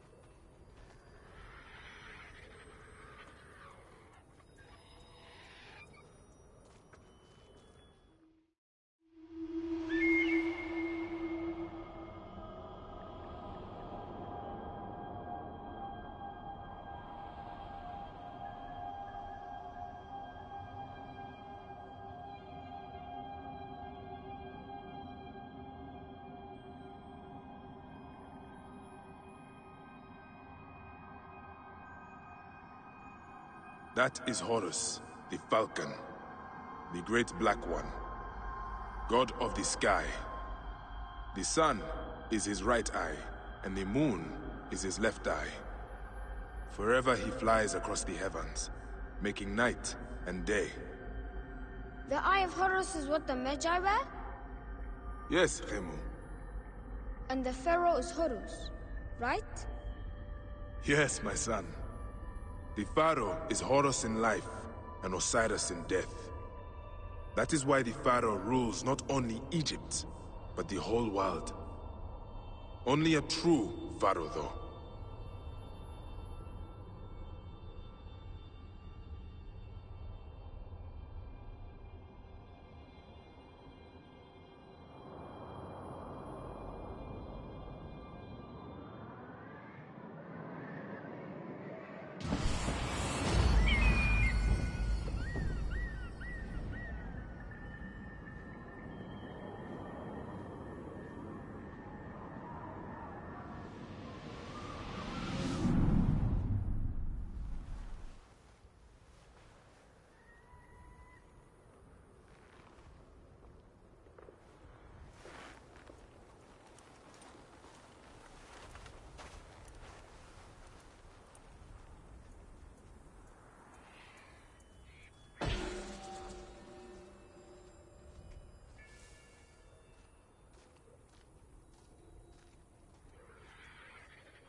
Mr. Epic, it's kind of funny. You only ever made one video and posted it on YouTube to keep it for memories, and that Joker singing in Arkham Knight, I can't stop laughing. It was so funny that you clipped it on your PlayStation and posted it on YouTube for memories. That's cool. It's always good to keep things like that as well, because you never know, you might be in the mood to re-watch it and re-experience it and enjoy it. Gen82, thank you so very much for the follow. Thank you. Listen to us, so no level up, but 2 skill points from the tablets. That's true. Yeah. It's so funny because, like, I've found a few of those now, but I've also found a few of these stone circles I haven't done yet. Which, given the size of this game's map and playing without the HUD, and not having any indications of where they are by looking at the map and stuff. Ancient skill points from the Old Kingdom. Exactly, Dr. Darling.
Welcome, Jen Jen. Hope things are going well.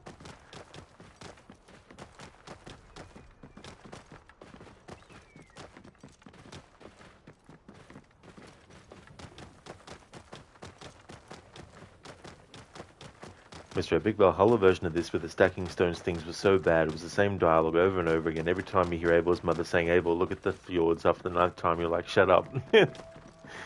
Yeah, I mean, that's totally understandable too. I like the flashback audio you get, but I don't actually like doing the actual side mission, the actual stacking of the can stones.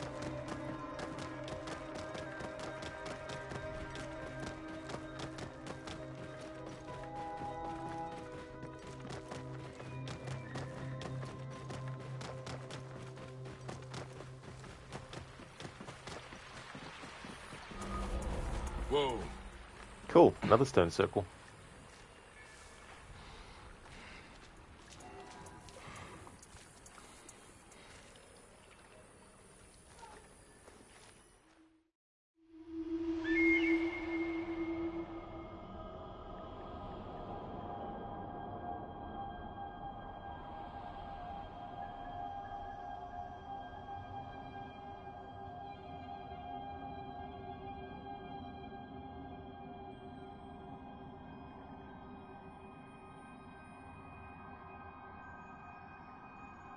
Those are the scales, called Konsu. When we die, the goddess Ma'at weighs our hearts on them against her white feather. I remember this. If our hearts appear in light, we walk in the field of reeds. Very good. You are listening. The scales measure truth and justice, which is why Magi pursue these two things above all others.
Listen, do you wish you'd known you could just get the dialogue without doing the stone stacking? You might have taken the time to put them together because you feel like you don't really hear much about Abel's mother in that game.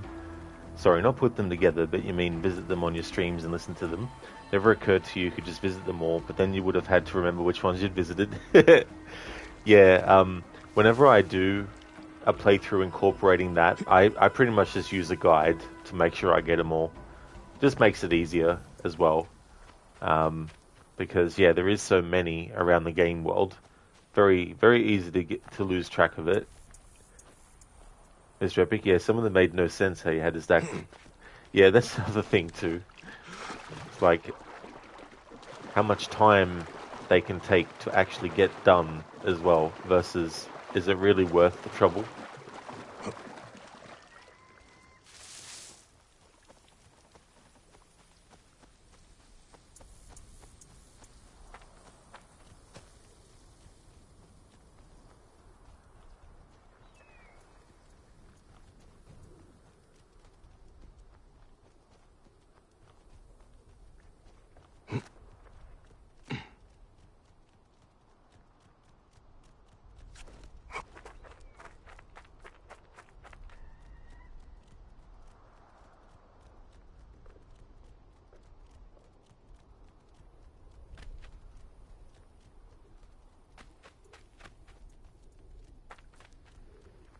Hello, LX guy. Welcome on in. How's things?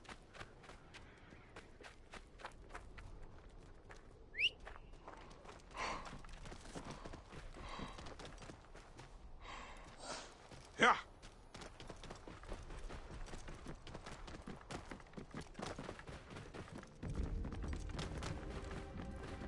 Oh, nice. That's cool. Glad to hear that things are going all good.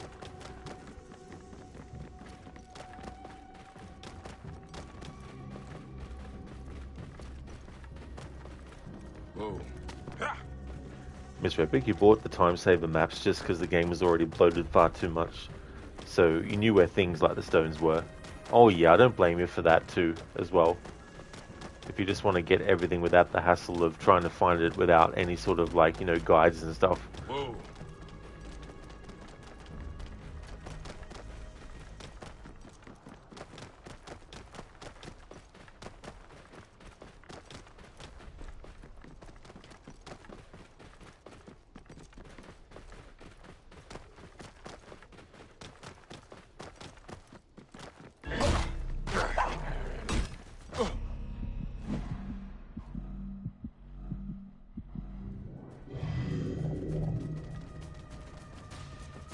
Whoa.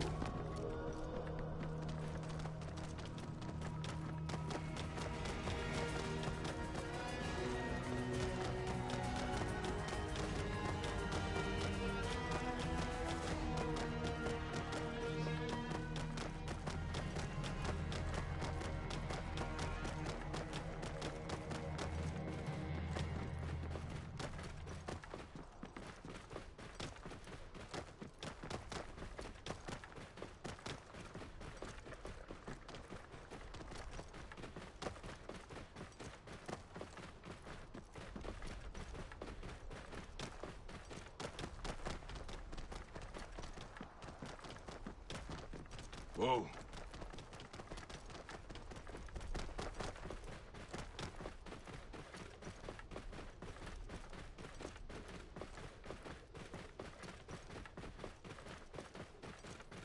LX guy, what's up with the sauna look? Whoa.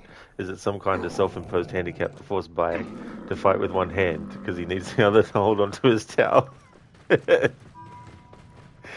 Yeah, a few years back I did a playthrough, a torch-only challenge, so fighting enemies having to use the torch, and I started from scratch as well to kind of make it fair. So by the time I got to the point in the story where Bayek kills Yodoros and gets the bath towel outfit, I thought, oh, it'd be funny to actually do the rest of the playthrough running around with a lit torch with Bayek just wearing the bath towel. And then fast forward to this year, and Inmita is doing a playthrough of Witcher 3, and he's got a channel point reward for making Geralt wear his underwear. And so I thought that I would do something similar for Bayek here in this playthrough. And so I made a channel point redeem where when someone redeems it, for the rest of the whole stream, Bayek wears the outfit. It's one of those towels that just doesn't need to be pinned. It just must be a sentient towel. It's just like, nope, not letting go. It means you don't know what you're talking about. You love those stone cans in Valhalla. Honestly, you only struggle with one of them. You spread the naked virus.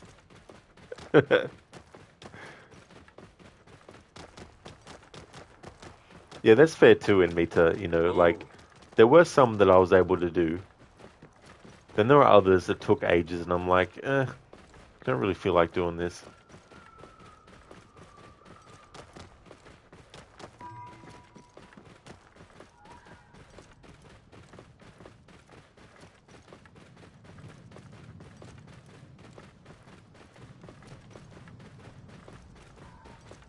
Whoa.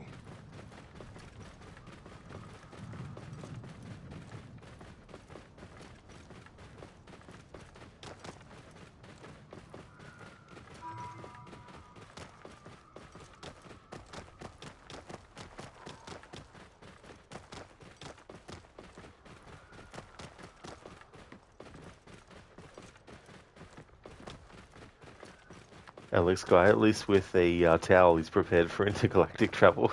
That's right. even with the speed at which you would be traveling, the bath towel is just going to hold on. Whoa. Yeah.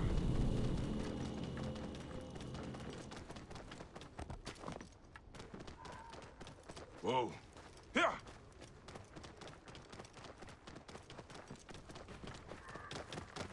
Yeah.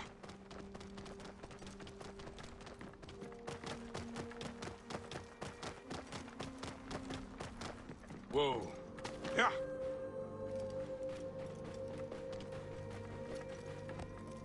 Yeah.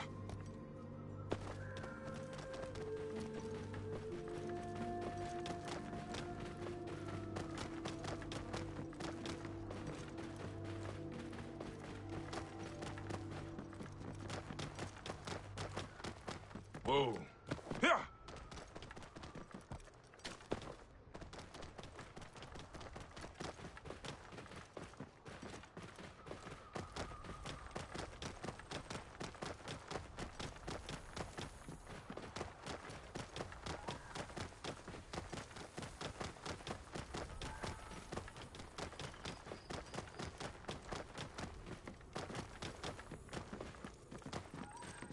Whoa. Yeah.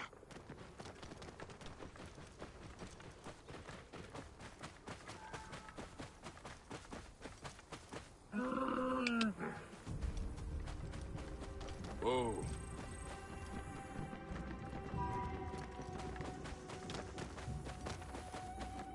Yeah.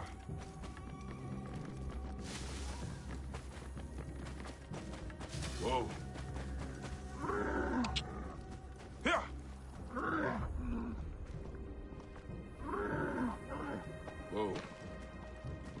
Yeah.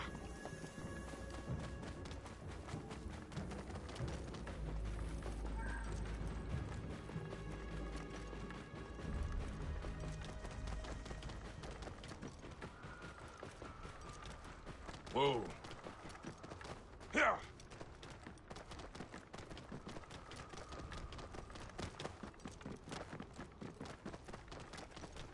Whoa. Yeah.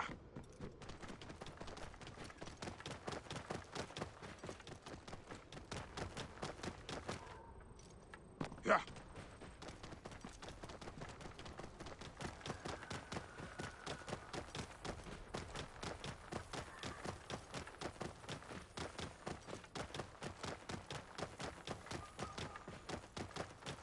Whoa.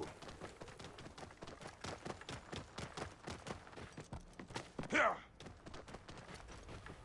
Mr. Epic, you did like the Orlog minigame somewhat. It was kind of fun to win new totems from it so you can make new decks, and you also liked the fact that you had to find them all. Didn't like the drinking minigame though. That Orlog game, I actually didn't like that at all. I found it so fucking annoying. Especially too, that one of the clues for the Order of the Ancients members, you have to actually win a round of Orlog. And I'm always like, oh my god, this part of the game again. Captain Sailcat, is it okay to plug an extension cord into an extension cord? To create 2 extensions? I wouldn't dare say, because I'm not an electrician. So, who knows? Alex Guy, are you just scouting or are you on a mission? I've got like a side quest that I had active, but I kind of abandoned it temporarily. But I've just been exploring and I found some of the tablets that give you an ability point. So I found a couple of those and also some of the stone circles, which I'd like to try and get done as part of the playthrough, the stone circles. If I don't, that's okay, but any ones that I come across, definitely want to do.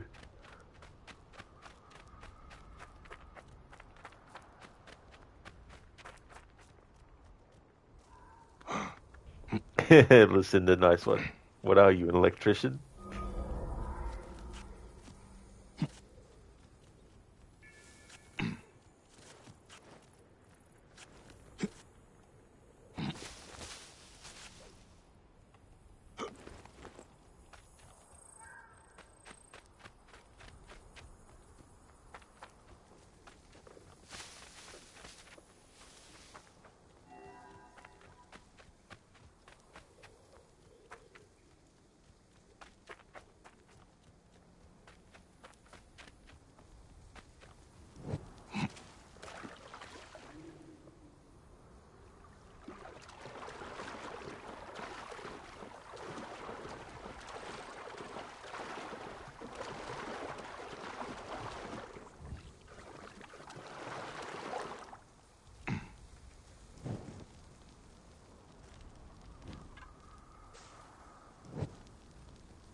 Mr. Epic reminds you of Jim Carrey's Cable Guy movie. Are we friends?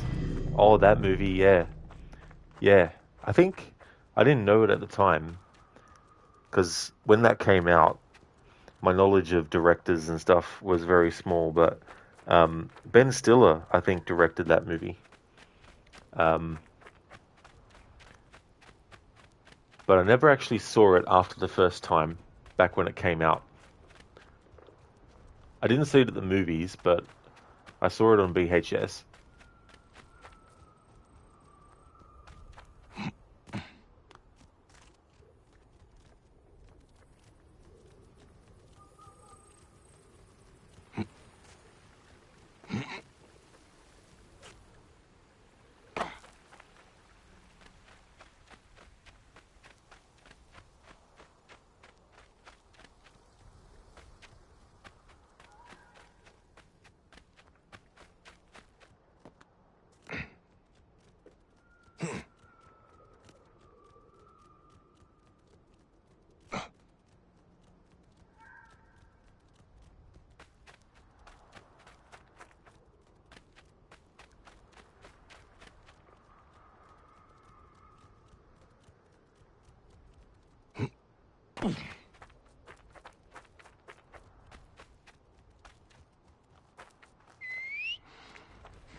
Whoa.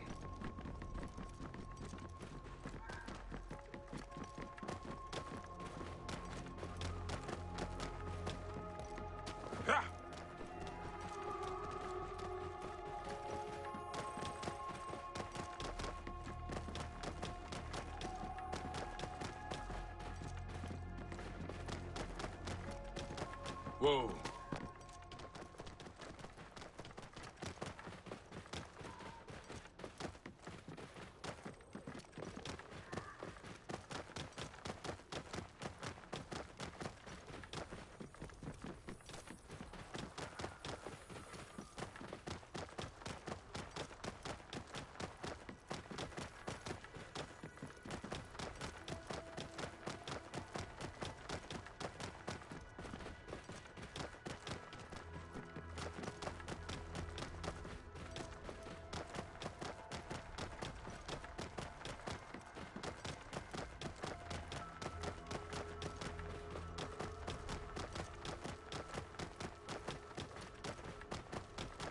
Nofry, took a nap and bro still grinding, hell yeah.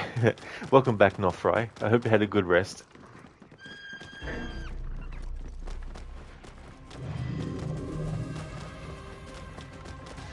Mr. Epic, same. Also VHS, good times. Oh yeah. Also had a lot of movies that I recorded off of television onto VHS. And when the ads came on television, I would press pause on the recording. And it got to a point where you would be able to, if not pinpoint accurate, but you knew when the movie was going to come back on because the station would actually have an ad for something of their own. And that would be like a clue that they were going to go back to the programming that they had on.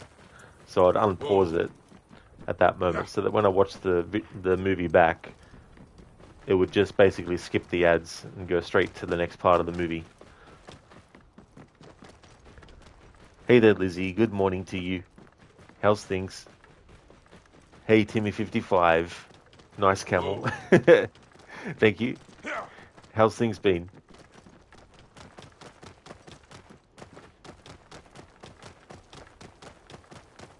Best not to draw attention here.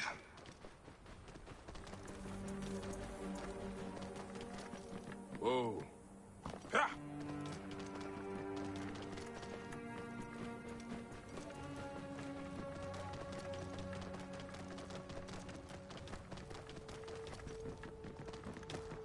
Whoa.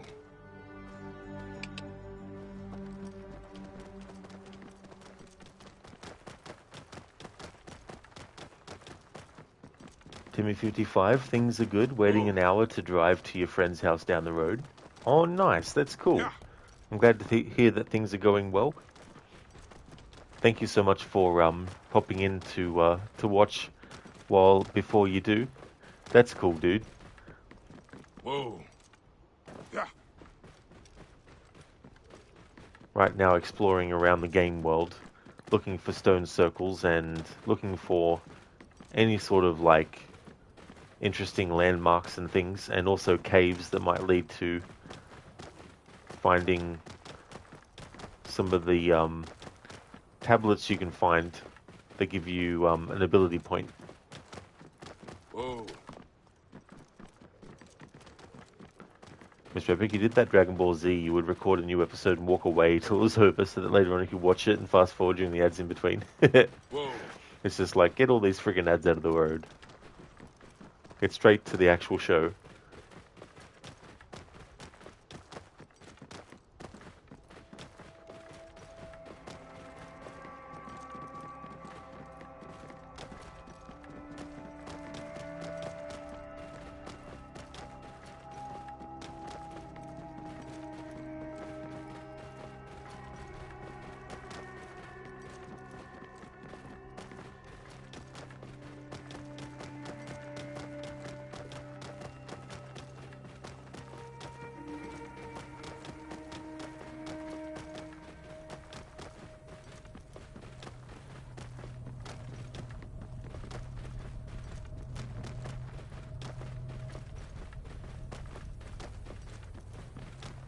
Whoa. Join the dead, don't you now?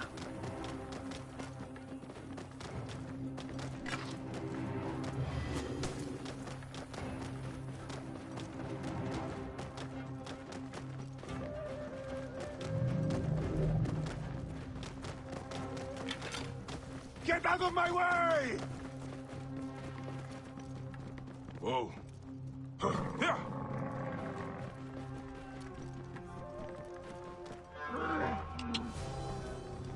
Whoa. Yeah. Hey! Die, maggot! Move! Move! Cover my escape, brothers!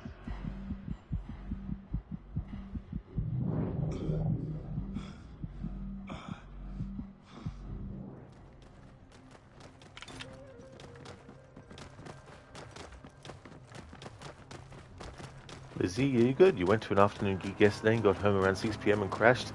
Oh, nice, Lizzie. That's cool. Glad to hear that you're going good. I hope you really enjoyed the gig that you went to. Hope you had a great time. Timmy55, yeah, he's a childhood friend you don't get to see much, even though he just lives one neighborhood over. Oh, that's really cool. Yeah, that's the thing too. Life can just go like that sometimes as well. But that'd be cool. I hope you have a great time. It's funny, growing up near my grandmother's place, there was a kid that I was friends with, but not... I would only see them when I stayed over at my grandparents' place, you know.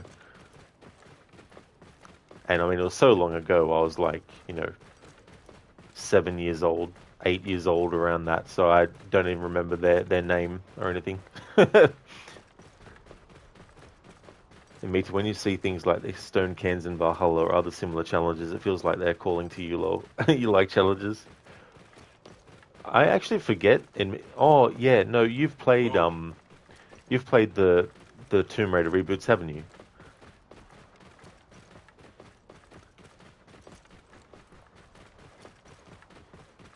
Because yeah, it was amazing. And getting to catch up to him about his recent trip was great. Oh, very nice, Lizzie. That's cool too, as well. It's good to catch up with people and see how they've been, and when they want to, tell you about the things that they've done. Yeah, and me too. Because I was going to say, because those games, well, they're not challenges per se, but having to go around the game world and find certain things and all that kind of stuff.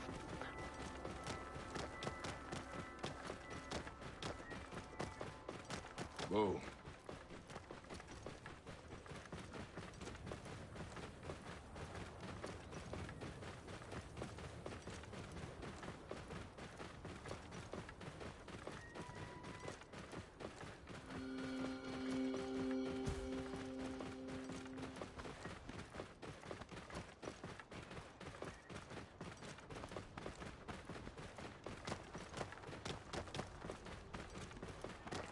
Sometimes you lose your patience and when you cannot find a solution, but you still don't give up. It's definitely good to be able to do that when you can as well. Like, the drive to get it completed is more powerful than how annoying it might be. Nothing can burn more. Die then.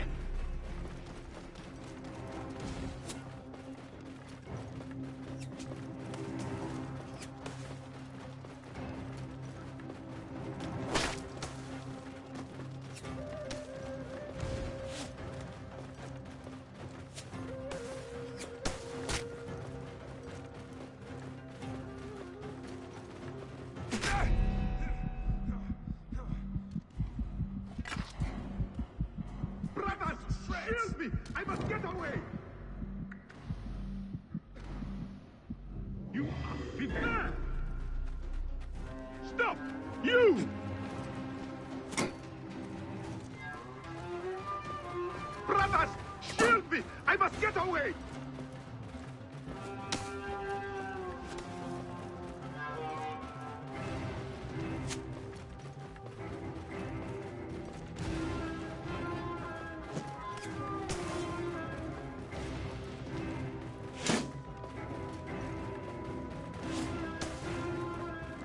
Whoa. Move! Now!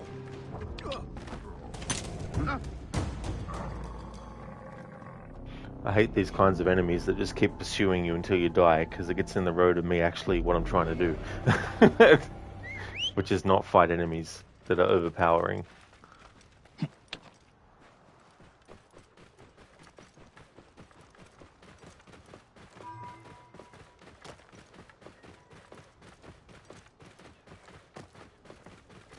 Now!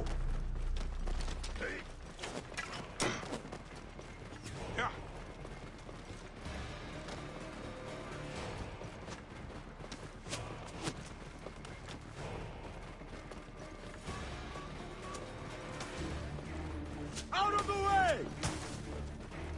Keep the Gideon. Distract the enemy. I will push on. Whoa. Hold! Stay there!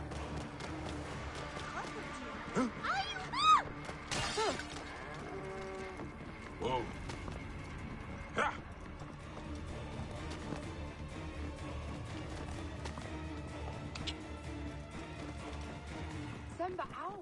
Whoa. Here!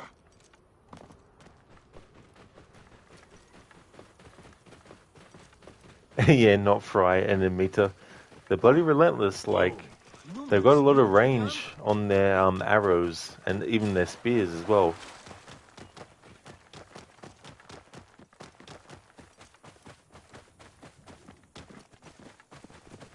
Clear off! Hurry! Yeah!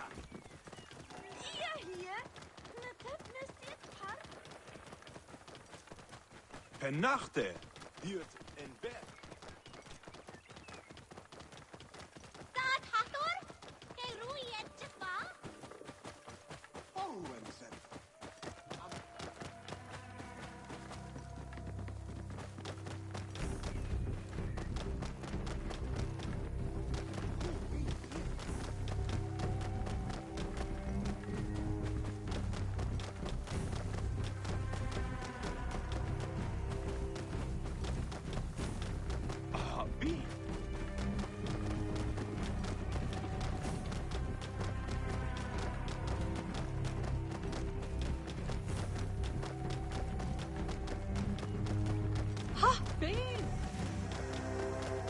Whoa.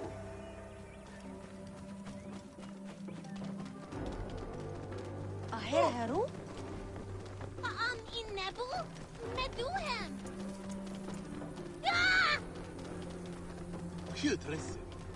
Burning corpses. This is blasphemy. Who did this? Whoa. Yeah.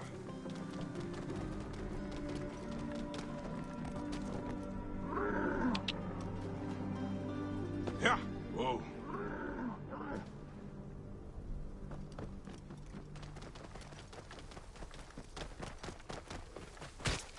Yeah. Whoa.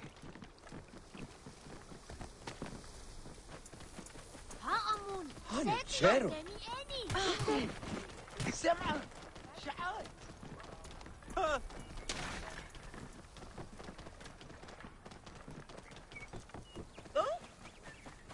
Whoa.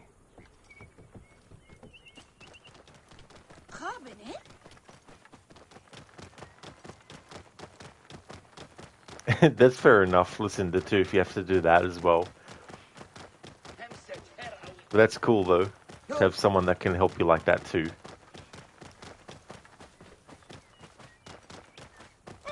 Hey there, Quick Dex. It sure is. Welcome on in. How's things?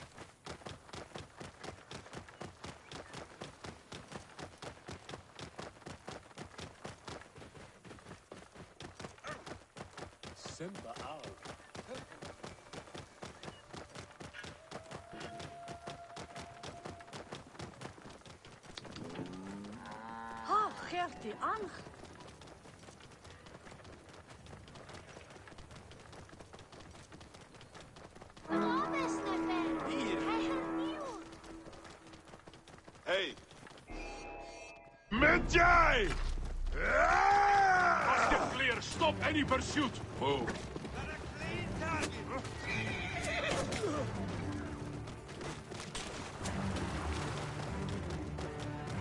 Yeah.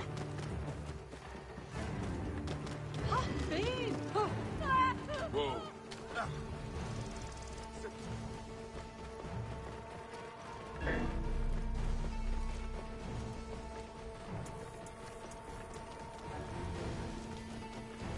Whoa.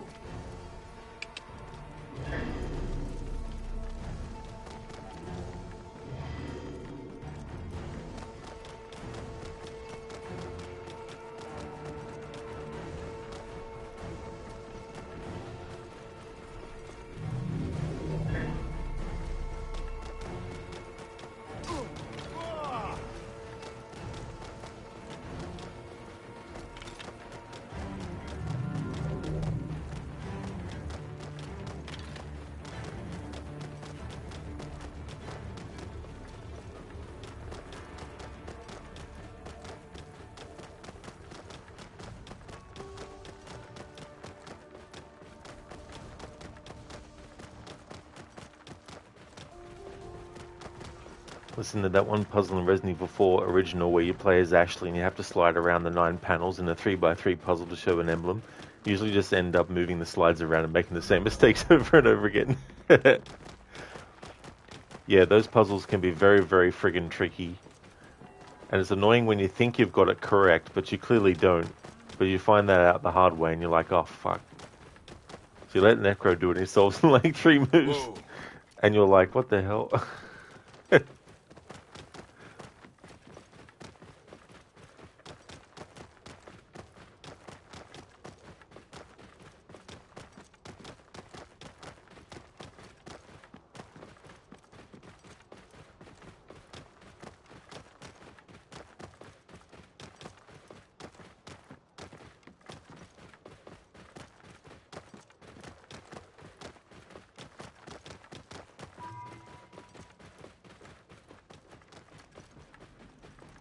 Whoa.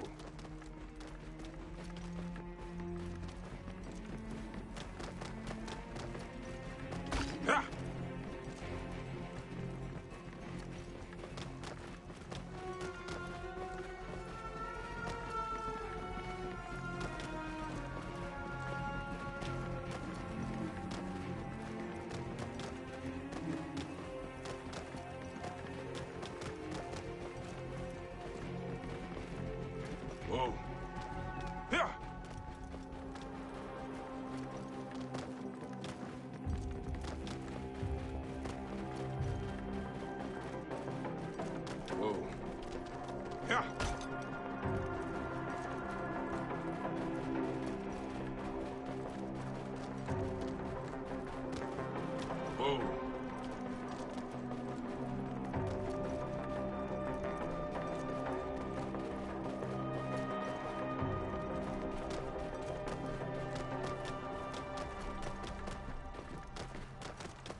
Whoa.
Inmate Wizard Necro. That's true, yeah.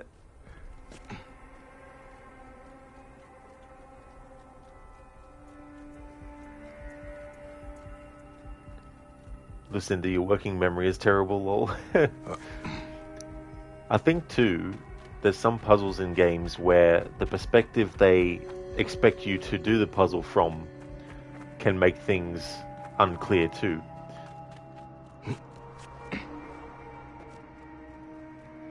Or they trick you into thinking there's a pattern and that you've locked into that pattern when there might be a pattern, but that's not the one that they want you to get.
Exactly, Dr. Darling. Just a few broken bones. But Bayek will be fine, because he has the power of the bath towel.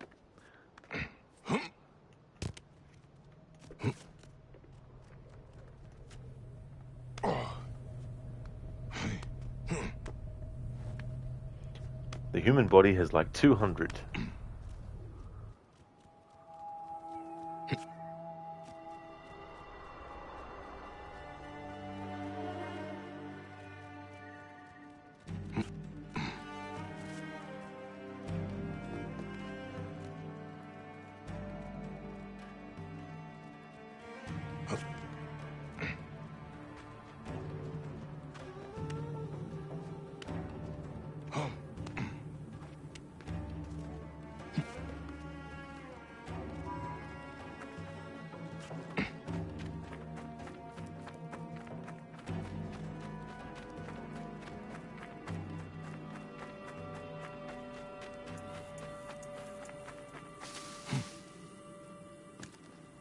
Hey! Over here! Me. Come, Another brothers! idiot.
Dr. Darling, 206, just checked. Who cares about 1, 3, or 10? That's true. However many bones are in the human body. What is a few to break?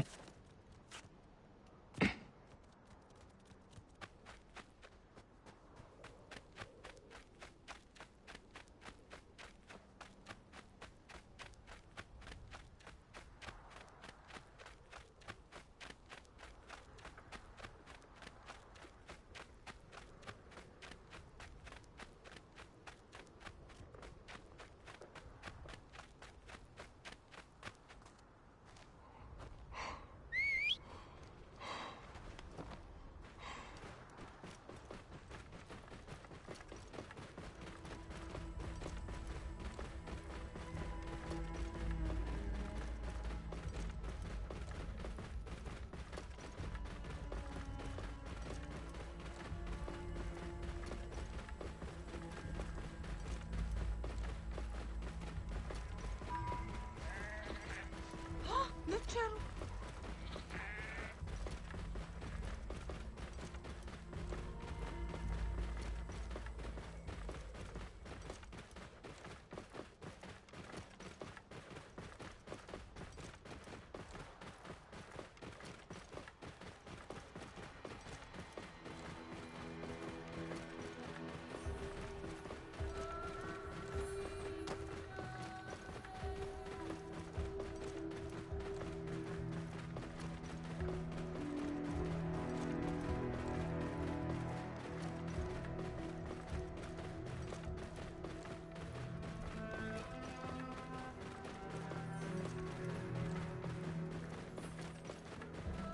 Dr. Darling, Bayek has many green herbs to get back to full health.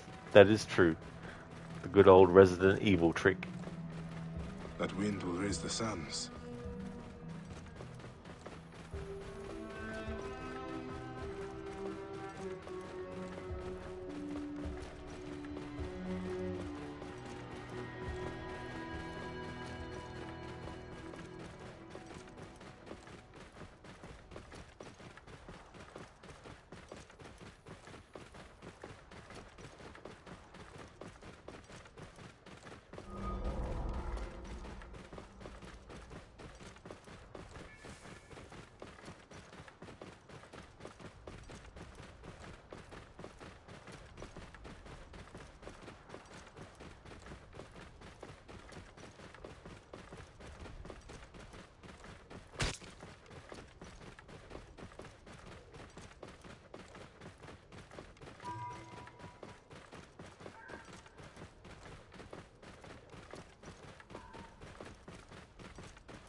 saan?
Oh.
What? Hey! Tuzla! There you are!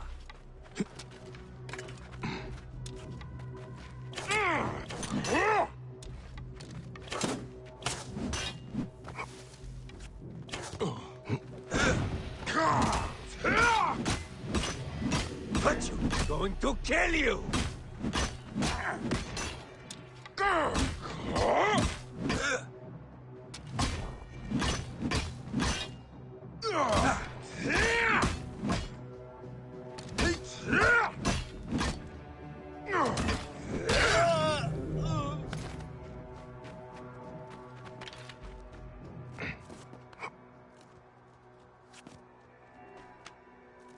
Hey!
Oh yeah, this place.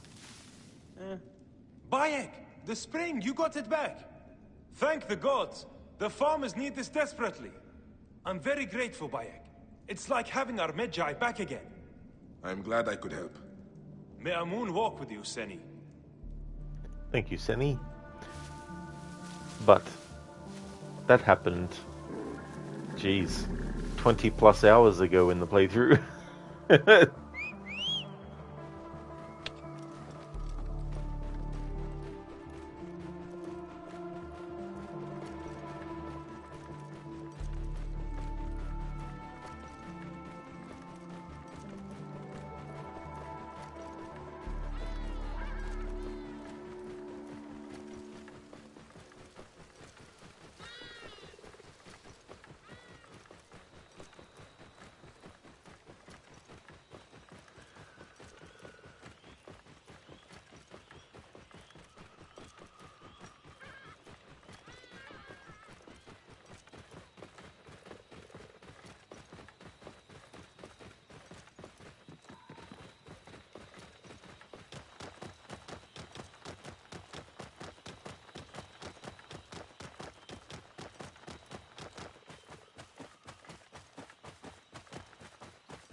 Hey, what?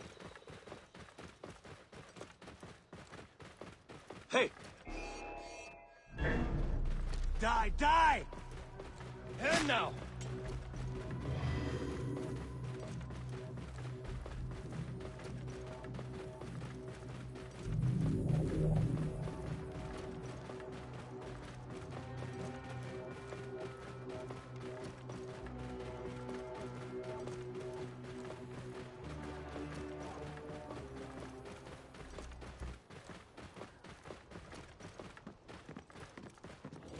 Whoa. Yeah.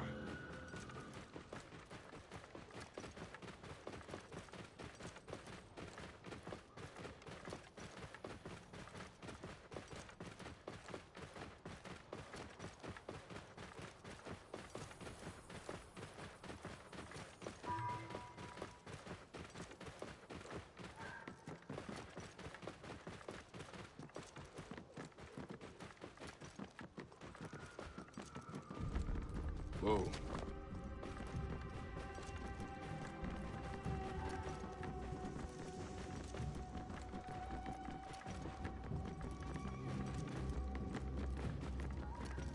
Whoa. Ha!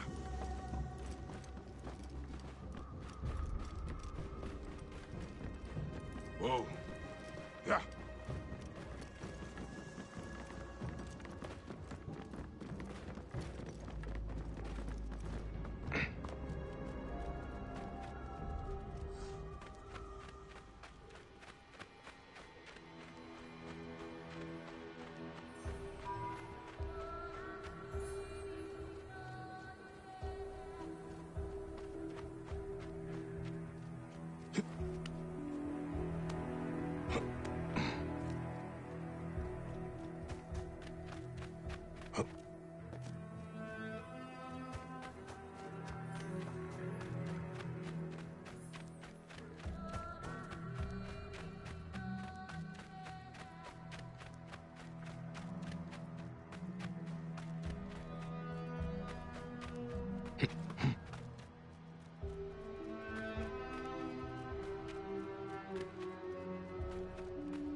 Lizzie, that bath towel's putting in work today, apparently. Absolutely, Lizzie. Gale force winds could not remove that bath towel.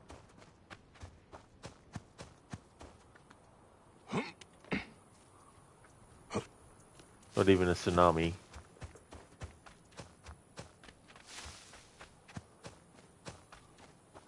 It's the bath towel of Eden that Bayek is wearing.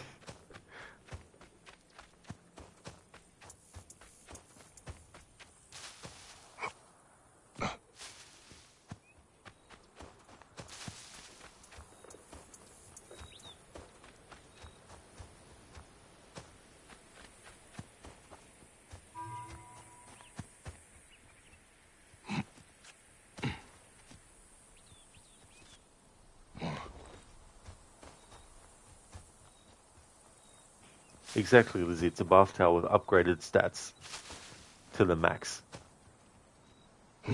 Although it doesn't make Bayek immortal, though. He can still die.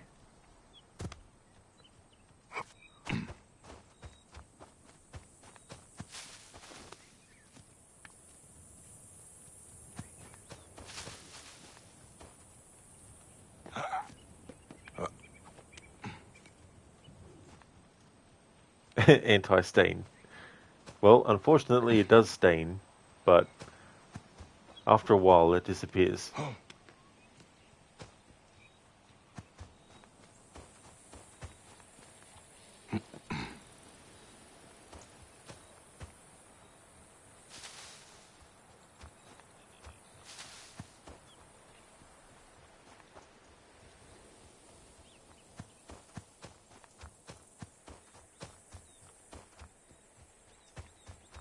Exactly, Lucinda. They're self-cleaning clothes.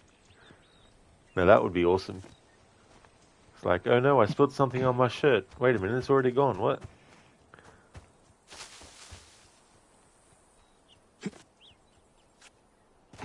Does he wait? He washes it when we're not looking? That's true. It creates an illusion that you're still seeing him just running or doing whatever he's doing.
There's the Aki duck.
Kearney, hehe, puns. Aqueduct. Daffydorian.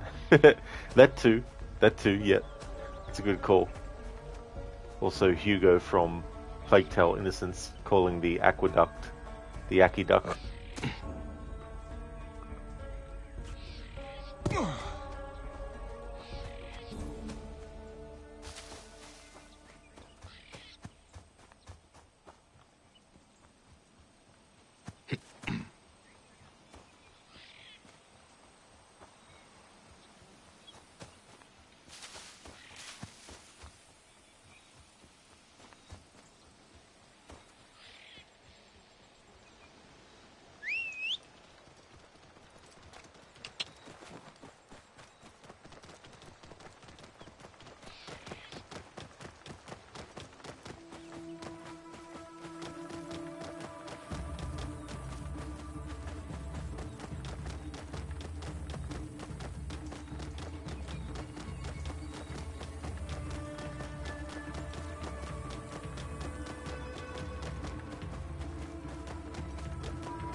Yeah, Ryu. Still streaming. It's morning where you are, is it? Same here. 12:55 a.m. Monday morning. I'll be ending the stream soon, though. Damn, almost the 10-hour mark.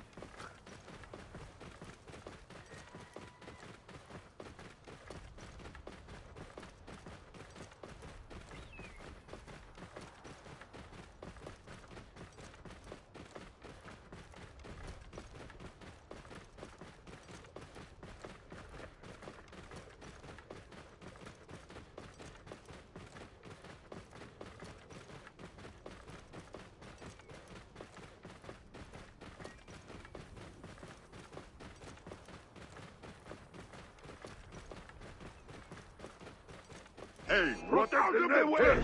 You are mine! Move.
Whoa.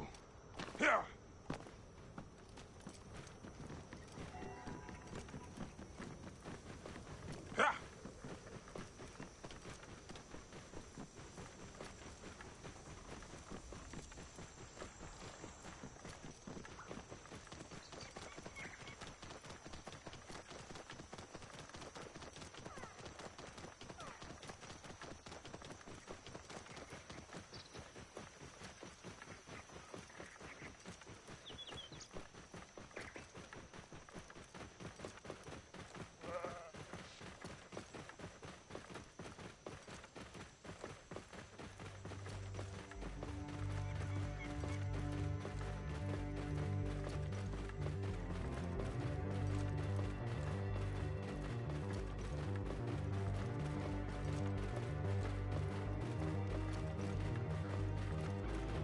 Dr. Darling, phone, why is your battery low? You've only been watching Twitch all day. You don't leave the bed.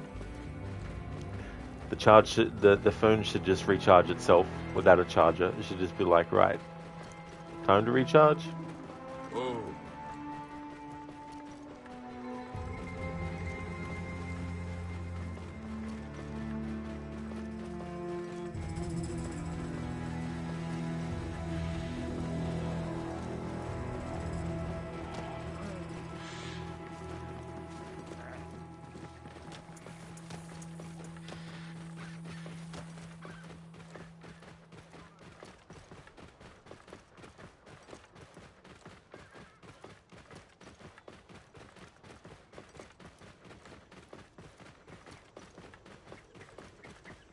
Definitely not Keone, no. Definitely not a 24-hour stream. I'd be wrecked.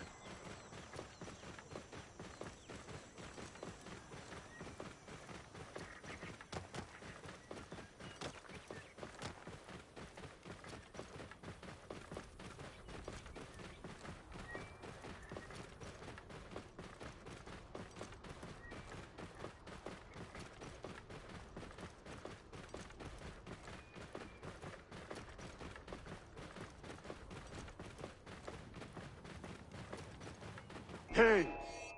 After him! Ah!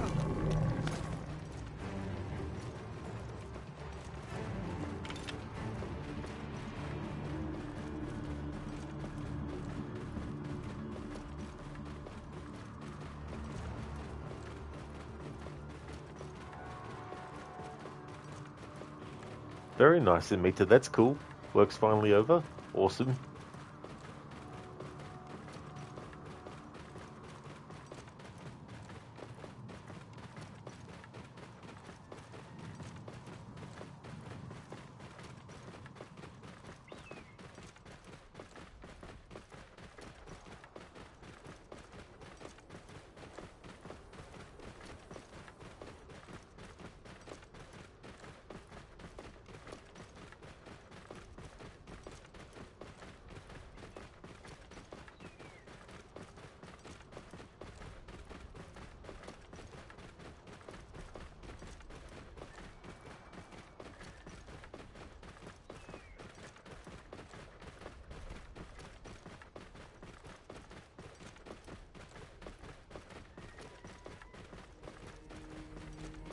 In meter, every day a new weird customer comes along, but you feel like you're just used to that, and it's like, another weirdo. You probably be like, what's the bet we'll get this type of customer today?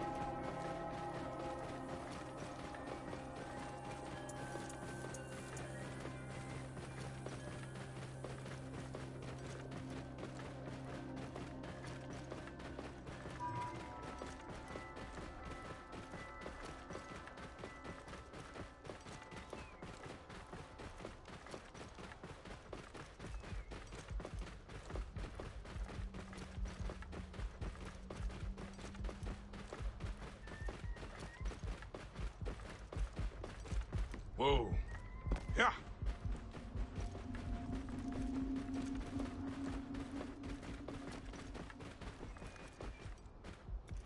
You fucking Rika. I finally found the friggin' cave I've been looking for over an hour.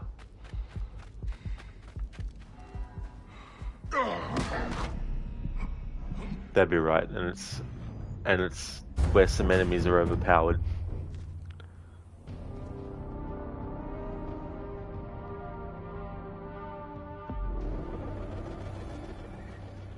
This is what I've actually been looking for the entire stream.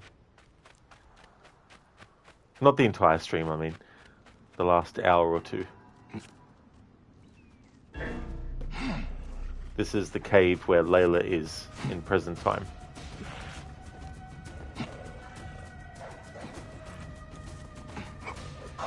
Drop a smoke bomb.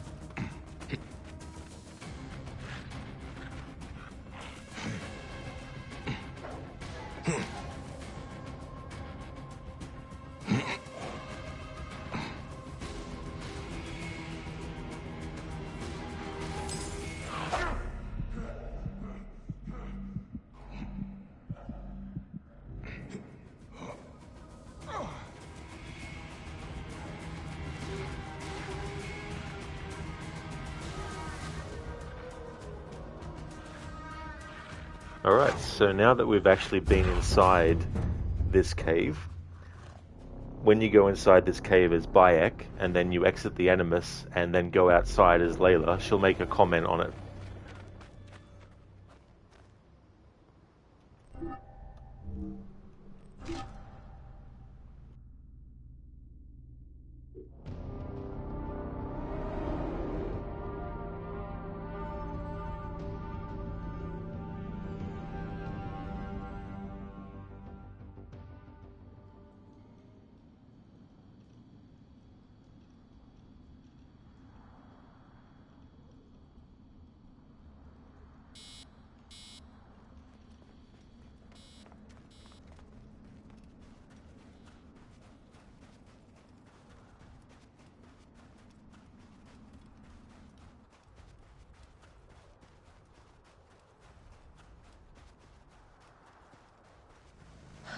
I've been here before. As Bayek. The desert sure doesn't change much.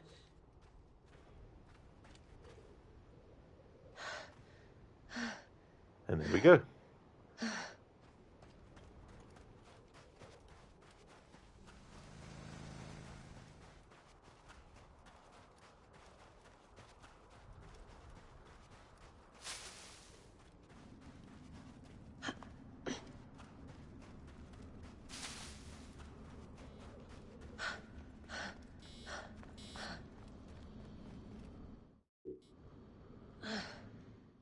And that's good timing, because we're all in the stream.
Inmate, one of them was like, the courier didn't give you the change for an order received 2 months ago.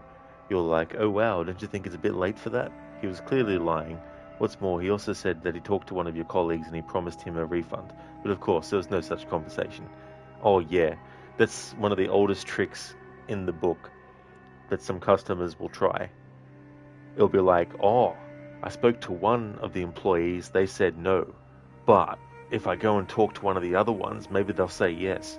And then if they don't say yes, they'll go to someone else, and then they'll lie and say, oh yeah, I spoke to such and such. Oh, you did? Yeah. What day was that? Oh, I don't know, I can't remember, but, you know, and so on and so forth.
would like to highly recommend people check out the following streamers: Arctic Smash, who does PUBG Battlegrounds, Captain Sailcat, who does games like House of Ashes, Inmeta, who's doing The Witcher 3. For its 10th anniversary, he's doing no HUD, no fast travel, no looking at the map, endless forced, and doing 100%. Highly recommend check out Crocodiles. He's doing Assassin's Creed Shadows for his first playthrough, doing a historical order run, playing all these different games across different time periods in timeline order. Lucinda, who's doing Far Cry Primal, it's the first playthrough of that game. Shillalok, who's doing a first playthrough of The Last of Us Part 2 Remastered. Shaky, who's doing Mind's Eye, and Zamaxi, who's doing Claire Obscure Expedition 33. Most recently also did some GTA 3, getting all the achievements, well, getting 100% at least as well. So definitely recommend checking out those streamers if you haven't before. Yeah, and Meta, it's just crazy what some people will try, as workarounds.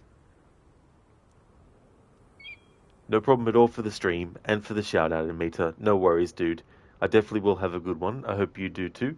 Thank you everyone for watching. I really do appreciate it. The next stream that you'll see from me will be this again. If you see me streaming it, then you know it's become Monday. I hope that everyone has a great rest of your weekend. We're going to go and raid out to Jay. Hey, it's Jay. He's playing Ghost of Tsushima, the director's cut. Here's a general raid message that people can feel free to copy and paste. I'll also put one in chat for subscribers as well.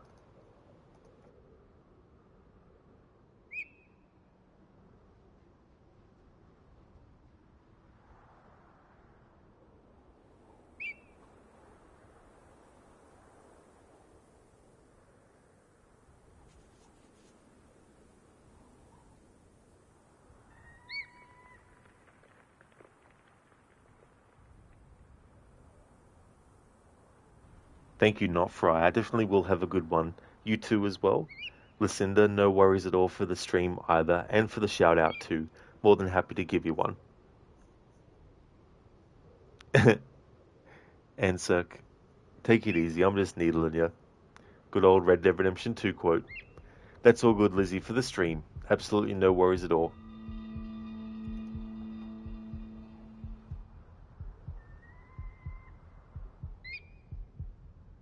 Dr. Darling, no go, someone with a shade. Bayek will suffer from sunburns. He'll be fine. He'll be alright. He's got the bath towel.